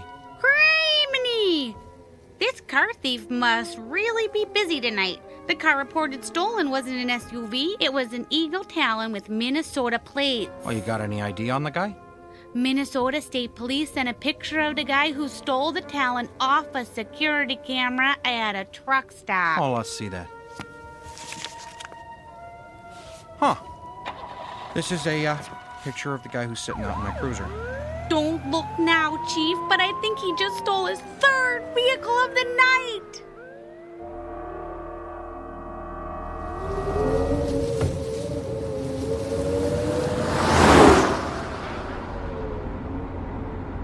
Thanks for the ride home. Do I get to keep my SUV? Or are you going to keep stealing it? Could I borrow it? For what? I'm looking for a girl named Lisa. Her parents are worried sick about her. You know her? I get around. She was here earlier. But I scared her, and she ran off into the snow. I was out looking for her. I know. She's inside. What?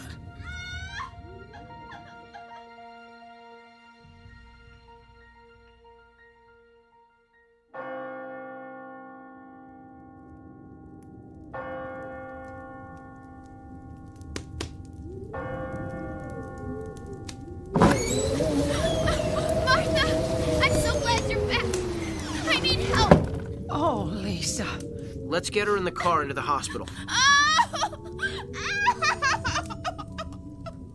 Just keep breathing. Who are you?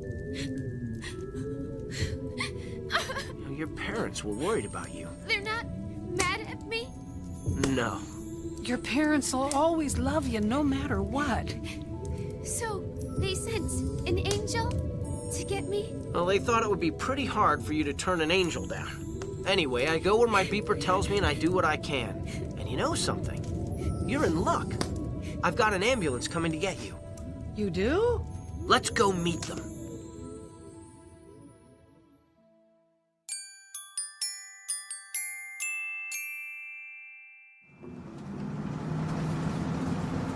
Is this ambulance the only non-stolen vehicle left in the whole county?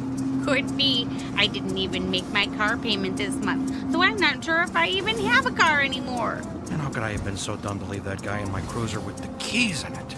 Your Christmas spirit let you put your guard down. Hey, isn't that Martha's car heading towards us? Looks like it. Flash your lights. Will do. Oh, wrong button.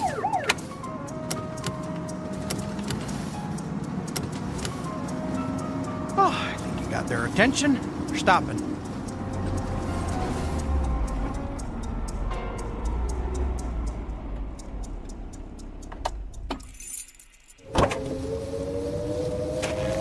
Sheriff, I'm so glad you got word to bring the ambulance. Say what? Lisa's getting ready to have her baby. She's what? I'll go check her, Chief. Well, my phone was out, so I couldn't reach you. And then my car got stolen. I know. You knew? Yeah, well, the guy who stole your car, he stole my cruiser. Hey, Chief, quit gabbing and get over here. We've got to get this little girl to a hospital now. She's getting ready to have a baby. What is going on? Come on, let's get her in the ambulance. It's so good that nice man was able to get through to you to bring the ambulance. What nice young man? Nobody called us. We're only driving this because my cruiser got stolen. Get up front and drive. Close the doors and let's get moving. I'll get back to you later, Martha.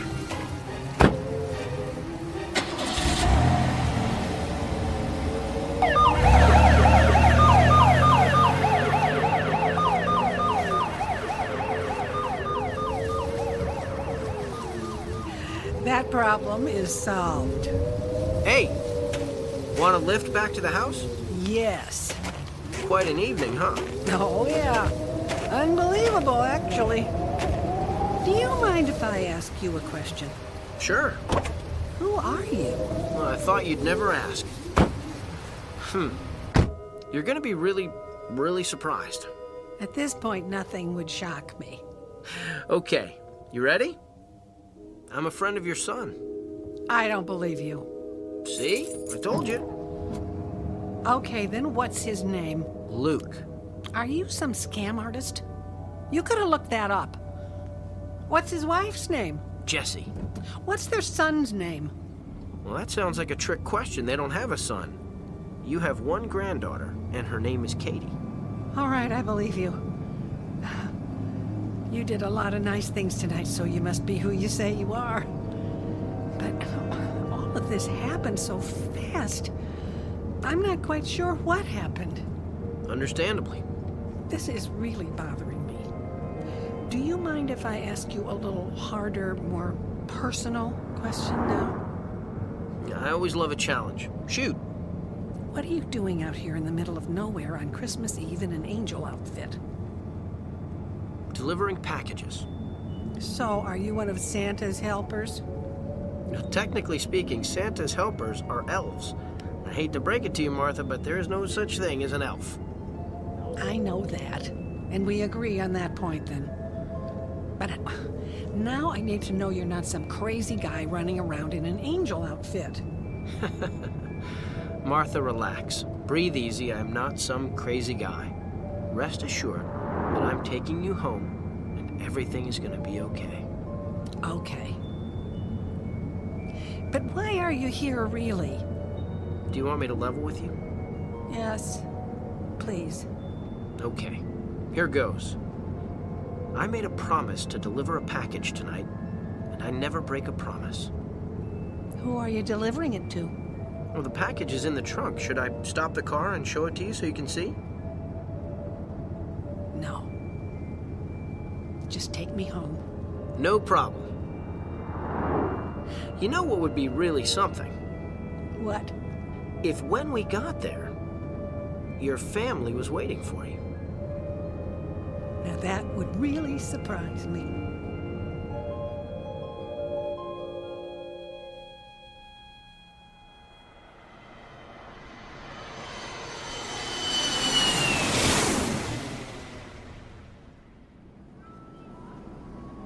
Does Grandma live down there? Yep. You think my gift got to her? Yep. Somehow, I got a feeling it did. No more mommy negativity? No more mommy negativity. How come? It's Christmas.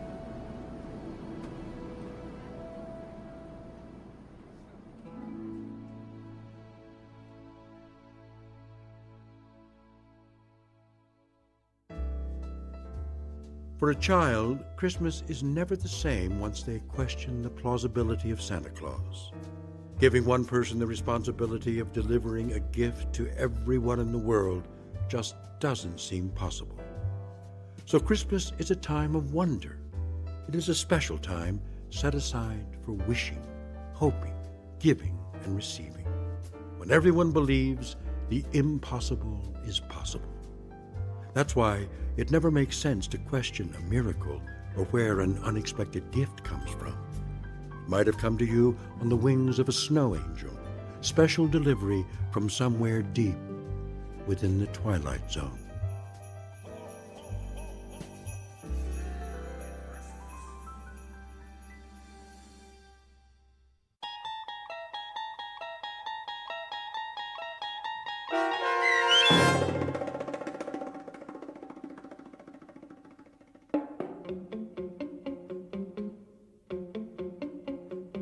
Snow Angel, starring Sean Astin with Stacy Keach as your narrator, was written for The Twilight Zone by Joe B. Cerny. Heard in the cast were Ann Whitney, Natalie Berg, Courtney Boxwell, Ann Sonneville, Kif Vanden Heuvel, Brandon Eels, Patrick Francis, and Natalie Urkel. The producers of The Twilight Zone wish to thank CBS Enterprises and the Rod Serling Estate for making this series possible. This copyrighted radio series is produced by Carl Amari and directed by Joe B. Cerny for Falcon Picture Group. Sound design, custom Foley effects, recording, and editing are produced in the Cerny American Sound to Picture Theater by sound designers Bob Benson and Tim Cerny. Music for The Twilight Zone is provided by CBS and American Music Company Incorporated, New York. To learn more about the Twilight Zone radio dramas and to download episodes, including 3 free episodes on our homepage, visit our official website at twilightzoneradio.com. Doug James speaking.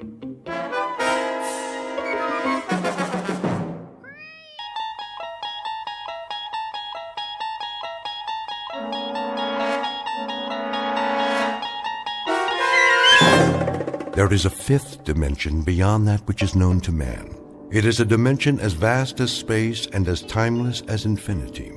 It is the middle ground between light and shadow, and it lies between the pit of man's fears and the summit of his knowledge. This is the dimension of imagination. It is an area which we call the Twilight Zone.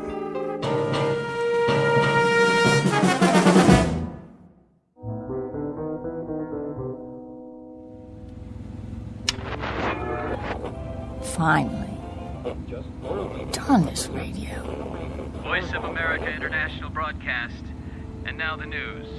Victims continue to pour into refugee camps as the bombing continues. Please. I can hear them in the night. I can hear them in the daylight. They're coming for us, but they'll have bodies to step over. More bodies than they can count. There will be no survivors. The road of the righteous shall not be breached, nor illusion tempt thee from thy path. They are coming for you. Remember my words and make your peace, brothers and sisters, because no one gets out of here alive. Have you ever driven cross-country? I don't know what I was thinking, but it seemed like a good idea at the time. Get away from it all, see the USA. Except that it's more than you bargained for. You try to keep a schedule, so you push yourself. You eat when you can, and keep the gas tank full. But you'd swear it's never going to end. After a while, the only thing you want is to rest. You're so tired, you start to see things that aren't really there. The highway winds ahead like a flat ribbon, and there's only the sound of the engine. And then suddenly, without warning, something moves out there. A jackrabbit, maybe, a small animal darting across your path. Or it might be your eyes playing tricks. But at the last minute, you swerve just the same, and something goes wrong. Very dreadfully wrong. This can't be happening. Please, stop.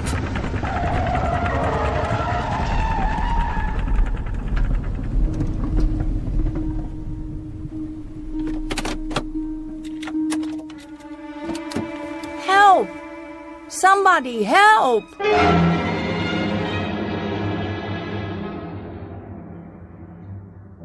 Her name is Nan Adams. She's 27 years old. Her occupation? Buyer at a New York department store.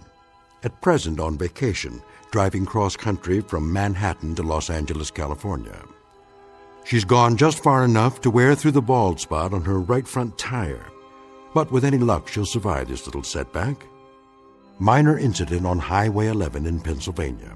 Perhaps to be filed under accidents you walk away from. A conversational item for the winter months back home when Miss Adams talks of her trip to her friends over a glass of wine.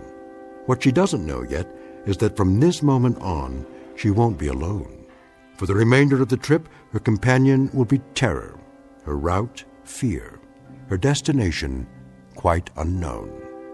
Because Miss Adams has just crossed an invisible line not on any map, one that leads directly into the Twilight Zone.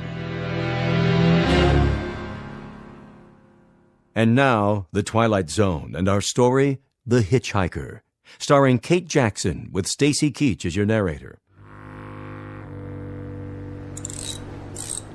How's it coming? Almost finished. I'm so sorry to trouble you. Hey, that's my job. Good thing I drove by. Yes, it is. There are no phones for miles. I don't know what I would have done. No real damage. At least you didn't flip the car. Thank God. Just let me tighten these lug nuts here and you're on your way. I should know how to do that. Would you believe I've never changed a tire in my life? You're not the only one. That's why I stay in business. Lots of flats out here. That, vapor lock, cars that overheat, run out of gas. I keep a 5-gallon can in the truck. I don't know what happened exactly. How fast were you going, lady? 60, 65, something like that. Oh, that all? I guess I wasn't paying attention. It happens. Gotta keep your eyes on the road, though. I thought I saw something. Like what? I don't know. Something moving. Do you think it could have been a mirage? A what? A mirage. Some sort of optical illusion with the sun on the windshield or... You want my advice? Check into a motel and get some sleep. Too long behind the wheel, you start to lose it. but I'm behind schedule. It ain't worth it. You see those skid marks? 65 miles an hour and you hit a blowout and hit the shoulder? Soft as pudding. Lady, you're on the side of the angels. By rights, you shouldn't need a mechanic. Somebody should have called for a hearse. I take your point. How's that bump on your forehead? Oh, fine. Got a first aid kit if you need it. No, it's just a scratch. There you go. Spare's ready to roll. How much do I owe you? Just follow me into town. I'll see if I can fix you up with another tire. You don't want to run the rest of the way without a backup. No, I suppose I don't.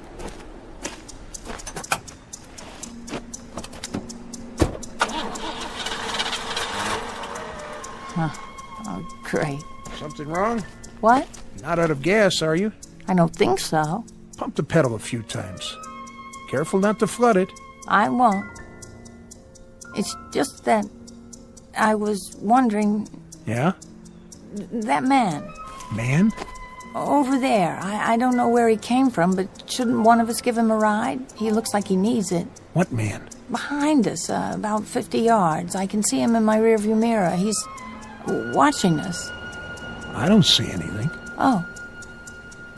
Well, neither do I now. I could have sworn somebody was standing there by the side of the road. You see what happens when you try to drive straight through? Come on, we'll get you fixed up at the station. Yes, of course.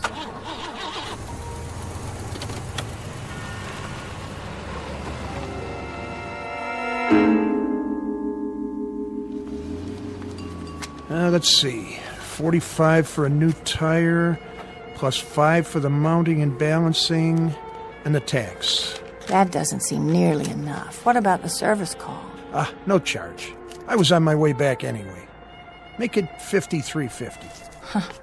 I guess it's a lot cheaper than a funeral. You could say that again. You're very kind. Here you go. $6.50 change. I checked your other tires while I was at it. They look okay. Thank you so much. Anything wrong? No, nothing's wrong. I was just looking at that hitchhiker. What hitchhiker? Outside, by the pumps. Where? He's gone now. Yep, that he is. Somebody must have picked him up. One of the truckers, most likely. Strange. I saw him before, too. When you were changing the tire. Out on the highway. Uh-huh. I'm sure it was the same man. Must have gotten himself a lift then, too. Right after we passed him. Yes. That must be it. Well, I'd better get going or I'll never make L.A. Shouldn't be too hard. Brand new car. Good weather. Ought to make it easy. Better take a rest first, though. I can't. I'm already a day late. Get some food in you at least. If you want to make it in one piece. Yes, I... Look at that. Huh? He didn't get a lift. He didn't? I just saw him again. You saw... The hitchhiker. Oh, well, it's no business of mine. That's the truth. Thanks very much for all your help. Okay, miss. Have a nice, safe trip. Thank you, I will. Hitchhiker. What's she talking about anyway? I didn't see no hitchhiker.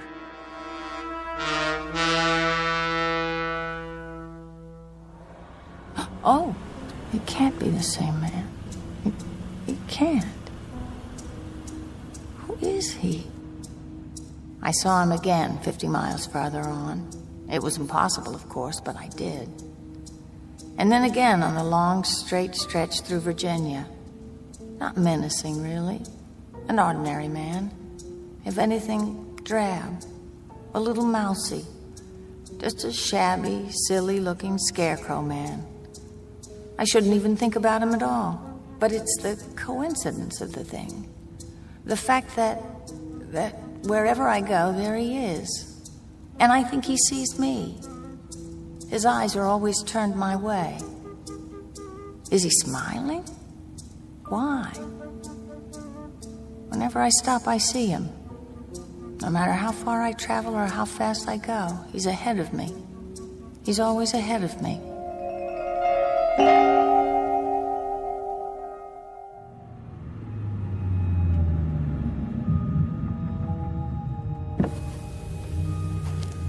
Yes, officer? Hold up, miss. Is something the matter? I can't let you pass just yet. Why not? Roadblock ahead. A roadblock? What for? Construction. Some big trucks blocking the way. Just a few more minutes. All right. I'll wave you on. Sit tight for now.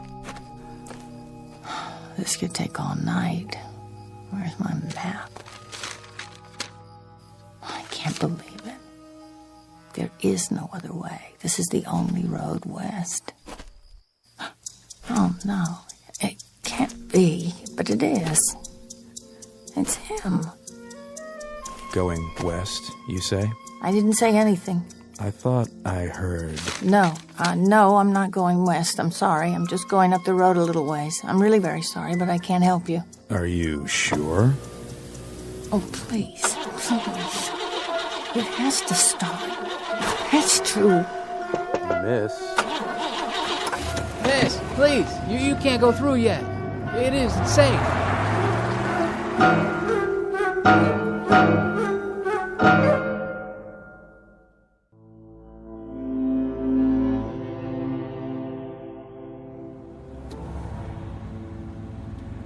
I'm on the turnpike now, a more secure feeling. And yet, I don't know why it is, but I'm frightened. A funny thing, fear. I've never known it before, not really, not like this. But now here it is, there's no denying it. Can't quite put it into words, a fear that's just about as vague as its object. And that's the trouble. It isn't really a fear, not exactly. That may be the wrong term, but I feel something. What should I call it? A sense of disquiet. The feeling that things are a little tilted, a little off somehow. The feeling you get when something's wrong, but you don't quite know what it is yet. It's vague because that's what that hitchhiker is. He's vague. Like a charcoal sketch that somebody's made and then half rubbed off the paper, leaving only a kind of indistinct outline. I wonder why it is he's always there. I wonder why I can't shake him. But most of all, I wonder why I can't stop thinking about him.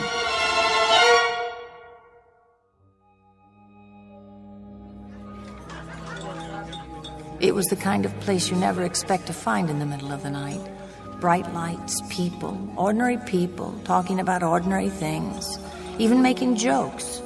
I felt safe again for a time. Part of me didn't want to leave. Dessert, miss? What did you say? Still got some pie left. Apple, blueberry, lemon meringue. Well, let me check on the apple.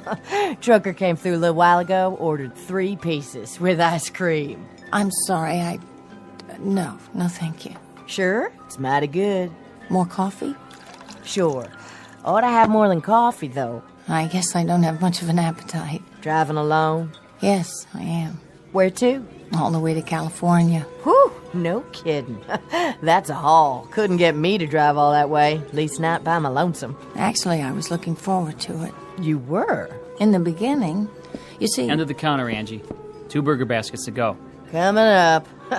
Well, as the man said when he kissed the cow, everyone to his own taste. You got that right, Angie.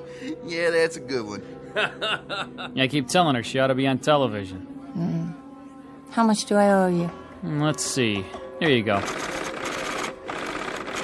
Put it on mine, Rich. That's all right. I said I got it for you. No, really. Say, don't I know you from somewhere? I seriously doubt it. Come on over here a minute. Give the change to the waitress, will you? Sure thing. Hey, girlie, why don't you be friendly? It's mighty lonely driving long distance. All right, that's enough. This is no girly. This is a lady. Now knock it off. Sure, Rich. I'll see you next week. Thank you, but you didn't have to do that. Hey, listen. Do yourself a favor. There's a decent motel a couple blocks from here. You look like you can use it. What about a gas station? There's one right next to it. Still open, too. I do need to fill up. Hey, you can't do better than the Bide-A-Weed. It's nice and clean. I suppose I could. Do you get many hitchhikers? Hitchhikers? You mean around here? It's pretty rare, is it? Yeah, I'll say. There's no road, just the turnpike. Guy'd be a fool hitching a ride here. I mean, look at it. Miles and miles of straightaway and practically no speed limit. Now, what car's going to stop and pick up a guy under those conditions? Would you? No. No, I probably wouldn't. In fact, I'm sure of it. Of course, a guy might get a lift before the turnpike starts, by the toll house or something. But then it'd be one long ride, and most cars wouldn't pick up a guy for that long a ride. And, you know, this is kind of lonely country out here, flatlands and hills and that sort of thing. You didn't see any hitchers, did you? Oh, no. No, I haven't seen anyone like that. I was just wondering, that's all.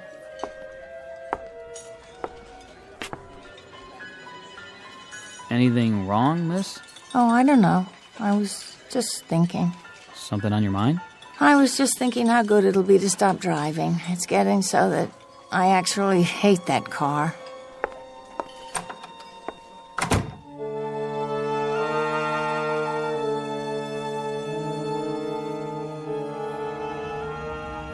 I was in no hurry to get back on the turnpike. The all-night gas station was just where he said it was, a couple of blocks south, near the railroad tracks.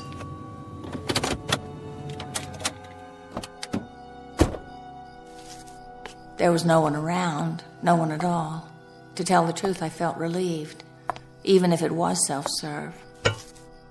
You'd think I'd have plenty of experience by now, pumping my own gas, but I was used to full service. There was only a little booth where you pay when you're finished.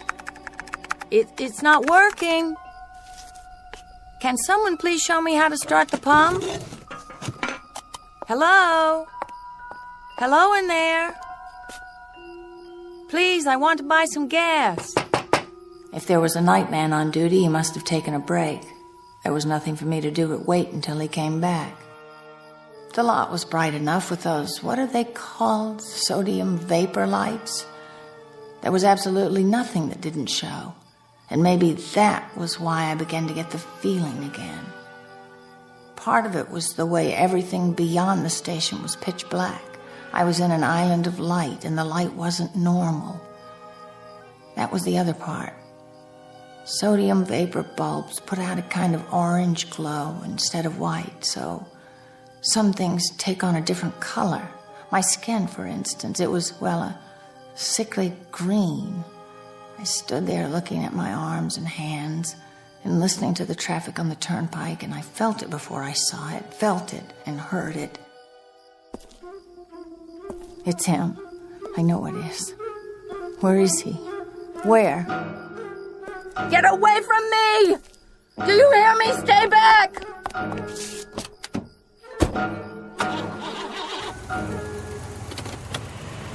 I couldn't see him, but I didn't have to. I knew who it was.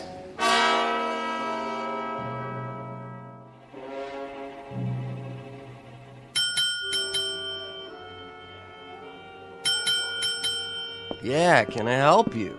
I need a room. For how long? Till morning. Just you? That's right.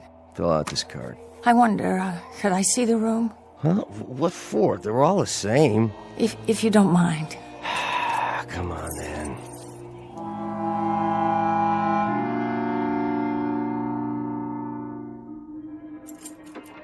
Just clean it, new tiles, everything. That's fine. How's the lock? The lock? On the door. It works fine. Ah, there's a deadbolt, too. See, case hardened steel. Nobody gets in or out unless you open it from the inside. Good. Need privacy, do you? I just sleep better when I know everything's secure. Traveling alone, huh? Business trip, is it? Yes, it is. Don't worry about me. I'll be up at the crack of dawn, as soon as I lay my head down for a few hours. Thanks. Bye now. One thing. Yes? Cash or credit, no checks. In advance. Oh, of course. I'll get you change. Keep it. Thank you. Good night. I told myself I'd be safe enough, at least for a while. I had to rest sometime. Clean sheets. What was that? Nobody out there. Must be my imagination. Yeah, that's it. Besides, no one can get in. What was that? It's in the room. a leaky shower head. But I knew. Already I knew, even if I hadn't thought it through. Something the desk clerk said about nothing getting in or out. I imagined myself lying in bed in the dark, waiting for another sound, and me trapped with it here in this room. No, that wasn't acceptable. Not acceptable at all. I had to go back to the turnpike where I belong.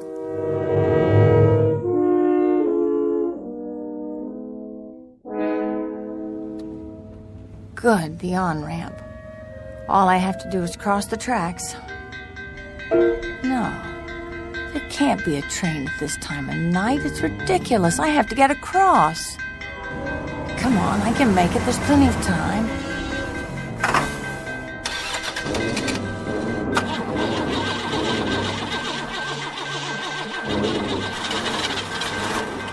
Miss, going my way? Get away from my car! It has to start. It has to. This can't be happening.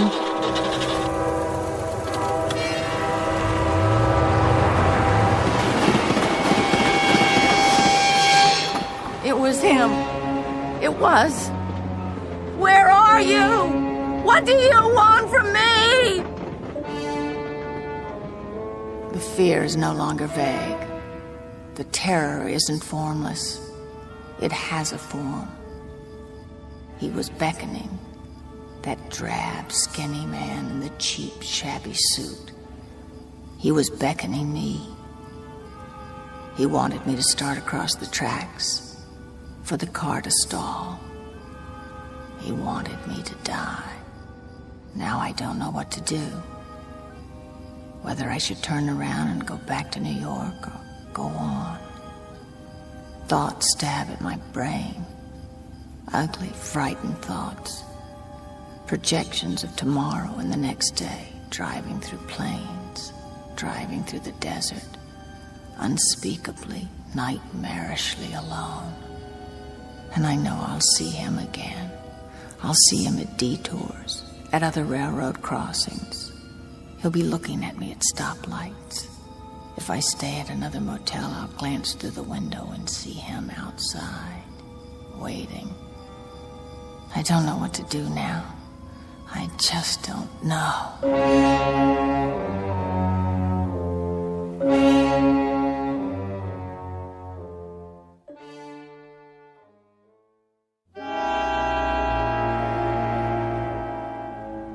3 days and 3 nights now. Past Tennessee into Arkansas, through the Ozark country and into Oklahoma and Texas. Stop for coffee and then drive on. Stop for food and drive. Stop for coffee, and the routine goes on. Towns without names pass by. Landscapes without form. The numbers on the dashboard clock change, and I don't even see them. Now it isn't a trip, it's flight. Route 80 isn't a highway anymore, it's a means of escape, so I keep going. Conscious of only one thing, I've got to get where I'm going before that hitch hiker closes in.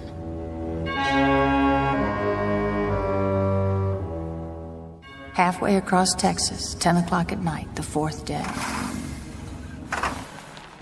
The engine stops, and I sit there in the front seat chilled with fear. And I can hardly believe it. Out of gas. I can't believe this. I should have stopped earlier, and now it's too late. Wait. That sign. Yes. Gas eats 500 feet. I can see it from here.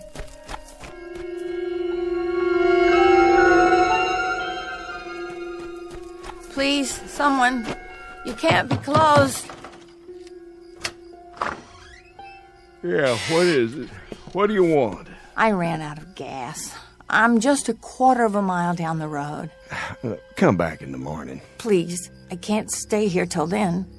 It must be past midnight. No, it isn't. It's not even 11 o'clock. Well, we close up here at 9. I'm sorry. Try the Honeysuckle Lodge. They got a gas pump there. It's about a mile or so away.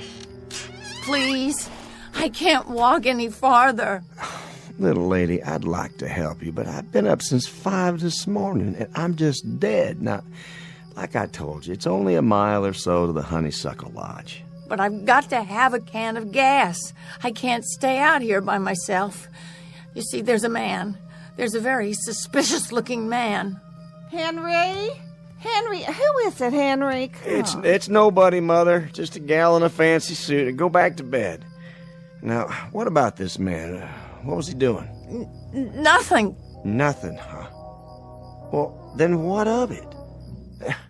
That's not something to wake a man in the middle of his sleep about. I'm trying to tell you. Now, listen, young woman. You must have taken a nip or something. If you haven't got anything better to do than wake decent folks out of their hard-earned sleep. But he looked as if he was going to rob me. Well, if he does, you come back and I'll call the sheriff for you. Who's there? Come out into the light so I can see you. You have to stop following me.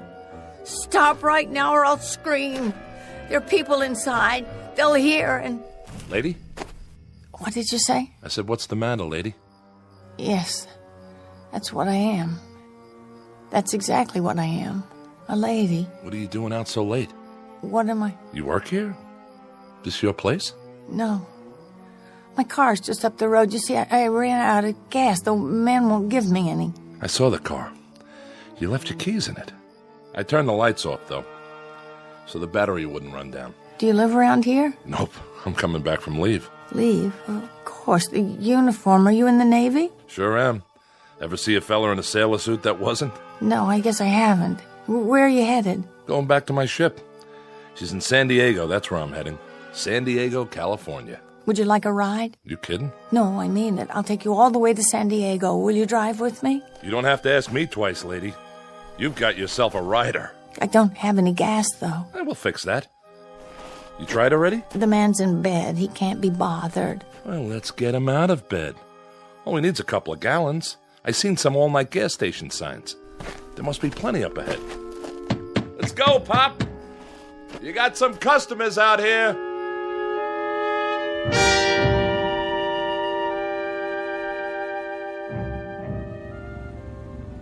I can drive if you want. Oh, that's all right. I'm used to it. You mind if I take off my shoes? My feet feel like 2 hot bricks. You go right ahead. Oh, I keep thinking I'll wake up or something, middle of the night. No cars, no nothing, and who do I meet? A lady who looks like a movie star. Hardly. Brand new car and a ride all the way to the coast. When I tell the guys back on this ship, you know the odds for even one guy believing me? I'll write up an affidavit for you and we'll get a notary to sign it. Anytime. You hitchhike much? I'm back and forth on leave. It's tough sometimes in the open country. Trucks aren't so bad. They'll pick you up. But you have trouble with cars. People in cars don't like to pick up hitchhikers at night. I suppose not. But I'll bet if you got a good ride in a nice car, you could go places faster than, say, a person in another car. I suppose. Take me, for instance. Suppose I'm driving across the country at a nice steady clip of about, say, 55 miles an hour. Well, couldn't a guy like you, just standing beside the road waiting for lifts, beat me to town after town? Provided you got picked up every time in a car going 65 to 70 miles an hour. I guess. Maybe he could and maybe he couldn't. What difference does it make? Oh, it's no difference. It's just kind of a crazy idea I've had after so long in this car. That's one way to pass the time.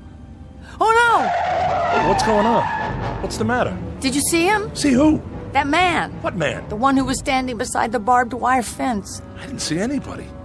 That wasn't nothing but a bunch of steers in the moonlight. What do you think you're doing? Trying to run into a fence post? There was a man, a gray, thin kind of man with an overnight bag in his hand. You must be overtired or something, lady. There was nothing there but some cattle and a fence. I saw him. In fact, there he is now. Hey, give me that wheel.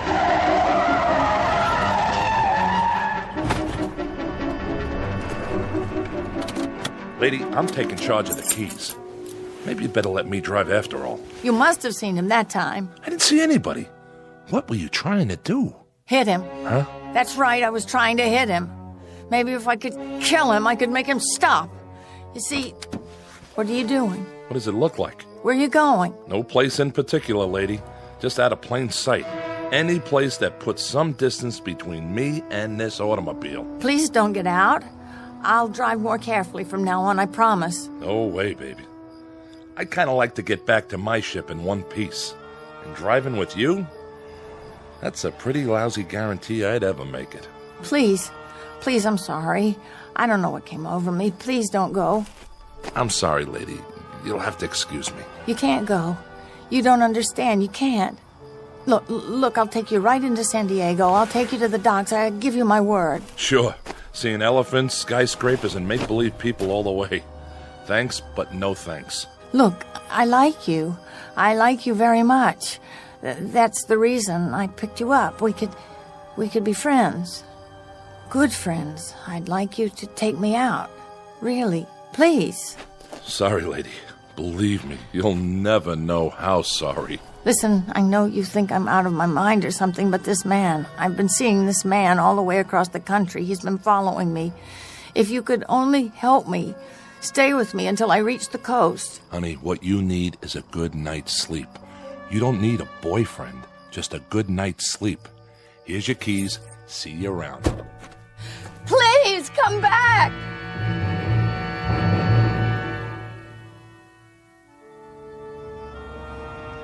There's nothing to do but drive on into the next day. As the air grows warmer, the car gets hotter than it ever has, and you begin to wonder if the tires are going to melt. The windshield colors over with smashed insects, wasps and bees and dragonflies, all stuck to the glass. And if you're driving west into the sun, it gets hard to find your way. But I see him again, in the middle of the Texas prairies. And then everywhere, wherever I pull off, even for a moment, for gas, for oil, for a drink of pop, a cup of coffee, a sandwich, he's there. He's outside the entrance to a rest stop near El Paso. He's sitting by a drinking fountain and a little camping spot on the border of New Mexico.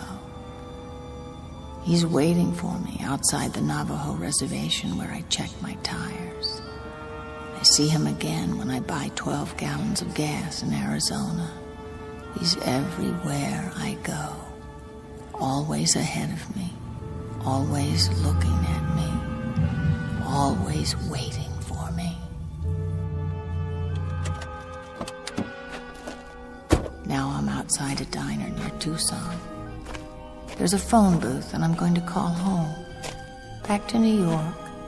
Put in a call to my mother so I can speak to someone familiar. Someone I love. Someone who will bring back reality for me. Just a voice, that's all. But I know it will be enough. Just a warm, familiar voice so I won't lose my mind.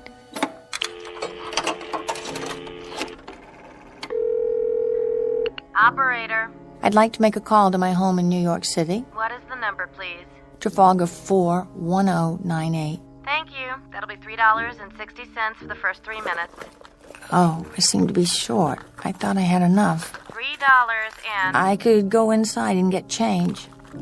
Look, can't you put it through? I have to talk to my mother. Would you like to call collect? Yes, that's it. Thank you, operator. What number are you calling from? Wait. There's no number. It's been scratched off. If you can't give me the number... Don't hang up. Here, I found some coins. I'll put them in now.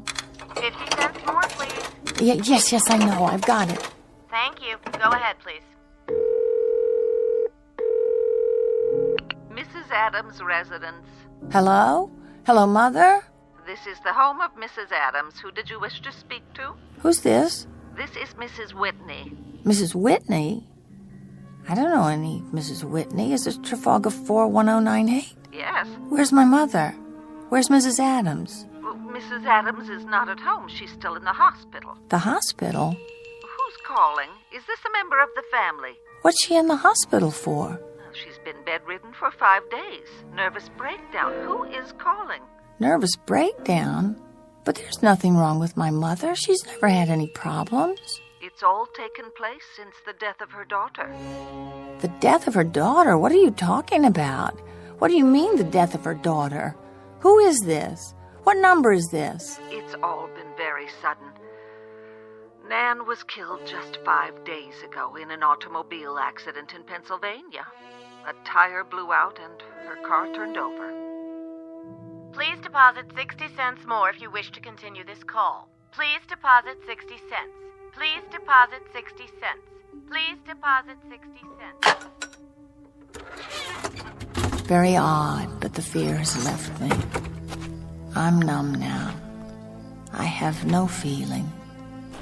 It's as if someone pulled out a kind of plug in me, and every emotion, including fear, is drained away. And I'm only a cold shell. I'm conscious of the things around me, the vast, soulless night of Arizona, the frantically blinking stars that look down from the darkness.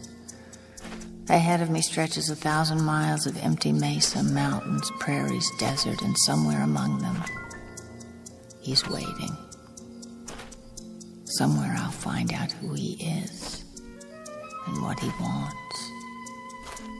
Though just now, for the first time, looking out at the night,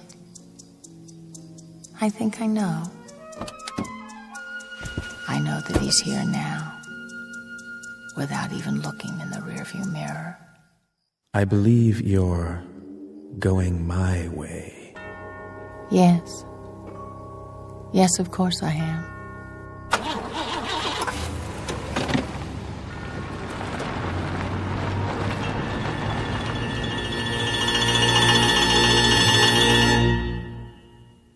Nan Adams, age 27.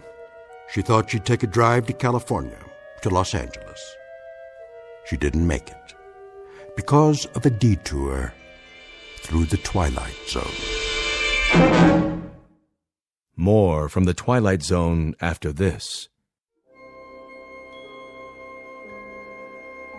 Hi, this is Carl Amari, producer of the Twilight Zone radio dramas. I'd like to take a moment to tell you about our official website at twilightzoneradio.com, where you'll get the latest news and information on these Twilight Zone radio dramas. Plus, at twilightzoneradio.com, you can digitally download 3 free episodes or any of our episodes for only $1.95 each. In this age of ever-changing technology, we've decided to make these episodes instantly available to you by making the Twilight Zone radio dramas a digital download-only series. This means that this series will no longer be offered on CD. The CD collections at our website are now being offered, while supplies last, at buy one, get one free. So be sure to get your favorites before they're sold out. Be sure to visit us often, and I'll see you in the zone.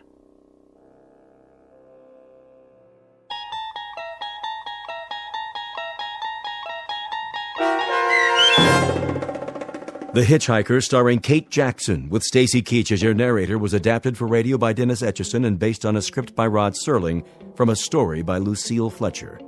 Heard in the cast were Mike Starr, Nick DiGilio, Todd Manley, Peter DeFaria, Turk Muller, Doug James, Kurt Nabig, Carl Amari, Deb Dotzer, and Meg Falcon. To learn more about the Twilight Zone radio dramas and to obtain audio cassettes and CDs of these programs, visit our website at twilightzoneradio.com. The producers of The Twilight Zone wish to thank CBS Enterprises, Carol Serling, Dennis Etchison, Dick Brescia Associates, Claire Simon Casting, Terry Jennings, XM Satellite Radio, Sirius Satellite Radio, our sponsors, and our radio affiliates for helping make this series possible. This copyrighted radio series is produced and directed by Carl Amari and Roger Wolski for Falcon Picture Group. Doug James speaking.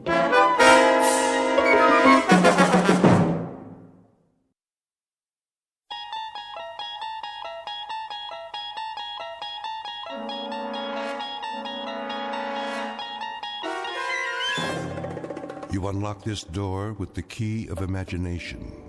Beyond it is another dimension, a dimension of sound, a dimension of sight, a dimension of mind.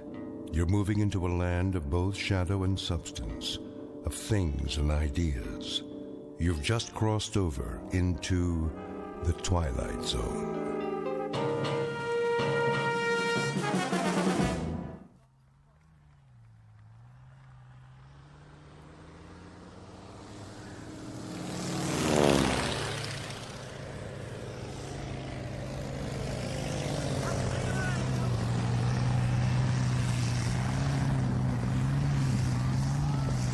Here we are then, all in.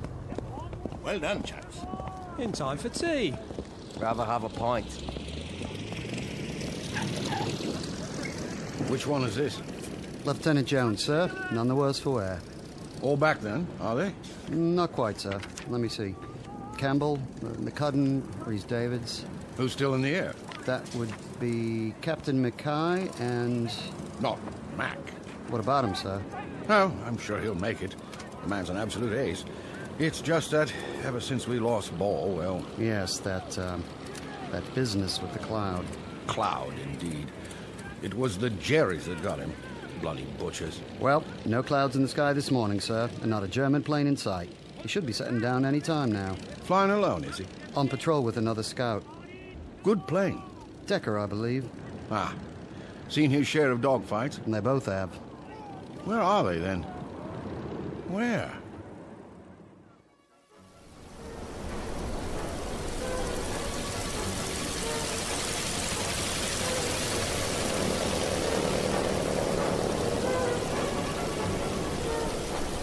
Where's he going now? Mac! No, this way! Back to base, man! No, take it down! Cherries! Where did they come from? Look up, Mac! They're above us! No, reduce altitude! Oh, he doesn't see them, Paul. I've got to get out of here before they spot us. Watch it, Mac! Watch it!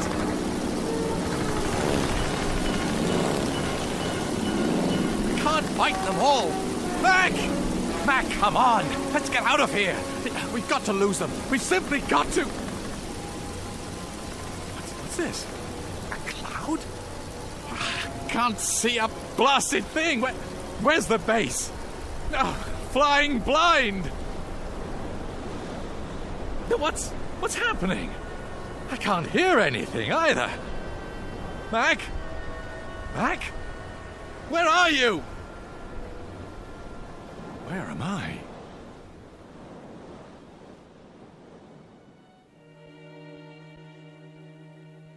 Witness an aerial view of Lieutenant William Smith Decker, Royal Flying Corps, returning from patrol somewhere over France.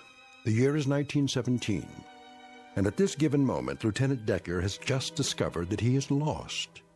But less than 1 minute from now, the lieutenant will discover that there are degrees to being lost.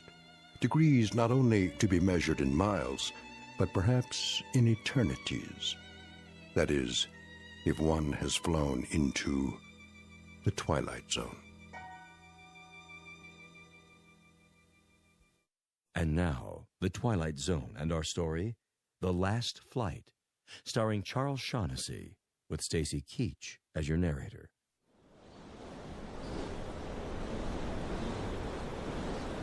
Can't see, can't hear. Oh, good Lord, what was that?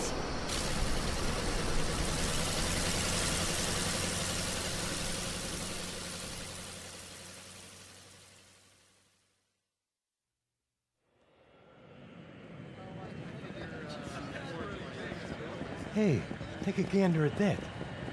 What in the... Is this a joke? Who does he think he is? What are you men standing around for? Just heading into the hangar, sir. Corporal, what is that anyway? What's what? That, sir? Take a look. With 4 wings? At least something's holding it up. Up in the sky. It's a bird. It's a plane. It's super junk heap. Some antique, huh? Get off the field, all of you. Where are you going? To tell the Major. I want to know about this.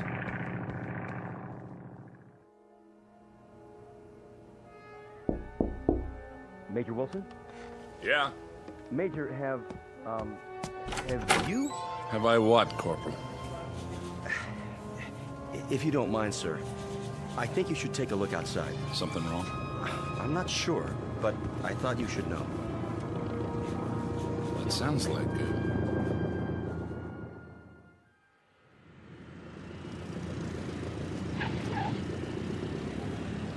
Hey, what gives? Some kind of old-timey stunt pilot. Dig those crazy goggles. So that's a biplane. If I remember my history books, it's a Newport Scout. Favorite of the RAF. Must be from an air show or something, huh, Major? No air shows around here. Who gave him clearance to land? That's just it, sir. As far as I can tell, no one. Look, he didn't get shot down. This is restricted airspace. Jeep. Driver for the Major. On the double.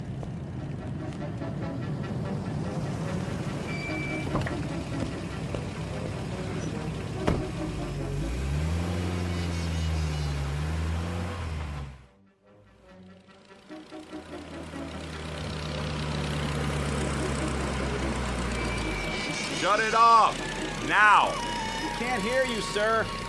What's he think he's doing? Just sitting there. Looks scared. He's trying to take off again. Block the runway, man. Move! Can't roll over us. That's it. Cut him off. My best, sir. All right. I surrender. Shut off your engine and climb down. Now. Look at those boots. Leather jacket, silk scarf. Didn't I see this in some old movie? If you didn't, I did. Hands up! Stand clear of that thing. What do you mean running an antique into the path of approaching aircraft? What's the matter with you? Speak up, man! Are you French? Don't you understand what I'm saying? Parlez-vous français? Are you American? What's that supposed to mean? What do you think you are? Why, I honestly don't know. Can't you see this is an American base? But all these... All these what? Experimental aircraft. We had no idea you chaps were so advanced. Are you British? Yes. How long have you been in it? In what?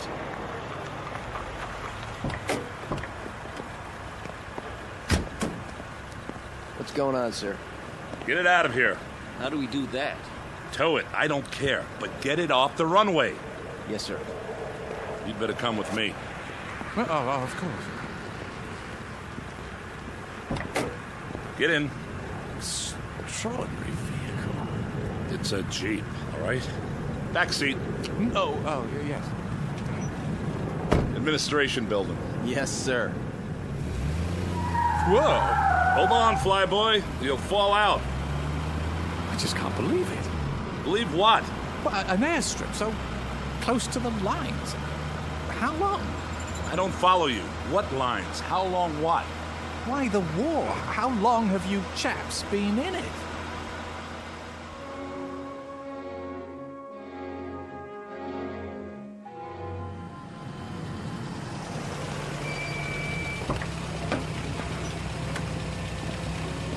This way. Quite impressive.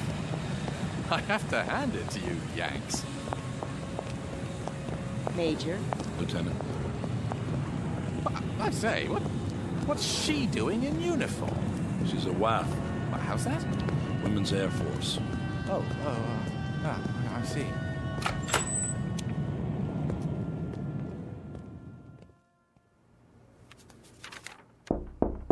Enter. Major Wilson is here, General. Ask him if he can't wait till later. I have to sign off on this report. It's something kind of special, sir. Oh, all right. Show him in. Come in, Major. What is it, Wilson? I thought everything was under control. Someone to see you, sir. Who's this? Well, sir, this man, he's British apparently, landed on our airstrip a few minutes ago, delaying Captain Bradford's takeoff, I might add. The aircraft, such as it is... Who are you? William Smith Decker, sir. First Lieutenant, Royal Flying Corps. You mean Royal Air Force? No, sir. Royal Flying Corps. All right. Well, what are you doing here? Doing, sir? Why are you dressed like that? Is there an air circus nearby? Air circus? Stunt pilots, that sort of thing. Or are you making a film? Film? A remake of Wings, perhaps. I don't recall an authorization from headquarters. I'm afraid I don't understand your meaning. Oh, you don't? Well, out with it, man. Why are you wearing that costume? This is my uniform, sir. I say, where exactly am I? Where exactly do you think you are? Well, I must admit, it's all a bit confusing. I thought I was landing at the 56th Squadron Air Base RFC. Must have gone considerably off course. He's disoriented. He certainly is. Either that or he's pulling an elaborate joke, something I have an extremely low tolerance for. If you'd like me to take him to the infirmary... I'll handle this. If you'll allow me to explain... 56th Squadron RFC, you say? That was once an official installation, as I recall. Was, sir? What's today's date? June the 5th. What year? I'm afraid I'm missing the point. Just answer the question. Why? 1917. 1917. Isn't that correct? Well, isn't it? Or are you fellows using a different calendar? It's June 5th, all right. 1959, Lieutenant. Oh, good Lord. Oh, careful. You don't look so good. You sure you're not having me on? Sit down. Some water. May I, General? Yes, of course. Did you say 1959? Drink this. You don't have anything stronger? Lieutenant... Decker, sir.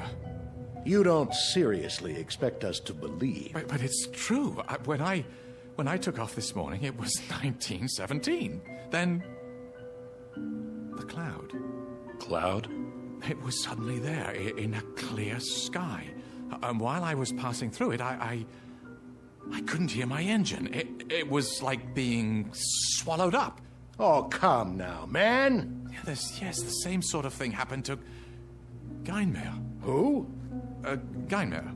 Wasn't he a French fighter pilot? Yeah, he simply disappeared one day while flying. At the memorial service, a cardinal said he belonged to the skies, and the skies have taken him. And in my own outfit, Captain Ball disappeared the same way. He was last seen flying into a dense white cloud. I should have known. Say, just who the devil do you think you're fooling, Decker? Or whatever your name Sir, is? I swear to you, when I left base this morning, it was June 5th, 1917. Mac and I were going on our usual patrol and... Who? Mac, Captain Mackay. Mackay? Yes. Alexander Mackay? How did you know? What have you to do with him? How did you know? I suppose you're going to tell us that you didn't know that Alexander Mackay, Air Vice Marshal Alexander Mackay, is at this very moment en route to this base for a tour of inspection, that your arrival here is purely a coincidence. That's impossible. And why is it impossible, Lieutenant Decker? Because he's dead.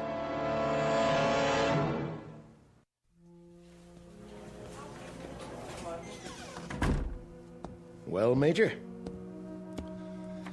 Here. What's this? Everything British HQ has in their files. Have you looked at it? I'll let you do the honors. And what do you expect we'll find? The truth, sir. Whether he's an imposter or... Whether? How could he be anything else? You think he's a lunatic, don't you? Oh, no. Nothing like that. He's been frozen on ice for more than 40 years, hasn't aged a bit. Standard operating procedure. I don't know what to make of it, but if he's an actor, he's the best I've ever seen. Seen a lot of actors, have you? Well, what do you make of it, General? The mechanics have gone over the plane, It's a genuine Newport Scout, all right. In perfect working order. And he knows how to fly it. That's obvious. Open the file. An old newspaper clipping from the London Times. William Smith Decker, commissioned by RFC, son of Mr. and Mrs. Harold Smith Decker of 17B Hightower Street, today received his... Seems authentic. Complete with photograph. Quite the dashing young officer. Swagger stick and all. And the face? See for yourself. Hard to tell. The paper's yellowed. But it does look like him. And a copy of his military records. Everything seems to be genuine. Are these his personal effects on the desk? Yes. Corporal Wintner brought them in. Holster and pistol, pocket watch, cigarette case. You looked in the billfold? ID cards, the works. All perfectly done. He's ingenious, I'll give him that. The question is, for what purpose? The paperwork can be checked. If we wanted to waste the time, yes. Well, if it's a hoax, it certainly is an elaborate one. If it's a hoax, Major. It's just that it's hard to believe. Why would anyone go to such incredible lengths merely to play a joke? Who said it was a joke? What do you mean, sir? There's no telling what his motive was. Maybe we'll find out once Mackay arrives. We might check with the Ministry of War in London. There must be records of everyone who's ever served, no matter how long ago. You know what I think, Major? Sir? I think you believe him. No, sir, I wouldn't say that, but I can't help feeling there's more to this man than just... Exactly. The revolver, for example, fully loaded. Oh, you don't mean he meant to use it on... We'll know soon enough. I was watching him, and I'd swear he was genuinely shocked when he found out about Mackay coming here. If he meant any harm to the man, he would... We'll get to the bottom of it. For now, I've ordered him kept under lockdown. It doesn't make any sense, General. Get these things off my desk, will you? Of course. Now, if you'll excuse me, I have a lot of work to do. You don't suppose that... If you'll excuse me, Major. Yes, sir.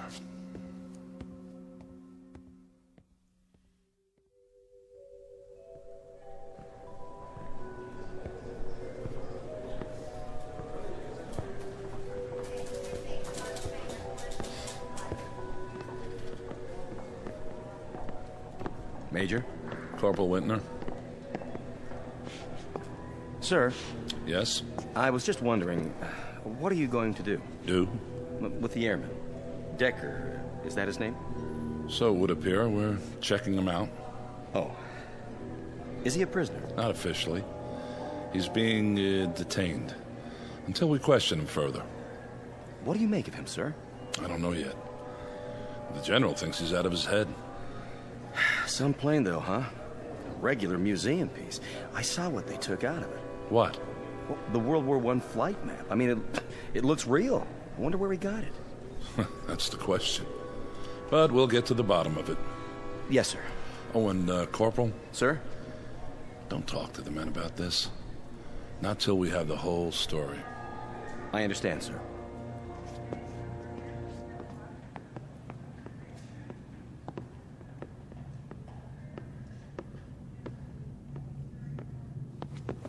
Major Wilson? At ease. How is he? He asked for tea, sir, with milk. Can you beat that? I had some brought over from the commissary. That's fine. I'll be inside with him. Yes, sir. Lieutenant? Why am I a prisoner here? That's not quite that bad. I'm being kept here, am I not? For the time being. But I'm not free to leave. I'm only following orders, Decker, until Vice Marshal Mackay arrives. What earthly good will it do for me to see him? Well, you mentioned him by name. You claim to know him. I most certainly do. Then this will give us a chance to straighten it out. There's nothing to be straightened out. Why are you so afraid of that? I'm not. I'm not afraid of anything. Well, then, there's no need to worry. So, I'll see him. Good. I wanted to ask you something about that cloud you spoke of. To sit down just now. Nervous, are you? I wouldn't say that. You do realize, Decker, that you're asking us to believe something rather incredible. A cloud of silence in a clear blue sky. A World War I pilot landing at an American SAC base in present-day France. Such a thing doesn't happen every day, you know. Yet it did happen, and it happened today. We're in agreement on that. Look, I told you I'd see Mackay. Look, why don't you leave me alone till then, You really feel you know him, don't you? Know him? Ha! Old Leadbottom. Leadbottom? Whenever we flew over German lines, the soldiers fired at us, quite naturally. And one day Mac got hit in a most embarrassing spot. I always called him Old Leadbottom afterwards. It's a personal joke, of course. Mac's a proud sort, don't you know? He wouldn't like it if I bruited it about. Why did you keep insisting before that he was dead? Because the last I saw of him, he was caught in a circle of 7 German planes. 7 biplanes. There was nothing I could do, you understand? I was in my own plane, involved with 3 others. They were closing in on me. So he got away. I don't see how he could have. He not only could have, he did. He was one of Britain's great heroes during the Blitz. What do you mean by Blitz? The second war we told you about. He won the DFC for knocking down 3 German bombers one night over London. Undoubtedly saved hundreds of lives. Oh. Decker! I have to get out of here! Oh, you don't. I've got him. Sit down, Decker, now! Can you manage, sir? Yes. Stay outside. For the love of God! Sit down. Now you tell me, what is wrong? I must leave. I'm afraid that's impossible. When Mackay arrives, we'll get to the bottom of everything. I tell you, I can't see him. Why? Look, it wouldn't make sense to you. Try me. Because he'll know me for what I am. And what is that? A coward. A coward. I'm sorry. I've always been a coward. All my life, running away. Pretending to be something I never was, never could be. That's why I'm here now, because I ran away, because I wanted so desperately to escape that I did. The chaps in the 56th are such bloody heroes, don't you know? Men like Pall, McCudden, Rice David, so brilliant pilots, magnificent fighters. I always feel like such a rotten sham among them. I keep talking about it as if it were the present, don't I? Yet it isn't. If I can believe my own senses, it's the past now. 42 years in the past. Decker. Oh, I got by with pretending well enough. My kind of strained idiocy was exactly the brand we all put on. Playing the part, don't you know? Exaggerated, near hysterical with confidence. Boys on a crazy lark, drinking, joking, laughing, far too much, all of it. Then turning into deadly, ice-cold killers in the sky. Not me, of course, no, not me. Up there, I was just as terrified as I was on the ground. Even more so.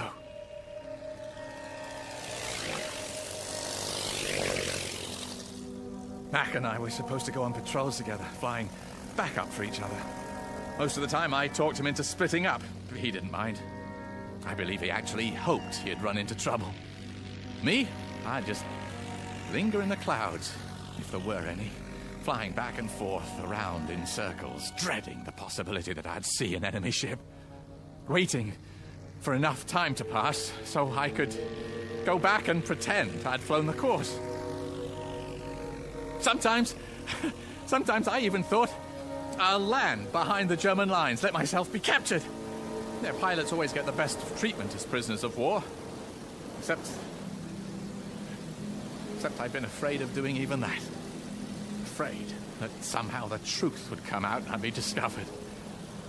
Discredited. I couldn't bear that. I'm such a dreadful coward that I'm even afraid to admit my own cowardice. I had to carry on the self-delusion, don't you know? I've actually fired revolver bullets through the cockpit walls just so, later on, the chaps would see them and be impressed. I told them I took enemy gunfire. God help me.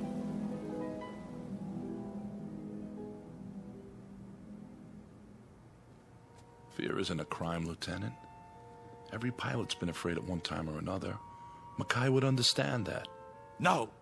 What makes you even think he knows about it? Because it was I who let the Germans trap him. You said you were fighting 3 German planes yourself. How could you possibly... I wasn't fighting anyone. I was running. Don't you understand? I was trying to get away.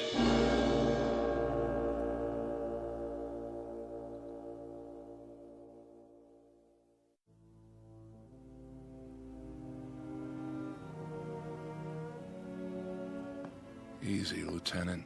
It's true. When the Germans came at us, I flew away. I just deserted him, left him up there to die. But he didn't die.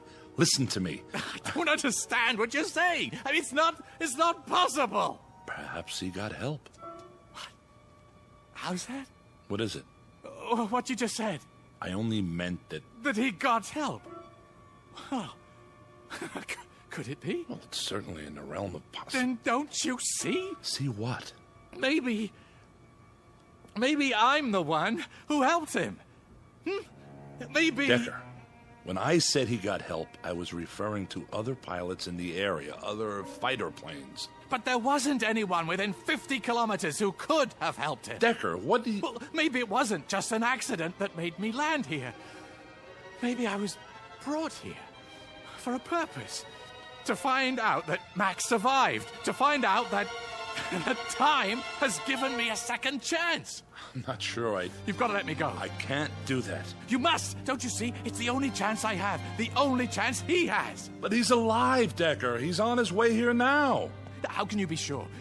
How do you know that if I don't get back, he may not be here? How do you know that he won't have been killed 42 years ago? There's no reason to think that this man's I'm not the reason, standing right in front of you. This is insanity. It isn't. Look, I tell you, history may be changed if I don't do something. Mac will have died because he had to die. Unless I help him. Stop it. I beg of you, in the name of pity, let me go back. I deal in human lives here, Decker. How to save them, how to protect them, and all that goes with it. My job is to issue orders, and those orders are reviewed. If they don't pass muster, someone else overrides them. You don't have to explain military procedure to me. Good, because there's more at stake here than personal opinion, no matter how strong.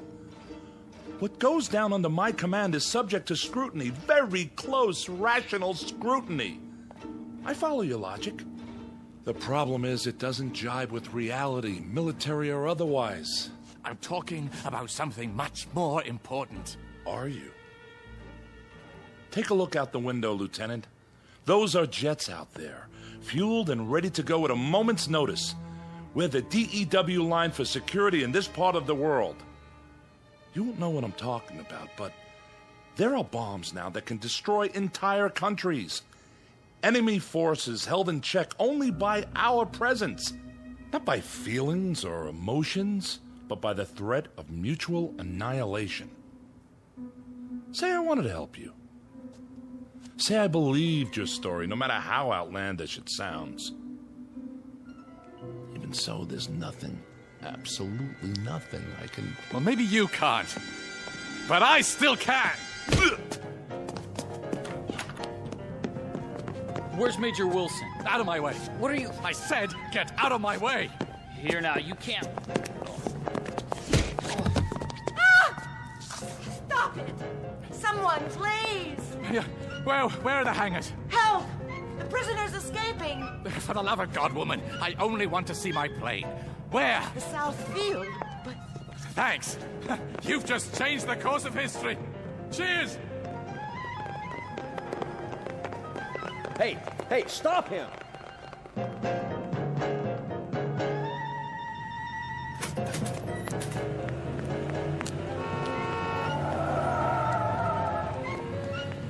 Did you see that guy?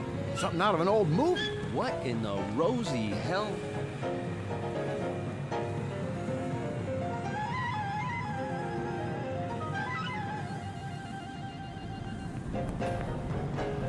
Hey, fella, where do you think you're going? The Scout. You can't come in the hangars. This is off limits. No, the plane, the Scout. Where is it? Not in here. And for God's sake, why are you dressed like that? Ah, I see it. Where'd he go, Sarge? There! Running out the other end. Stop him!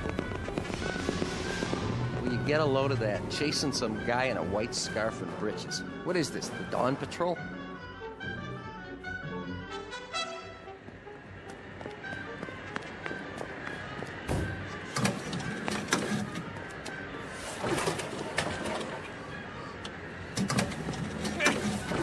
Come on, it's got to start!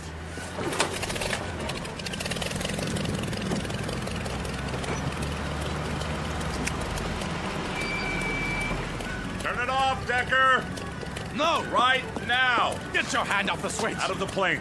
Can't you understand? It isn't just for me. You said it yourself. What about the hundreds of lives he saved? Are they all to be lost as well? If you're right. Are you willing to take the risk? Turn off the engine or I'll fire this pistol into your head. Fire, then. I'd rather die. Shoot him, Major. He's getting away. Shoot!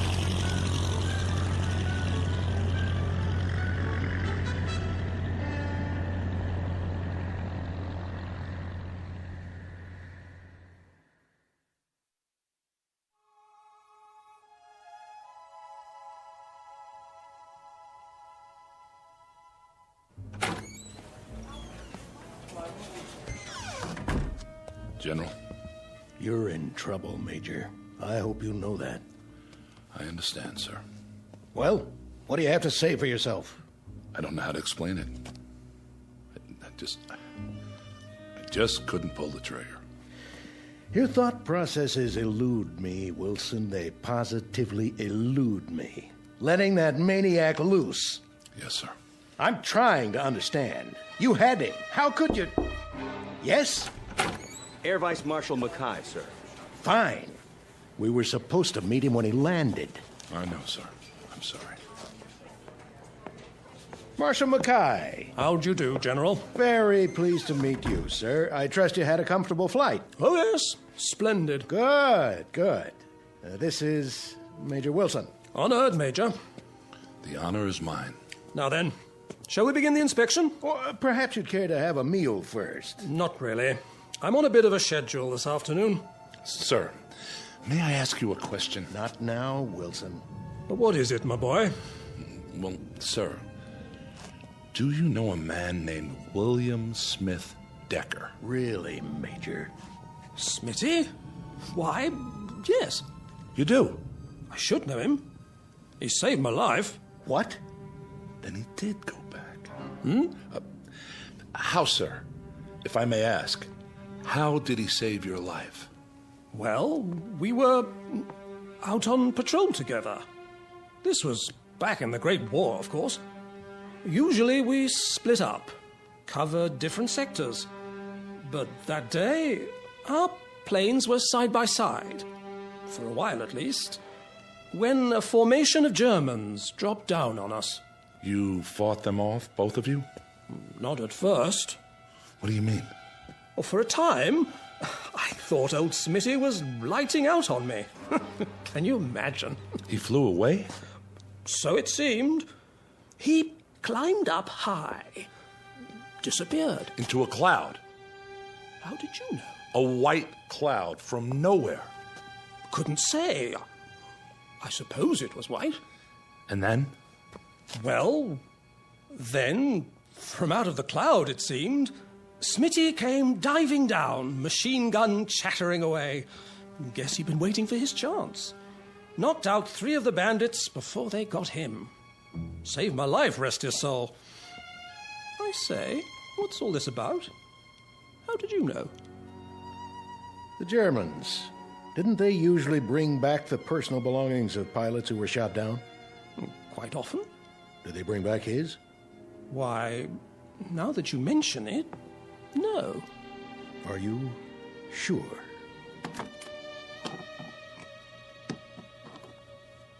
Where in heaven's name did you get these? They're his. Know them anywhere. But how... So, you've never known exactly what happened to him, to your friend Smitty. What the devil is going on here? We might be able to fill you in on the details. After all these years? How could you? Maybe you'd better sit down, old lead bottom. What did you call me?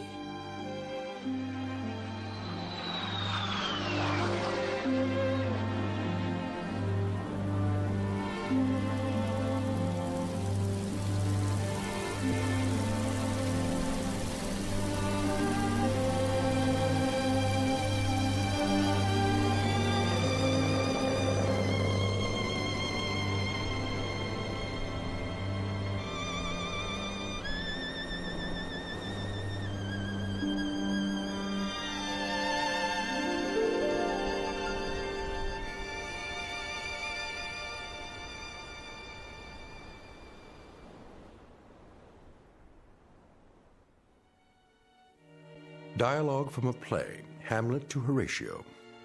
There are more things in heaven and earth, Horatio, than are dreamt of in your philosophy. A play written long before men took to the sky in flying machines, before they added yet another dimension to knowledge and to mystery. Perhaps there are more things in heaven and earth and in the sky that can be dreamt of. And somewhere between heaven, the sky, and the earth lies an even vaster dimension, known throughout history by various names. For now, we'll call it the Twilight Zone. We'll return to the Twilight Zone in just a moment. You are about to enter another dimension, a dimension not only of sight and sound, but of mind, a journey into a wondrous land of imagination. Next stop, the Twilight Zone. Hi, this is Stacy Keach. I'd like to take a moment to tell you about our Twilight Zone website at twilightzoneradio.com. At twilightzoneradio.com, you'll find the latest information on these Twilight Zone radio dramas, including behind-the-scenes photographs, plus the newest product releases, trivia contests, ways to contact us, other Twilight Zone-related info and merchandise, plus links to other fascinating websites. So make your next stop twilightzoneradio.com. Visit twilightzoneradio.com to purchase these Twilight Zone radio dramas on cassette and CD, or call toll-free 1-866-989-ZONE. That's 1-866-989-9663.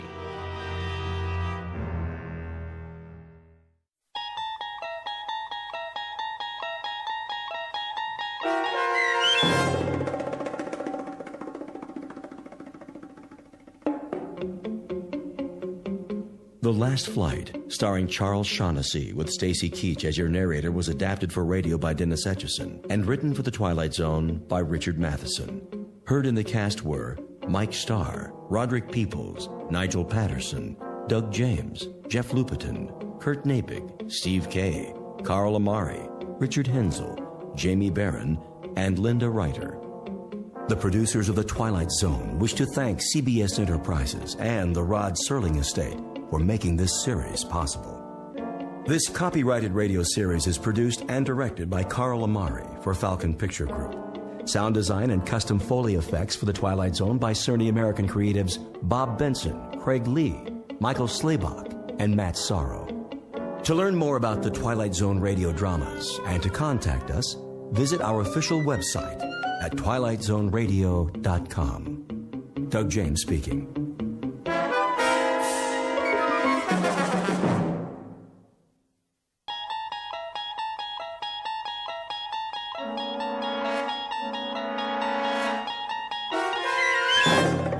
You're traveling through another dimension, a dimension not only of sight and sound, but of mind, a journey into a wondrous land whose boundaries are those of imagination. Your next stop, the Twilight Zone.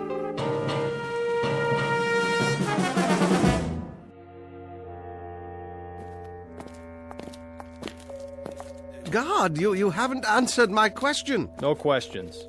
But it's a simple one, a very simple one. Where are you taking me? You'll find out. You come before dawn with no arrest warrant? We don't need a warrant. But of course you do. Not for a hearing. Oh, is that what this is about, an investigative hearing? That's such an hour. Chancellor's orders. You mean the Chancellor himself wants to see me? Why on earth? Inside. Is this the Chancellor's office? Inside.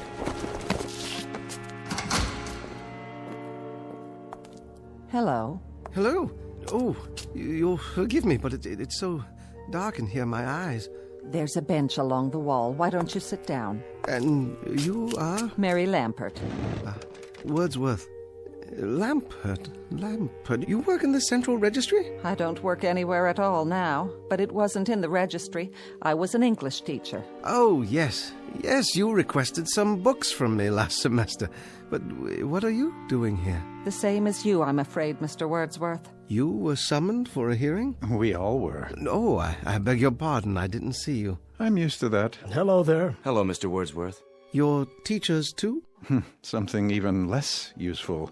A poet. A published poet? A few small press volumes. Oh, we have a lot of those in the stacks. Quite a number, actually. Your name? John Brodsky. Yes, let me see. The Fire Inside and Other Poems?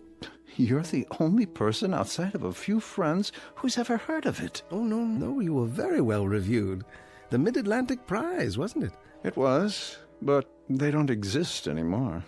And the rest of you, I don't mean to be rude. After a certain age, well, the eyes just don't adjust very quickly, even with glasses. Jack Cameron. I taught philosophy at the university. How do you do? John Alpert, from the theology department. Another lost cause. Oh, no, don't say that. Vital subjects all in a liberal arts education. I'm sure you're here for some sort of a reassignment. Put out to pasture is more like it. They're closing the humanities wing. Are you sure? It's already done. The Chancellor signed it into law yesterday. To be replaced by what? Business law, medicine, computer sciences, perhaps.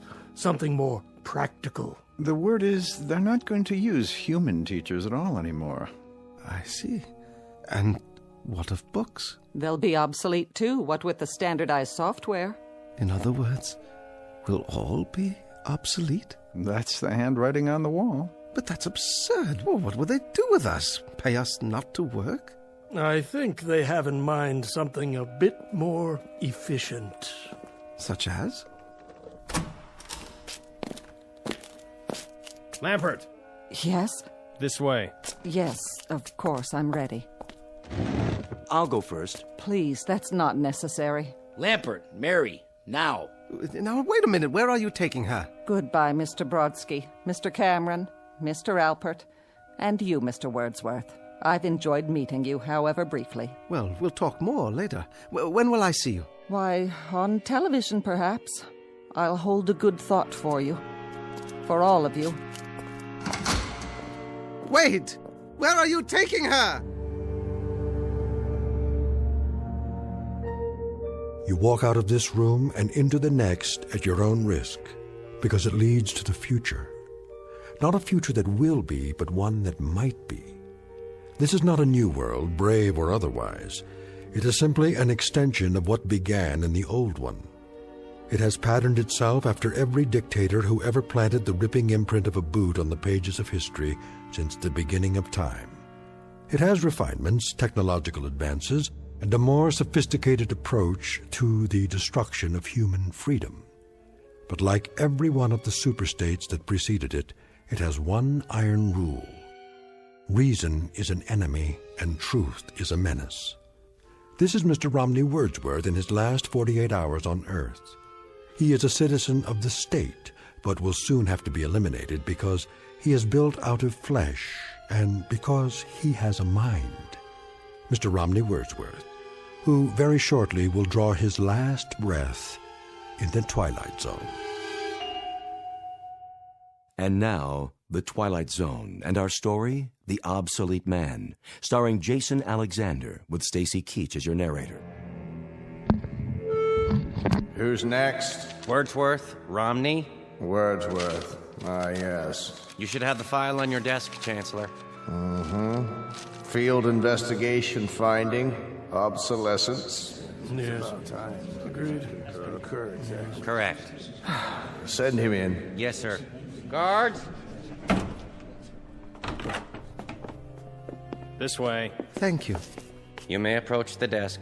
If you like. You know why you're here, Mr. Wordsworth? Not entirely, no. Ask him to speak up. I'd ask you to speak up, if you will. In general terms, yes, sir. But I do have a few questions. Your questions will be answered in due course. Now then, you've been under investigation, Mr. Wordsworth. I have? For the mandatory period of 1 year and 11 months. I was never notified of any investigation. Notification is not required under the new edicts. Really? I have the results before me. The determination is that you're obsolete. That's an interesting word you use. Therefore, the purpose of this hearing is to make a finding in the matter and sentence you accordingly. You understand that? Yes, sir. I suppose I do. Your occupation, Mr. Wordsworth? Librarian. They even have those anymore? A what? A librarian, sir. Has this man had counsel? Yes, sir, he has. Are you sure he knows his rights? He's been given orientation, sir. I'm told that you've had counsel and been given orientation, Mr. Wordsworth. Well, in a manner of speaking. Just prior to entering this room, I did have a brief conversation with someone or other. He was wearing a uniform, very much like your own. That would be one of the subalterns. So you've been instructed. However, I'm still not sure in my own mind that you understand the purpose of this hearing. I'm doing my best, sir. The field investigators in your sector have classified you as obsolete. This finding carries with it serious implications, legally speaking. Do you understand that, Mr. Wordsworth? Serious implications, yes. Now I ask you again, your occupation? I am a librarian. I could lie to you and say curator of records or historian or data manager, but that's my occupation, my profession. It's an honorable tradition. If you people choose to call it obsolete... Ask him to clarify. Yes, clarify. Request clarification of the term. The term, Mr. Wordsworth, you people. You make reference to the state? I make reference to the state. And you persist in declaring your occupation as being that of a librarian? That is correct, sir. A librarian having to do with books? Yes, sir. Books of all types and description. Since there are no more books, Mr. Wordsworth, there is scant need for libraries. Oh, but there are books. Some going back decades, even centuries. The older ones are in constant need of repair. Even the newer ones require preservation. Well, do you know that books printed on paper containing wood pulp are in danger of deterioration? A kind of oxidation or slow burning, you might say, if they're so much as stored on wooden shelves. Not to mention the effects of light and moisture. Please, Mr. Wordsworth. No, the only safe method is to keep them in metal cabinets, in absolute darkness, if possible, in a temperature-controlled environment. Of course, rag or hemp paper doesn't deteriorate at the same rate. That's why some ancient volumes are unyellowed and still quite usable. What sort of books are you talking about? Oh, anything printed before the 19th century. The older, the better. The Gutenberg Bible is a famous example. To close the subject, with no further need of libraries, it follows that there is little call for the services of a librarian. Now, I must ask for clarification. Did you say no further need? Case in point. A priest or minister, he would claim that his function is preaching the word of God. But of course, since the state has proven that there is no God, that would make the function of such a person somewhat academic as well. Academic?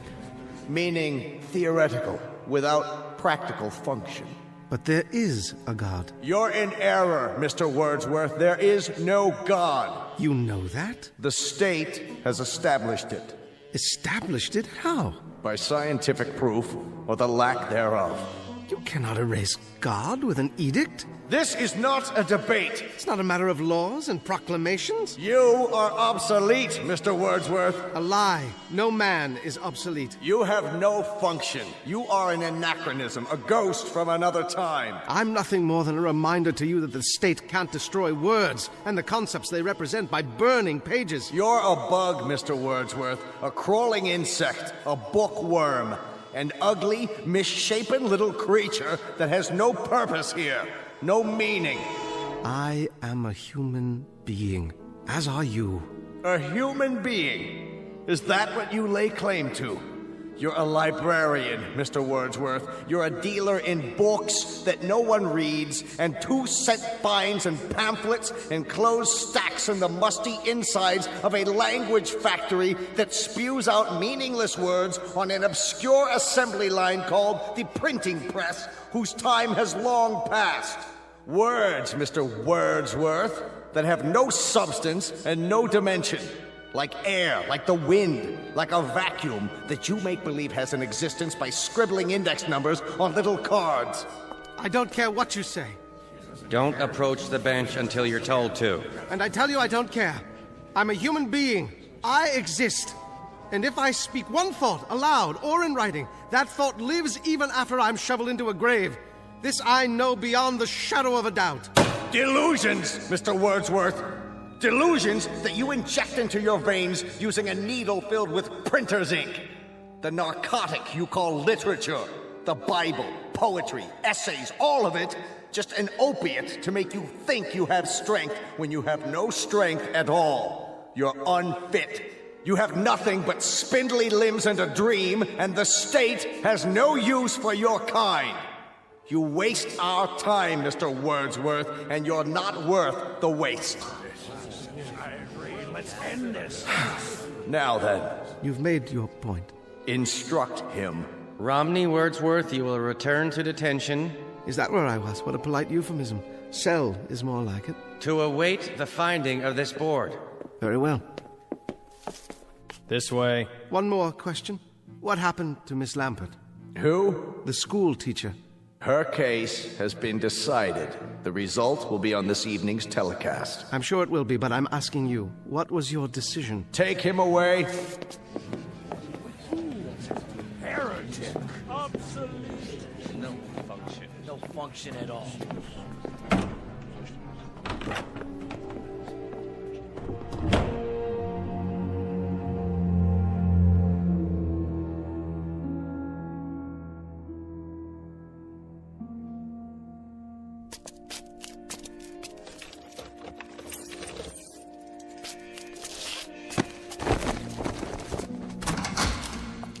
Mr. Wordsworth, how did your hearing go?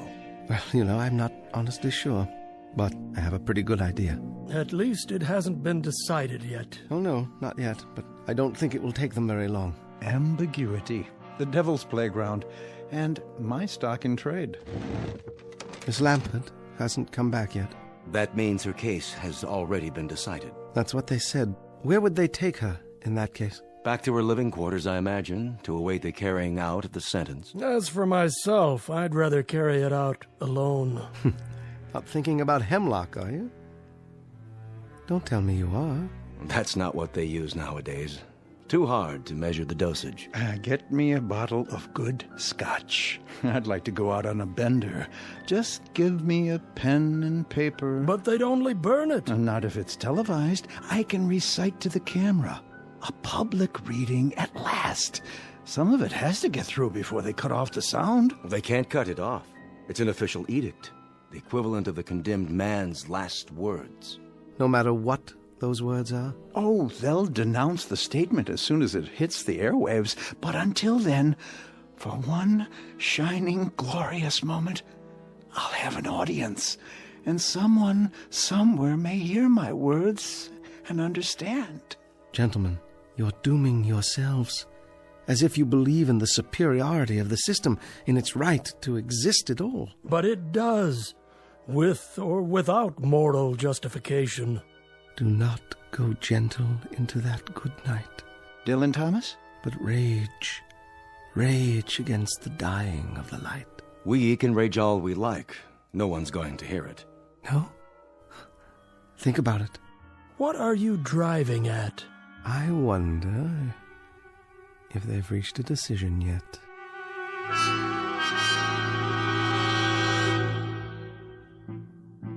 How do you find, gentlemen? Obsolete! Obsolete! Obsolete! Obsolete! Obsolete. I concur. In the matter of Wordsworth Romney, the board has made a finding. Bring him before me so I can pronounce sentence. Escort him from the detention room. Right away.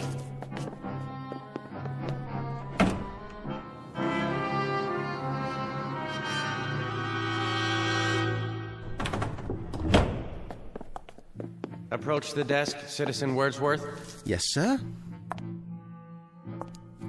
In the matter of your finding, the board declares you obsolete. Mm-hmm. Your rights are as follows. A comment, Chancellor. The lights, it's my eyes. Can some of the lights be directed at the desk so that I can see who I'm addressing? Your rights are as follows, Mr. Wordsworth. You are to be liquidated within a period of 48 hours.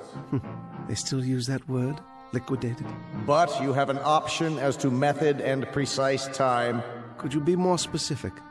There are several prescribed methods, Mr. Wordsworth, including pills, gas, electrocution, lethal injection.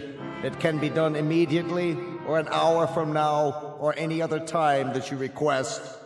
Are there any other options? The most popular, Mr. Wordsworth, assassination, at a time unknown. This way, the subject is not aware of either the method or the time. Psychologically, it is somewhat easier. In terms of one's mental state, it's the most humane. Then I'd have to say, I'm a very rich man. Louder, please, and step into the light. I was merely saying I'm a rich man. I have such a luxury of choices. A few lines come to mind, perhaps you'll indulge me. Cowards die many times before their deaths. The valiant never taste of death but once. Of all the wonders that I have yet heard, it seems to me most strange that men should fear, seeing that death, a necessary end, will come when it will come. That's from Shakespeare, Julius Caesar. So, since you've given me the luxury of choice, I choose the following. To be given an assassin whom I will tell the method of execution. I don't understand. What does he mean? He will tell? Surely he can't be saying. Mr. Wordsworth, please clarify the nature of the request.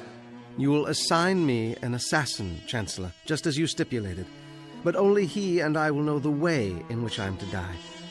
I take it that's acceptable? That will be acceptable, Mr. Wordsworth, so long as your sentence is accomplished within the 48-hour period required by law. And one final request, Chancellor. What's that? I should like to die with an audience.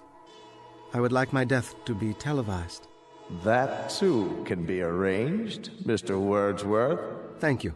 It's not infrequently that we televise executions. It has an educative effect on the population. I have no doubt. Now, as to the time of the liquidation, Mr. Wordsworth? Midnight, tomorrow. And the place? In my room. Gentlemen? Agreed, Mr. Wordsworth. We will choose your liquidator and send him over to you, and he will be duty-bound, just as you prescribed, not to divulge the method you've decided upon. Done. Thank you, Chancellor. Whoever said the state doesn't have a heart?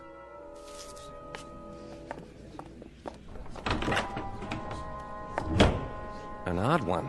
Yes, indeed. And with some very bizarre requests. Bizarre, but to our advantage. He wants his death televised? All right, we'll oblige him. By midnight tomorrow, he'll be crawling up the walls with fear. And we'll televise every moment of it. His horror, his fright, and I dare say his belly-crawling supplications for mercy. What an example. We'll televise it, gentlemen, all over the country. We'll show the people. We'll show them how this obsolete man, this librarian, dies.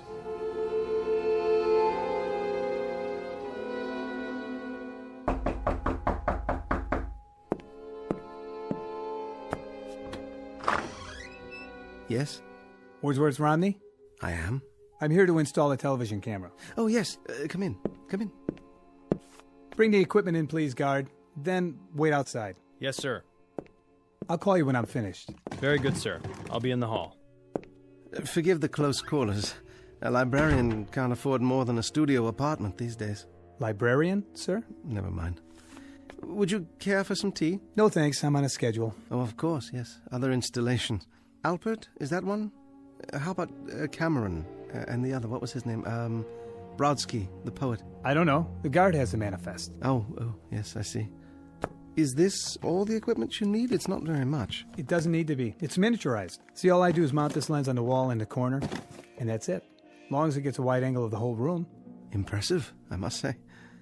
And what about sound? Sir? There'll be a microphone, won't there? Built right in. Full frequency. Broadcast quality. Splendid. Well, don't let me get in your way. Do whatever you have to do. Good idea. Not a lot of time left. Oh, a couple of hours more? I mean, you probably want some time to yourself for whatever. Yes. I'll be out of here in 20 minutes. Wonderful. I mean, very professional of you. Do you happen to know what happened to the school teacher? School teacher? A friend of yours? Not really. I hardly knew her. Not on my list. Oh. You ought to turn on the TV. That'll tell you. Why didn't I think of that? You know, I spend every evening reading. These things are your books, huh? You mean you haven't seen any before? I remember when I was a kid. They had pictures in them. Oh, they have much more than that. And with my collection grown so large, there hasn't been time for television in years. Even the state broadcasts? The state broadcast? Oh, you mean the chancellor's speeches and so forth. And on the domestic front, the economy is on an upswing. With unemployment virtually nil, corporations are tightening their belts in preparation for higher productivity next quarter when the trade deficit reaches zero. The government is purging thousands of obsolete personnel with tens of thousands to go before year's end. Did he say tens of thousands? One example is Miss Mary Lamport, who was terminated early this evening. For those who missed the live broadcast, here is her final statement. I'd like to quote Saint Exupery. What is essential is invisible to the eye. And it was a Welshman named Dylan Thomas who wrote of the force that through the green fuse drives. Well, I've spent my best years nurturing that life force, helping it break through the concrete and steel that seal us away. And I now know that there is no force in the universe that can crush. That's the drugs kicking in. Drugs? Her choice. She wanted to go out painless. They gave her an injection. Sure kept talking for a while, though, didn't she? All those words. She almost made it. Made what? I've seen enough. Go on with your work. I don't mean to distract you. All done? Surely not. There. Go ahead. Turn your TV back on. See? There's you. There's me. You're right. Isn't that amazing? Sharp and clear for all the world to see. Fiber optics. Some picture, huh? Yes. I don't know how to thank you. What's the cost?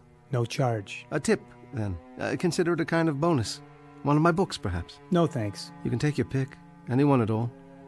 They'll only be burned afterwards. I don't have time to read. Thanks anyway. Guard. Trouble? No trouble. I'm finished is all. Let's go. Take it easy, Mr. Wordsworth. Don't fight it, okay? I'll do my best. It'll be easier that way. Well, now then. Nothing left to do but wait. 1 hour and 15 minutes. I'll set the clock, then lie down, and wait. It won't be long now.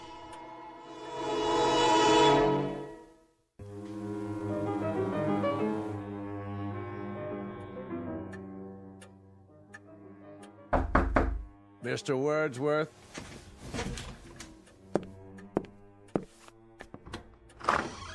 Come in, Chancellor. So, this is how a librarian lives. Have a seat, please. I'm sorry there's only the one chair, but with so many books. Thank you for coming.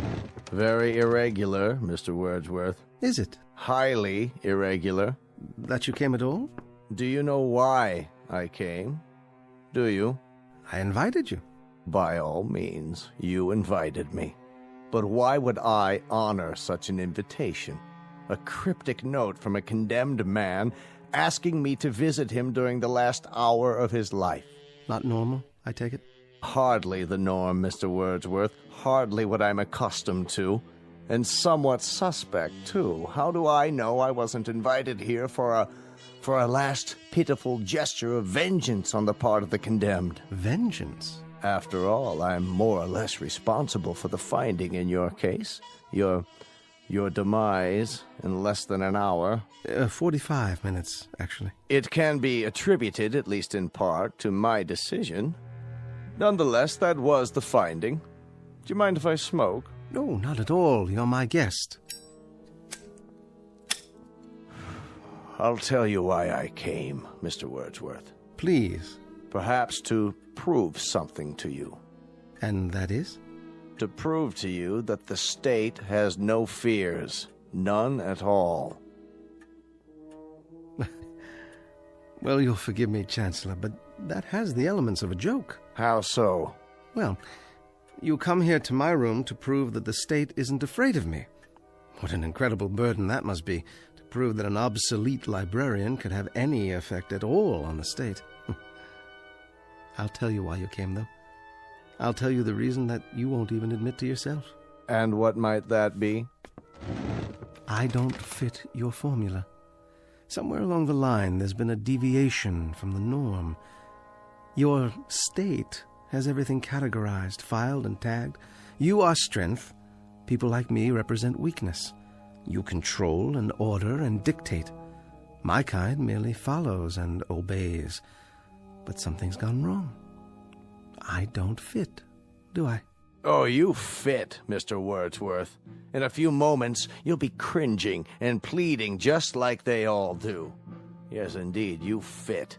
You've got a miserable, worthless little life, but you've also got an instinct for survival. And very soon now, when you know that life is slipping away, when your survival is just a question of minutes, we'll see which is stronger, the state or the librarian. All the country will see. Yes, they will. I take it you've had a discussion with whoever is assigned to your liquidation. Whomever. What? Whom, object of the preposition. Midnight, isn't it? A mere 40 minutes from now. That's the camera lens up there on the wall. See it? They brought that in earlier this evening. Very efficient. One man set it up in less than 10 minutes. We're being televised now. That's not unusual. In the mass executions last year, we televised around the clock. 1,300 people were put to death in 6 hours. You never learn, do you? History teaches you nothing. Quite the contrary. It teaches us a great deal. Our predecessors, Mr. Wordsworth, had the beginnings of the right idea. Hitler. Of course, Hitler. Stalin. Him too. But in contrast with popular opinion, their error was not of excess. It was simply that they did not go far enough. Too many undesirables were left around, and undesirables eventually form a core of resistance. Old people, for example, clutch at the past and won't accept the new. The sick, the maimed and deformed, they fasten themselves on the healthy body and damage it. So, we eliminate them. Just like that. Or people like yourself. They can perform no function for the state, so we do away with them. Only makes sense. What a charming room, Mr. Wordsworth. Small, but functional. Lived here long. For over 20 years. I built the bookcases myself. So I understand. That, incidentally, has kept you alive, that particular talent. Carpentry is a skill, and the state provides considerable leeway for workers who possess certain skills. This chair, for example. You made it. I would have made more furniture, but there wasn't enough space with the books. Unfortunately, you went as far as you could go, which was insufficient. So in a little while, it will be the end of a rather fruitless life as Mr. Romney Wordsworth goes to his own private nirvana. That's what they call it in your books, isn't it? In some books. You're not facing the camera, Mr. Wordsworth. You're cheating the audience. They'll want to see how you die. Sorry? Please, Mr. Wordsworth, show the lens your best side. And don't stifle your emotions. If you feel like crying, go ahead and cry. Or if you want to plead, why don't you do so? Let it all out. Perhaps a high state official might take pity on you. You'd appreciate that, wouldn't you? A little chest-thumping, hand-wringing, some moaning, sobbing histrionics. Suit yourself. Unfortunately, I don't have the time to be enthralled when they do come. I have another appointment this evening. Chancellor. Make it brief, Mr. Wordsworth. You have plenty of time.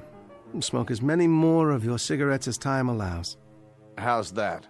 I haven't been entirely fair with you, Chancellor. I invited you here for a very special reason. Would you like to know the method I've chosen for my liquidation? I've had a bomb placed in this room. It has a time fuse set to go off at midnight, a few minutes from now. Thoughtful, Mr. Wordsworth. A relatively quick and painless death. Isn't it, though? And yet, knowing that you're going to be blown to smithereens is not the happiest of thoughts, is it? That depends on the individual. Yes, it does indeed. I'll bid you goodbye, then. What kind of idiocy is this? You've locked the door. Yes, I have. You're not going anywhere. You're staying here with me. Open this door at once! I'm not sure I remember where I hid the key. Question: how does a man react to such a situation? Answer: it depends on the individual. As for myself, I shall sit down and read my Bible. This is insane. Hidden for over 20 years, but the only possession I own that has any value at all to me now.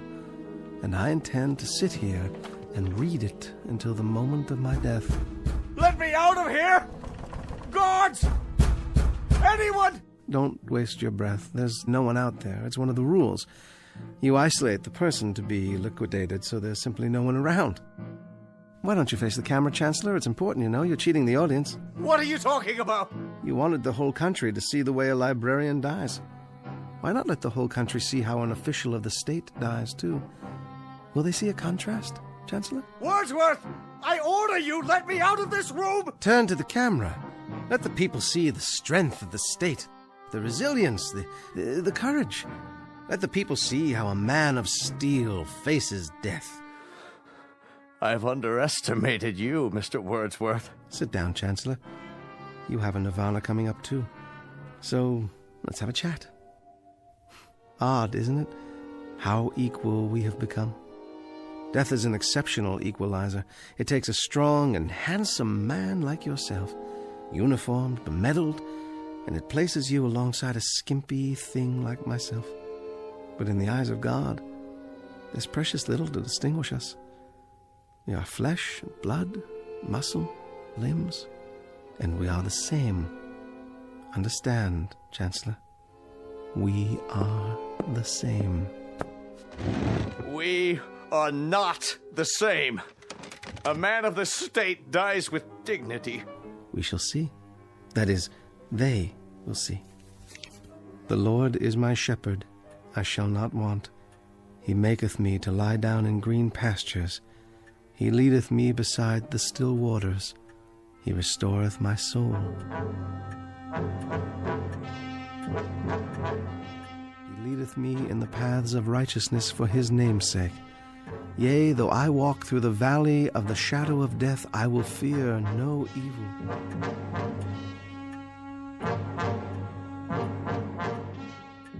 Thou art with me.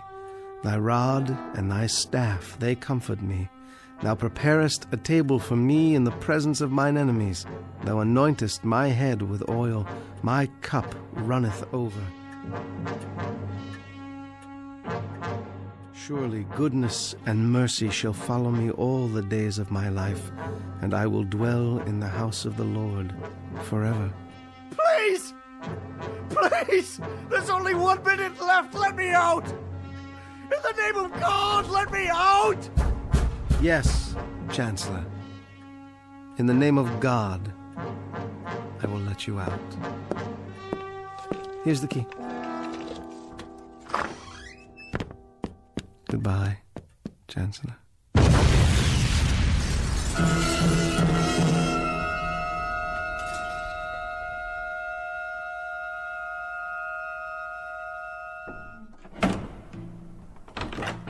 This way. Take your hands off of me. What is the meaning of this? You may approach. I don't understand what's going on. You all know me? No further. Stand where you are. There's been a misunderstanding. I've served the state for years. In fact, I'm the one who created the current edicts and passed them into law. I am the new Chancellor. You have been removed from office. But why? The field investigators have declared you obsolete. You have disgraced the state. You have proven yourself a coward. You therefore have no function. I must protest. Let me speak. Return the prisoner to the detention room while we determine his sentence. The finding of this hearing is that he is obsolete. No! Wait! Hear me out! Obsolete! No! No, wait! Please! No! No! No! No! No!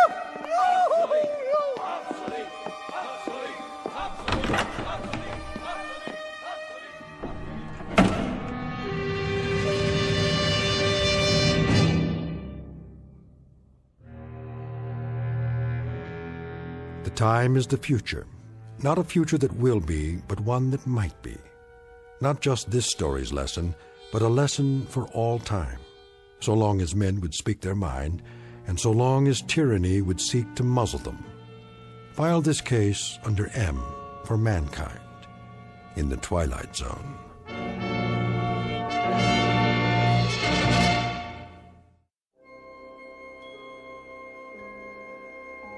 Hi, this is Carl Amari, producer of the Twilight Zone radio dramas. I'd like to take a moment to tell you about our official website at twilightzoneradio.com, where you'll get the latest news and information on these Twilight Zone radio dramas. Plus, at twilightzoneradio.com, you can digitally download 3 free episodes or any of our episodes for only $1.95 each. In this age of ever-changing technology, we've decided to make these episodes instantly available to you by making the Twilight Zone radio dramas a digital download-only series. This means that this series will no longer be offered on CD. The CD collections at our website are now being offered while supplies last at buy one, get one free. So be sure to get your favorites before they're sold out. Be sure to visit us often, and I'll see you in the zone.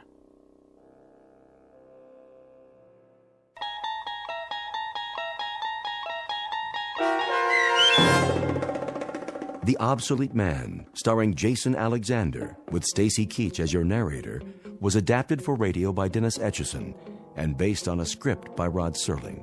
Heard in the cast were Christian Stolte, Joe Forbrick, Meg Thalkin, Rick Plastina, Doug James, Rob Riley, Lynn Foley, Carl Amari, Roger Wolski, and Vince Amari. To learn more about the Twilight Zone radio dramas and to obtain audio cassettes and CDs of these programs, visit our website at twilightzoneradio.com. This copyrighted radio series is produced and directed by Carl Amari and Roger Wolski for Falcon Picture Group. Doug James speaking.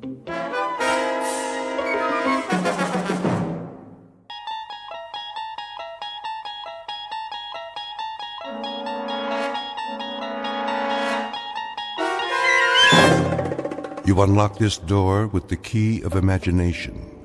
Beyond it is another dimension, a dimension of sound, a dimension of sight, a dimension of mind. You're moving into a land of both shadow and substance, of things and ideas. You've just crossed over into the Twilight Zone.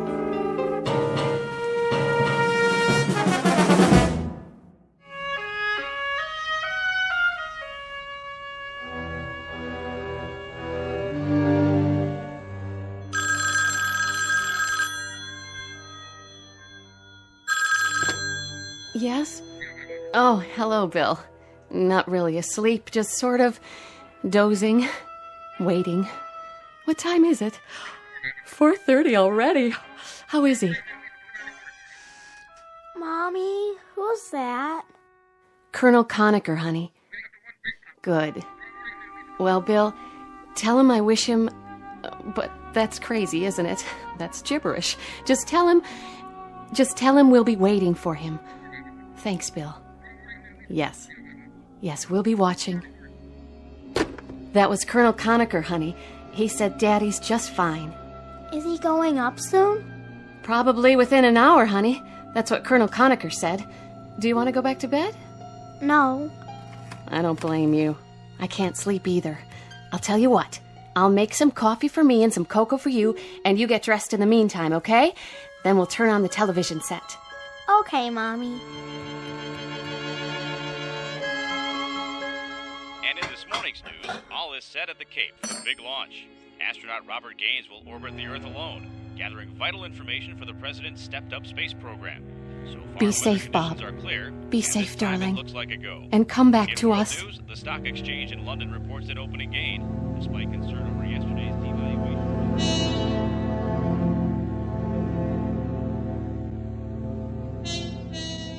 The year is 1963. In the vernacular of spaceflight, this is T-minus 1 hour. 60 minutes before a human being named Major Robert Gaines is lifted off from Mother Earth and rocketed into the sky, farther and longer than any man ahead of him. You may not have read about this one in the history books, because government security has kept the full story under wraps until now. But to set the record straight, officially or unofficially, let's call this one of the first faltering steps of man to sever the umbilical cord of gravity and stretch out a fingertip toward the unknown.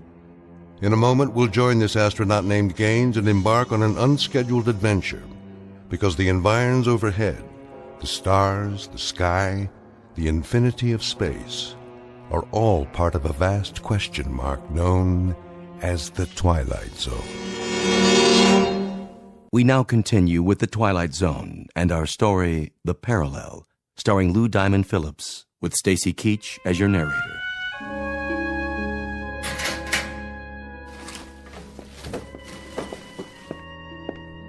Hello, Gaines. Hey, Conacher. Pulse normal? Reasonable. Someplace between nonchalance and panic. I know the feeling.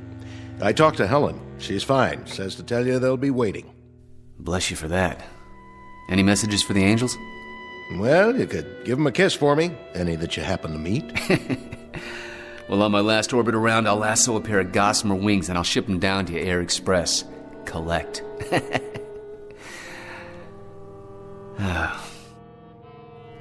It's kind of an odd feeling to know that I'll be off the Earth for a week. Well, that's progress. Gus Grissom went 302 miles. John Glenn made 3 orbits. Wally Schirra handled 6. You're going to go round and round. And when you come back down, Bobby, we'll be that much closer to filing a claim on some more sky. Good luck, buddy. Thanks, Bill. Thanks a lot.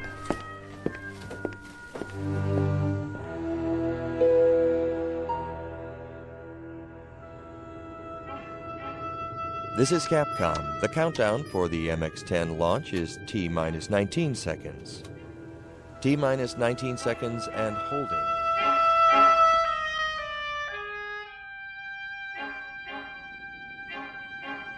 T-minus 8 seconds. 7. Is that Daddy's rocket ship? 5. Yes, Maggie. Don't worry, honey. He's going to be all right. 2. 1. 0. Ignition. Main stage. Liftoff. Godspeed, darling. Godspeed.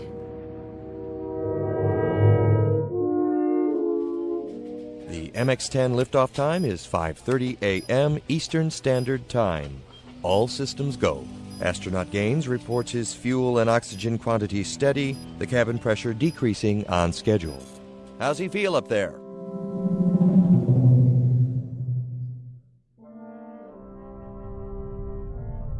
Go ahead, 10. We hear you loud and clear. 0G and I feel fine. Spacecraft is turning around. The view is tremendous. Roger. Turnaround has started. Roger. The spacecraft is turning around, and I can see the booster just a couple of yards behind me. It's beautiful. Roger, 10. You have a go. At least 40 orbits. Roger, this is Phoebus 10. Understand, go for 40 orbits. Can see clear back across the Cape. Quite a sight. Roger. Still reading you loud and clear. Next transmission, Bermuda. Roger, understand. Next transmission, Bermuda. Spacecraft did damp okay and turned around. Scoping is extended okay. Phoebus 10, Bermuda. Capcom Tech on HF. Phoebus 10. Phoebus 10. This is Canary, Capcom. Read you loud and clear. Over. Phoebus 10, this is Zanzibar Captech. We have solid telemetry contact. Report your status. Over.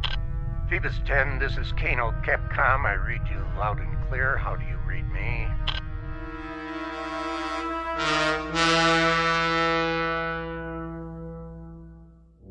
Phoebus 10, this is Capcom. We now have iOS. Over.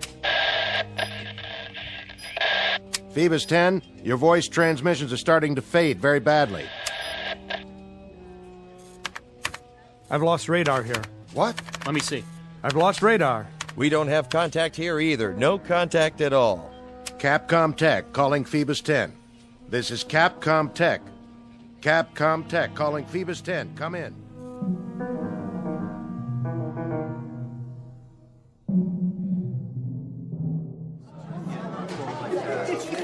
General Eaton, is there anything new to report? Gentlemen, you know it is not our policy to conceal information. But the situation as it stands now is that we have suddenly lost radar and radio contact. Until we discover the cause of the sudden loss, possible explanations are not available at this time. General, you've lost complete touch with Gaines. There's no contact whatsoever. Unfortunately, that's true. We hope that something had just gone wrong with this tracking signal transmitter. But the optical trackers tell us that they haven't locked on since the 15th pass. The 15th pass? I mean, they haven't been able to pick it up with their optical equipment.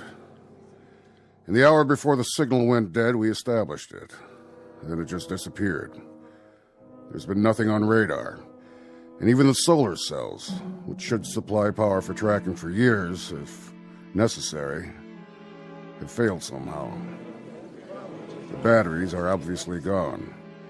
But even assuming that the solar cells could have failed somehow, the optical sighting should have continued. But they haven't. Any other hypothesis? How about a meteor? The statistical possibility of a meteor hitting a satellite is fairly low. Very improbable. What about the capsule leaving its orbit and coming back down to Earth? That's hardly possible.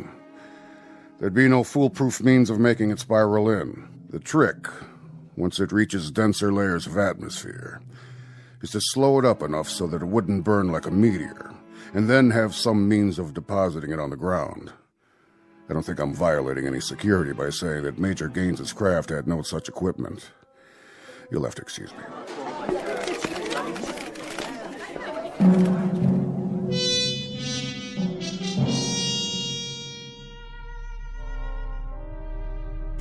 Capcom? Capcom, this is Phoebus 10. I've lost contact with you. Capcom, this is Phoebus 10.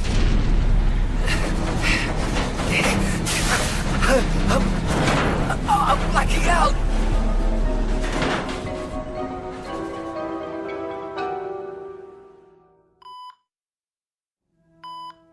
How about it, Gaines? Can you talk? Sure, General. Yeah, sure, I can talk. Oh. Hey, Billy, what happened? We were waiting for you to wake up, Bob, and tell us. I don't know what to tell you. I blacked out. We lost you on radar and radio. We had no contact at all. It boils down to this, Gaines. You're the only one who can explain it. I can't explain anything. I had an odd, sensation. The last thing I remember is a 15th orbit. Then I don't remember anything except this bed. I couldn't reach the Cape at all. I kept trying. Why don't you let him sleep? I think he'll be a little clearer later on. I won't be any clearer than I am right now. Bill, how could you lose me on radar? You mean to say that every single tracking station blacked out? Really, gentlemen, I think he ought Just to... one last question, Bob. There was only one way you could head back toward Earth. That was simply to spiral in and head for water. Your spacecraft was found intact 46 miles from where you were launched. Intact, Bob. On the ground. No evidence of any damage, not even a dent. Somehow, some way, you brought that spacecraft in and you landed her. How about? Explain to me how you did an absolutely impossible act. I didn't. I had nothing to do with it. I blacked out, General. I simply blacked out. There was some factor up there, something that I had no control over, something that must have taken over for me. We'll talk about it later on. This entire thing is temporarily classified, gentlemen. I mean everything about it. Simply say that he regained entry and landed. That he's shaken up, but not seriously hurt. That's the feed. No enlargements, no extensions beyond that simple statement. After we probe this thing a little while, we may come up with some answers that we can let out. But for the time being, it's a one-sentence release. Quote, he came back down. Unquote. Yes, sir. Yes, sir. Now get some rest, Gaines. Sleep it off, buddy. There's an explanation for everything. Oh, I've called Helen, told her you were all right, so there's no worry there. Yeah, well, you've talked to her more than I have in the past week. Hmm? Yeah, 2 phone calls. That's 2 more than I've made. What do you mean, 2? Well, you talked to her once before the blast, and then now. You know, I feel like you're my proxy. I didn't call her before, Bob. I didn't have a chance. But I'm sure that she knows that you're all right. What's the matter? Just before I went up, we were talking in the locker room. You said you phoned her. I didn't phone her, Bob. I never told you I did. I guess you dreamed it. No, I didn't dream it. I remember you telling me that, okay? That's just part of a delusion. Maybe it's part of the whole pattern here. But why worry about it now? You're all doped up and you're also dead tired. Sleep it off, and I'll see what I can do about getting you a leave to go home. Rest easy, pal.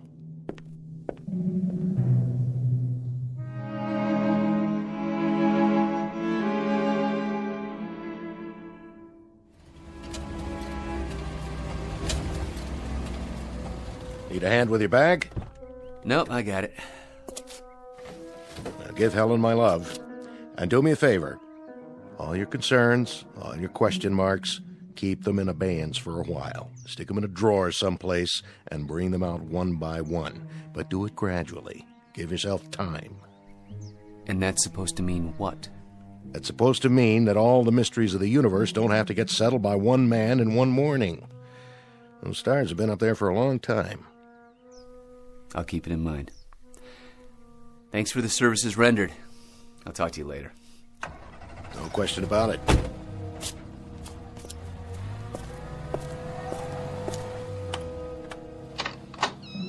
Daddy! Hi, sweetie. Guess who? Welcome home. What's the matter, Bob? Oh, is that what you did for therapy while I was gone? You put up that fence? What do you mean? That fence. It wasn't there when I left last week. Are you kidding me? That fence was there when we bought the house. I guess outer space does things to memories, huh? Yeah, I guess so.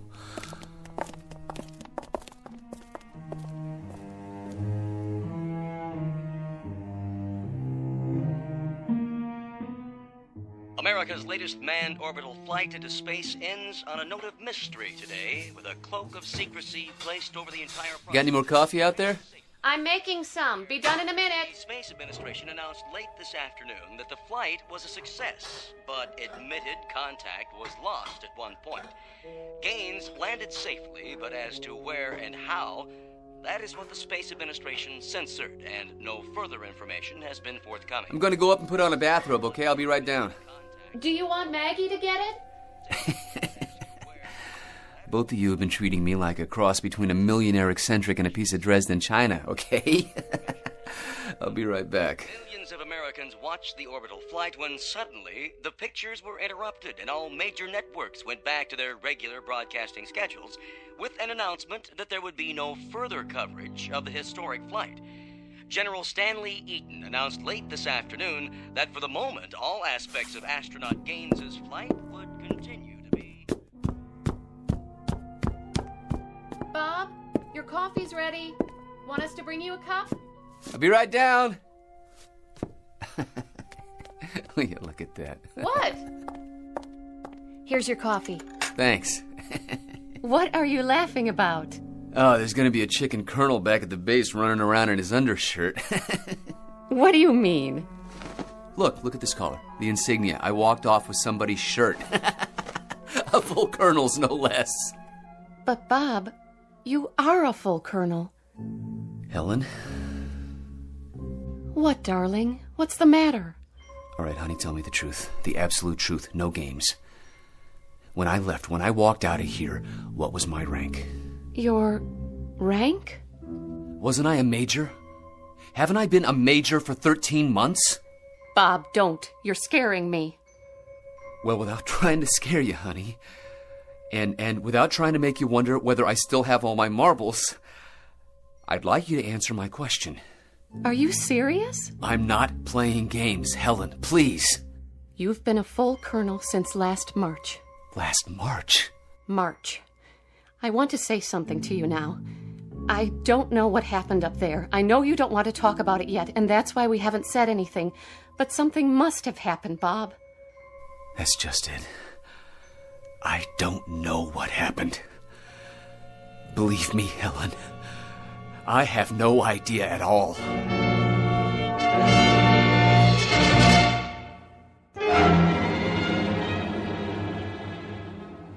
Listen, darling.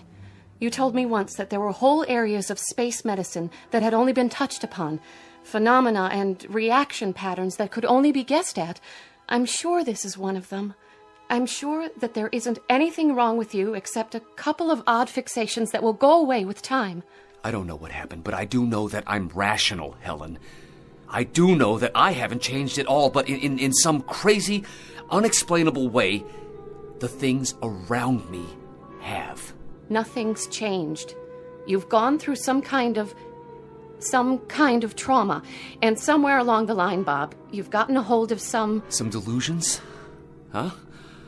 Some distortions? Like the fence outside of the house. I don't remember it, Helen. You told me it had been here when we bought the house. And then there was this business with Bill Conacher. He told me he'd phoned you before the blast-off. He made it a point to tell me. But afterwards, he said there was no such phone conversation. It's not important, really. I mean, it's insignificant, and yet it's part of a crazy pattern here. Something is very wrong. Because he did tell me he called you earlier, and that fence wasn't there, and those eagles were never on my collar before, because when I left, I was a major. Come on downstairs. We'll have dessert. And don't let a white fence and a promotion end the world for you. Helen, I think it would be a whole lot better if we just dropped all the pretenses. If you think there's something wrong with me, just say so. But honey, I'd consider it a real favor if you didn't tiptoe around me, all right? All right. I was going to ask Bill Conacher if he'd like to come over for dinner. How about a piece of pie with your coffee? I helped Mommy make it. Oh, did you?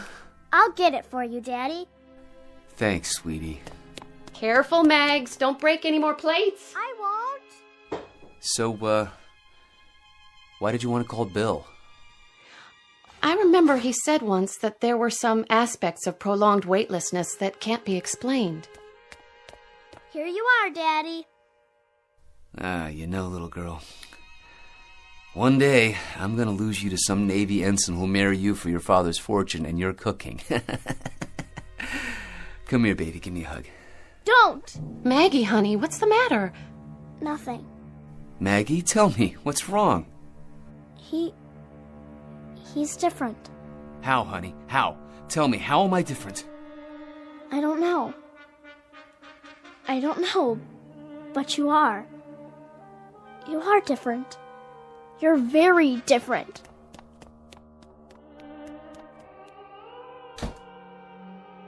What does she mean? I don't know. Yes, you do. What does she mean I'm different? Am I? Am I, Helen? Have I changed that much?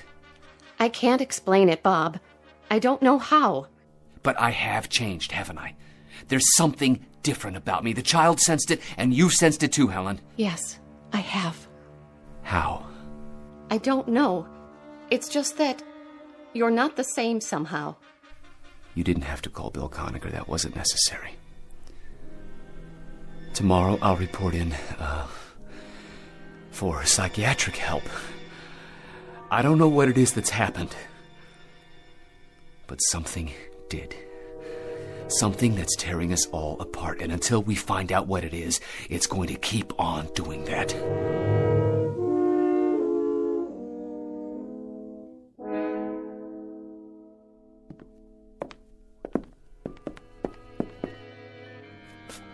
Helen, how is he? How do you do, Mrs. Gaines? Bob's still in with the doctor. They should be about finished. Well, Doctor? If you're looking for a very specific label, I'm afraid I'll have to disappoint you, sir. We're looking, Doctor, for some memory that might explain a re-entry and landing of a spacecraft that absolutely defies physical laws. I can't help you there, sir. That's physics. This is psychiatry. Mrs. Gaines. Yes? Your husband is suffering from a collection of very odd fixations. I say odd because there seems to be no pattern. The conversations he recollects that never occurred. The idea that he's a major and not a colonel. The fence around the house that he claims was never built. You put all these things together and they don't add up. They're totally unrelated, at least after a fairly perfunctory examination. I'll need more time with the patient, General. There was nothing he could tell you about what happened up there? Nothing that he could relate to me. Then we're back to where we started. I don't mean to sound callous, Mrs. Gaines. He's an exceptional officer, that husband of yours. I think he'll be out of the woods in no time. My concern happens to be the space program. I understand, sir. Come on, Helen. I'll walk you out. Mrs. Gaines, what about that fence? It was there when we bought the house. And when did he seem surprised that it was there? The moment he came back. Yesterday morning. Really? A very strange collection of delusions. A white picket fence, his rank, and the last thing he said was he doubted very much if President Kennedy would pin any medals on him. President who? Someone named John Kennedy. Who's John Kennedy?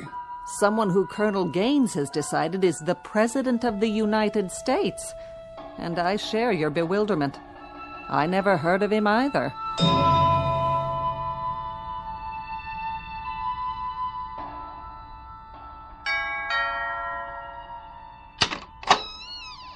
Come in, Bill. How is he? He's fine. He's perfect. A picture of health except for a couple of almost invisible flaws. In fact, he's upstairs right now, studying a set of encyclopedias and taking notes as if he were cramming for an exam. He says they've got some of the facts wrong. Names and dates and world events. Either they do or he does. Still the fixations. More of them now. This afternoon, he got into an argument with Lieutenant Hempstead's wife. About what? Not an argument, really. Just a mild exchange. He claimed that Joe was Air Force. Said he'd flown with him at Wright-Patterson Air Force Base. Joe Hempstead has always been armored infantry. Bob met him at Fort Riley at command school. But he gets this fixation, and after a while he makes you think that maybe you're all mixed up. And there's another thing. Go on, Helen. It isn't easy to say. Maggie noticed it too. There's something different about him. Something we can't put our fingers on, but... Bill, reassure me, will you? Tell me that this ice-cold feeling I have is way off. Tell me that the man upstairs is really Bob Gaines.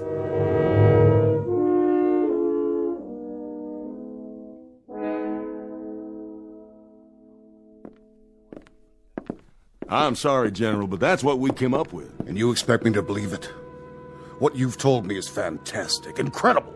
How in the name of... I can't answer you how, General. This hypothesis will have to come from someone else. I'm only the project manager. But I can tell you what we've just seen. And it's not the same capsule that we sent off. It's almost a twin to it, down to the very last nut and bolt. But it's simply not the same spacecraft. It's a different vehicle. It's made as if it came out of the same mold. But every now and then in the wiring, in the control panel, in the structure, you come up with one very irrevocable fact. Colonel Gaines went up in one spacecraft, but he came back in another. Which leaves us with two alternatives. One, Colonel Gaines actually blacked out and has no knowledge of what occurred. Or two, that Colonel Gaines is not who we think he is. But then, General, who is he?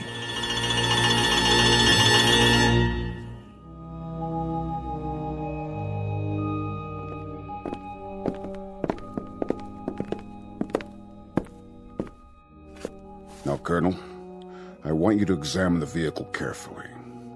I want you to be able to say to me without one single shred of doubt that this is the same Astro 7 spacecraft you were sent up in and came down in.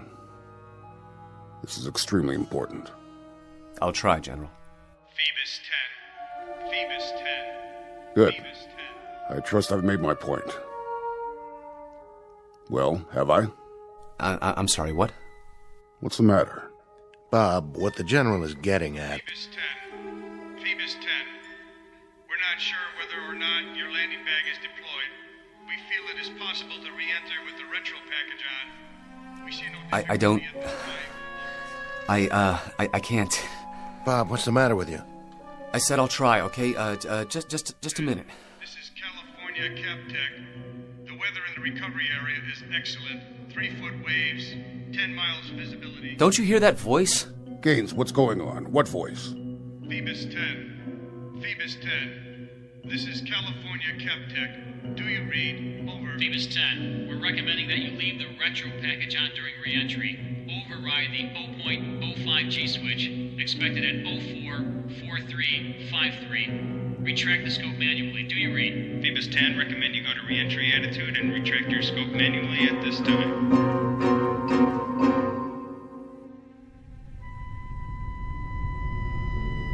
We have you on that. We'll give you the countdown for retro sequence time, Bob. You're looking good. We have only 50 seconds to retrograde. I'll give you a mark. 45. Mark. I'm on ASCS and backing it up manual. Good, Bob. Leave your retro pack on through your pass over Texas. Do you read? Roger. 15 seconds to sequence. 5, 4, 3, 2, 1, fire. Roger, retros are firing. I am starting my re-entry now. I'm going to fly by wire, down to about 50% on manual. There's a real fireball outside. How are you doing? What's your condition? I'm feeling fine. Condition is good. But listen, there's a lot of fire out there, an awful lot. Capcom, just one question. Go ahead, Bob. Who is the President of the United States? Say again, Bob. We don't think we got that. Who is the President of the United States? Sounds like you're asking who the President is. Roger, that's the question. Bob, the President of the United States is... I sure hope you said Kennedy.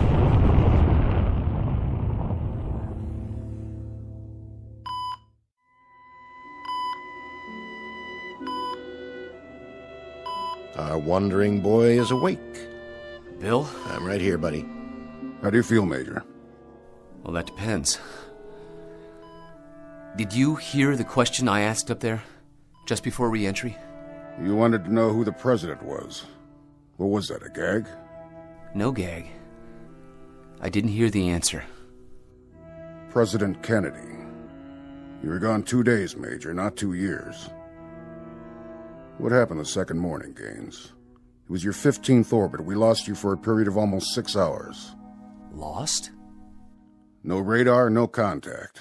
We couldn't find any reason for it. We threw the question at you several times later on after we picked you up again, but you ignored it. 6 hours? That's about how long it took. Then you came back in loud and clear. Gentlemen, please. Right now, I think he'd better rest. Oh, all right, Doctor. Bill, something happened. You're not going to believe this. I'm not absolutely certain I believe it myself. There is another dimension. I don't know where it exists or how, but it's a world that's a twin to ours. Same places, most of the same people, most of the same chronology of events, except every now and then there's something a little bit different. How do you know this? Because I was there, sir, for almost a week. That's impossible. We only lost you for 6 hours. I can't help that, sir. During those 6 hours, I lived out a week. Doing what? Looking at our counterparts, at us. Us? As we exist in a parallel world, General. A world that exists alongside us, but one that we can't see. And one that I stumbled into. I don't know how. Some kind of space-time warp or something, but there's a doorway up there. It exists, and every now and then, it's possible to fall through it, like I did. Well, how did you get back? I don't even know that. All I remember is standing by the spacecraft in the hangar, and then I was up there again, and now I'm back here. Bob, sleep on this for a little while, will you? Why? Because this whole thing may be a delusion. A delusion? Bill, I don't have any proof. But I can recount to you, minute by minute, everything that happened, every word that was said, every person I met. I could describe the streets, everything. This was no dream. We'll talk about it after a while, Major. Get some rest. Has anybody phoned Helen? She asked what you wanted for supper. Will I be able to leave? At least for an overnight. But we want you back here first thing in the morning. What for? I want to look at the psychiatrist's face when you start talking about parallel dimensions. We'll see you later, Major. One last question. Be my guest. If we each have a counterpart, and you saw them, where was yours, Bob? I don't know. But he's a colonel, a full colonel. And I hope he got back. He's got a very beautiful wife and a very lovely little daughter.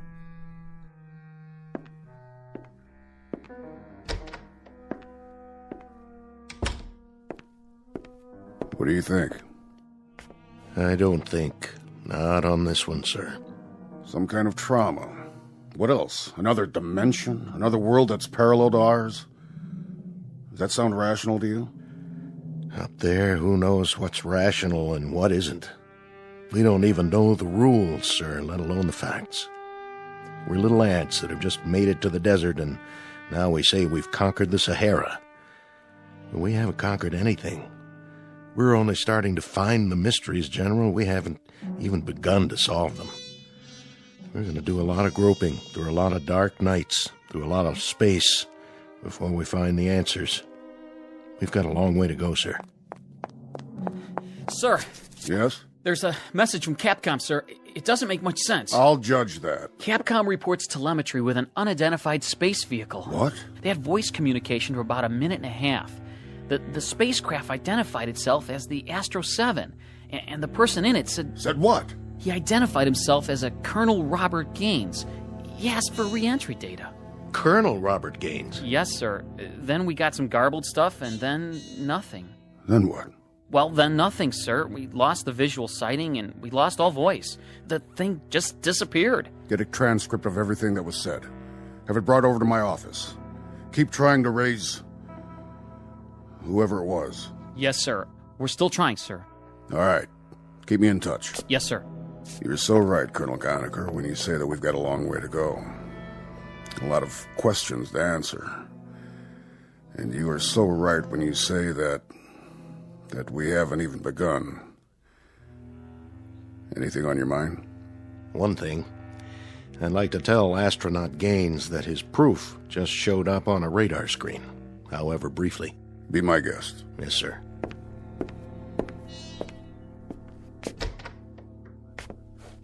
You forget your hat? I just wanted to give you some information. You expressed some interest before in a Colonel Gaines. You said something to the effect that you prayed to God he'd get back all right. And? Well, I thought I ought to tell you he's on his way. Thank God. Thank God for that.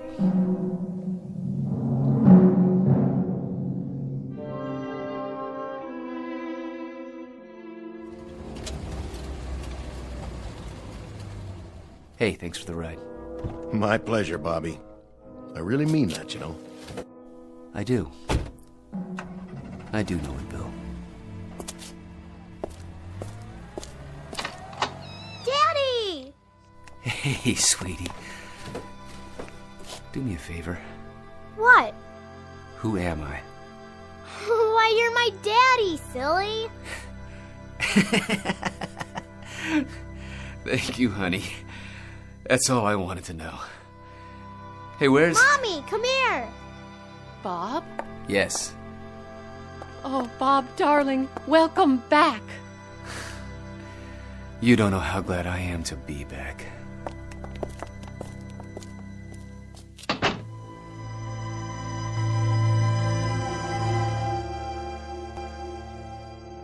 Major Robert Gaines, a latter-day Voyager just returned from an adventure. Submitted to you without any recommendations as to belief or disbelief. You can accept or reject. He pays your money and takes your choice. But credulous or incredulous, don't bother to ask anyone for proof that it happened. The obligation is a reverse challenge. Because NASA, try as they might, has never been able to prove that it didn't. At least, not in the Twilight Zone.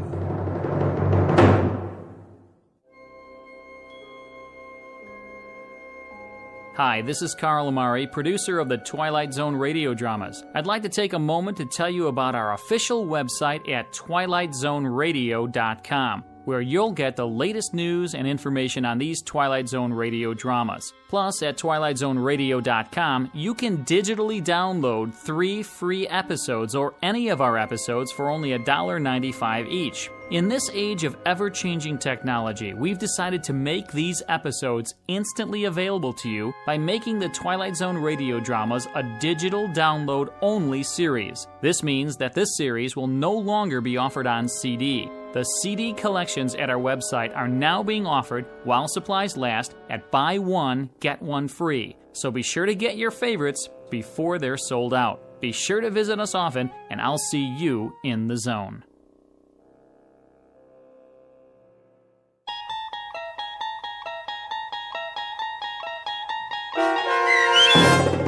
The Parallel, starring Lou Diamond Phillips with Stacy Keach as your narrator, was adapted for radio by Dennis Etchison and based on a script by Rod Serling.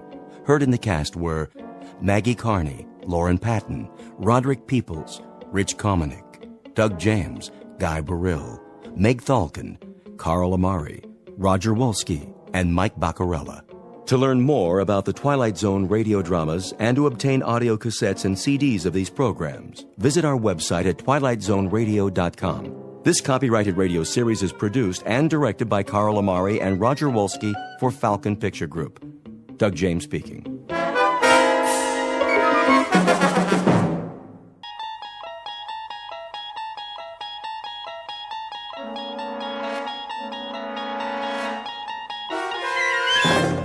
You're traveling through another dimension. A dimension not only of sight and sound, but of mind. A journey into a wondrous land whose boundaries are that of imagination. Your next stop, the Twilight Zone.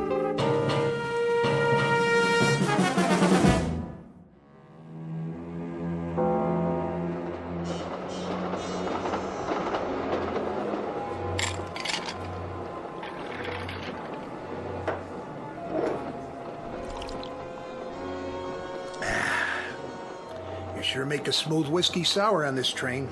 Another one, sir? Sure, make it a double. Coming right up. And you, sir? No thanks. Very good. What's the matter, Olson? You on the wagon? We're not supposed to drink on duty. Are we on duty? Till the shipment gets to Fort Knox, we are. Oh, what do we do in the meantime? Guard it. That's the general idea. What's to guard? Gold's locked in the freight car and we're in the middle of the desert. Time to take a nap. You never know. Know what? What can happen when you're sleeping? Ah, didn't your mother tell you? What's my mother got to do with it? You go to sleep, and when you wake up, you're safe and snug in your bed. The world's just like you left it. Nothing changes. Trust me. Long as nobody tries to rob the train. Nobody knows what's on this train except us. All we have to do is file a report. One in L.A., one at the other end. In between, we got 2 days. Easiest duty I ever pulled. Here's that drink, sir. Thanks.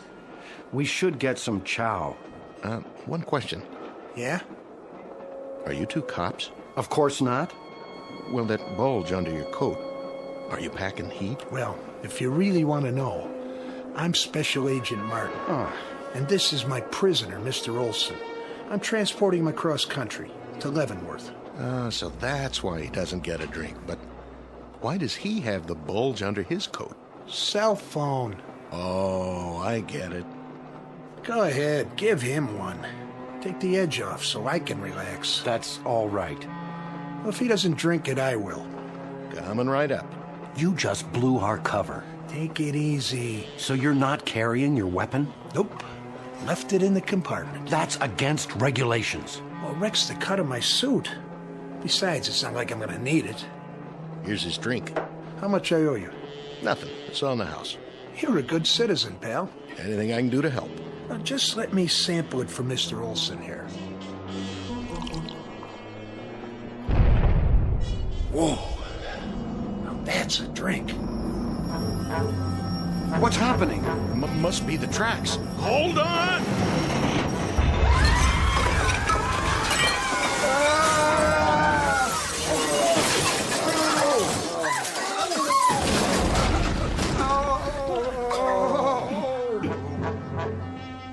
Olson, you okay?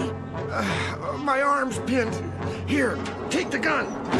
I can't reach it. Some kind of gas. Hold your breath. Give me the gun. Keep your gas masks on. Watch it, Brooks. That one's armed. He was. I can't see. Where's the gold? In the freight car. Go on through. What do we do with the passengers? Let them sleep. By the time they wake up, gentlemen, we'll be miles away. Many miles and many, many years.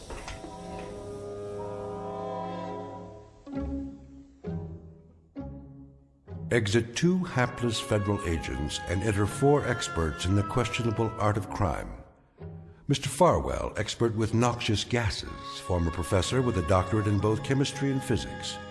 Mr. Airbay, expert in mechanical engineering. Mr. Brooks, expert in firearms and other weaponry. And Mr. DeCruz, expert in demolition and various forms of destruction. The time is now. The place? Death Valley, USA, where at this moment a train has just been derailed and nearly $10 million in gold bullion en route to Fort Knox, Kentucky, is about to be commandeered by these 4. The question is, how can they escape in the middle of a desert?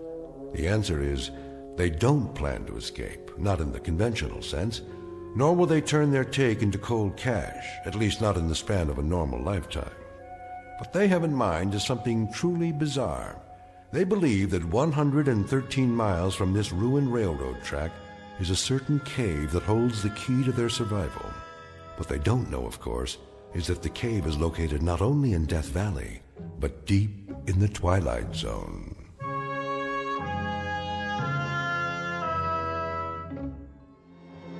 And now, back to the Twilight Zone and The Rip Van Winkle Caper, starring Tim Kazurinsky, with Stacy Keach as your narrator.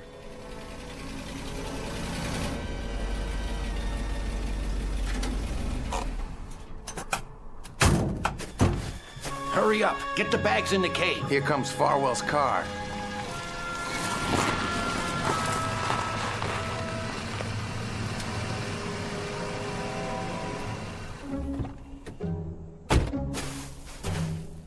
Clockwork, gentlemen. Just as I said. Apples in a barrel. So far, but we ain't spent nothing yet. Brooks is right. $10 million worth of gold bullion, and I've still got $1.20 in my pocket. That's this year, Senor de Cruz. Today this, but tomorrow. Tomorrow, gentlemen, like Croesus, Midas, Rockefeller, and J.P. Morgan all rolled into one. Perfection, gentlemen. That's how you performed with perfection. Man, did you see that engineer when he hit those brakes? Looked like he thought the world was coming to an end. Sure he did. When I blow up tracks, I blow up tracks. Point out a foundry for me, de Cruz. I'll forge a metal for you.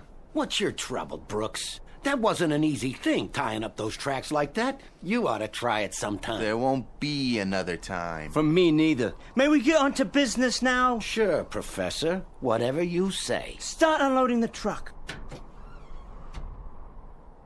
Well, aren't you a heavy little thing? All shiny and pretty. Any more at home like you? Yeah, just like this one. $9,980,000 worth of gold bars. Hey, Farwell, I gotta hand it to you. Use the cart. I mean, the plan. It worked just like you said it would. Oh, you sound surprised. You're one smart guy. Freight car full of gold. Train derailed. Sleeping gas puts everybody out except us because of our gas masks. Mighty sweet if you ask me. That's right, Mr. Irby, except us. It was not yet our turn to sleep. It was our turn to enrich ourselves. We sure did that, didn't we? There's all the bags. All right, gentlemen. Do you remember the procedure? I'm sure you're gonna remind us. The procedure is as follows. Gold into the cave. Then Mr. de Cruz hides the truck inside, destroys the car. I never liked that part. For what reason? Well, somebody could see the fire. Impossible. The road is miles away. A plane could fly over. By then, all they will see is sagebrush and sand. Clear?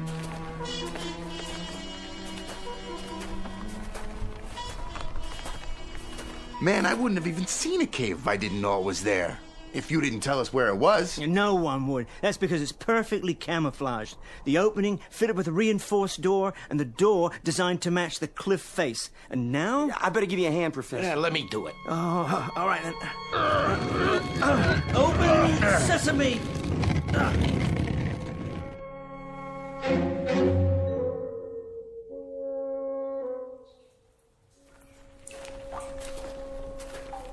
How much farther? We're almost to the main cavern. Stop here. Hand me the flashlight. Wow! How'd you ever find this place, Professor? One of my colleagues at the university, a devoted spelunker. A what? Who cares? Let's get this over with. In a hurry, Mr. de Cruz. Sure I am. I drove the truck in, got rid of the car like you said. We've done our part. Pretty soon, this whole state's gonna be crawling with cops. It's not like we got all the time in the world. Then you may divide the gold bars. Ooh, yeah. This is the part I like. Hooey. Look at all that. 24 karat all the way. One for me. Hey. And one for you. One for Irby.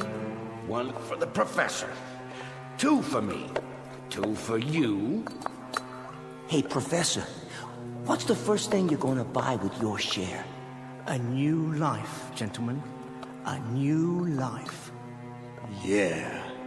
I like the sound of that. A life of comfort and leisure as befits a man of such ingenious accomplishments. Well, you can say that again. Finish your counting. It's time for the pièce de résistance. Holy Jehoshaphat. Will you look at that? Is that them? The real culmination. The ultimate ingenuity. Yeah, they look like coffins. Shut up. You told us about them, but somehow I didn't know they was gonna be made out of glass.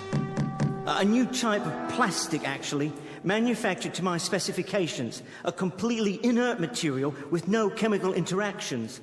I don't see why we have to get inside those things, those caskets. It's one thing to stop a train on its way from Los Angeles to Fort Knox and steal its cargo. It's quite another to remain free long enough to spend it. And spend it we shall. Yeah, but when? Don't you remember, Mr. De Cruz? I would have thought this aspect of the plan would be particularly clear in your mind. I remember, all right. You want us to play Rip Van Winkle. An appropriate analogy, I suppose. And that's what we are. 4 Rip Van Winkles.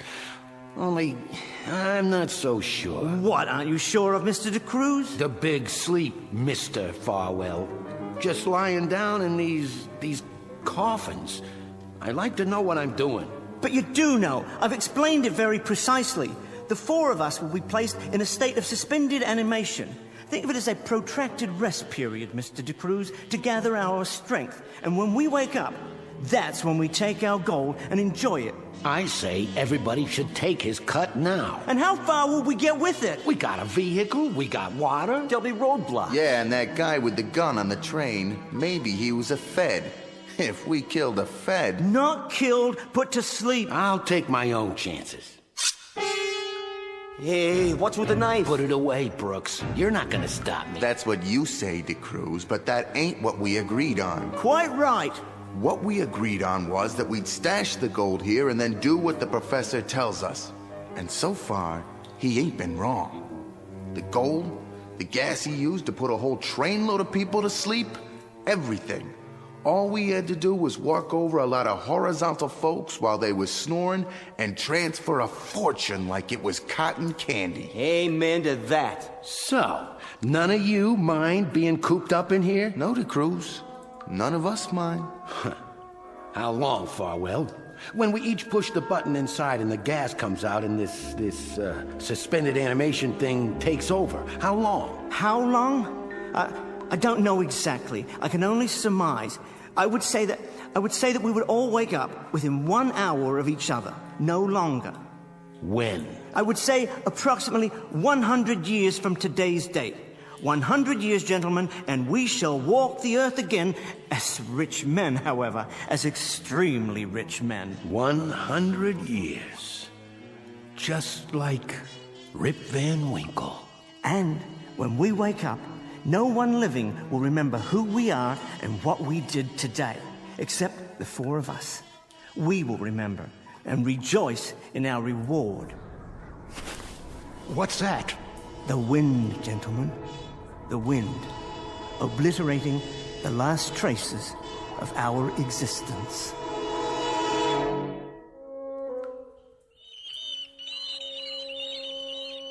What are those things on the ceiling? Bats, Mr. De Cruz. They're quite harmless. I hate bats. Merely flying rodents who prey on insects. You got a phobia about bats, De Cruz? Of course not. I just don't like them, that's all. Then all the more reason to proceed. Open your sleep chambers and lie down. Wait a minute. Quit stalling. There's one more thing. Yes? The truck. How do we know it's going to start when we wake up? Well, that's why I had you cover it so thoroughly. The engine operates on self-generating energy without gasoline or oil-based lubricants. I've prepared it in every detail. Yeah, but what if it still doesn't start? Then we walk to the highway and follow it for approximately 28 miles. We have more than enough water and provisions to reach any of several towns. Enough already. I'm going in.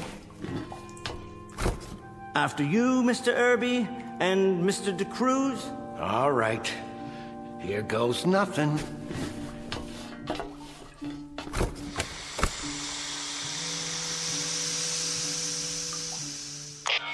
Gentlemen, we are now hermetically sealed.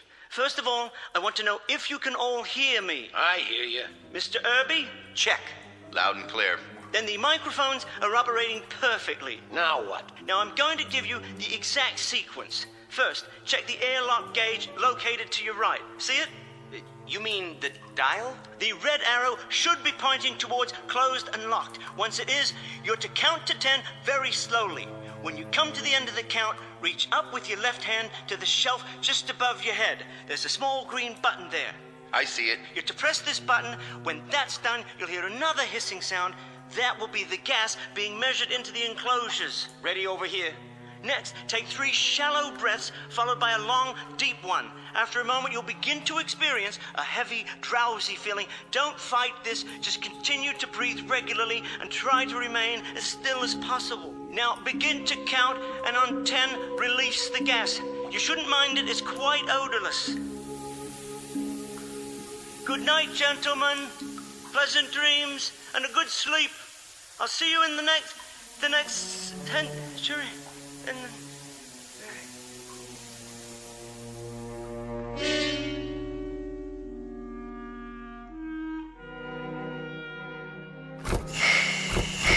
So, the Great Awakening has come at last.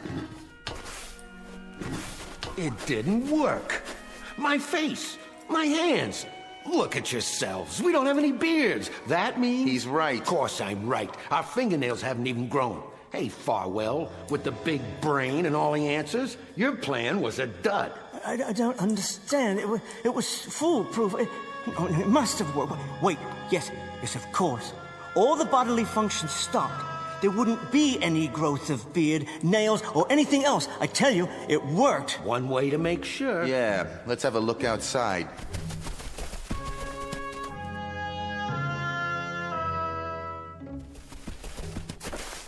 Put your backs into it. Oh, the sun. It's so bright. Cover your eyes until they adjust. I can't see a thing. Well, take a look. A real good look. There's the highway out there across the sand. Same as always. Exactly the same. Doesn't that tell you something? Like what? It hasn't changed one bit. And neither has anything else around here. So the highway still exists unchanged. That's no proof. Mastermind. Big brain.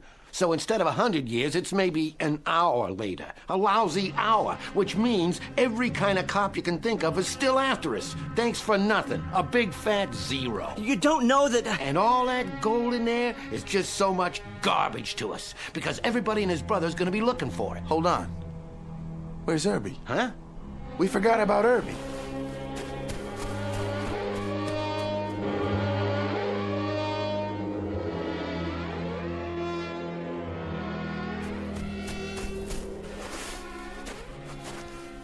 No. I don't believe it. His case.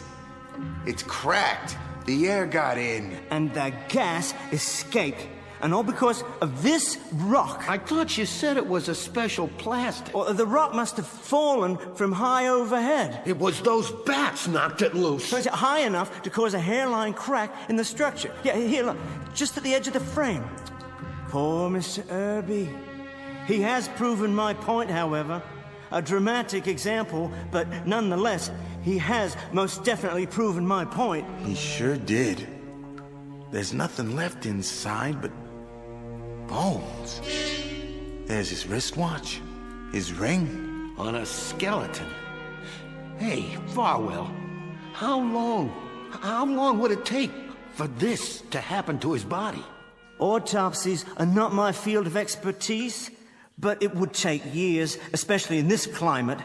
The odds are, Mr. De Cruz, that we are now, indeed, in another century. Just like the plan. So, what's the next step? We get the gold in the truck and we take it to the first city we come to. And we either find a fence or we melt it down. That's the deal, isn't it? Why is it, Mr. De Cruz, that greedy men are the most dreamless, the least imaginative, and the most stupid? Listen, Farwell. No, you listen to me. For the first time in the history of man, we've taken a century and put it in our hip pocket. We've taken a lease on life and outlived our stay. We've had our cake, but we're still going to eat it. That's quite an adventure out there, Mr. De Cruz, though you're a little insensitive to it. Quite a splendid adventure, a world we've never seen before. A brand new, exciting world that we're about to walk through. Only this time with money. That's right. With $10 million worth of gold. That's how we're gonna walk through it. Of course. The only thing left to wonder about is, what kind of world?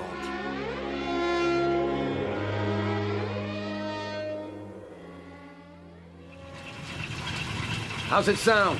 Perfect. Leave it running. Is she all loaded, Brooks? All in.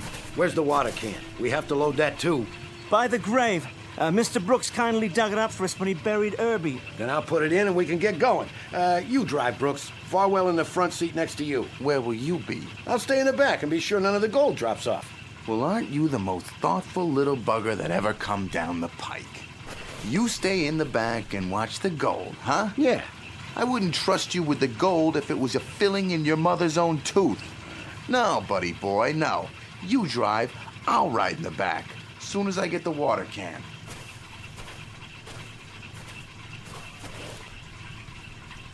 Mr. DeCruz, what are you doing? You stupid fool! Brooks, get out of the watch way! it! What? Hey! For the love of God, DeCruz, stop! Where are you going? You're heading toward the ravine!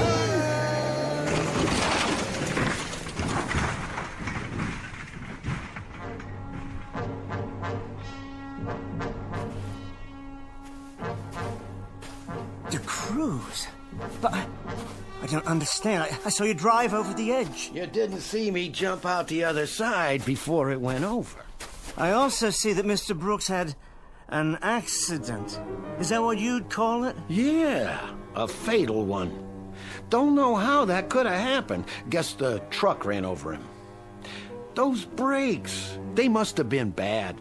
A man's got to keep his eyes open out here. He should have got out of the way. Yes, he certainly should have. And I'm sure he would have if you'd given him the chance. Well, the upside is, I guess there's more gold now for the two of us, you and me. I keep underestimating you, Mr. DeCruz. We do it my way now, huh? And which way is that? Take all the gold we can carry in 2 backpacks and hit the road. I suppose. I can't think of any other alternative at the moment. You know, I sure can't either. The obvious, the simple, idiotic, ridiculously obvious. Look, even if you hadn't wrecked it... What? The license plates are 100 years old. We would have been picked up the moment we hit the highway. Yeah, that's right. So load up what we can. It's going to be a very warm walk. Very warm. You could always wait here till I come back for you. No, you're quite right, Mr. DeCruz. Your point is well taken. I suggest we hit the road.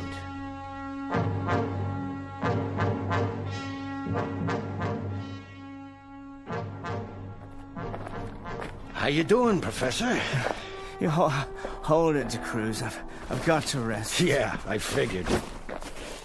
The map said 28 miles to the next town. At this rate, we won't reach it until tomorrow afternoon sometime. At this rate, you may never reach it. No, I just have to take it a bit more slowly, that's all. You didn't have to come. You could have stayed back there and watched the rest of the gold. I told you, Professor. And if I had, I don't think I'd have ever seen you again. No? What if you died out here, alongside the highway? Yeah, you might have died back there yourself. Yes, especially if you never returned for whatever reason. You think I'd have done that to you? Well, I no longer underestimate you, DeCruz, in any situation. Smart man, aren't you? Real smart. But there's only 2 of us now. We must cooperate in order to survive. Of course we must. There hasn't been a car yet, not a single car. Yeah, I noticed. Oh, I hadn't thought of that. I hadn't thought of it at all. What? Just like the license plates. What thought of what? What, the people don't drive cars anymore? Well, then how would they move from one place to another? On horseback? It's possible. Progress goes forward, DeCruz, not backward. No, that's not what I meant. Say, what's eating you anyway? What's happened these past 100 years? Think of it. I don't want to think of it. Why should I? What's the difference? But what if there was a war? What if they dropped a bomb? What if this highway stretches to... To what? Stretches to nothing.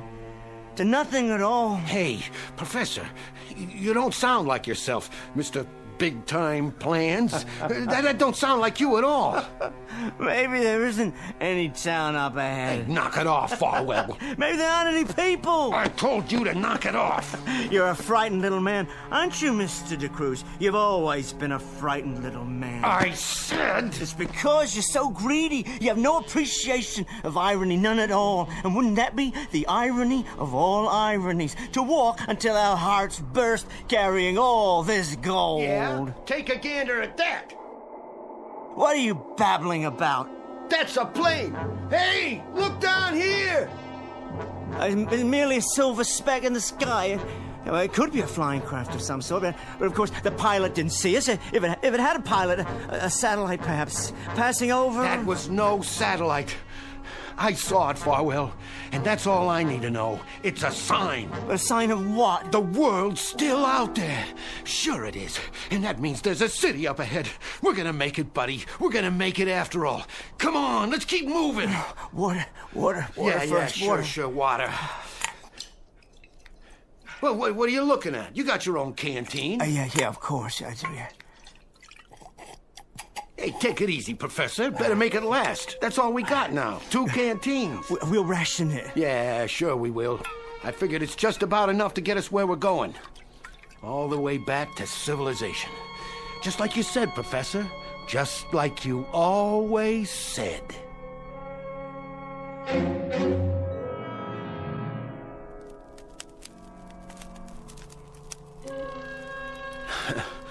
Too bad we don't have nothing to eat tonight. The fire will keep us warm, though. I thought I told you to bring the provisions. I only had room for a couple of freeze-dried packs. But you need to add water, and we don't have any water to spare. Well, at least you know how to start a fire. Didn't I tell you? I used to be a Boy Scout. Oh, you were never a Boy Scout, Mr. De Cruz. They'd have thrown you out. Hey, that's no way to talk, seeing as how we're partners. Soon to be very wealthy partners. We could go into business. Call it the Rip Van Winkle Company. Yeah, if it's all the same to you, De Cruz, I've got plans of my own. I know. For a life of leisure. Well, we're sure gonna have that. Even with inflation. Oh, beyond question. If there is one constant in the world, it's gold. Currencies come and go, but there's never been an adequate supply of precious metals. The course of history changed because of gold, the only irreducible commodity. How much do you think our stash is worth now? Oh, that's hard to say, but whatever the currency, gold retains its value. Scarcity, De Cruz. That's what makes it valuable. And there's never been enough to satisfy human greed. We better get some shut-eye. Yes. Funny. I'm not even sleepy. I had plenty of that already. Oh, we need to preserve our strength. But first, another ration of water. We're seriously dehydrated. I can't recall ever being so thirsty. Yeah, me too. Wait.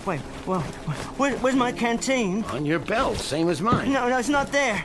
I must have left it behind when we stopped this afternoon. Now, that's tragic, Mr. Farwell. That's just about the saddest story I've heard all day. I must have water, De Cruz. I need it desperately. Water, Mr. Farwell? Why, I believe there's some water around here somewhere. Yeah, sure. In my canteen. Okay, give it to me. Okay. For a price. What are you talking about? 1 drink, 1 bar of gold. Oh, you're out of your mind. Hey, that's the price. I continue to underestimate you, De Cruz. You're quite an entrepreneur. Ain't it the truth, Farwell? Quickly, please. That's enough. Wait, I'm not finished. 1 drink, 1 bar of gold. That's the going rate today. It may go up tomorrow. I haven't checked the market. But for tonight, it's 1 for 1. You better lie down and get your rest. We got a long day ahead of us. What's that? The sound of the world, Professor. The strong feeding on the weak. Same as always.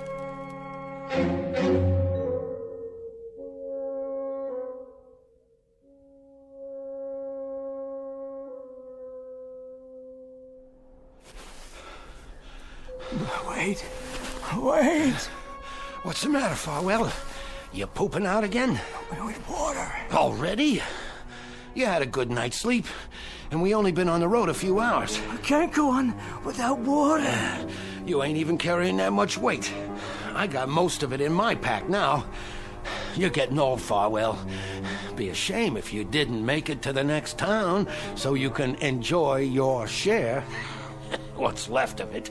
Please. Hey, look up in the sky. What? You know what that is? It's buzzards. Getting closer. Pretty hungry, I'd say. I must have water. Sure. I got about a quarter of a canteen left. You sadist.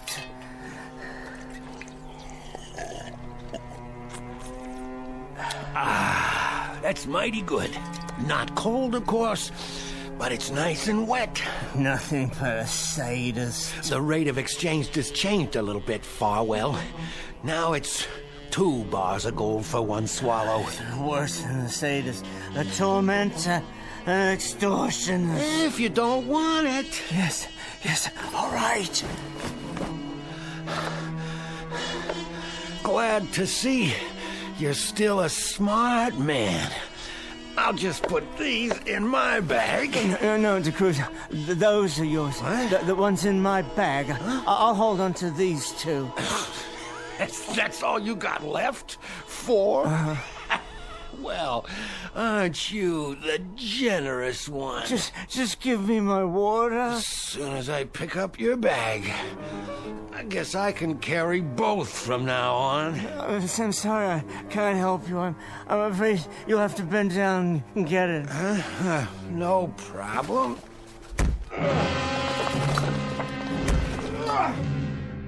No problem at all. How do you like the gold now, Mr. DeCruz? The feel of it against your skull. Oh, sorry you won't be alive to carry it any further. I'll do that for you. For both of us.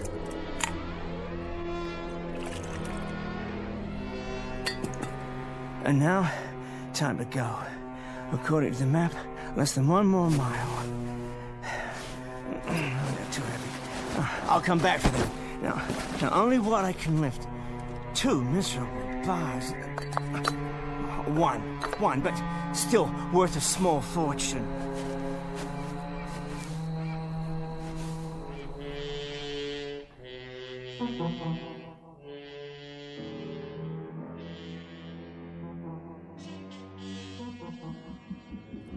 I don't know why we have to leave the city, George. A simple drive in the country, dear. The country? Well, the only undeveloped land within range.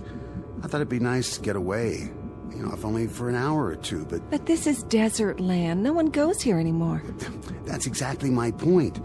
Don't you ever want to get off the beaten track and do something that's not so safe, so arranged? Not really. We have everything we need in the city complex. All right then, dear. We'll turn around.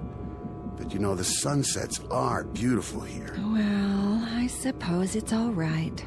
You don't mind? For a while. Just keep the dome top sealed. The climate outside is ghastly. I suppose that's why it was called Death Valley. Once the sun goes down, though, the temperature should drop. George, look! Lying in the road. Oh, is that an animal? Good Lord. I think it's a man.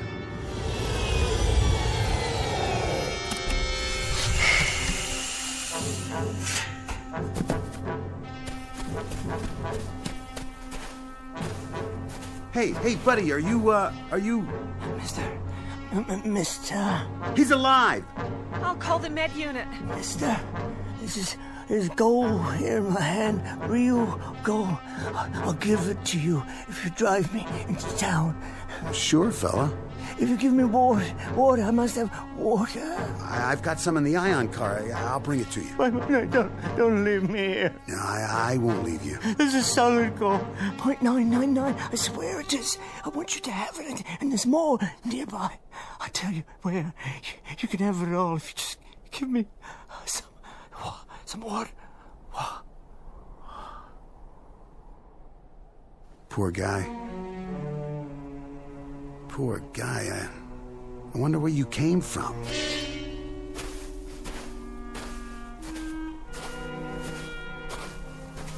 Who is it, George? What's the matter with him? Some old tramp. That's who he was. Oh. Did you call the med unit? Yes. Oh, then they'll pick him up. No, shouldn't we wait? And no reason to. They can take our statement over the Tri-Vid. What's that? Gold. That's what he said it was. He wanted to give it to me in exchange for a ride into town. Gold? What in the world was he doing with gold? Oh, I don't know, off his rocker. I guess anybody walking in the desert would be. Can you imagine? He offered that as if it were worth something. Well, it was worth something once, wasn't it? Didn't people use gold as money?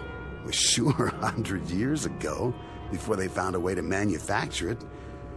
I'll keep it as a souvenir. Worth a couple cents anyway. I don't want any more clutter in the house. Please, George, let me toss it. Oh, all right. Can we go now? I don't feel well. Of course, dear.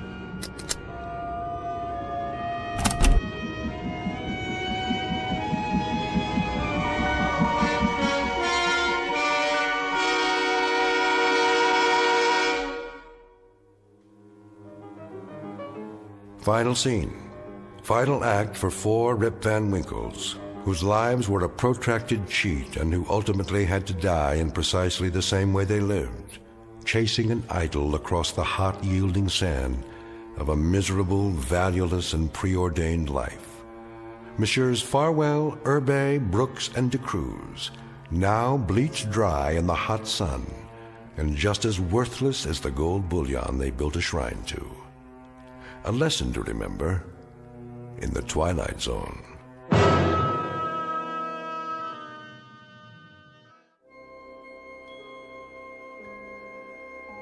Hi, this is Carl Amari, producer of the Twilight Zone radio dramas. I'd like to take a moment to tell you about our official website at twilightzoneradio.com, where you'll get the latest news and information on these Twilight Zone radio dramas. Plus, at twilightzoneradio.com, you can digitally download 3 free episodes or any of our episodes for only $1.95 each. In this age of ever-changing technology, we've decided to make these episodes instantly available to you by making the Twilight Zone radio dramas a digital download-only series. This means that this series will no longer be offered on CD. The CD collections at our website are now being offered while supplies last at buy one, get one free. So be sure to get your favorites before they're sold out. Be sure to visit us often, and I'll see you in the zone.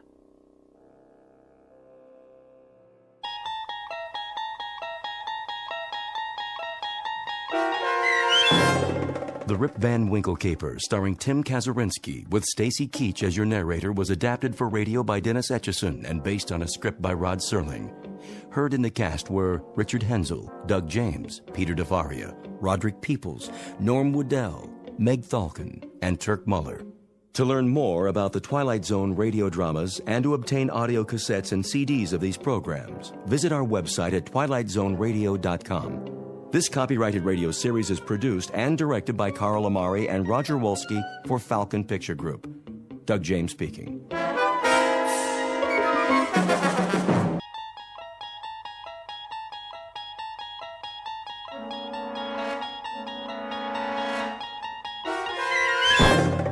You're traveling through another dimension.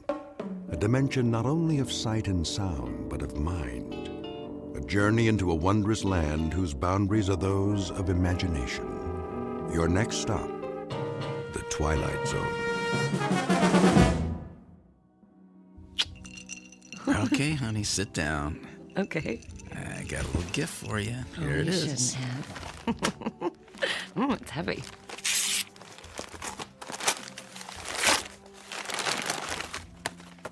You like it? Well, it's a cookbook. Happy birthday, Susan. It's a cookbook. Well, I thought your cooking could stand some improvement, you know. Oh, that's real nice. Well, come on, aren't you going to look inside? Oh, now that's more like it. Well, I'm not good at buying jewelry on my own. I had to guess the size of the ring. Think it'll fit? It's a little snug. I can get it resized. Do you have the receipt? Is that important? Kind of. Think of it as Exhibit A, Officer Sternwood. Right. I'll try to remember what I did with it. In the meantime, I gotta go. Crime's not gonna fight itself. Oh, Paul. Do you have to go? Look, I don't like it any more than you do, but I have to book leave in advance, and today kind of snuck up on me. And My birthday snuck up on you? that didn't come out the way I meant it to. Uh-huh, I bet. Can't you call in sick? Yeah, they would definitely never suspect that. Look, keep yourself occupied for a few hours. I kept the pages I cut out of that cookbook. Maybe you could read through them. I will be back tonight. And then we will celebrate properly. You better, officer. Okay, I'm coming in. Putting the gun away. No gun. Everything's gonna be okay.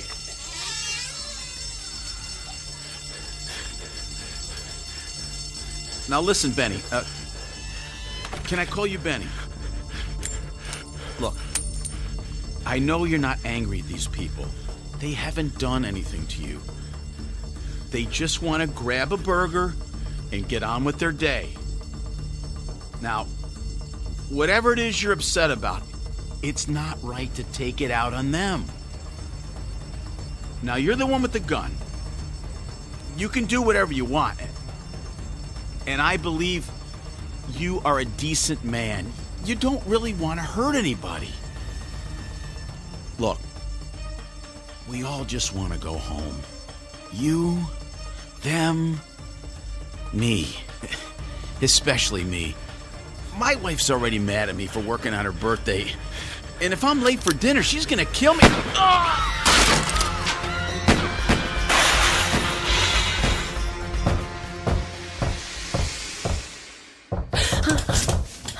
Susan! Susan! Hey, Susan, are you in there?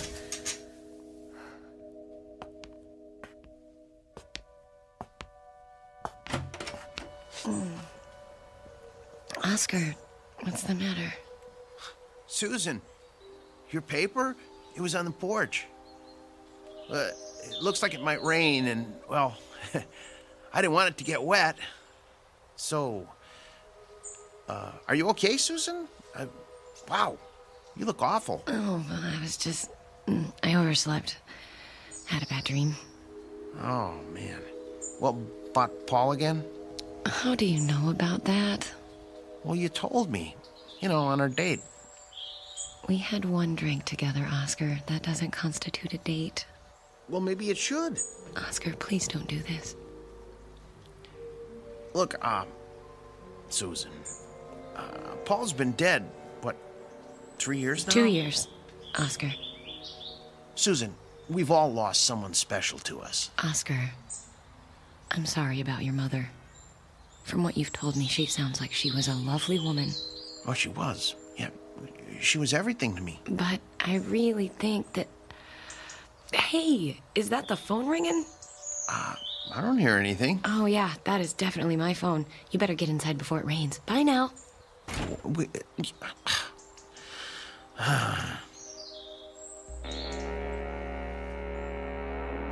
Into everyone's lives, opportunity in one form or another is apt to come knocking. But opportunity is about to present itself to Mrs. Susan Sternwood, widow, in the form of one Hal Scratchman, traveling salesman. And through this rather improbable gentleman, she will learn that the road less traveled is often so for a reason, because in this instance, that road leads directly into the Twilight Zone.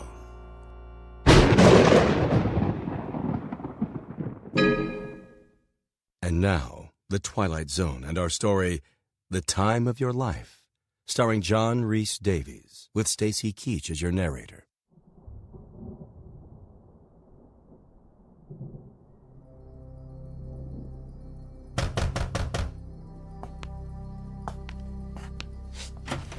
Oscar, look, Not who you were expecting. Oh, I'm sorry. I thought... can I help you? Well, I'm supposed to sell you what's in here. I'm afraid I don't buy from door-to-door salesmen. I'll settle for coming in out of the rain. I'm sorry. I'd like to help you, but... Lady, I'm begging you. I'm drowning here. Okay. Just for a minute. But I'm not buying anything. Understood.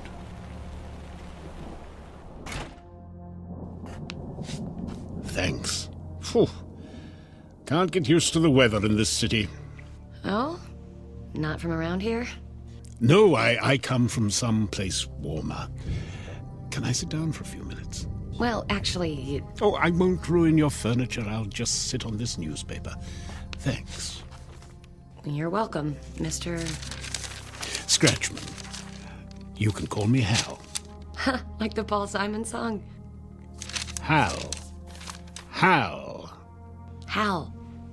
Look, I know you said you're not going to buy anything. I'm not. And I respect that. I really do. But do you mind if I at least show you my merchandise? That way I can scratch you off my list, maybe go home a little early tonight. I guess. But I want you to understand that I'm... Oh, it's clear. I would never force anybody into anything they don't want to do. So what do you have in there? Watches? Clocks? Not clocks. A clock. Here, take a look. Horrible, isn't it? Ooh, it looks like something out of a horror movie. Black with a red dial. I think the man who designed it had issues. But it's so much more than just a clock. It's one ugly clock, and I'm not buying it, Hal. This is no ordinary clock. You see, it doesn't just record the passage of time. It is time. Look, Mr... No interruptions, please. This is a very delicate operation. I'll just set the dial back 5 minutes. Aren't you going to get it? Yes? Mrs. Sternwood, glad to see you again. Okay if I come in? It's raining pretty bad. But you were just over there. You sat in that chair. Yes, and in 5 minutes' time I will be again. Pretty cute, eh? It's impossible. Admit it. You're impressed. And I bet you're wondering... Take me back in time? Yes. And a little more than 5 minutes. How about to the day of your husband's murder? Paul. I guess a wife of a cop has to be ready for the possibility that a husband may not come home one day. But that doesn't make it any easier, am I right? And on your birthday, too. How do you know all this? I like to keep well informed. I have a file on you, but it's back at the office, so what do you say? Say about what? Going back. Back to the morning of Paul's murder. Say, just before he left for work. You could plead with him, lock him in the bathroom, whatever you feel like. I leave that part up to you. Anything to stop him from answering that robbery call on his way to the precinct. So what do you say? Yes. You might want to take a while to think it through. Yes. Okay, we have a sale. But before we start down this path, I think we need to discuss terms. Do I have to sign something in blood? Blood? Eee. No, I'm sorry. I just thought... No signing, and definitely not in blood. I'll settle for a handshake. A handshake? And what's the matter? My hands are clean. Oh, no, it's fine. A handshake is fine. Then put her there, partner. All right. Fine, good. There. What next? Now we turn back the clock. Be seeing you, Susan.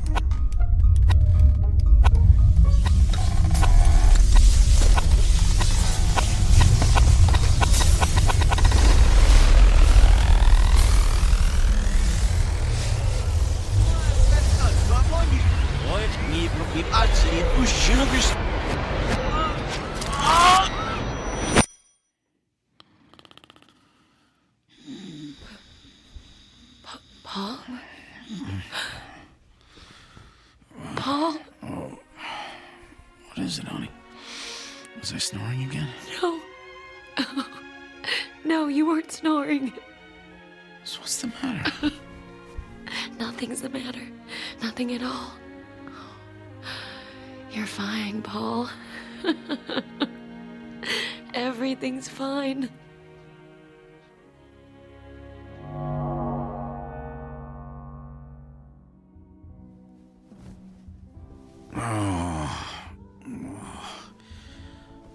What time is it, honey? Honey? Whoa! Honey, whose birthday is it? Seriously, there's some pretty strict rules about misuse of handcuffs. Come on, let me out. I gotta get to work. Honey? Susan? Honey? Mm-hmm. Susan? Yeah, well, hopefully it's just a 24-hour virus. Paul was throwing up all night. I really don't think he's fit for duty today. Susan? Okay, I'll tell him. Oh, and if you could pass the word on to Captain Roberts. Oh, thanks, Mike.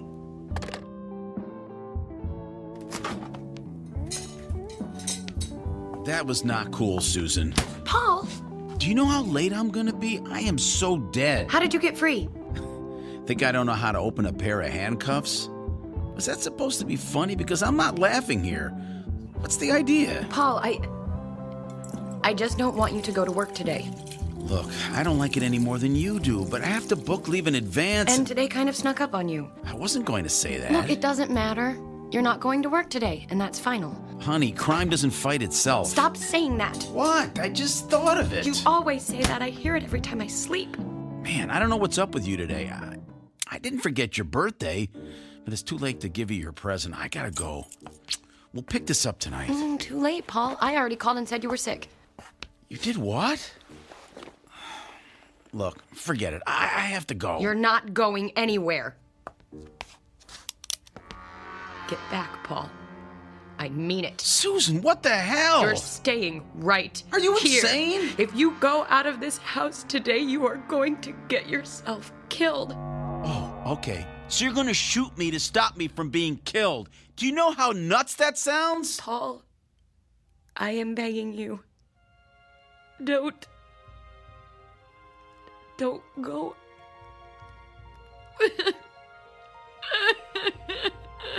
Hey, honey, look, it's okay. I'll call in sick. No, come on. Put that down. And we can open your birthday present. Oh, Paul. Oh, thank you. Thank you. All right, now, I have to explain. The present is kind of a joke, so don't get mad.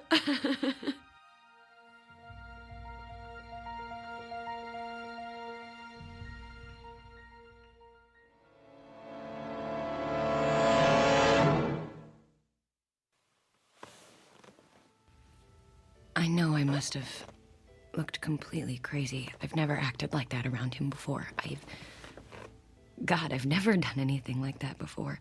I've had no reason to. But this... Well, and of course, Paul insisted I get some help. What could I say? Mm-hmm. I pulled a gun on him. That's why I came to you, Dr. Paxton. I can't tell Paul what I really think happened. That he was killed. That I lived 2 whole years without him. And that I somehow went back through time and prevented it. It has to be a hallucination. But the thing is... Go on, Susan. The thing is... I guess I went to sleep one night, woke up the next, and in the meantime, I accumulated 2 years' worth of false memories. Like when Victoria Principal got up and found Bobby in her shower. Oh, but why did I hallucinate that my husband was murdered? Why, Doctor? Uh-huh. It's certainly a delusion of an extremely lucid sort. And what about this salesman, this Al Scratchman? Hal Scratchman. Uh-huh. It really doesn't matter, right? I just made him up too, I guess. But what part of my imagination he came from, I have no idea. I thought my memories of him would grow fainter each day, but I remember everything, down to the smallest detail. Every time I pick up a magazine, I feel like I've seen it before. Every time I turn on the news, I think I've already heard it. Fascinating. And that's the most frightening thing about it. How so? Because if I really do think that, the delusion isn't over yet. I must still be crazy. Paul thinks I'm crazy. Do you think I'm crazy, Doctor? I don't think that, Susan. I mean, if I didn't believe you, who would? It's you. Believe it, baby. It talks. So how have you been? Where's Dr. Paxton? Out visiting one of his more expensive patients. No offense. I came in here, saw you lying on the couch, couldn't resist taking his place, finding out what's been going on with you. Oh, this is a great office. Look at that view. That is $1 million view right there. And air conditioning. I love air conditioning. I can never turn it up high enough. Oh my God, oh my God, oh my God, this isn't happening. Oh, you've got to love psychiatry. Everyone has so many problems and nobody gets any better. I don't know what's happening or why it's happening, but thank you, I guess. I'm leaving now. Goodbye, Hal. You are not going anywhere, Susan.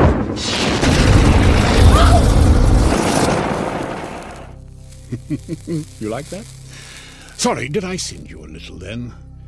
I don't often do the fire-breathing thing anymore. It's hell on the lungs. Okay, I believe you. You're the devil. You can still call me Hal. I like to keep things informal, but at least we understand each other. I'm the devil, and you made a deal with the devil. But what is puzzling you is the nature of my game.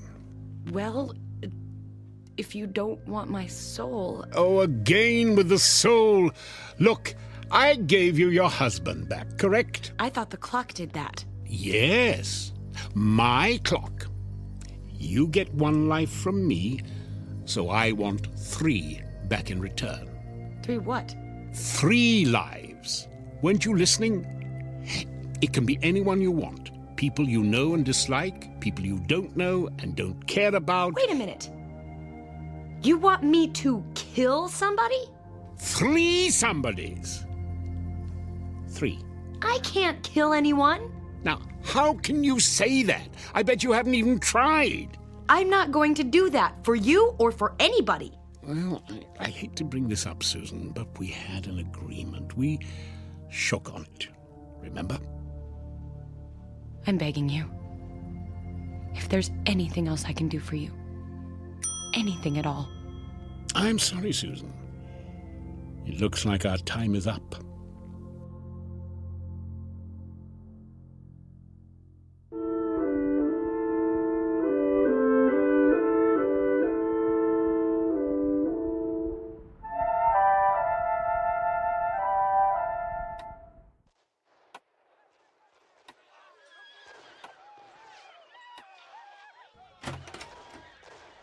Hi, honey, you're home. Paul, I wasn't expecting you back so soon.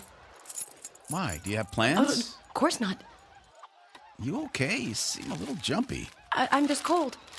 So, how was your session with Dr. Paxton? Fine. Same as ever. Are we eating out, ordering in, or what? I thought we could... Paul, where did that come from? Where did what come from? Oh, the clock. Hey, pretty cool, huh? Paul, where did you get that? Oscar found it. Oscar? Yeah, he stopped by, wanted to borrow my power drill. I said it was somewhere in the basement and he could help himself. Half an hour later, he came back up with the drill and this. Isn't it neat? I don't like it. Yeah, it's a little odd looking at first, sure, with all the black and the red dial, but... Paul, I just don't want it in the house. I want to get rid of it. Aw, do we have to? I really like it. Susan, what's the matter? It's so... heavy. I can't budge it. Oh, come on. Here, let me try. Oh, sorry. Good thing that beer can was empty. Clock seems fine to me. You need to work out more. Paul, if you can move it, would you mind putting it back where you found it? Sure, I could, but I don't know. I just don't want to. I think it seems good right where it is, don't you think? Why, are you sorry you bought it? No. No, I'm not, Paul. Not for 1 second. All right, well, I'm going to get another beer. You want one? How about a coffee? Wow, living dangerously, huh? One coffee coming up. His fate is tied to the clock. He can't help himself. Hal, where are you? In here. Where? Over here. In the TV. What have you done to my husband? You mean apart from subverting the very nature of time and the universe in order to bring him back to life for you? Nothing. He can't understand why the clock's so important to him, but you can. I don't want that thing in my house. Sorry. Like the 3 lives thing, it's non-negotiable. I moved that clock before. Why can't I move it now? Because I don't want you to. I want it there as a reminder. We have a business arrangement. We could have handled this amicably, gone our separate ways, but no! You had to turn the murders of 3 people into a big deal. So now, I'm playing hardball. Time's running out, and so is my patience. Tick-tock, honey. Remember? Oh, Susan, sweetie, do you think you could change the channel? I think they're showing Ice Station Zebra over... Sorry, Hal. That is the end of our broadcast day. Coffee's up. Hey, why'd you turn off the TV? Bad for your eyes. Let's listen to the radio. That was 3 is the magic number. And that goes out to Susan On second thought, let's go out. I'm hungry.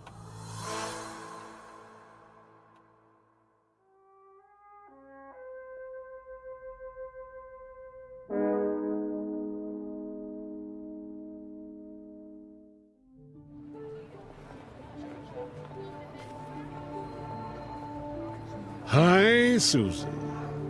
How was dinner last night? Did you go with the Italian in the end? You know, Hal, I'm not even surprised when you show up anymore. Pretty neat trick with the TV yesterday, huh? You see me on that late-night rerun of Northern Exposure? I don't watch late-night TV. Really? Well, that was a waste of time. Wait a second. If it wasn't you, who was that? Ah, who cares? Look, I think maybe we got off on the wrong foot. Don't you mean the wrong hoof? Oh, that's good. I like that. Just because your entire world could fall to pieces like that doesn't mean that you can't face up to things with a, what's the saying? A devil-may-care attitude? Act a girl! Act a girl. Now you're getting it. Listen, Hal, I was just on my way to get some lunch, but one of my girlfriends bailed out on me. I hate to eat alone, so... Care to join me? So you're telling me you want to dine with the devil? Well, it's just lunch. But why not?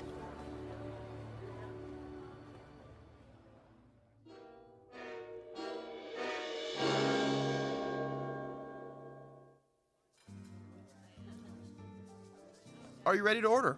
Oh, I'll have the special. And for you, sir? Do you have any of that soup? The one you serve cold? Oh, gazpacho. I'll have that. Anything to drink? Nothing for me. Yes, something with a lot of ice. Okay. Forget the drink, just bring me a glass full of ice. Just ice. Uh-huh. Come on, minimum wage, hop to it. That wasn't nice. All part of the service. So have you given it any more thought? You mean, who should I kill for you? Hey, you know who's good? The homeless. The homeless? Well, think about it. They're missing persons who aren't really missing. One more or less in the world who cares. I mean, it's not like anyone's keeping score. Don't you think those poor people have suffered enough? I'm the devil! I don't think anyone's suffered enough. And please don't try to pretend you care, Susan. I always give to the homeless. What do you want me to say? Good for you? I'm not in the good-for-you business. Have you ever thought it might be a blessed release for some of them? I doubt you're in the blessed release business either, Hal. Your ice, sir. If I found out you spat in this, there's going to be hell to pay. There's just one thing you guys have to do to be happy. Just one. Be nice to each other. And that's all. But no, you can't do it. I don't know why. I chalk it up to some sort of design flaw. Well, that's how you people are wired, I guess. And by people, I mean all people, everywhere, even the Swiss. What's different about the Swiss? Nothing. That's the point I'm trying to make. Keep up, darling. The way I see it, you needed someone to pin it all on, someone to take responsibility for all the badness. You needed me. You wished for me. You created me. Can I call you Mum? Under no circumstances. There. Now you know. Wow. I never told anybody that before. Why? Nobody ever asked me. They're all too worried about their own problems. Not me. Then you're dumber than you look. I like to hear you talk. I mean, really talk. And they say confession is good for the soul. No. We never use the S word at the dinner table. You know, Hal, you're really not such a bad guy. Don't be spreading that around. I've got a reputation to uphold. Hey! Can I get a little service here? My stomach thinks my throat's been cut. Hal. What? I'm hungry.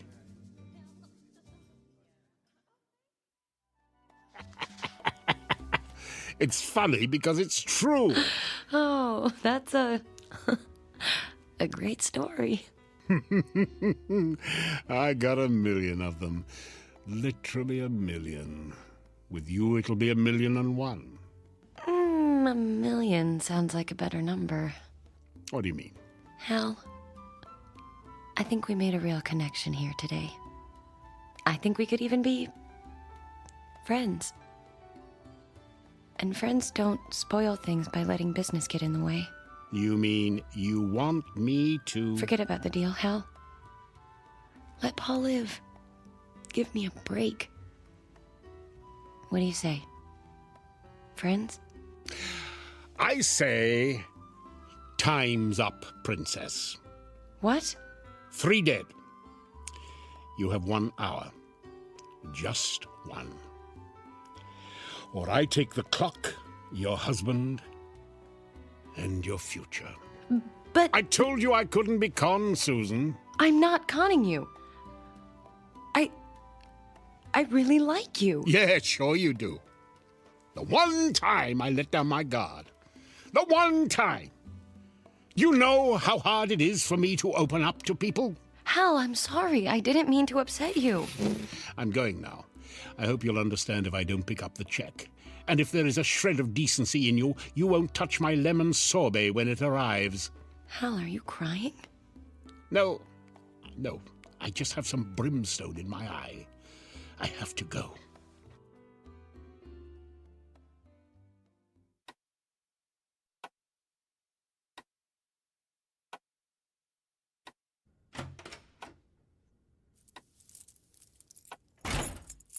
Hello, Susan. Paul,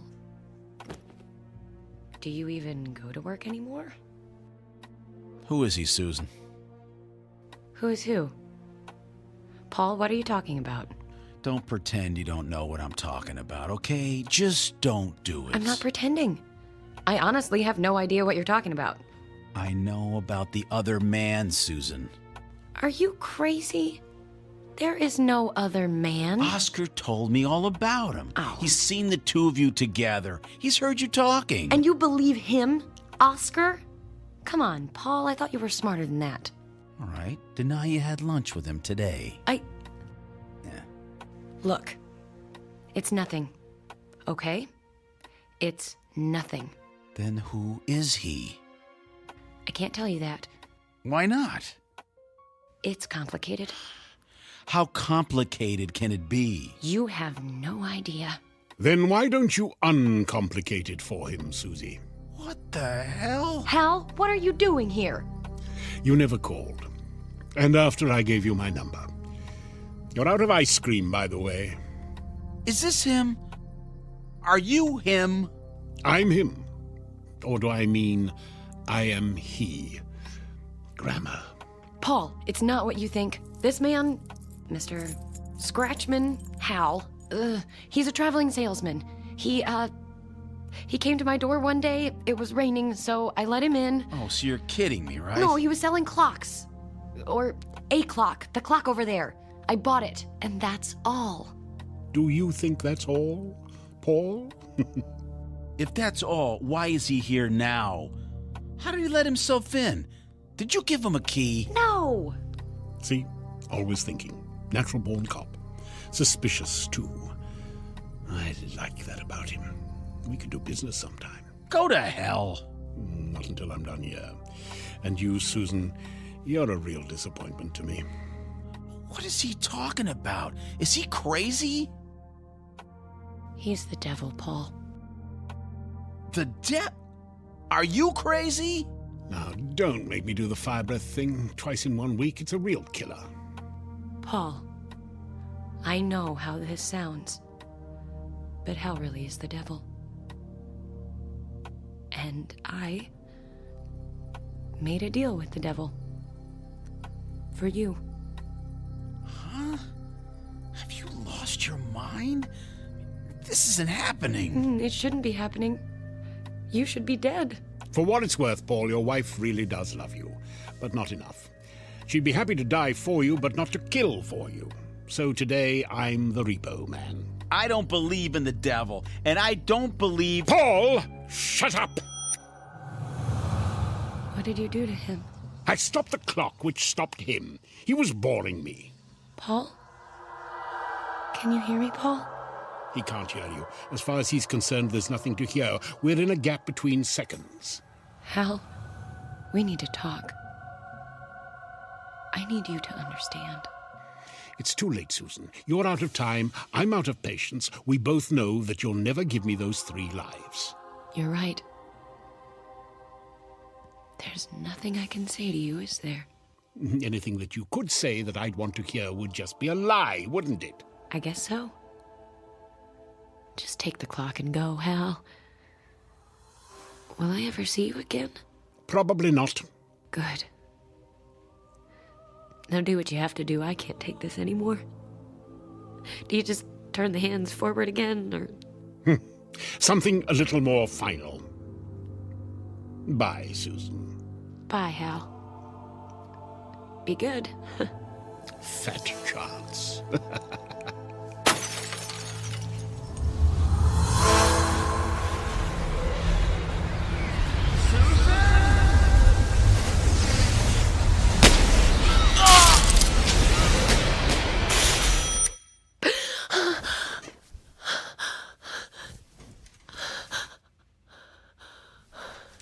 Paul? Paul? Paul?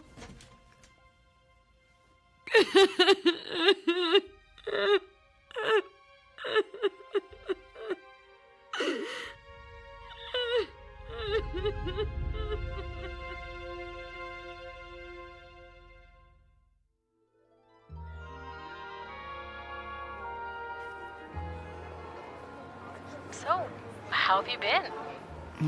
I've been away for a while, Jan. Well, I mean, maybe not away, but not really here. Susan, honey, you're not making any sense. Oh, I know, sorry about that. Let's just say I've been on a journey of personal discovery. Ah, trying to get your groove back. Uh-huh. Oh, believe me, Jan, I did not go willingly. Oh. But I found something out about myself. What was that? That I'm gonna be fine. Just fine. I knew that. We all knew that. But what I really want to know is, did you meet any men on this personal journey of yours? Oh, I'm at... Oh, look, I'll be there in half an hour. I'll tell you all about it when I see you, okay? Okay, you'd better. Or I'll tell you as much as I can. Susan, my dear. Today is the first day of the rest...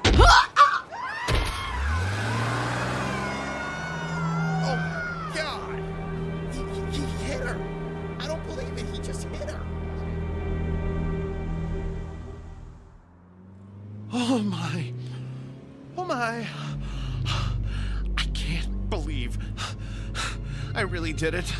You did fine, Oscar. Just fine. You've only got 2 more to go, so let's get moving. Tick-tock, Oscar. Tick-tock. Okay. Just tell me I'm doing the right thing. Oh, it is the right thing, Oscar. Remember, you're doing this for your mother. That's right. I did it for Mom. I did it for Mom. For Mom.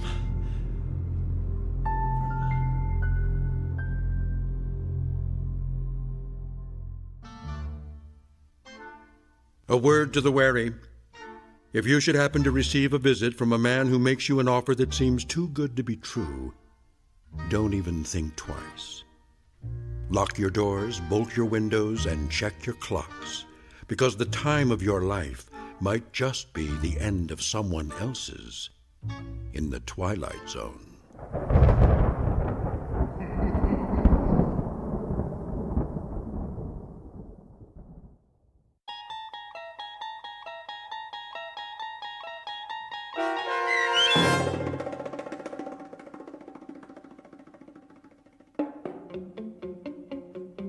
The Time of Your Life, starring John Rhys Davies with Stacy Keach as your narrator, was written for The Twilight Zone by Matthew Elliott. Heard in the cast were Anne Sonneville, Jeff Lupetin, Joby Cerny, David Darlow, Saskia Volkers, and Patrick Francis. The producers of The Twilight Zone wish to thank CBS Enterprises and the Rod Serling Estate for making this series possible. This copyrighted radio series is produced by Carl Amari and directed by Joby Cerny for Falcon Picture Group. Sound design, custom Foley effects, recording, and editing are produced in the Cerny American Sound to Picture Theater by sound designers Bob Benson, Todd Beyer, and Tim Cerny. Music for The Twilight Zone is provided by CBS and American Music Company Incorporated, New York. To learn more about the Twilight Zone radio dramas and to download episodes, including 6 free episodes on our homepage, visit our official website at twilightzoneradio.com. Doug James speaking.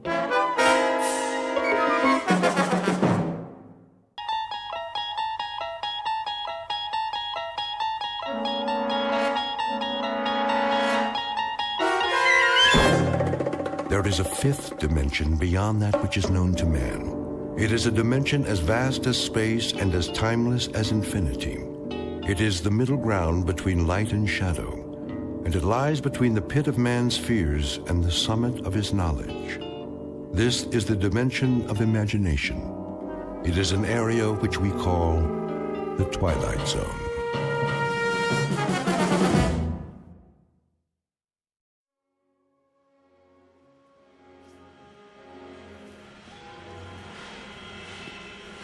Keep 'em moving.